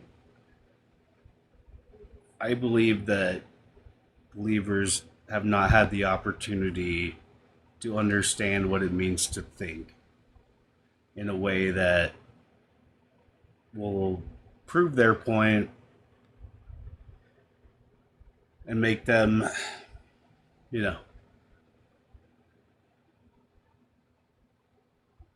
stronger in their belief as it's a failure of a system that never really wants anybody to think about anything other than what should be believed. So basically, you said that believers don't have anything against thinking. They just don't know how to do it because the system that gives them their belief doesn't teach them how to think. Exactly. Okay. So that would mean because they have not been taught how to think, they're usually in these conversations, we see it all the time. There is an aversion to critical thought process. There is a preference for regurgitating what they've been told to think as opposed to going through the process of thinking and testing ideas to see if whether or not they are true. Kind of like the claim you made that we all have a spirit without knowing what a spirit is, being able to define it, yet positing that every human has one. Exactly. Right. You're doing the thing that you're saying believers don't do as a believer. Do you see the problem here? Oh, big time. So what do you think is the fix for this?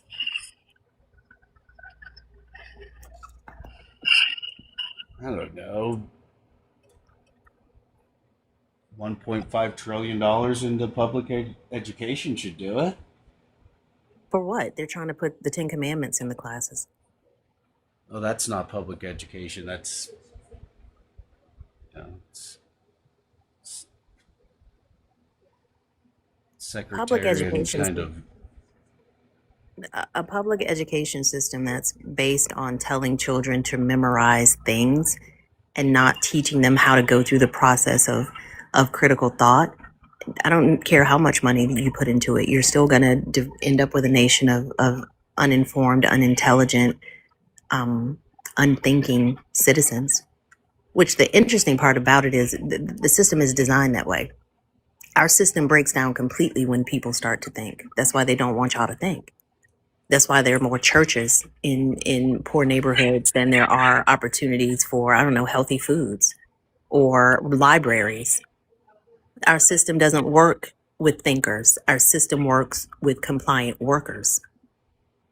It's just that those of you who are beholden to this God because you think it's real, and these spirits that you don't even know what they are, but y'all swear that they do things. And it's weird how they do whatever it is the believer thinks the spirits do is exactly what the spirits do. And you don't have an educational system that teaches a child to say, wait a minute, that can't be the case. Because electricity doesn't function that way. Heat doesn't function that way. Water doesn't flow that way. I don't care what I think about water. If I jump my ass in it, I'm going to get wet. So the issue is not the educational system. I mean, the issue is the educational system, but that's not the nucleus of the issue. So the idea of throwing more money into an educational system that's built on producing workers and not It's just critical about thinkers. producing teachers. Like Teachers of what? everything. Like Critical thought? I mean, what have we learned? Challenging power structures? Do you think that's taught in our educational system? Not correctly. Not at all. We have a system. I saw this meme online the other day. We have a system that from birth a child is told to obey God or go to hell, pass a test or fail, obey the law or go to jail. Those are the three tenets that are ultimately just drilled into the head of every citizen in the West for the most part. Well, And this let's not, let's not forget. I wonder why he continues to just cut feet off. No, because there's another. I wonder why. 4 billion Might be people that in human. entitlement that white men just do so especially well. I don't know. I guess.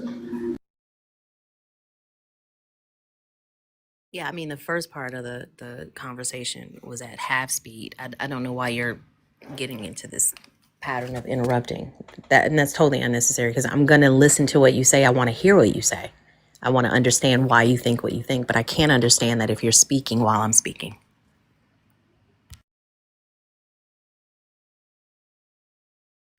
And I go on mute when I'm done, so that'll let you know when it's your turn to speak. So you can go ahead.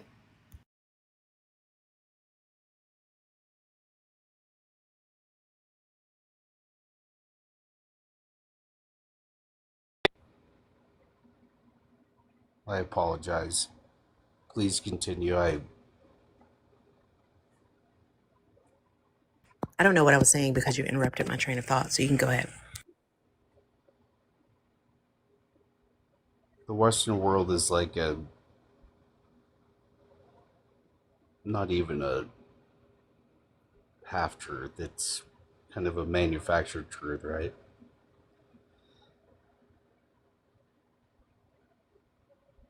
I don't know what you mean by manufactured truth. So before I say right, you'd have to give me an example of that manufactured truth.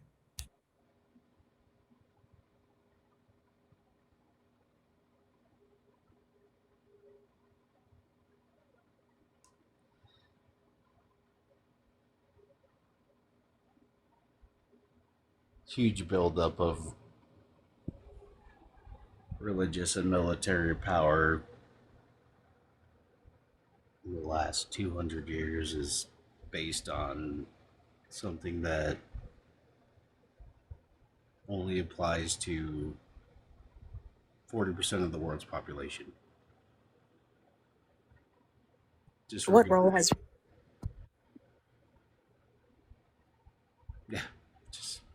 disregarding the larger part of humanity. what role has religion played in that? Starting with the Crusades, starting with like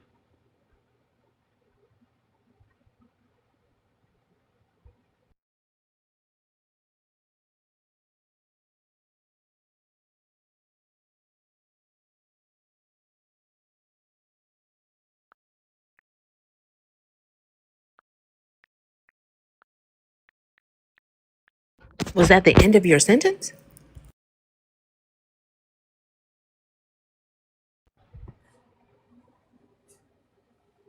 religion has formed every aspect of our Western society. And do you think that the prime directive of religion is to create people who critically think?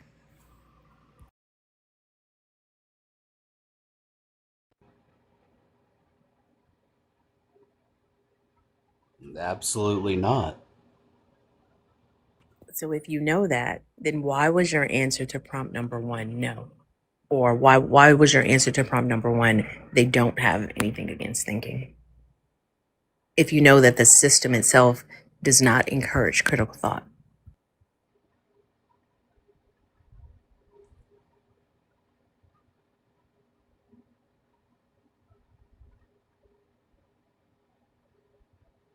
If you're not aware of how the system works, how can you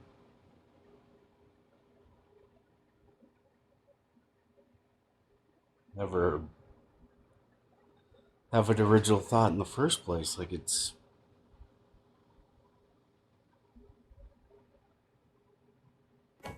I've got to go to sleep, guys. Good night. Thank you so much for having me, Thinker, and everyone. I've got class early. I did my best.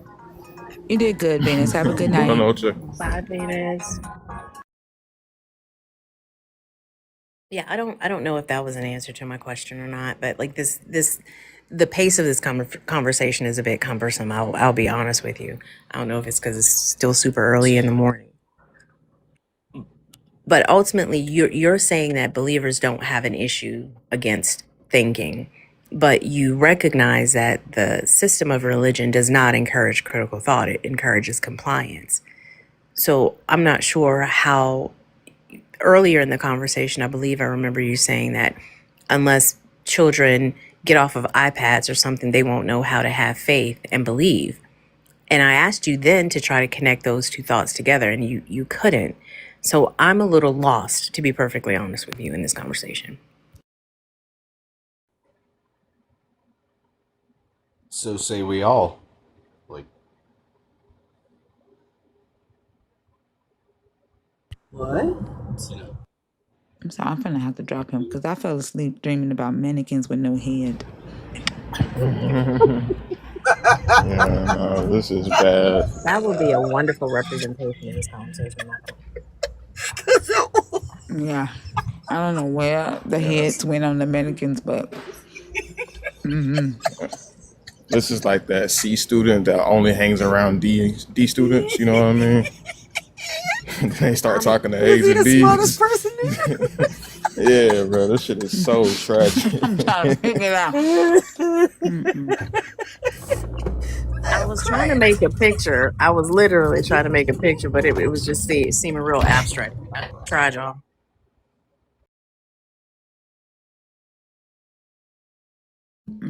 Not falling asleep on a walk, Julie. Damn.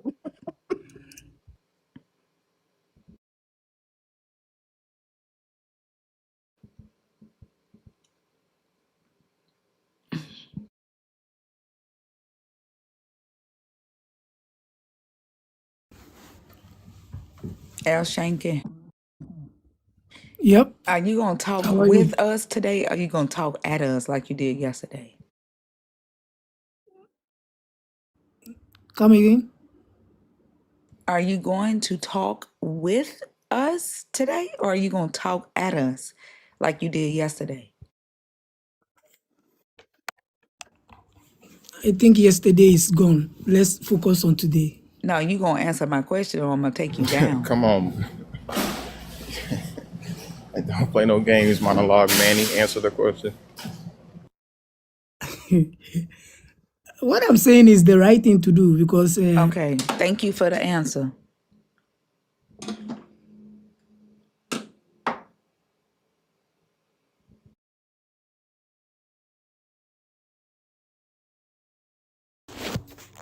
Gas man.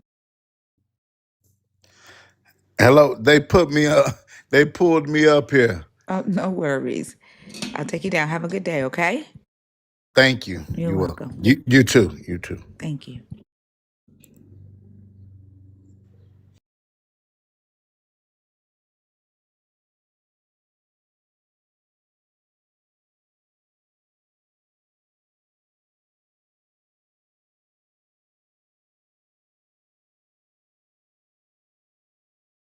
All right, y'all. We are back up to 21 plus 18 and 18, 19, and 20 is over until next Tuesday. Appreciate y'all for participating in that. We're back to our regular scheduled programming. 21 and up if you are a believer in the God of the Bible. If you are someone deconstructing your belief or an atheist, y'all, the guest box is open. It's pretty simple. And we're going to ask you a question to see if you qualify. Just answer the question so that we can move forward. Don't play games with us because we ain't going to play games with you.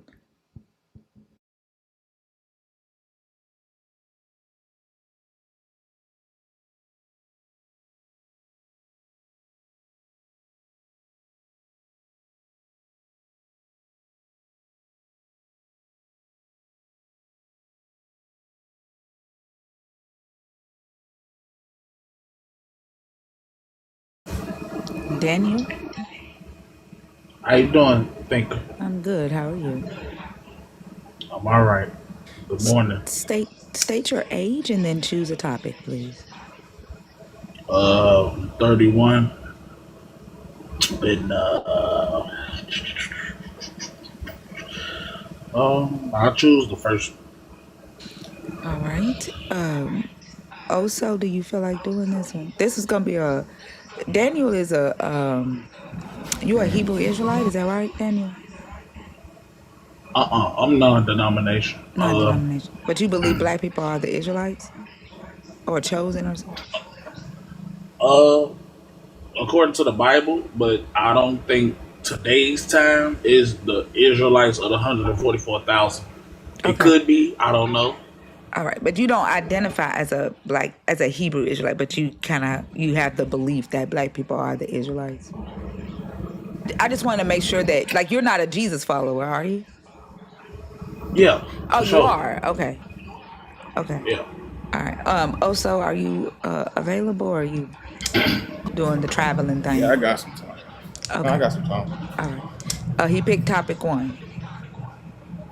Bet, what you think?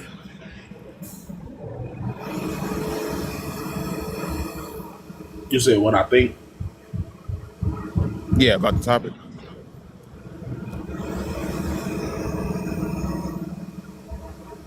I mean, you say what do believers have against thinking? Nothing. I mean, I think thinking is critical, fundamental. as believers, we should all use our common sense and study to show ourselves approved, and also um, um, don't be holier than I. Always treat others as ourselves. Okay, we're going to the thinking thing and staying there. How do you reconcile that with the parts of the Bible that tell you that your mind is worthless, the thoughts that you could think up pale in comparison, and that you should not rely on your own thinking? How do you square those two things? Um, I think that fall into the category of once a believer get that conviction that they understand where they come from according to the Bible, and that our thoughts and our heart can be deceptive, not only according to not saying that we can't make a rational decision, but like when it comes to like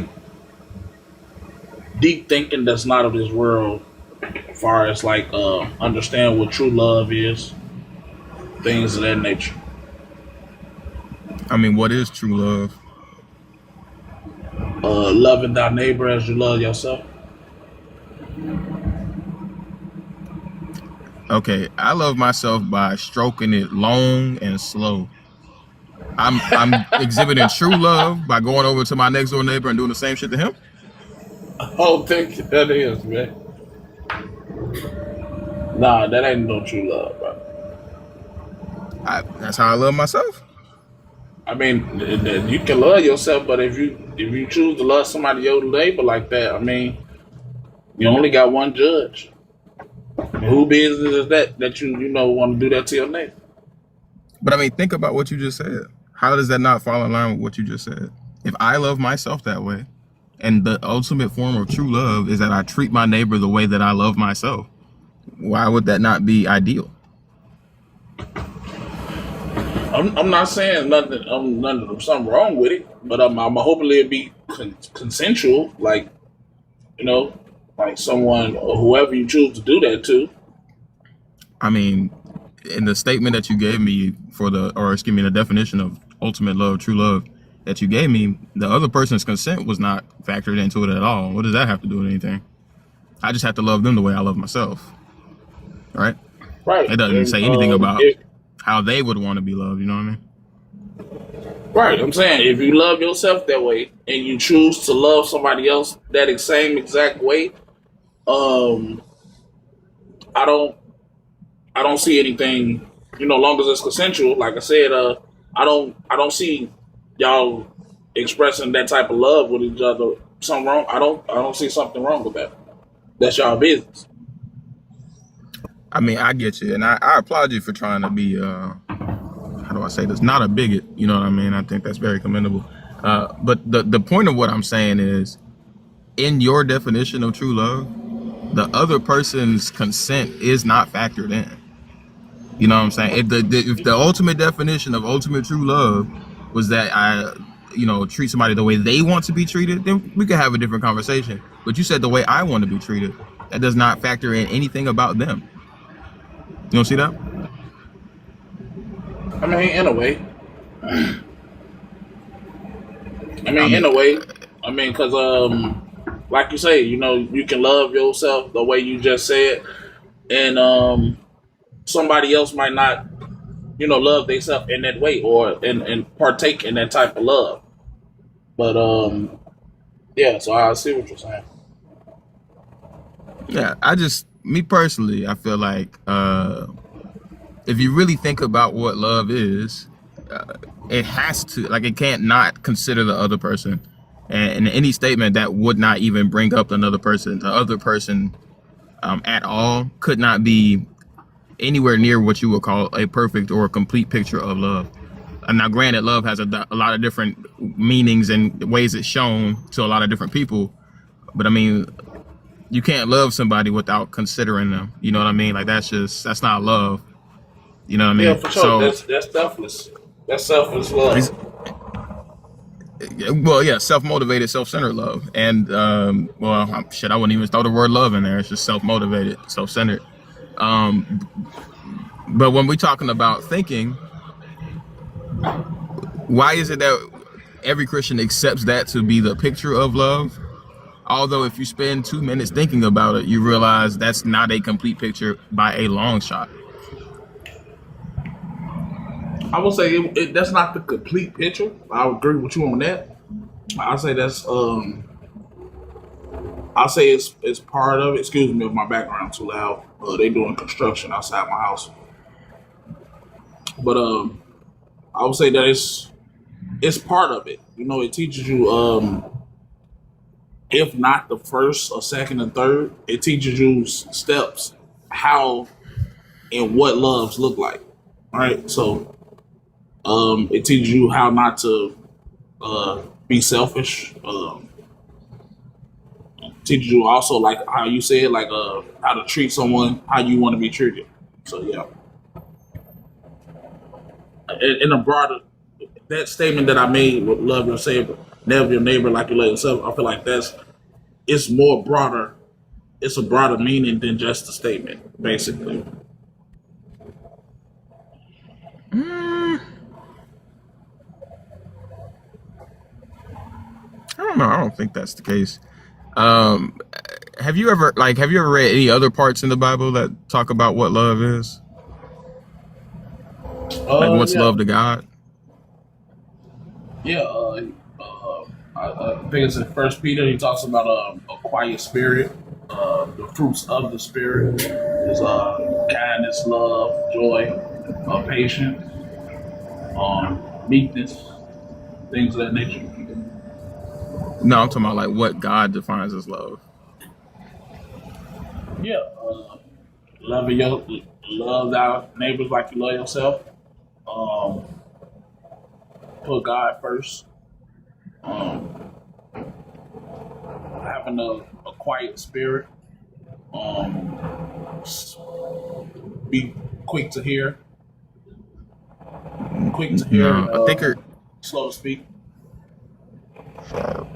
Could you pull up that verse? I forget where it is. Damn it. Shit. Was it love is obedience? Isn't that what God said in the book? Where he says, if I'm the father, I demand obedience to sacrifice. Where he says, if I am your father, then where is my obedience? If I'm your master, then where is my honor? I mean, my respect, that one. I thought it was like to love God is to follow his rules or word or something like that. If you love me, keep all my commandments. Yeah. That's it. That's what it is. Yeah. If you love me, keep all my commandments. It's interesting that God will tell you what he, wants for love, but in the definition that he gives you for interpersonal relationships does not have that aspect to it. So it's not as though the God doesn't understand that love has to be considered from the other person's perspective, because he gives you his perspective on what he wants for love for himself. But it's weird that you get a general, really nothing statement to have for the people that you are in communion with.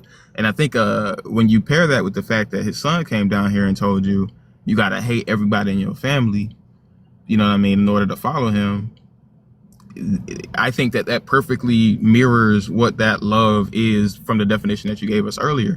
Because they'll say, to do the harmful things that they do to us, in terms of, shunning family members, treating them hatefully, completely cutting them off, cussing them out, abusing them, mentally, physically, financially, you know what I mean? Like all those things. And because they call it love, they frame it as love, because I would want you to go this extreme if I ever sounded like I was going to leave this ideal. You know what I mean? So I think that it's interesting that they do go by what this book says in terms of having that type of love that's only centered on self. Even though God does have the capacity to to understand that love is actually going to be about what the other person's perspective is, because he tells you exactly how he wants to be loved. But when it comes to everybody else, then it's just like, I'll do whatever you want to do to them. I don't really care. But that's supposed to be the first step of love. I don't know. But I'm not I'm not sure what Pastor's talking about when you say self love and being cruel to others or financially or however, and not to be rude or anything, but if I could you give me an example?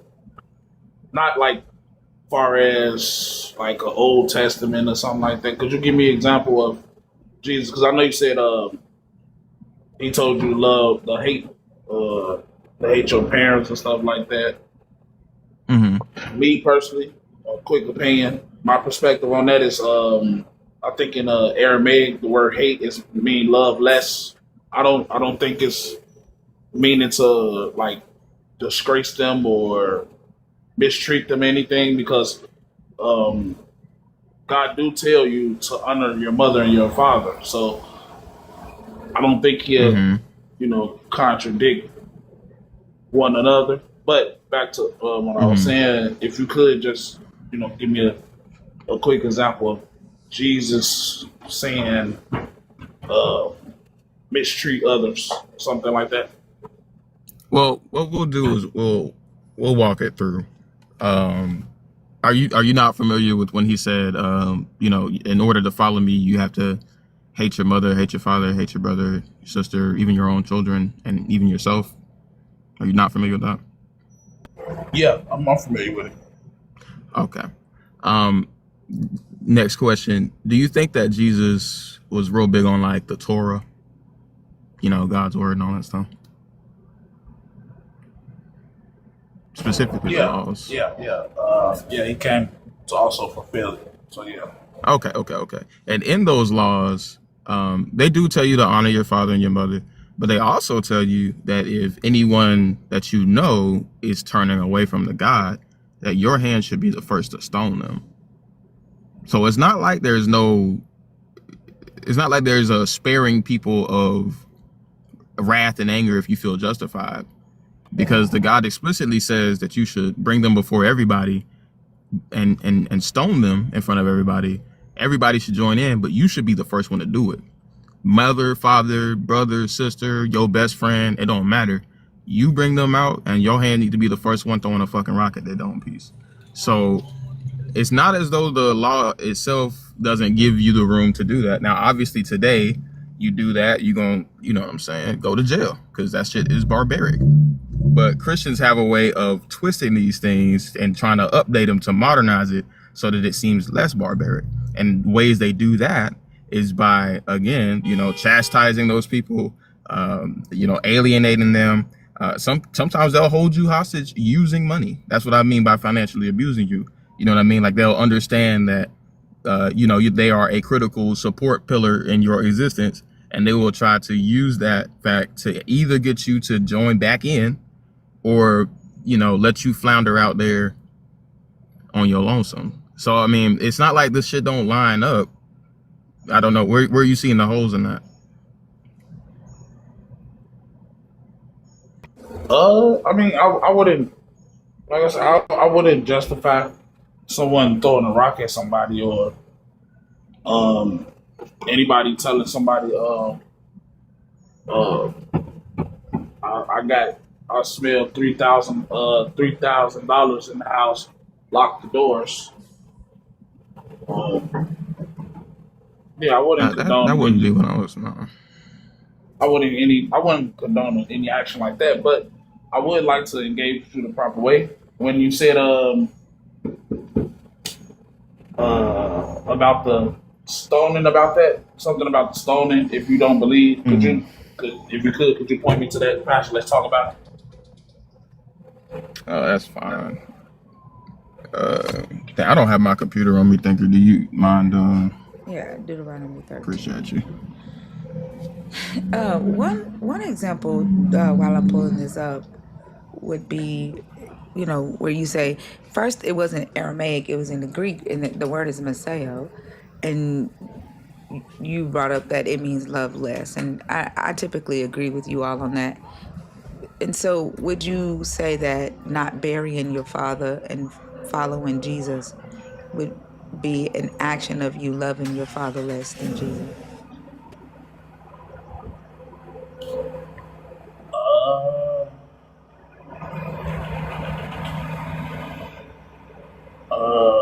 Are you talking about the passage when Jesus said, "Let the dead bury the dead"? Yeah, the man had to bury his father. He said, let me go bury my father first. And Jesus said, no, let the dead bury the dead.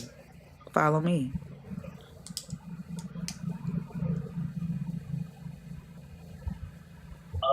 I mean, if I take it face value, yeah, I was kind of confused on it. Like, I'm not man asking want if to you're bury his confused. dead. Would you say that that is an example of a human being loving their father less and loving Jesus more? Yeah, I mean that could be an act of. Yeah, that can be an example of that. Yeah. If you don't take it at face value, is it not an example of that? I was saying if you take it for face value, then it could be example. But if you Right, dig but if you don't into it, take it at face value, is it not an example of that? right? Yeah, I mean I look at it both ways. Right, so if you don't take it at face value, is it not an example of putting God before your father? Yeah, in a way. How is it not? It's basically like, nah, Jesus, I gotta go. I gotta go handle this real quick. And then Wait, so changing the story makes it not that? I'm not changing the story. Though. I'm sorry. He said, I got to bury my father. Jesus says, let the dead bury the dead, follow me. If you do not take that story at face value, how is it not an example of you loving God over your father? No, I was saying the totally opposite. I was saying if you don't take it face value, meaning if you were to think deeper in it, then it would be looked at as kind of like the opposite of following Jesus. It would be like, well, hold on, Jesus, I gotta go bury my daddy first. What? It would be the opposite of following. Do you know what take it at face value means? Yeah, I think that's what the law says. Because he's thinking from the perspective of the dude talking to Jesus for whatever reason. Like when you say if you take it at face value, then yes, it's an example of that. That means if you take it for what it is, that means that you're going to give us a different way to take it to show us how it's not an example of that.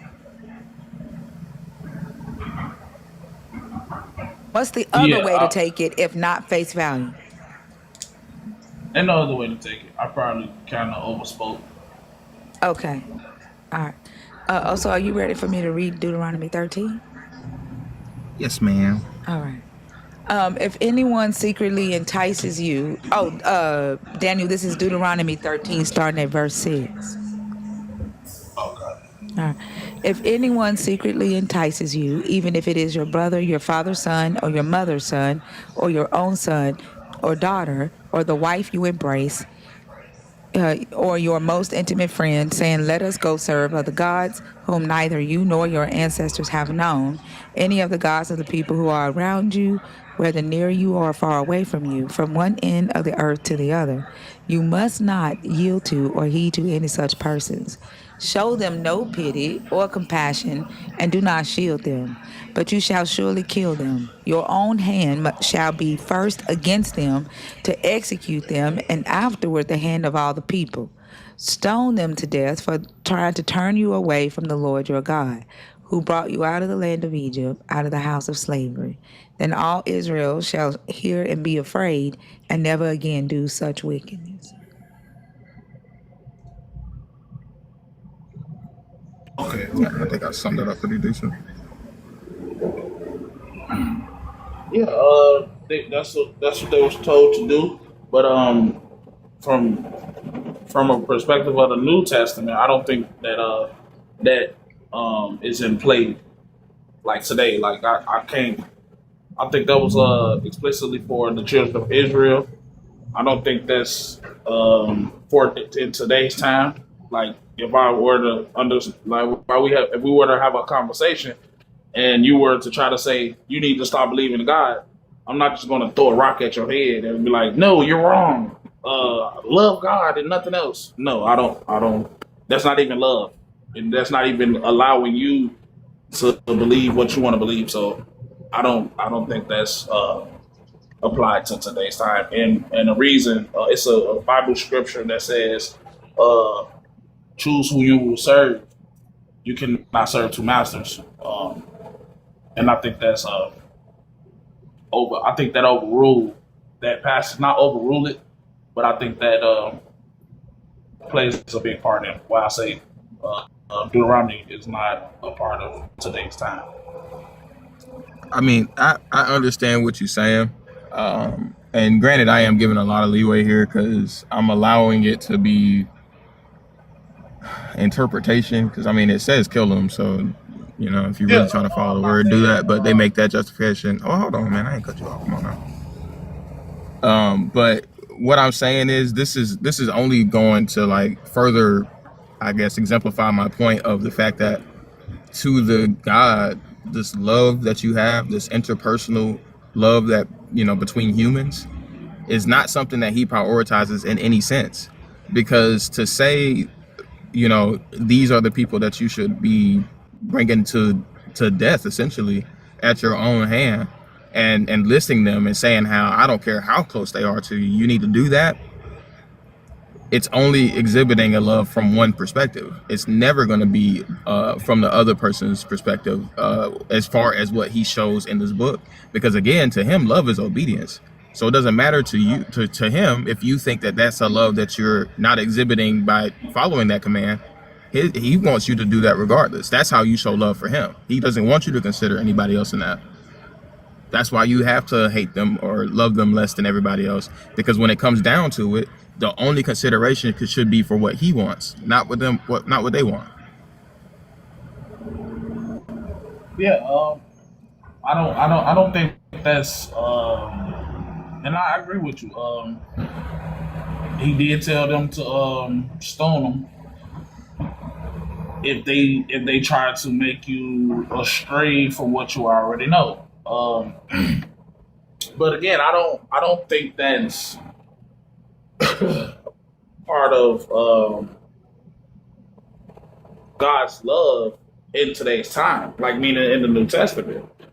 Because if that was the case, then that will take away you guys, like someone who don't believe, that will take away you guys' free will of not wanting to accept the Bible or anything in it for that case, right? So that will take away free will. But I do get your point, though. I do get your point. You but, don't, because you wouldn't have said that if you did. You don't. Hold on, Daniel. You don't get his point.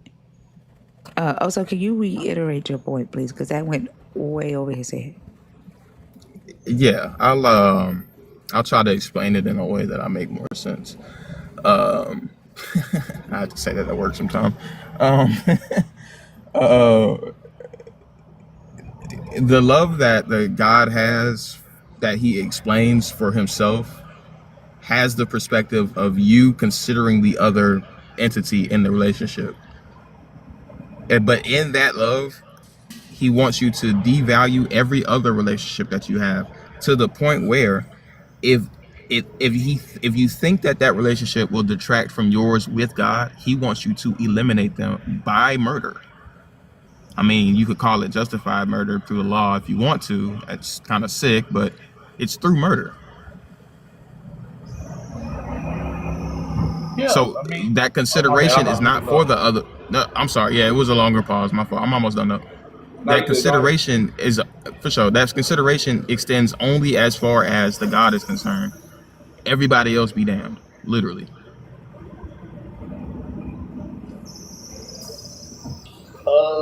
Yeah, well, still, and all, I get your point.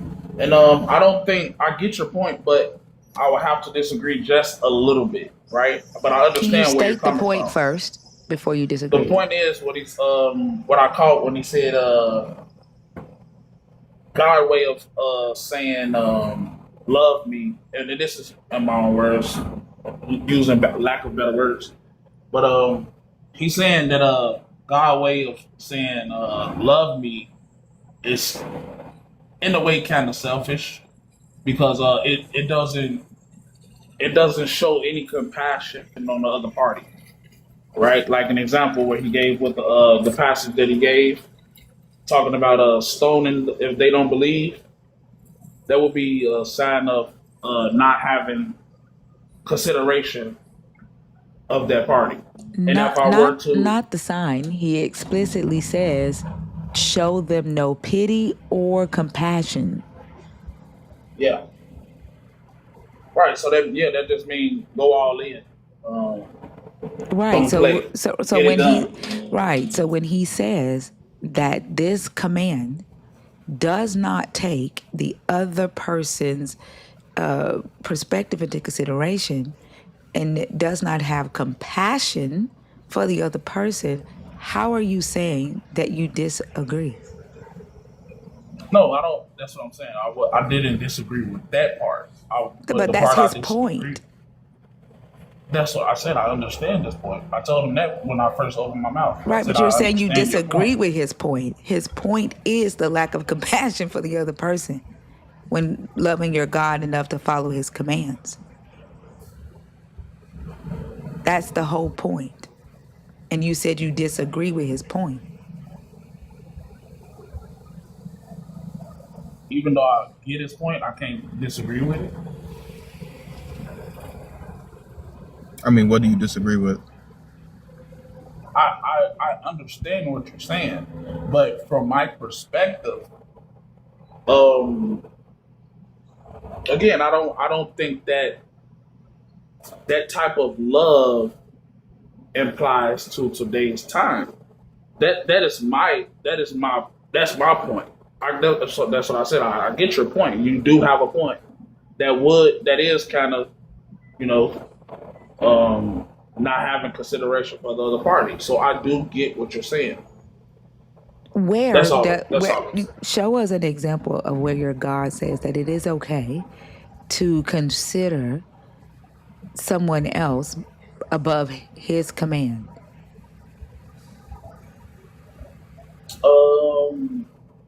Yeah, that the passage I asked for.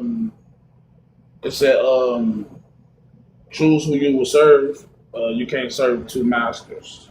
No, I'm going to ask the question again. Where does the Bible say, or your God say, it is okay to consider someone else's perspective above me? I don't think I'll find that. That's Oso's point. If your God says, kick your child out the house for being gay, is it okay to consider your child's perspective and your child's feelings and not obey your God? Or does your God expect obedience above your child and lack of compassion for what he's asking you to do? Which one? Yeah, he expects you to go and get him out of there, go and kick him out of there. So the same type of love that Oso is describing.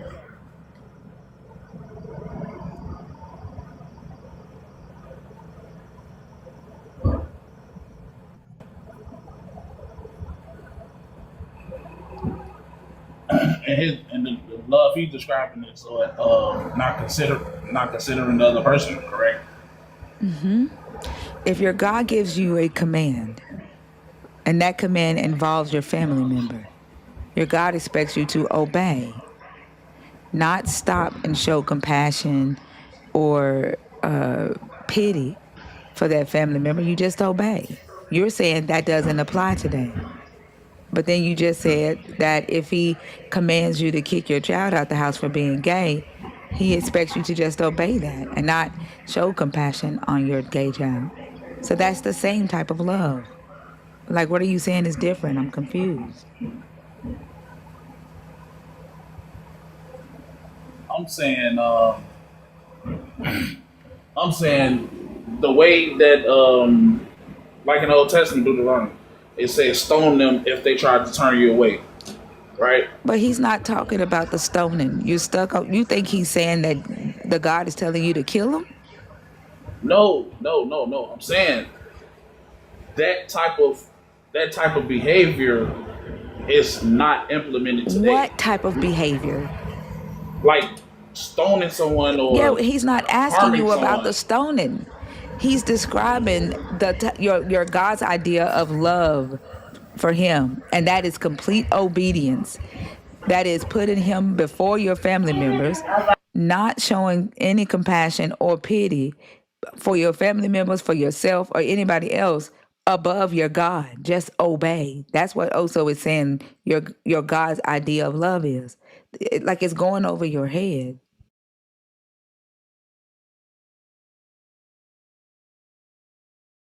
Right. So it's not going over my head. I'm about to go get something. I'm coming right back down. But what I'm saying is it's not going over my head. I'm saying that type of love could be viewed in the Old Testament. I don't disagree with that at all.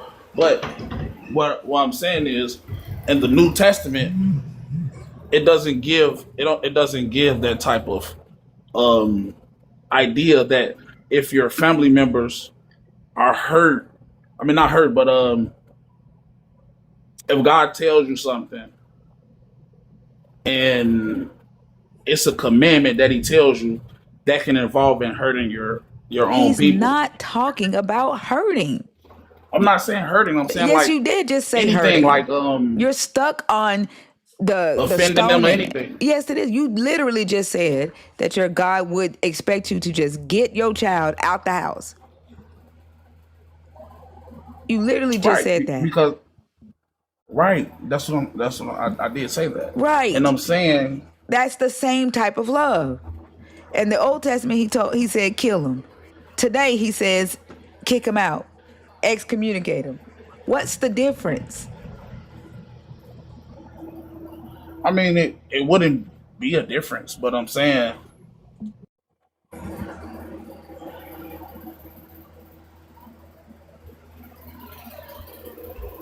what I'm saying is this. that type of idea or what we're talking about is not. What idea are you talking about? No one else's point is not to harm them, like physically harm them. That's not the point. You're stuck on the fact that the scripture says to stone them or kill them. That's not Oso's point. Okay, let me back up then. So, tell me his point. I've told you his point. I don't know how many times. So do you want to reiterate your point? Because you don't know. I'll try it again. And maybe I should just include the whole run because we did jump a lot of different places to get to this one. So we'll try one more time. Keep in mind when the closer to the beginning of the love portion of this conversation, I was talking about how believers of the God use the scriptures to justify the type of love that you presented. When I was talking about thinking through it, I think that it's just a selfish love. It has no actual substance to it, right? And the way that I said that, it was through all the different ways that believers today use this figure of love when it comes to how they act toward people that are not in line with the things that they believe. You wanted me to stick to something biblical so that we could ground that. I did that. We took you to that passage. But the point of that passage was not to say that God wants you to kill those people, although it does explicitly say that. The point of that was to show that the consideration was never for the other person. The consideration is only for the command, right? So it doesn't matter what the command is. It doesn't matter if it's kick out your gay kid. It doesn't matter if it's stone your atheist child. Whatever it is, the consideration is not for the other party, but it's for the God that issues the command. That's the overarching point.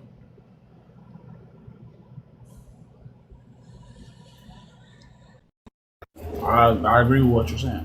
Yeah. Ain't nothing. I don't have nothing to say after that. I agree. That's how could that. If I read that passage, yeah, I will get the same idea. Yeah. Word. So and the thing that Pertaining to we're getting it. Deuteronomy, correct? If we stand in the text. I mean, again, you asked me to ground it in it. I was speaking towards like present day. You don't think that like overall. Deuteronomy applies to present day? I gave you New Testament stuff. I gave you Old Testament stuff to show you the line of logic in the book and how it's applied to today.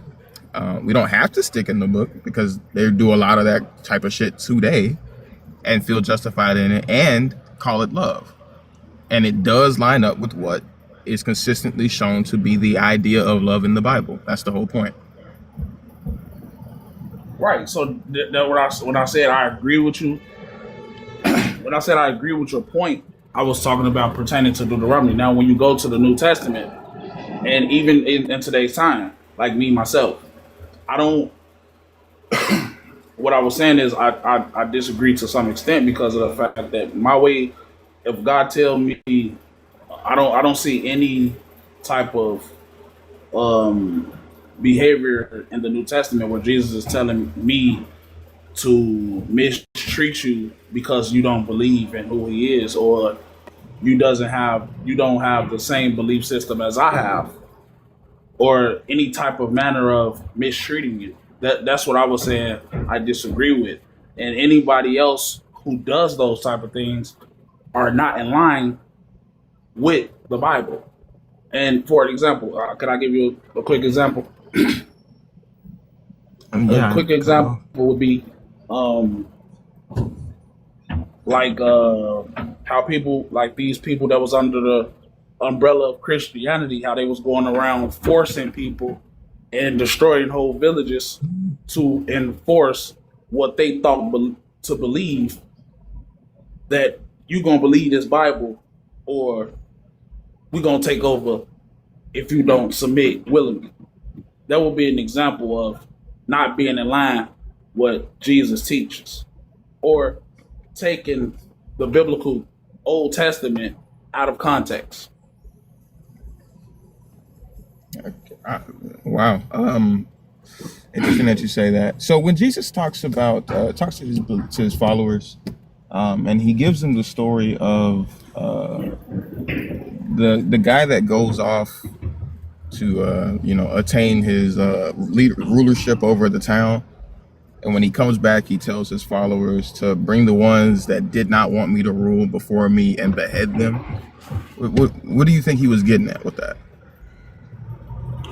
I'm familiar with the passage, but if we could, I'd like to kind of read it, if that's okay, so I can give a clear perspective on it, or not even a perspective.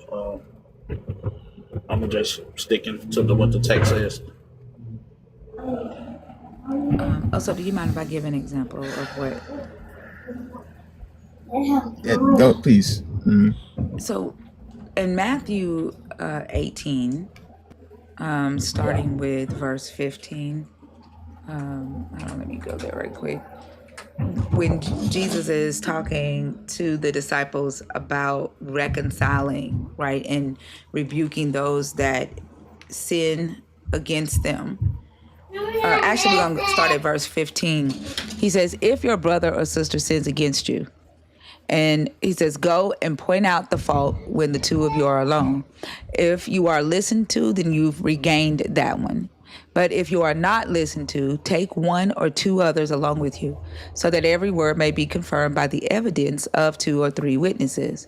If that person refuses to listen to them, tell it to the church. And if the offender refuses to listen even to the church, let such a one be to you as a Gentile or a tax collector. What do you think that last line means? Honestly, I wouldn't know, because I don't know how they was treating tax collectors at that time. But if shed some light on it, I How would be were happy to. Gentiles treated at that time by the Israelites? They was looked down on. That's it. From what I understand, I mean it could be more, but I don't know. The Israelites did not commune with the Gentiles. The Gentiles were haram, the pagans. The tax collectors were traitors, according to the Israelite camp, because the tax collectors that worked on behalf of Rome and collected tax on behalf of Rome were collecting taxes from the Israelites and overtaxing them to make a profit. And so they were deemed as traitors. And so Jesus is saying, if your brother or sister sins against you and they won't reconcile, treat them like a Gentile, right? An outsider. Don't fuck with them. Treat them like a tax collector, a traitor. So how are you saying that Jesus wouldn't say, if your son, your daughter, sister, or brother don't follow my commands, treat them like a Gentile or treat them like a tax collector?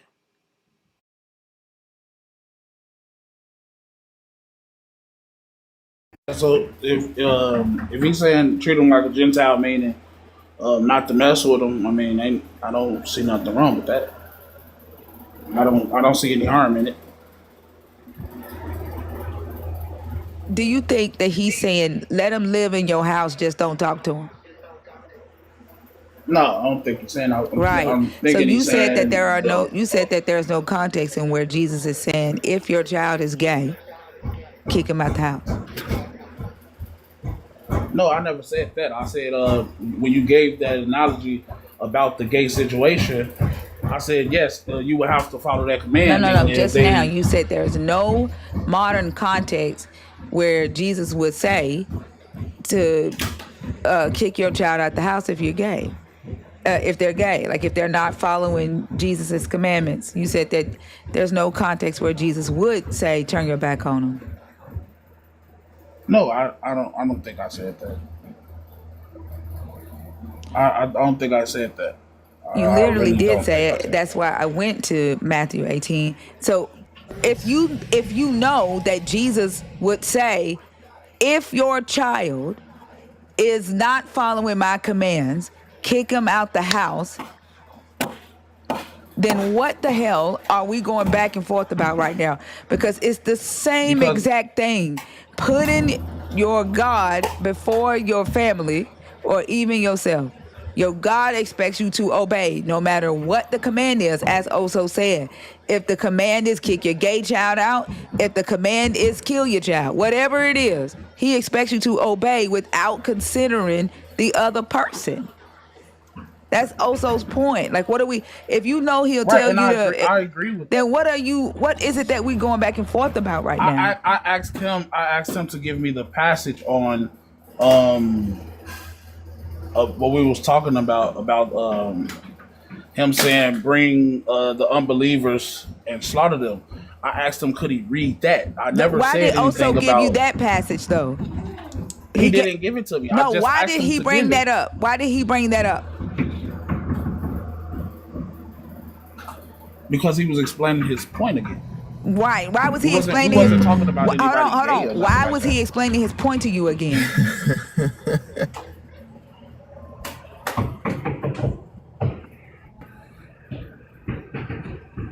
Because I didn't fully get what he was saying, so I asked him to tell me his point again. I don't understand how you don't see this.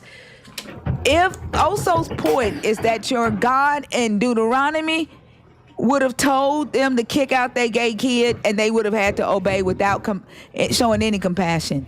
Today, your God will tell you to kick out your gay kid without showing compassion, and that is your God's love. That is what Oso is talking about.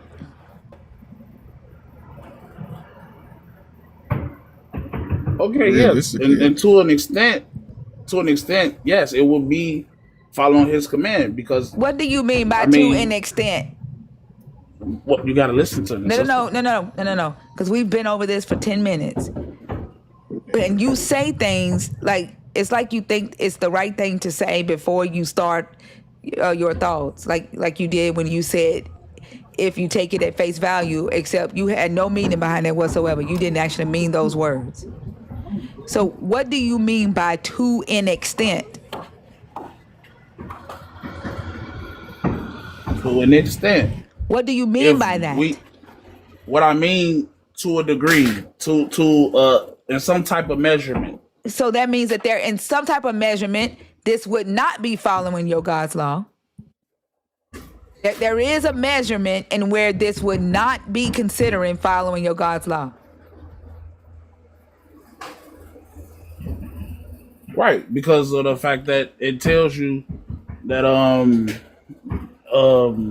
a man shall not sleep with a man.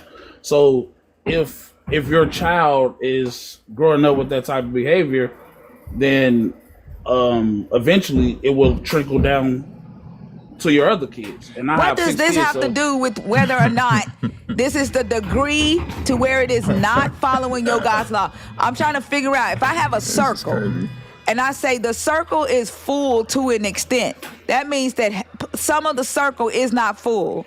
What part of this circle that is not full would be not following your God's law if he says, kick your child out if he's gay and don't show compassion? Is that following your God's law all the way or only following his law to an extent? Only following, it's not following at all if you don't kick them out. No, oh my gosh. Oh wow. I don't know why words It's are just hard crazy with that y'all. being gay survives to the new age, but killing the gay kid is not. Like you can shun them, but you can't kill them. But they can't be gay, but And you can't do nothing about it. ages too, also. Yeah. I don't understand why words are so hard for y'all. When you say to an extent, that means that there is some extent to where it is the opposite. You say to an extent, this would be obeying God's law. That means there is an extent to where kicking your child out would not be obeying your God's law. Do you understand that?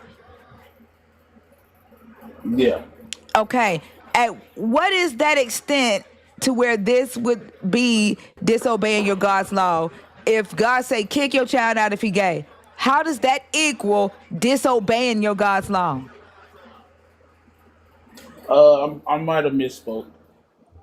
Yeah. Okay.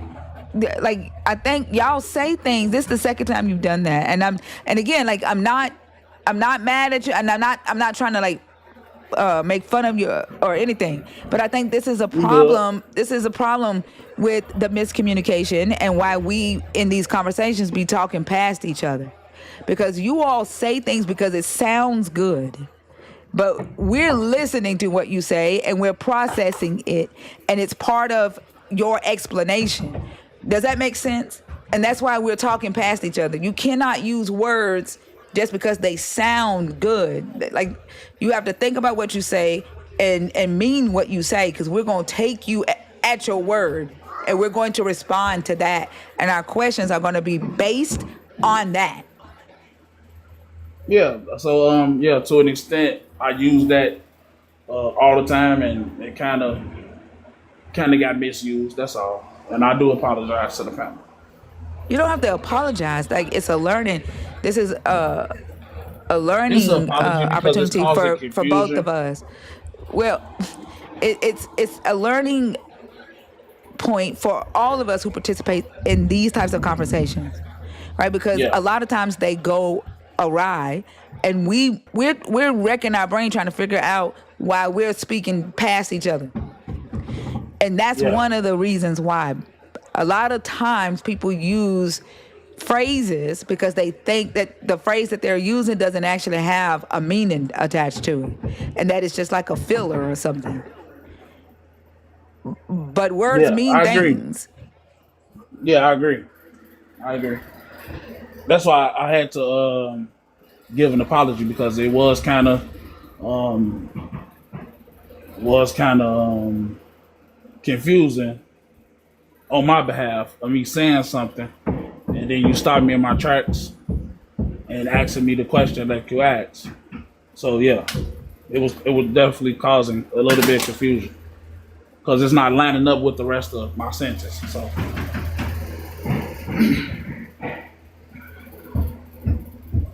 So your God's love is the same. yeah, he don't change. But what I'm saying is this though. This is what I'm saying.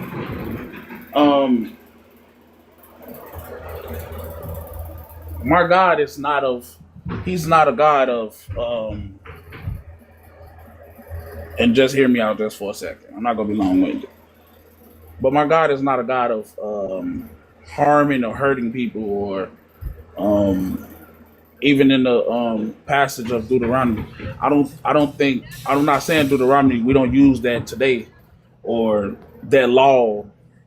We're supposed to go around stoning people because they don't believe how we believe. I'm not saying that, but what I'm saying is, my God is His love is deeper than self-love.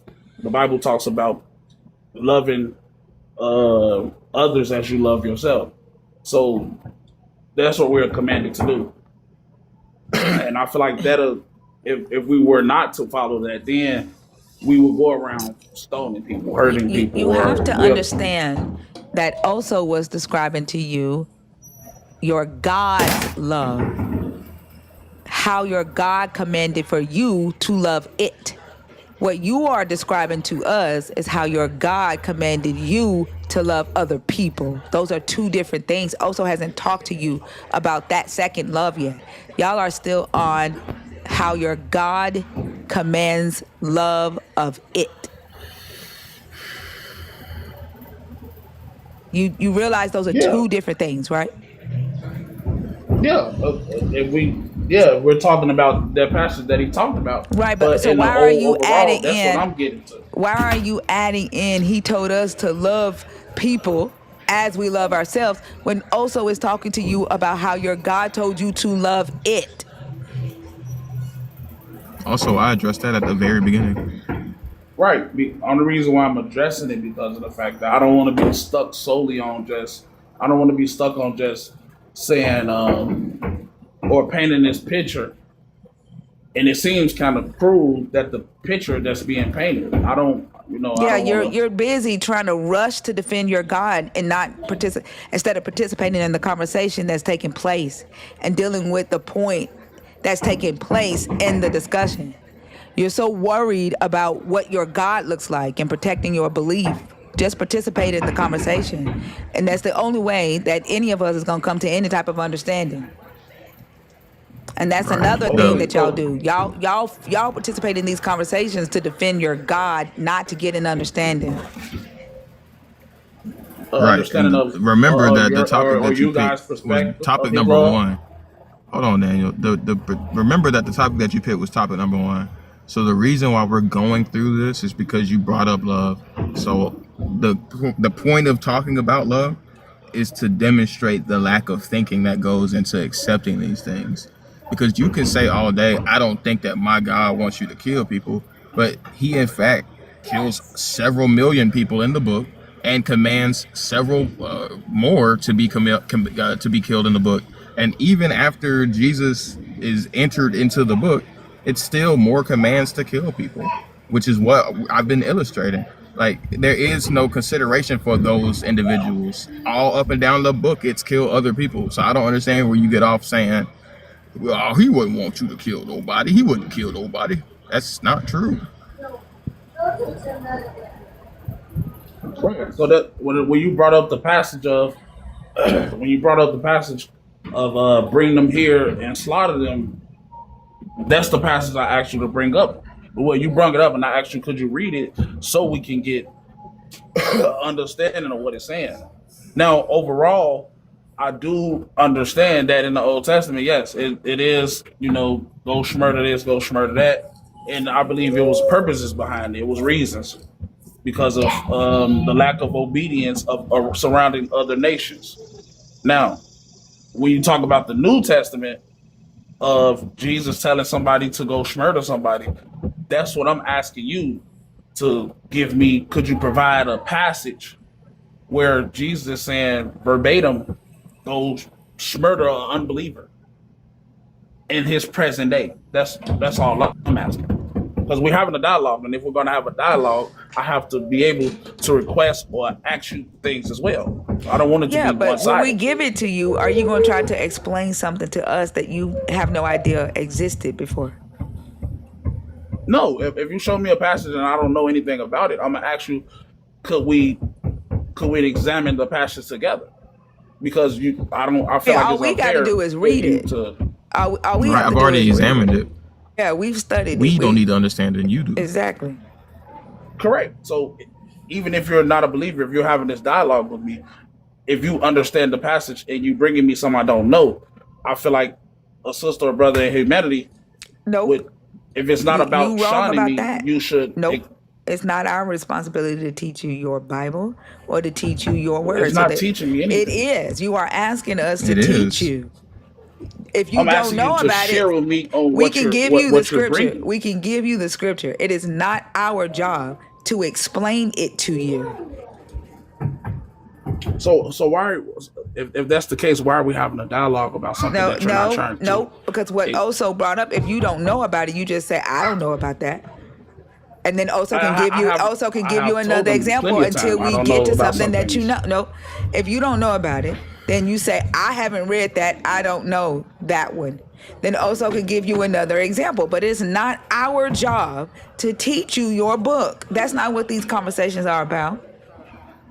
So what are okay? So what are they about? Because honestly, I I don't know explained that to you. I explained that to you. You said you understood. what these type of conversations about.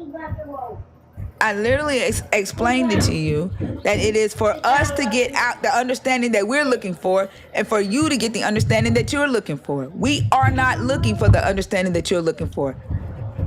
It's not our job Right. to do. It's So not. how Hold on, do we stop. come to a It's not conclusion our though? job Oh my to bad. do that for you. Your purpose of participating in this conversation is different from ours. We ask the questions that we want to know, so that because we are seeking a specific understanding. Why you participate in the conversation is your business. I don't know why, but your understanding or your goal and you reaching that is not our responsibility. Right. So my goal will be your responsibility, and my goal is to come up here and have a decent conversation, Right. about what you guys think of these passages that y'all are bringing me. But if Right. If I'm you not don't know familiar them, then with the all we passage, right. So we tell you where the passage is, and you go study it. It's not our job to teach it to you.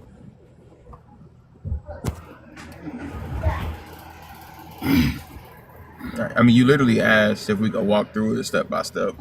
But the question I was that's actually what I'm going to saying. ask If you, we're gonna walk through it, what's the point of bringing me a passage if what's we're just the gonna say, you point know of what, never cutting me mind on that. off? Let me give you another example. I don't feel like that's the point. I mean, you acting like we didn't walk through Deuteronomy together, bro. It's not like I have not already done this for you, but I can't Yes, sit you here and do have. this for I give every. you that. Hold the fuck up, man. I've been trying to be so nice. Hold on. Damn. It's not like I'm gonna sit here and bring you every verse in the Bible because you don't know it. That shit is fucking stupid, bro. Like, if you don't know shit, that's one thing. I mean, I get that, but I still gotta get this off. Like, if you don't know shit in the book, bro, what the fuck are you following? I was literally gonna ask you, what do you know? Just so we can have a conversation based around that. Because it seems like you don't know shit about this shit. Like, this shit is annoying as fuck. Type shit, you get it. The fact that you left in the middle of that is just fucking ridiculous, and is why we won't do free labor for y'all. That was disrespectful as fuck for you to leave in the middle of the conversation because we told you no.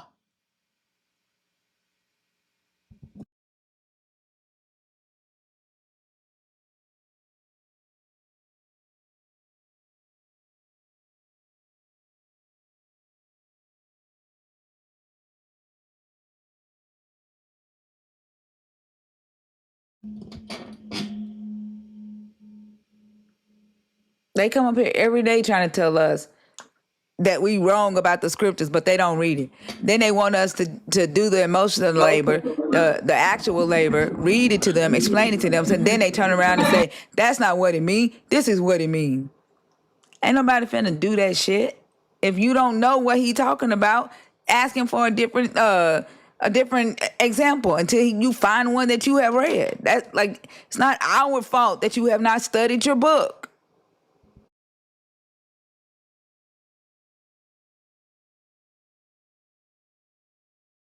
Some slack for not knowing the Old Testament because y'all don't fucking know that shit. Y'all don't think it's real, to be honest with you. But I mean, you don't know the fucking New Testament. You Jesus this, Jesus that, but you don't know what Jesus was talking about. Like, I don't, like, what the fuck am I supposed to converse with you about? I don't know.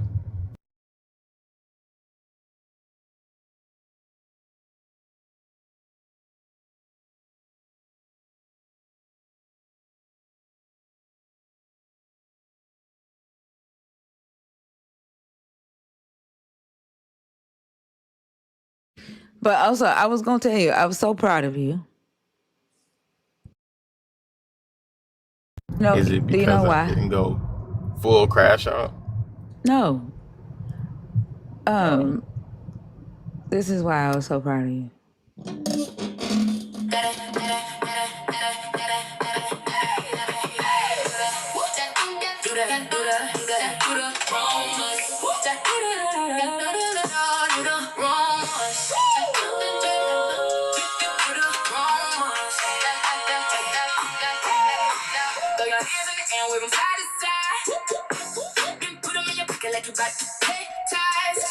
You worked through that conversation.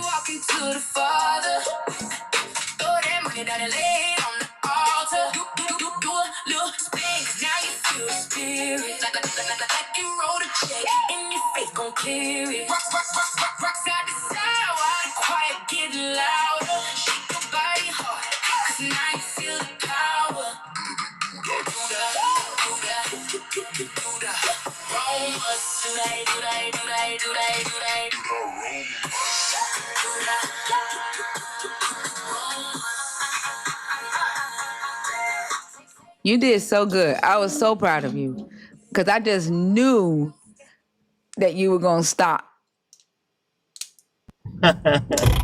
Nah, I try. I figure there's a reason you keep picking Fee over me. What? No, Fee is like the main co-host. Like we are like a I'm just we're a fucking duo. with you. Yeah, nah, I'm just fucking with you. Yeah, nah, I try sometimes. You know what I'm saying?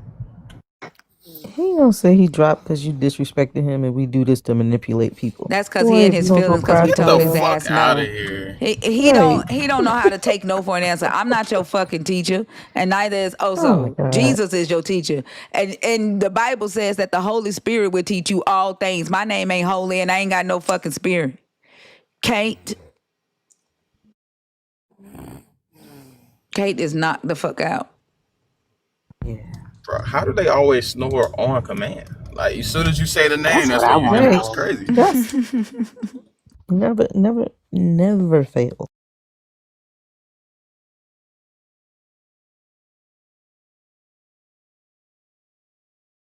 All right, y'all. The guest box is open.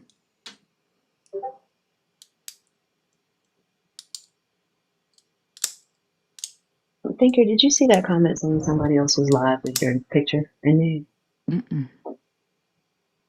Somebody came in here and said that they just came out of another TikTok live with your name and your picture. I don't. They said they sent it to Oso, but Oso was engaged in a conversation. Oh, I don't care. I've asked people not to send me shit like that. I don't care. People are gonna talk about me. Okay. Yeah, I don't care. And let them talk. I think this was an No, impersonation this to is Miss View. yeah. They like have a live going with your name and likeness. Oh, they're pretending to be me? Yeah, that's what they said in the comments. Yeah. That's what the lady said in the comments. What? Like that? Does the account say Thinker? That's what she said. But I went to, you know how you can swipe to see other lives, but I clearly wouldn't be following the person, so it didn't pop up on my FYP. How could anybody think that anybody's like, my voice is very unique? I don't know how to And I do don't think that. nobody say No, motherfucker the way I I can say do it. motherfucker. Huh? Nah, Motherfucker. my boy. Okay, good. Nah, homeboy. What did y'all put it in the Thinker impersonation channel on the Discord? I don't know if I didn't recognize the name of the person that was reporting it, and I looked in the mod channel. I didn't see anything, and I don't have another device to check it just to see myself, so I couldn't investigate anymore. The ingrowth tag? Let me see something. I thought y'all was saying they was hosting a live with my picture up talking about me. I'm saying I don't give a damn about that.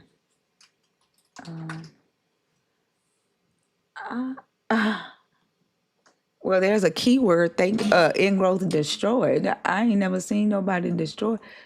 Let me see. Why? There's not a video coming up under that. Huh, interesting. I just see ingrowth Adam, ingrowth 2, ingrowth kid car. I don't see no other accounts under ingrowth. Y'all sure they were trying to Danny said pretend to like they check, were and me? there's no other one. Huh? That's what that person said. I didn't recognize the name of the person either. They had a nerd badge though, if I remember correctly, but I didn't see anything. I don't know. If y'all see it again, report it and then put it in the Thinker impersonation channel so that I can report it. Thank y'all. Those are the only ones that I care about is people stealing my content or like pretending to be me. But if they have a live talking about me, I don't give a damn unless they're threatening my life or my kids' lives. That's the only thing I give a damn about. All that other shit they can keep. Or my life. Yeah.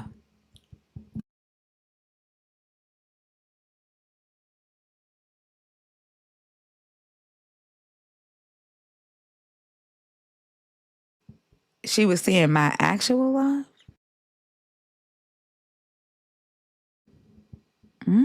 I know that there are some people who stream my live to other platforms like Telegram so that people on the continent can watch it. I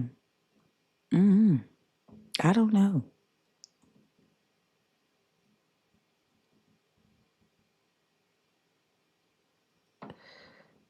He would get more benefit out of it.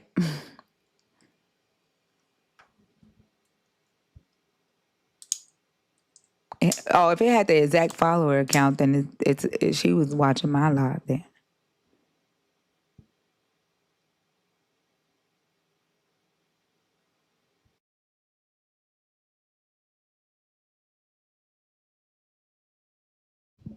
All right, y'all. The guest box is open. It is 9:18. I think Auntie Charlene go live today. Or did she go live yesterday? Mama Bash went live yesterday.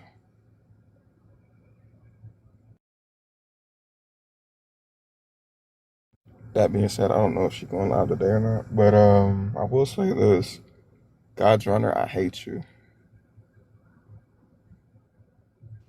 Why is he still in here? Because he ain't got no friends. I think we the only ones that talk to him. Like we the only ones that talk to him without needing something from him. He has dependents. Like people depend on him. Like they take from him. He don't got no friends. You think Thinker is my God? You dumb fuck. I'm about to upgrade that hate here in a minute. Keep talking.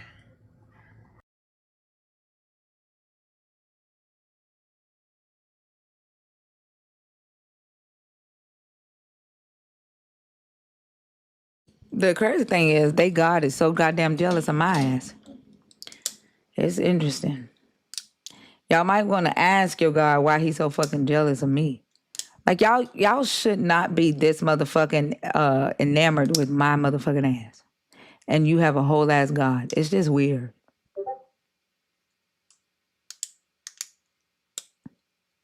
It's just weird. And I then think why the y'all so fact that scared of they screaming? Y'all also, motherfuckers go to church and your pastor be up there, and y'all motherfuckers scared of my ass saying fuck. Why you worried about how much I scream when you go to church to hear screaming on purpose, motherfucker?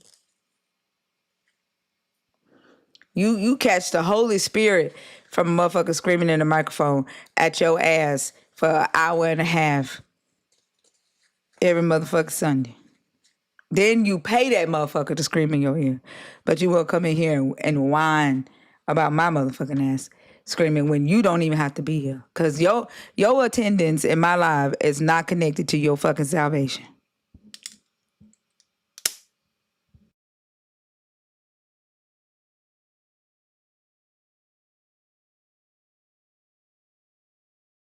I think the fact that they are concerned shows them that their God doesn't have any power. Like you aren't concerned about things. Like I'm not concerned about what a newborn baby can do to me. He doesn't have power yet. He's just a wee little thing, just like us humans. So based on that, they shouldn't even be remotely concerned about what we say about their God. It doesn't impact their salvation. It clearly can't hurt their God's feelings. I don't have power over a God. I couldn't. If that's true, then you wouldn't even think about what we have to say about their God. But it bothers you, I think, because deep down you know this shit ain't true. Deep down you know that you are just really, really hoping that you get to heaven after you die. You're really, really hoping that someone will swoop in and save the world from all the bad people that do all the things that you don't like, that do all the things that you think they shouldn't do. Because the reality is, if your God was truly powerful, you wouldn't have to say a word because that power would be evident. I think they're mad at you because you say the things that they know are true, but are too afraid to admit. Yep.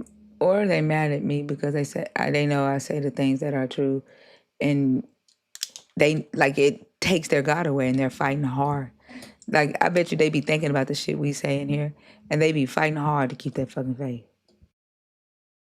Absolutely. And then they lie to themselves. Like God's runner, our disdain of you has nothing to do with the power of your God. It has to do with the power of your ignorance. It has nothing to do with God. You are ignorant because you choose to remain that way. If you let the power from your God allow you to remain in stupidity, that's a choice you're making. That's why you're frustrated. Anybody can do that. A non-believer can be annoyingly ignorant. You don't need a God for that.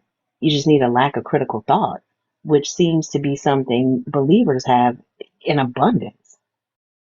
He's You got just shit to do with a God. He also just is like a boring fuck. Like all he do is come up and go, "Woe is me, woe is me, woe is me." I love God so much, like I love God so much, like woe is me, woe is me. I'm so humble, like that's all he fucking talks about. Like he's a boring fuck. He only knows one motherfucking position, and that's on his motherfucking knees for his God. That's it. There's nothing, no depth whatsoever in having a conversation with him. That's why every time he come up, I have to ask him, like, you just was here yesterday. Are you about to say something new?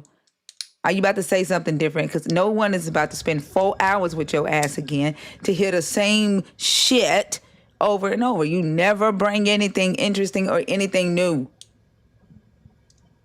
I think like if you like I think like if you think like you know what I'm saying, like if you think about it, like And you then think you got folks like John talking about he love rebuking. Your rebuke is like a rocket chair, John.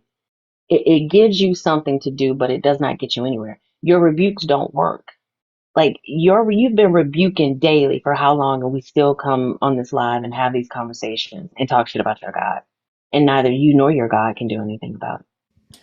You got to be Y'all an are ignorant special. motherfucker to be sitting there thinking that you using magical power, then shit happening, and thinking that it's working. Like, why the fuck would you That keep part. showing up to the place that you rebuked? Like y'all be doing some ignorant shit. Like, what sense does it make for every other day? I think every other day God's runner comes in here and either he's a Christian that's deconstructing or he's deconstructed. But now we're heathens today. Like, this is why you are frustrating. It has nothing to do with your God. Nothing at all. And y'all don't even see it. I'm gonna tell you, God's trying to find a place where he could talk about how much of a fucking doormat he is for Jesus. And he's mad. Like I bet you going to bed and waking up be like Christmas to his ass. Cause he can't wait to come in here and talk about how much of a doormat he is for Jesus. And he thought that we was gonna let him do that Not shit. going to bed and waking up. Yeah, it feels like Christmas to him. Damn. He has something to look forward to when he wake up in the morning.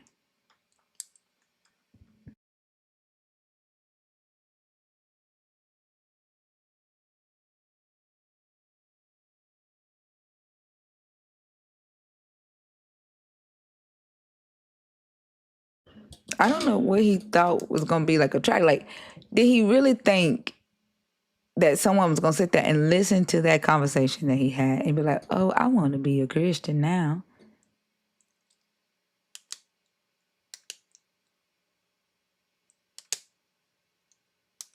I can't imagine what he thought he said that was so prevalent in the conversation.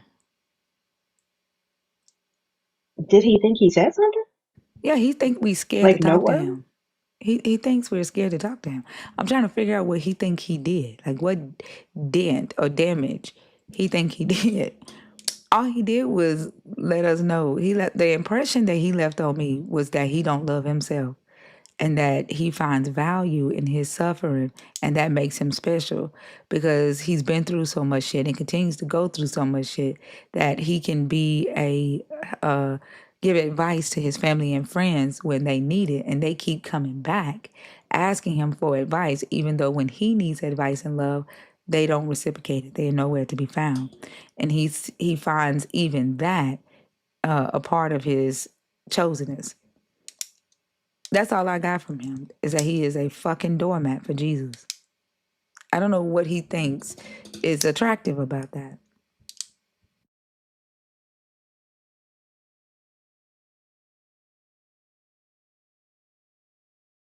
And the thing is, I'm not even trying to say it to put him down. And I'm not even trying to say it to be mean to him. The first day that he came in here and I talked to him, I told him that I used to think that I was going through so much shit. It was because God was going to use me and blah, blah, blah. I used to think that same thing to the point where people was like, damn, you need your own book in the Bible.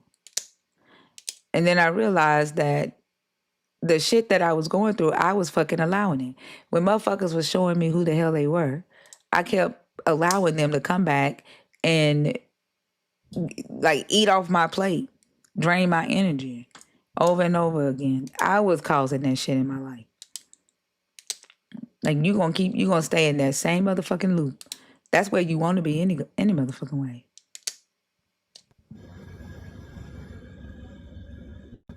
Don't let them drain your frequency. You'll be spiritually dead. Drain your frequency is wild. While spiritually alive at the same time.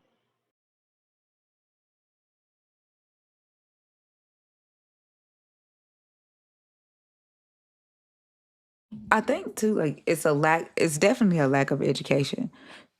Because had we paid attention in school, we wouldn't have been walking around talking about energy as frequency. I mean, frequency is spirit. We would know that frequency is a fucking vibration. Like, you know what I'm saying? We wouldn't be applying basic science to spiritual shit if we paid attention in science class.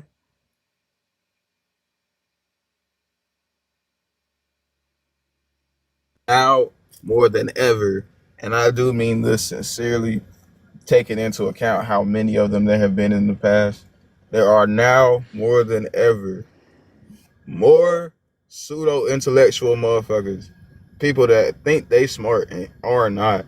This shit is ridiculous, and people just eat that shit up thanks to the internet.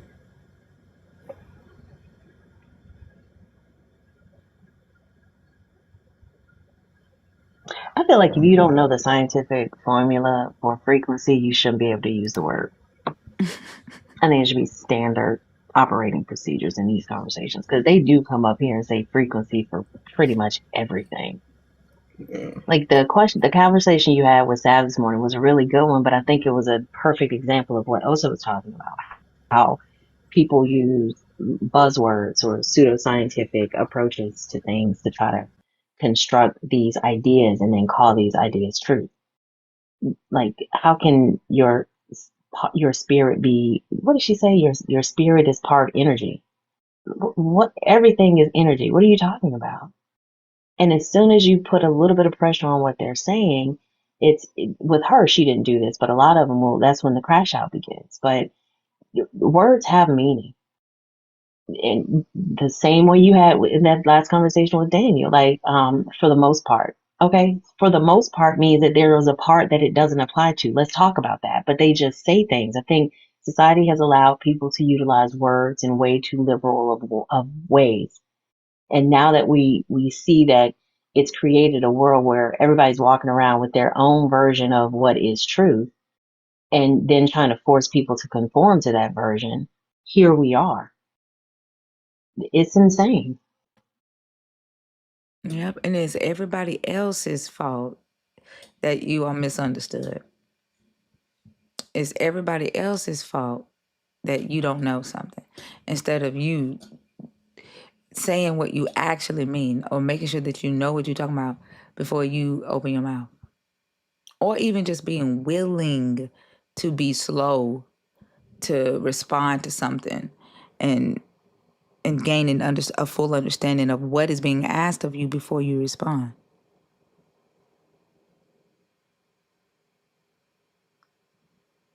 But I think it is fucking sane the amount of times you have told us tonight that you fucking fear your God and you fear hell. Did you think we forgot that you said that shit 30 minutes ago? Like, why do you feel like you need to constantly say that over and over again? And then you don't add anything else to the conversation, John. Like, you just type the same shit over and over and over again. And then there's people like Manny. Like, he just typed, I couldn't imagine focusing my time on something that doesn't exist. But you can imagine coming into a room repeatedly where you think people are wasting time and staying in that room. We've told y'all why we have these conversations. You just don't care. But you keep bringing yourself back here to listen to us do something you don't understand. The fact that you think typing "I fear hell, I fear God" is saving souls is fucking insane. Like, that's how little you think of the people who follow your God.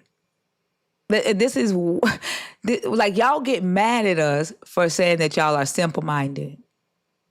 Because if something like that, "I fear God, I fear hell," is all you need to type to save a soul, then that is very simple. Very simple-minded, which is why y'all shouldn't be in here, because we don't ask simple-minded shit. And then y'all feel like we're bullying y'all because you can't understand the complex ideas or the complex conversations that we're having in here, because you've agreed to be simple-minded. And so stop going where you don't belong. You don't belong in here. The conversations in here are too complex for you. Like, you don't belong in here. I don't know why you sit in here all night, John. You have been in here all night saying the same shit. I love Jesus. I fear God. I'm scared to go to hell. We know.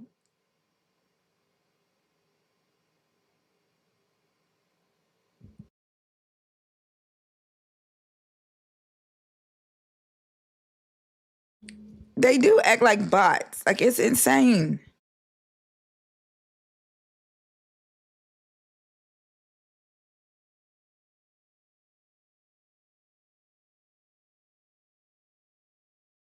Then, they don't realize that when they say, "I don't understand." No, I wouldn't waste my time on something that I didn't believe exists.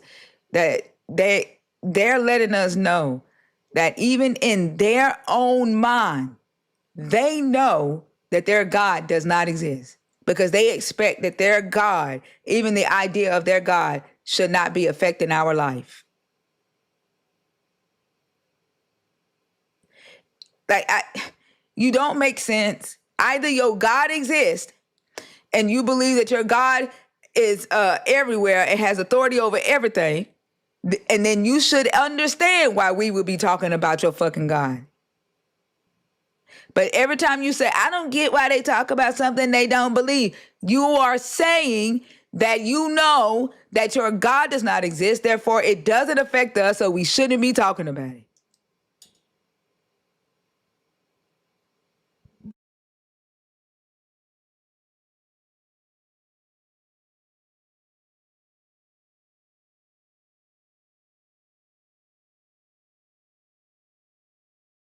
And I bet that went over his head.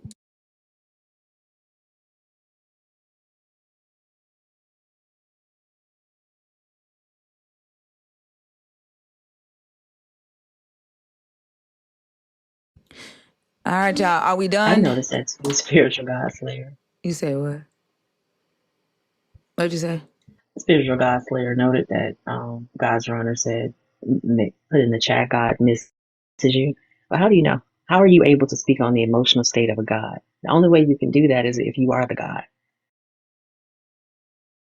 You see people in the request box?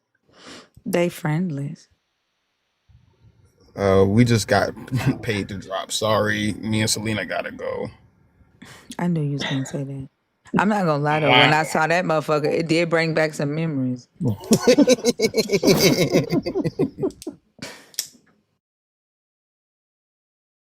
No, shout out, appreciate you.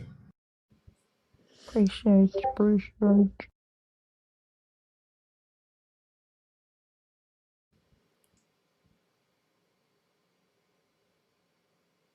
Nah, I'm just messing with you. I'm just messing with you. I appreciate you though.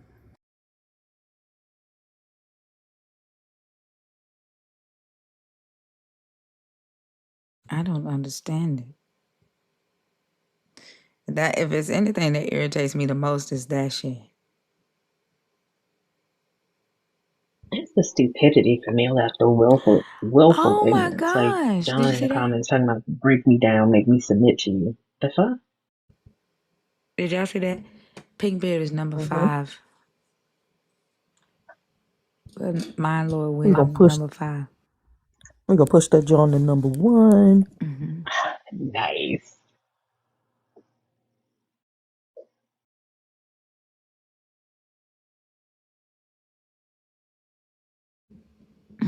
All right, y'all, come on now. We still got an hour left. Well, a little under an hour left before Auntie Charlene go live. Is there any more?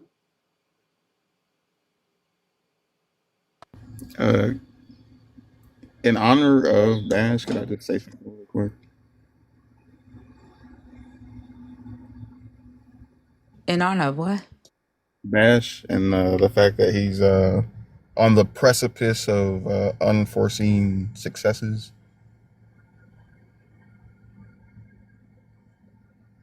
Look, somebody named DJ said, I will keep him and his mom in my prayers. They spend hours on TikTok spreading hate. First off, why would you bring his mama in it? Like, that's just fucked up. And trying to prove to people that God isn't real. Atheists on America's Got Talent is crazy work. Singing Lord willing, but don't even believe in the Lord. Don't believe me? Look up Mama Bash. But Jesus loves them, and I will continue to pray for them. This is the love of your God. Like, what is wrong with y'all?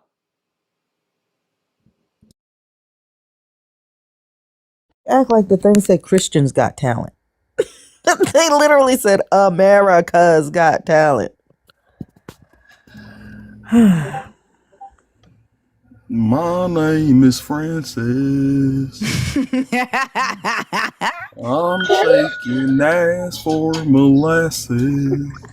You know what? Cause there's a big old thing behind me, got some ass. Oh my And god. that's bad. So, anyways, check out his remix. That is not the remix. Why are you like Featuring that? Elo Ray. I swear I'm gonna write a verse for that shit, and he better put me on the song. Not my name is Francis. Also ain't right. Like and then this is the crazy thing. That person's intention of putting that on there is to try to fuck up something for Bash. Like that's devilish as fuck. This is why I say you motherfuckers will be the demons that y'all are scared of. Because you're supposed to be able to love your enemy. That shit ain't loving. Y'all are y'all are demons, boy. I was looking at the comments on the YouTube video that they posted on AGT YouTube channel, and there were people in there saying, you know, he needs to ditch the pink beard. That's not for me. And I'm like, then don't dye your beard pink, Sherry. Like, why do you think that other people are required to follow your aesthetic preferences? The fact that this guy got them having the game so fucked up that their automatic expectation is that everybody is supposed to adjust to their liking. That's literally the world we walk in. And we walk in this world because this religion teaches these people that they are right and everybody else is wrong. So anybody that doesn't align with them is automatically negative, is automatically needs to be shut down. What's loving about that? That's deep. I That's don't the get it. love of Christ. Y'all don't go on there responding to them. Don't bring any negativity towards that post. Just let them Yeah, motherfuckers I be was dumb just by ignoring. themselves.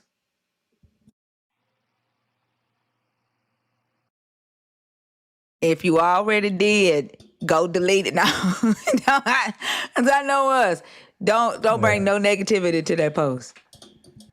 real shit. Definitely don't want to do that. If anything, just put a positive comment in there. You know what I'm saying? You know what I'm saying? Just give it some positive engagement. I'm gonna go over there and write a great comment. I'm probably gonna say, "Damn, I hadn't considered pink hair. I might do that for my downstairs." You know what I mean? It's just like something positive. Oh my Oh God. my. Pink on the armpits.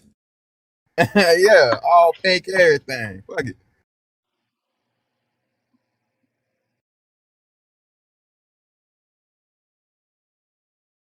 Are y'all coming up? 'Cause I see the numbers going down. We done for today. Well, Auntie Charlene at? We'll be back on Thursday, y'all. My Lord willing and the rivers don't rise. Call Monday. Wait, what was he saying on there? Because I thought she's a devil in the church. Is he saying she's a devil in the trash? What is he saying? I think he said she a The demon in the dress. dress. Oh, In in the a In that dress. dress. dress. Oh, I've been Yeah, saying like that Yeah. she's devil a in the blue demon dress. in the church. I've been saying that Yeah. this whole She's a time. demon in the church. She's on the top of Oh, so the he changed it to dress for the show? Yeah. Oh, Devil okay. in the dress I was wonder last why night. he did that. I thought it was You always dress. lie. I thought she's a I thought it was demon dress in the at Like one look on point church. too. look at the I thought it was dress. Look at the She's lyrics a on devil in the Apple church. Music. I don't know. She's a devil in the dress. She's on the top of Huh. I think it's demon because there's demon. The phrase is demon time. She's Yeah. cause she no, it's dress. Yes, demon in Hold on, the no, dress. wait. She a demon in a dress. Yeah, she stay on that type of time. I thought I've been singing this whole time. She's a demon in the church. I've been singing it wrong. And both fit, but demon time is like Fee said. That's why it makes sense to Yeah, I me. caught it last night. I was like, did he change it for the show? But I was wrong all along. I've been singing "She's a Demon on a Perch." No, you haven't, You know Ozone. what? If you don't quit, No, you have not. She a demon for that lunch. For that merch. Mama Bash, you see that post on the AGT talking about you?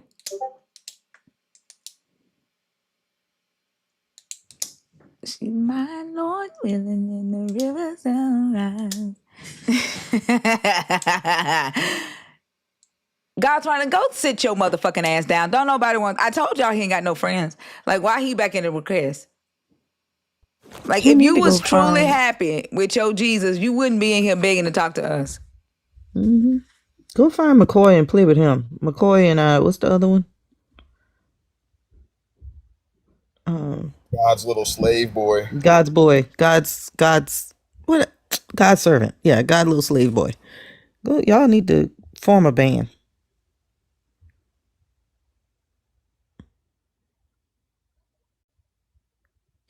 It said They saw atheists shouldn't be on America's Got Talent.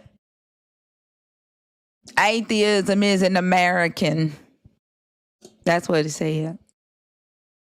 Again, y'all will let this show fly out motherfuckers that's not even from America for this show called America's Got Talent, but y'all crying about a nigga from Alabama. Like, y'all worried about the wrong things, man. Boycott Just foreigners. stupid.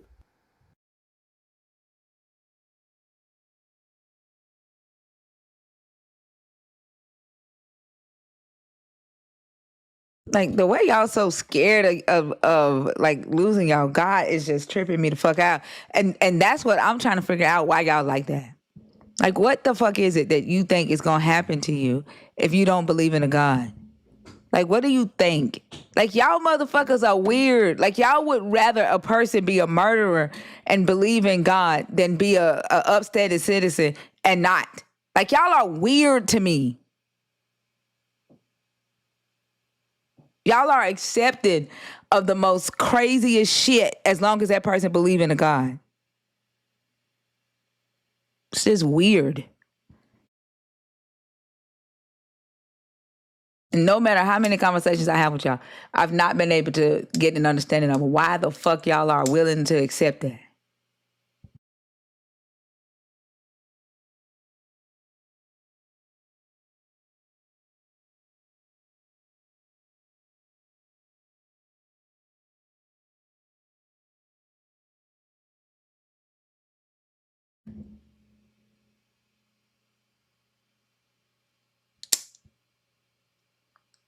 Right. Listen, there is not one comment on that post about Satan doing stand-up comedy. Not a single one. That's such a great point, Color. He had a devilish good time. Oh my God.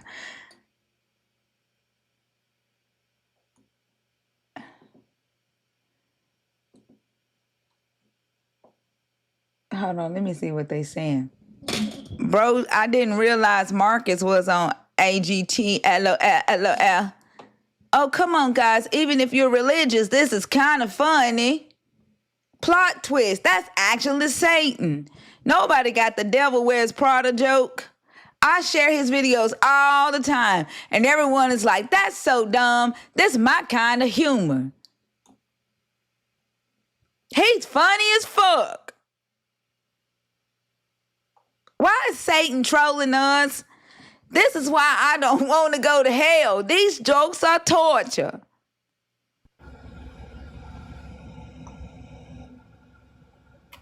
I'm loving the Y'all, accent, by the I way. swear y'all like the devil more than y'all like atheists. This is why I'm telling y'all.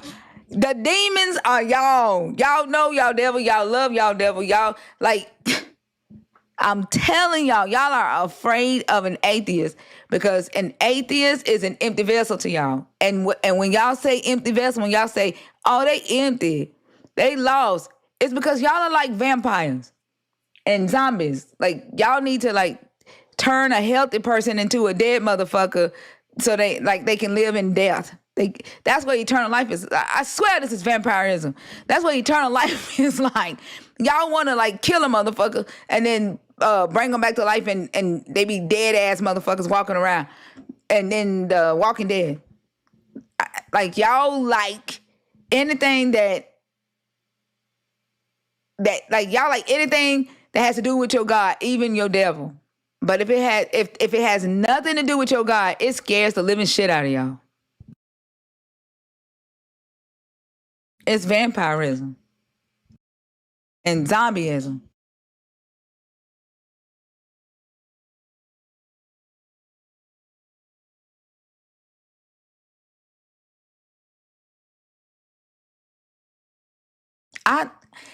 I swear, if it wasn't Bash, if it was somebody else, I would make a video and contrast that shit. Cause how the fuck? You gotta clip that shit. Clip what? Oh, shut up! You What gotta you doing in clip here? that. What are you doing in here? Why do you keep coming in here? Because I he a love perfect you. stranger and he trying to make friends. That's right. I'm a perfect stranger. He ain't no Thank perfect you. stranger. This is Nazi motherfucker. It's from the Are you TV saying show. Belky's a Nazi? Shut up, Belky, shut up. It's from the TV show Thinker. That's why I said that. Oh, I can't see that shit. You know, Greek people actually fought What against do the you Nazis. want? Why do you keep bothering us? We done told you we don't want you in here. Why do you keep bothering us? Because I love you and I don't want you to cause harm to yourself. I don't give a fuck what you want. I don't want you in here. Well, Every time we kick you out, every time we block you, you come back from a different account. Like, leave us the entire wait a fuck minute. alone. Are you saying you have hate in your heart? Yes, for your ass. Leave us the That's fuck not alone. liberal. That's not liberal and equity. I don't give a fuck, motherfucker. I don't like you. Okay, so you're fine with me hating you too? That's weird. Yes. Bye. So you're for division. Bye. Go live your life. From your Okay, ass, great. yes. Bye. Great. So you're a bigot and a racist then. Get the Cool. fuck on up out of here. I don't like you. Okay, Bye. okay. Put your coopsulers on a big dick, dude. Bye. What? It wouldn't be yours. Bye. Because you I don't have soup qualify. coolers. Get the It fuck wouldn't out be of here. yours because you don't qualify. Get the This fuck is on. not fucking No, okay. they're so fucking obsessed with us. But they want us to know how much they don't like us. But they want to be around us. Hey, I swear. I'm just obsessed They with want to be black women around us. because They they're want to wear beautiful. our skin. They want everything. They want every fucking thing to do with us. And then when we don't give a fuck about them, they start begging like Jesus. Like I Hold swear, on. racists and Jesus are just alike. We can't say no. Jesus gonna send his bots in here and beg. You motherfucking Yasis, we tell you we don't give a fuck, and y'all just keep creating account after account after account and come in here fucking begging for us to give a fuck that we don't give a damn that you don't like us. I don't Hold on. care. Go live your fucking life. Hold on. Before you start yelling and being your psychopathy. All right. Bye, You know, Balky. if you yelled at somebody in public like that, they would want to lock you up in an institution. Bye. If you Okay. continue to come to a place that you've repeatedly been asked not to, you get locked up as well. Why are you doing that? Why is How would I it be not locked up? psychopathy with you? How would I be Why do you locked up keep on a coming to public forum? spaces that you? How I said if you continue to go in real life, do you not listen to you? I wish I didn't have to, but you keep coming back. So you're for or against freedom of speech then? I'm against any speech that you produce, free or otherwise. We don't want to Okay. talk to you. So You are not an you're interesting for person. You oppression don't agree then. with us. You don't That's even great. like Thanks us. for So why are clarifying you that for here? me. No, I prefer your absence. I prefer your Okay. absence. You don't have to be oppressed. You just have to be gone. I do There's a love you though. difference. I do love you. You don't even know me. You don't even know me. I care about your well-being.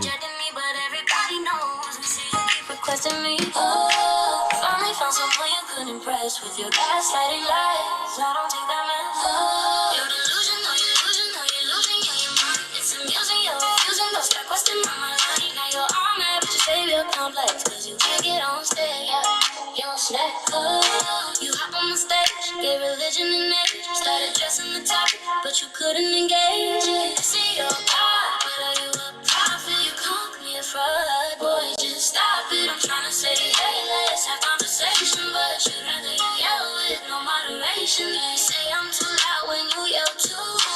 Then when I drop you, you're back in my queue. I didn't even block you after I gave you the deuce. Put you back in the chat and turn the nurse. Why you so obsessed with me? Yeah, I wanna know. You say you got rejected me, but everybody knows. We say you keep requesting me. Oh, found someone you could impress with your gaslighting lies. Don't take that man. Oh, you're delusional, are you losing your mind? It's amusing, you're refusing, don't stop wasting my life. Now you're on with the stadium complex, cause you can't get on stage. Yes, man. You're back in the chat, trying to preach around too. Talking about love, Just a different spin, saying God told me, but he never chimed in. Got the whole crowd laughing at the nerds on roll. Every time you request, we taking photos. Should I drop you quick or let you preach again? They mute that prophet, amen, and amen. Why you so obsessed with me? Yeah, I wanna know you. You say your God rejected me, but everybody knows. We see you keep requesting me. Oh, finally found someone you could impress with your gaslighting lies. I don't take that mess. You're delusional, you're losing your breath. It's amusing, you're refusing, no requesting my line. Now you're mad, we just say you're complex, cause you can't get on stage. Yes, I'm obsessed, obsessed. You can't help yourself, admit it is true. Preaching in my chat like it's Sunday school. Think I got the mic and the next God proof. You obsessed with the truth, but the truth is so obsessed. Me, I wanna know. You say you got rejected me, but everybody knows. We see you keep requesting me. Finally found someone you could impress with your gaslighting lies. I don't take that mess. You're delusional, you're losing your mind. It's amusing, you're refusing, no stop questing my line. Now you're mad with you, say you're complex, cause you can't get on stage. You're snap. Fade out on your whole snap.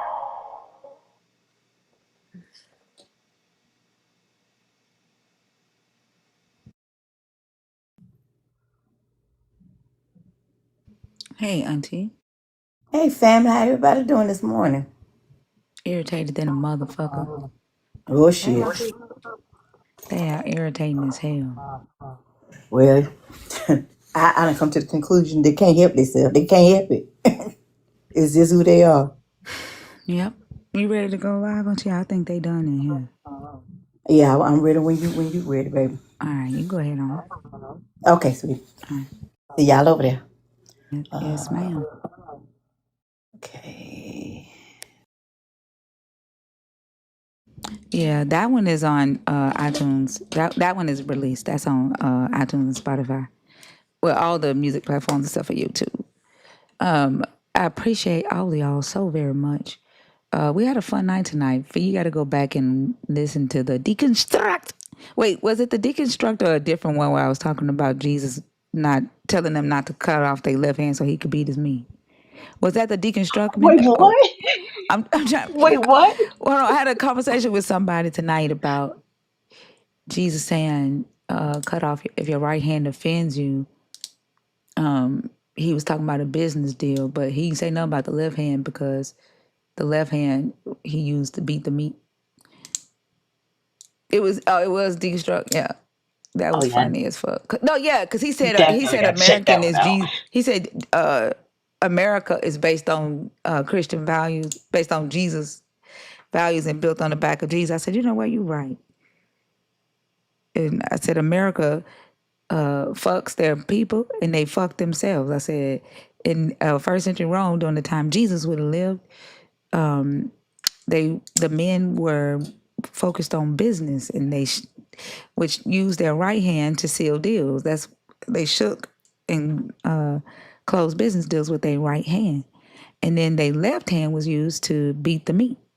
And so Jesus says, if your right hand offends you and causes you to sin, cut it off. Because Jesus is saying, if you going to shake and do a deal with somebody that causes you to sin against me, cut that right hand off. I said, but he didn't say shit about the left hand because Jesus needed that left hand to beat his meat. He said, what? He said, what you mean beat the meat? I said, jerk off. He said, what? Well. That shit was funny as fuck. Oh, I definitely gotta go watch that one. That shit was funny. But if you ain't following us on YouTube, make sure to do that. We had 8,600 subscribers. Follow us at Think Beyond Dogma, THYNK Dogma.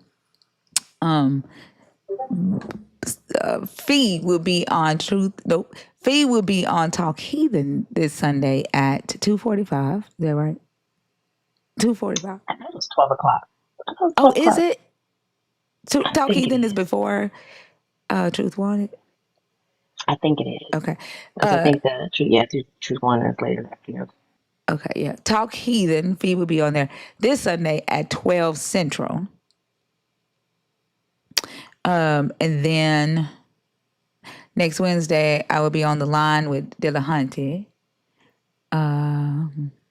We got sub only this week. I don't have a show this Saturday, so we'll be back to sub only this week. So y'all have had plenty of time to do the homework. Y'all have had a month. Y'all have had a month to do the homework, so I hope y'all did it. And that I'm not blaming y'all if y'all didn't. But I hope more people did because it's been a month. And then I think that's it. Is Auntie Charlene live? Oh, today is Danny's birthday. Happy birthday, Danny. Tomorrow is Lil Oso's birthday. Happy birthday, Danny. Mm-hmm. She is live. The homework is in the Discord. Yeah, she is. Okay. The homework is in the Discord on the study guide thing. But I will see y'all. And then y'all should be able to do the homework a lot easier if y'all signed up for Criticom. Criticom.com should make homework really easy. That's a commercial. That's a commercial. Happy early birthday, Deborah. Deborah's birthday tomorrow. Oh, yeah. She turns 60 tomorrow. Happy early birthday, Deborah. All right, y'all. I will see y'all on Thursday. I might see y'all in the streets later on today. I'm finna chill in Auntie Charlene's chat. And I hope y'all have a great rest of the week. Bye, y'all. Bye to the YouTube fam. Bye, y'all. Bye, everybody. Bye. Love you all. Love y'all.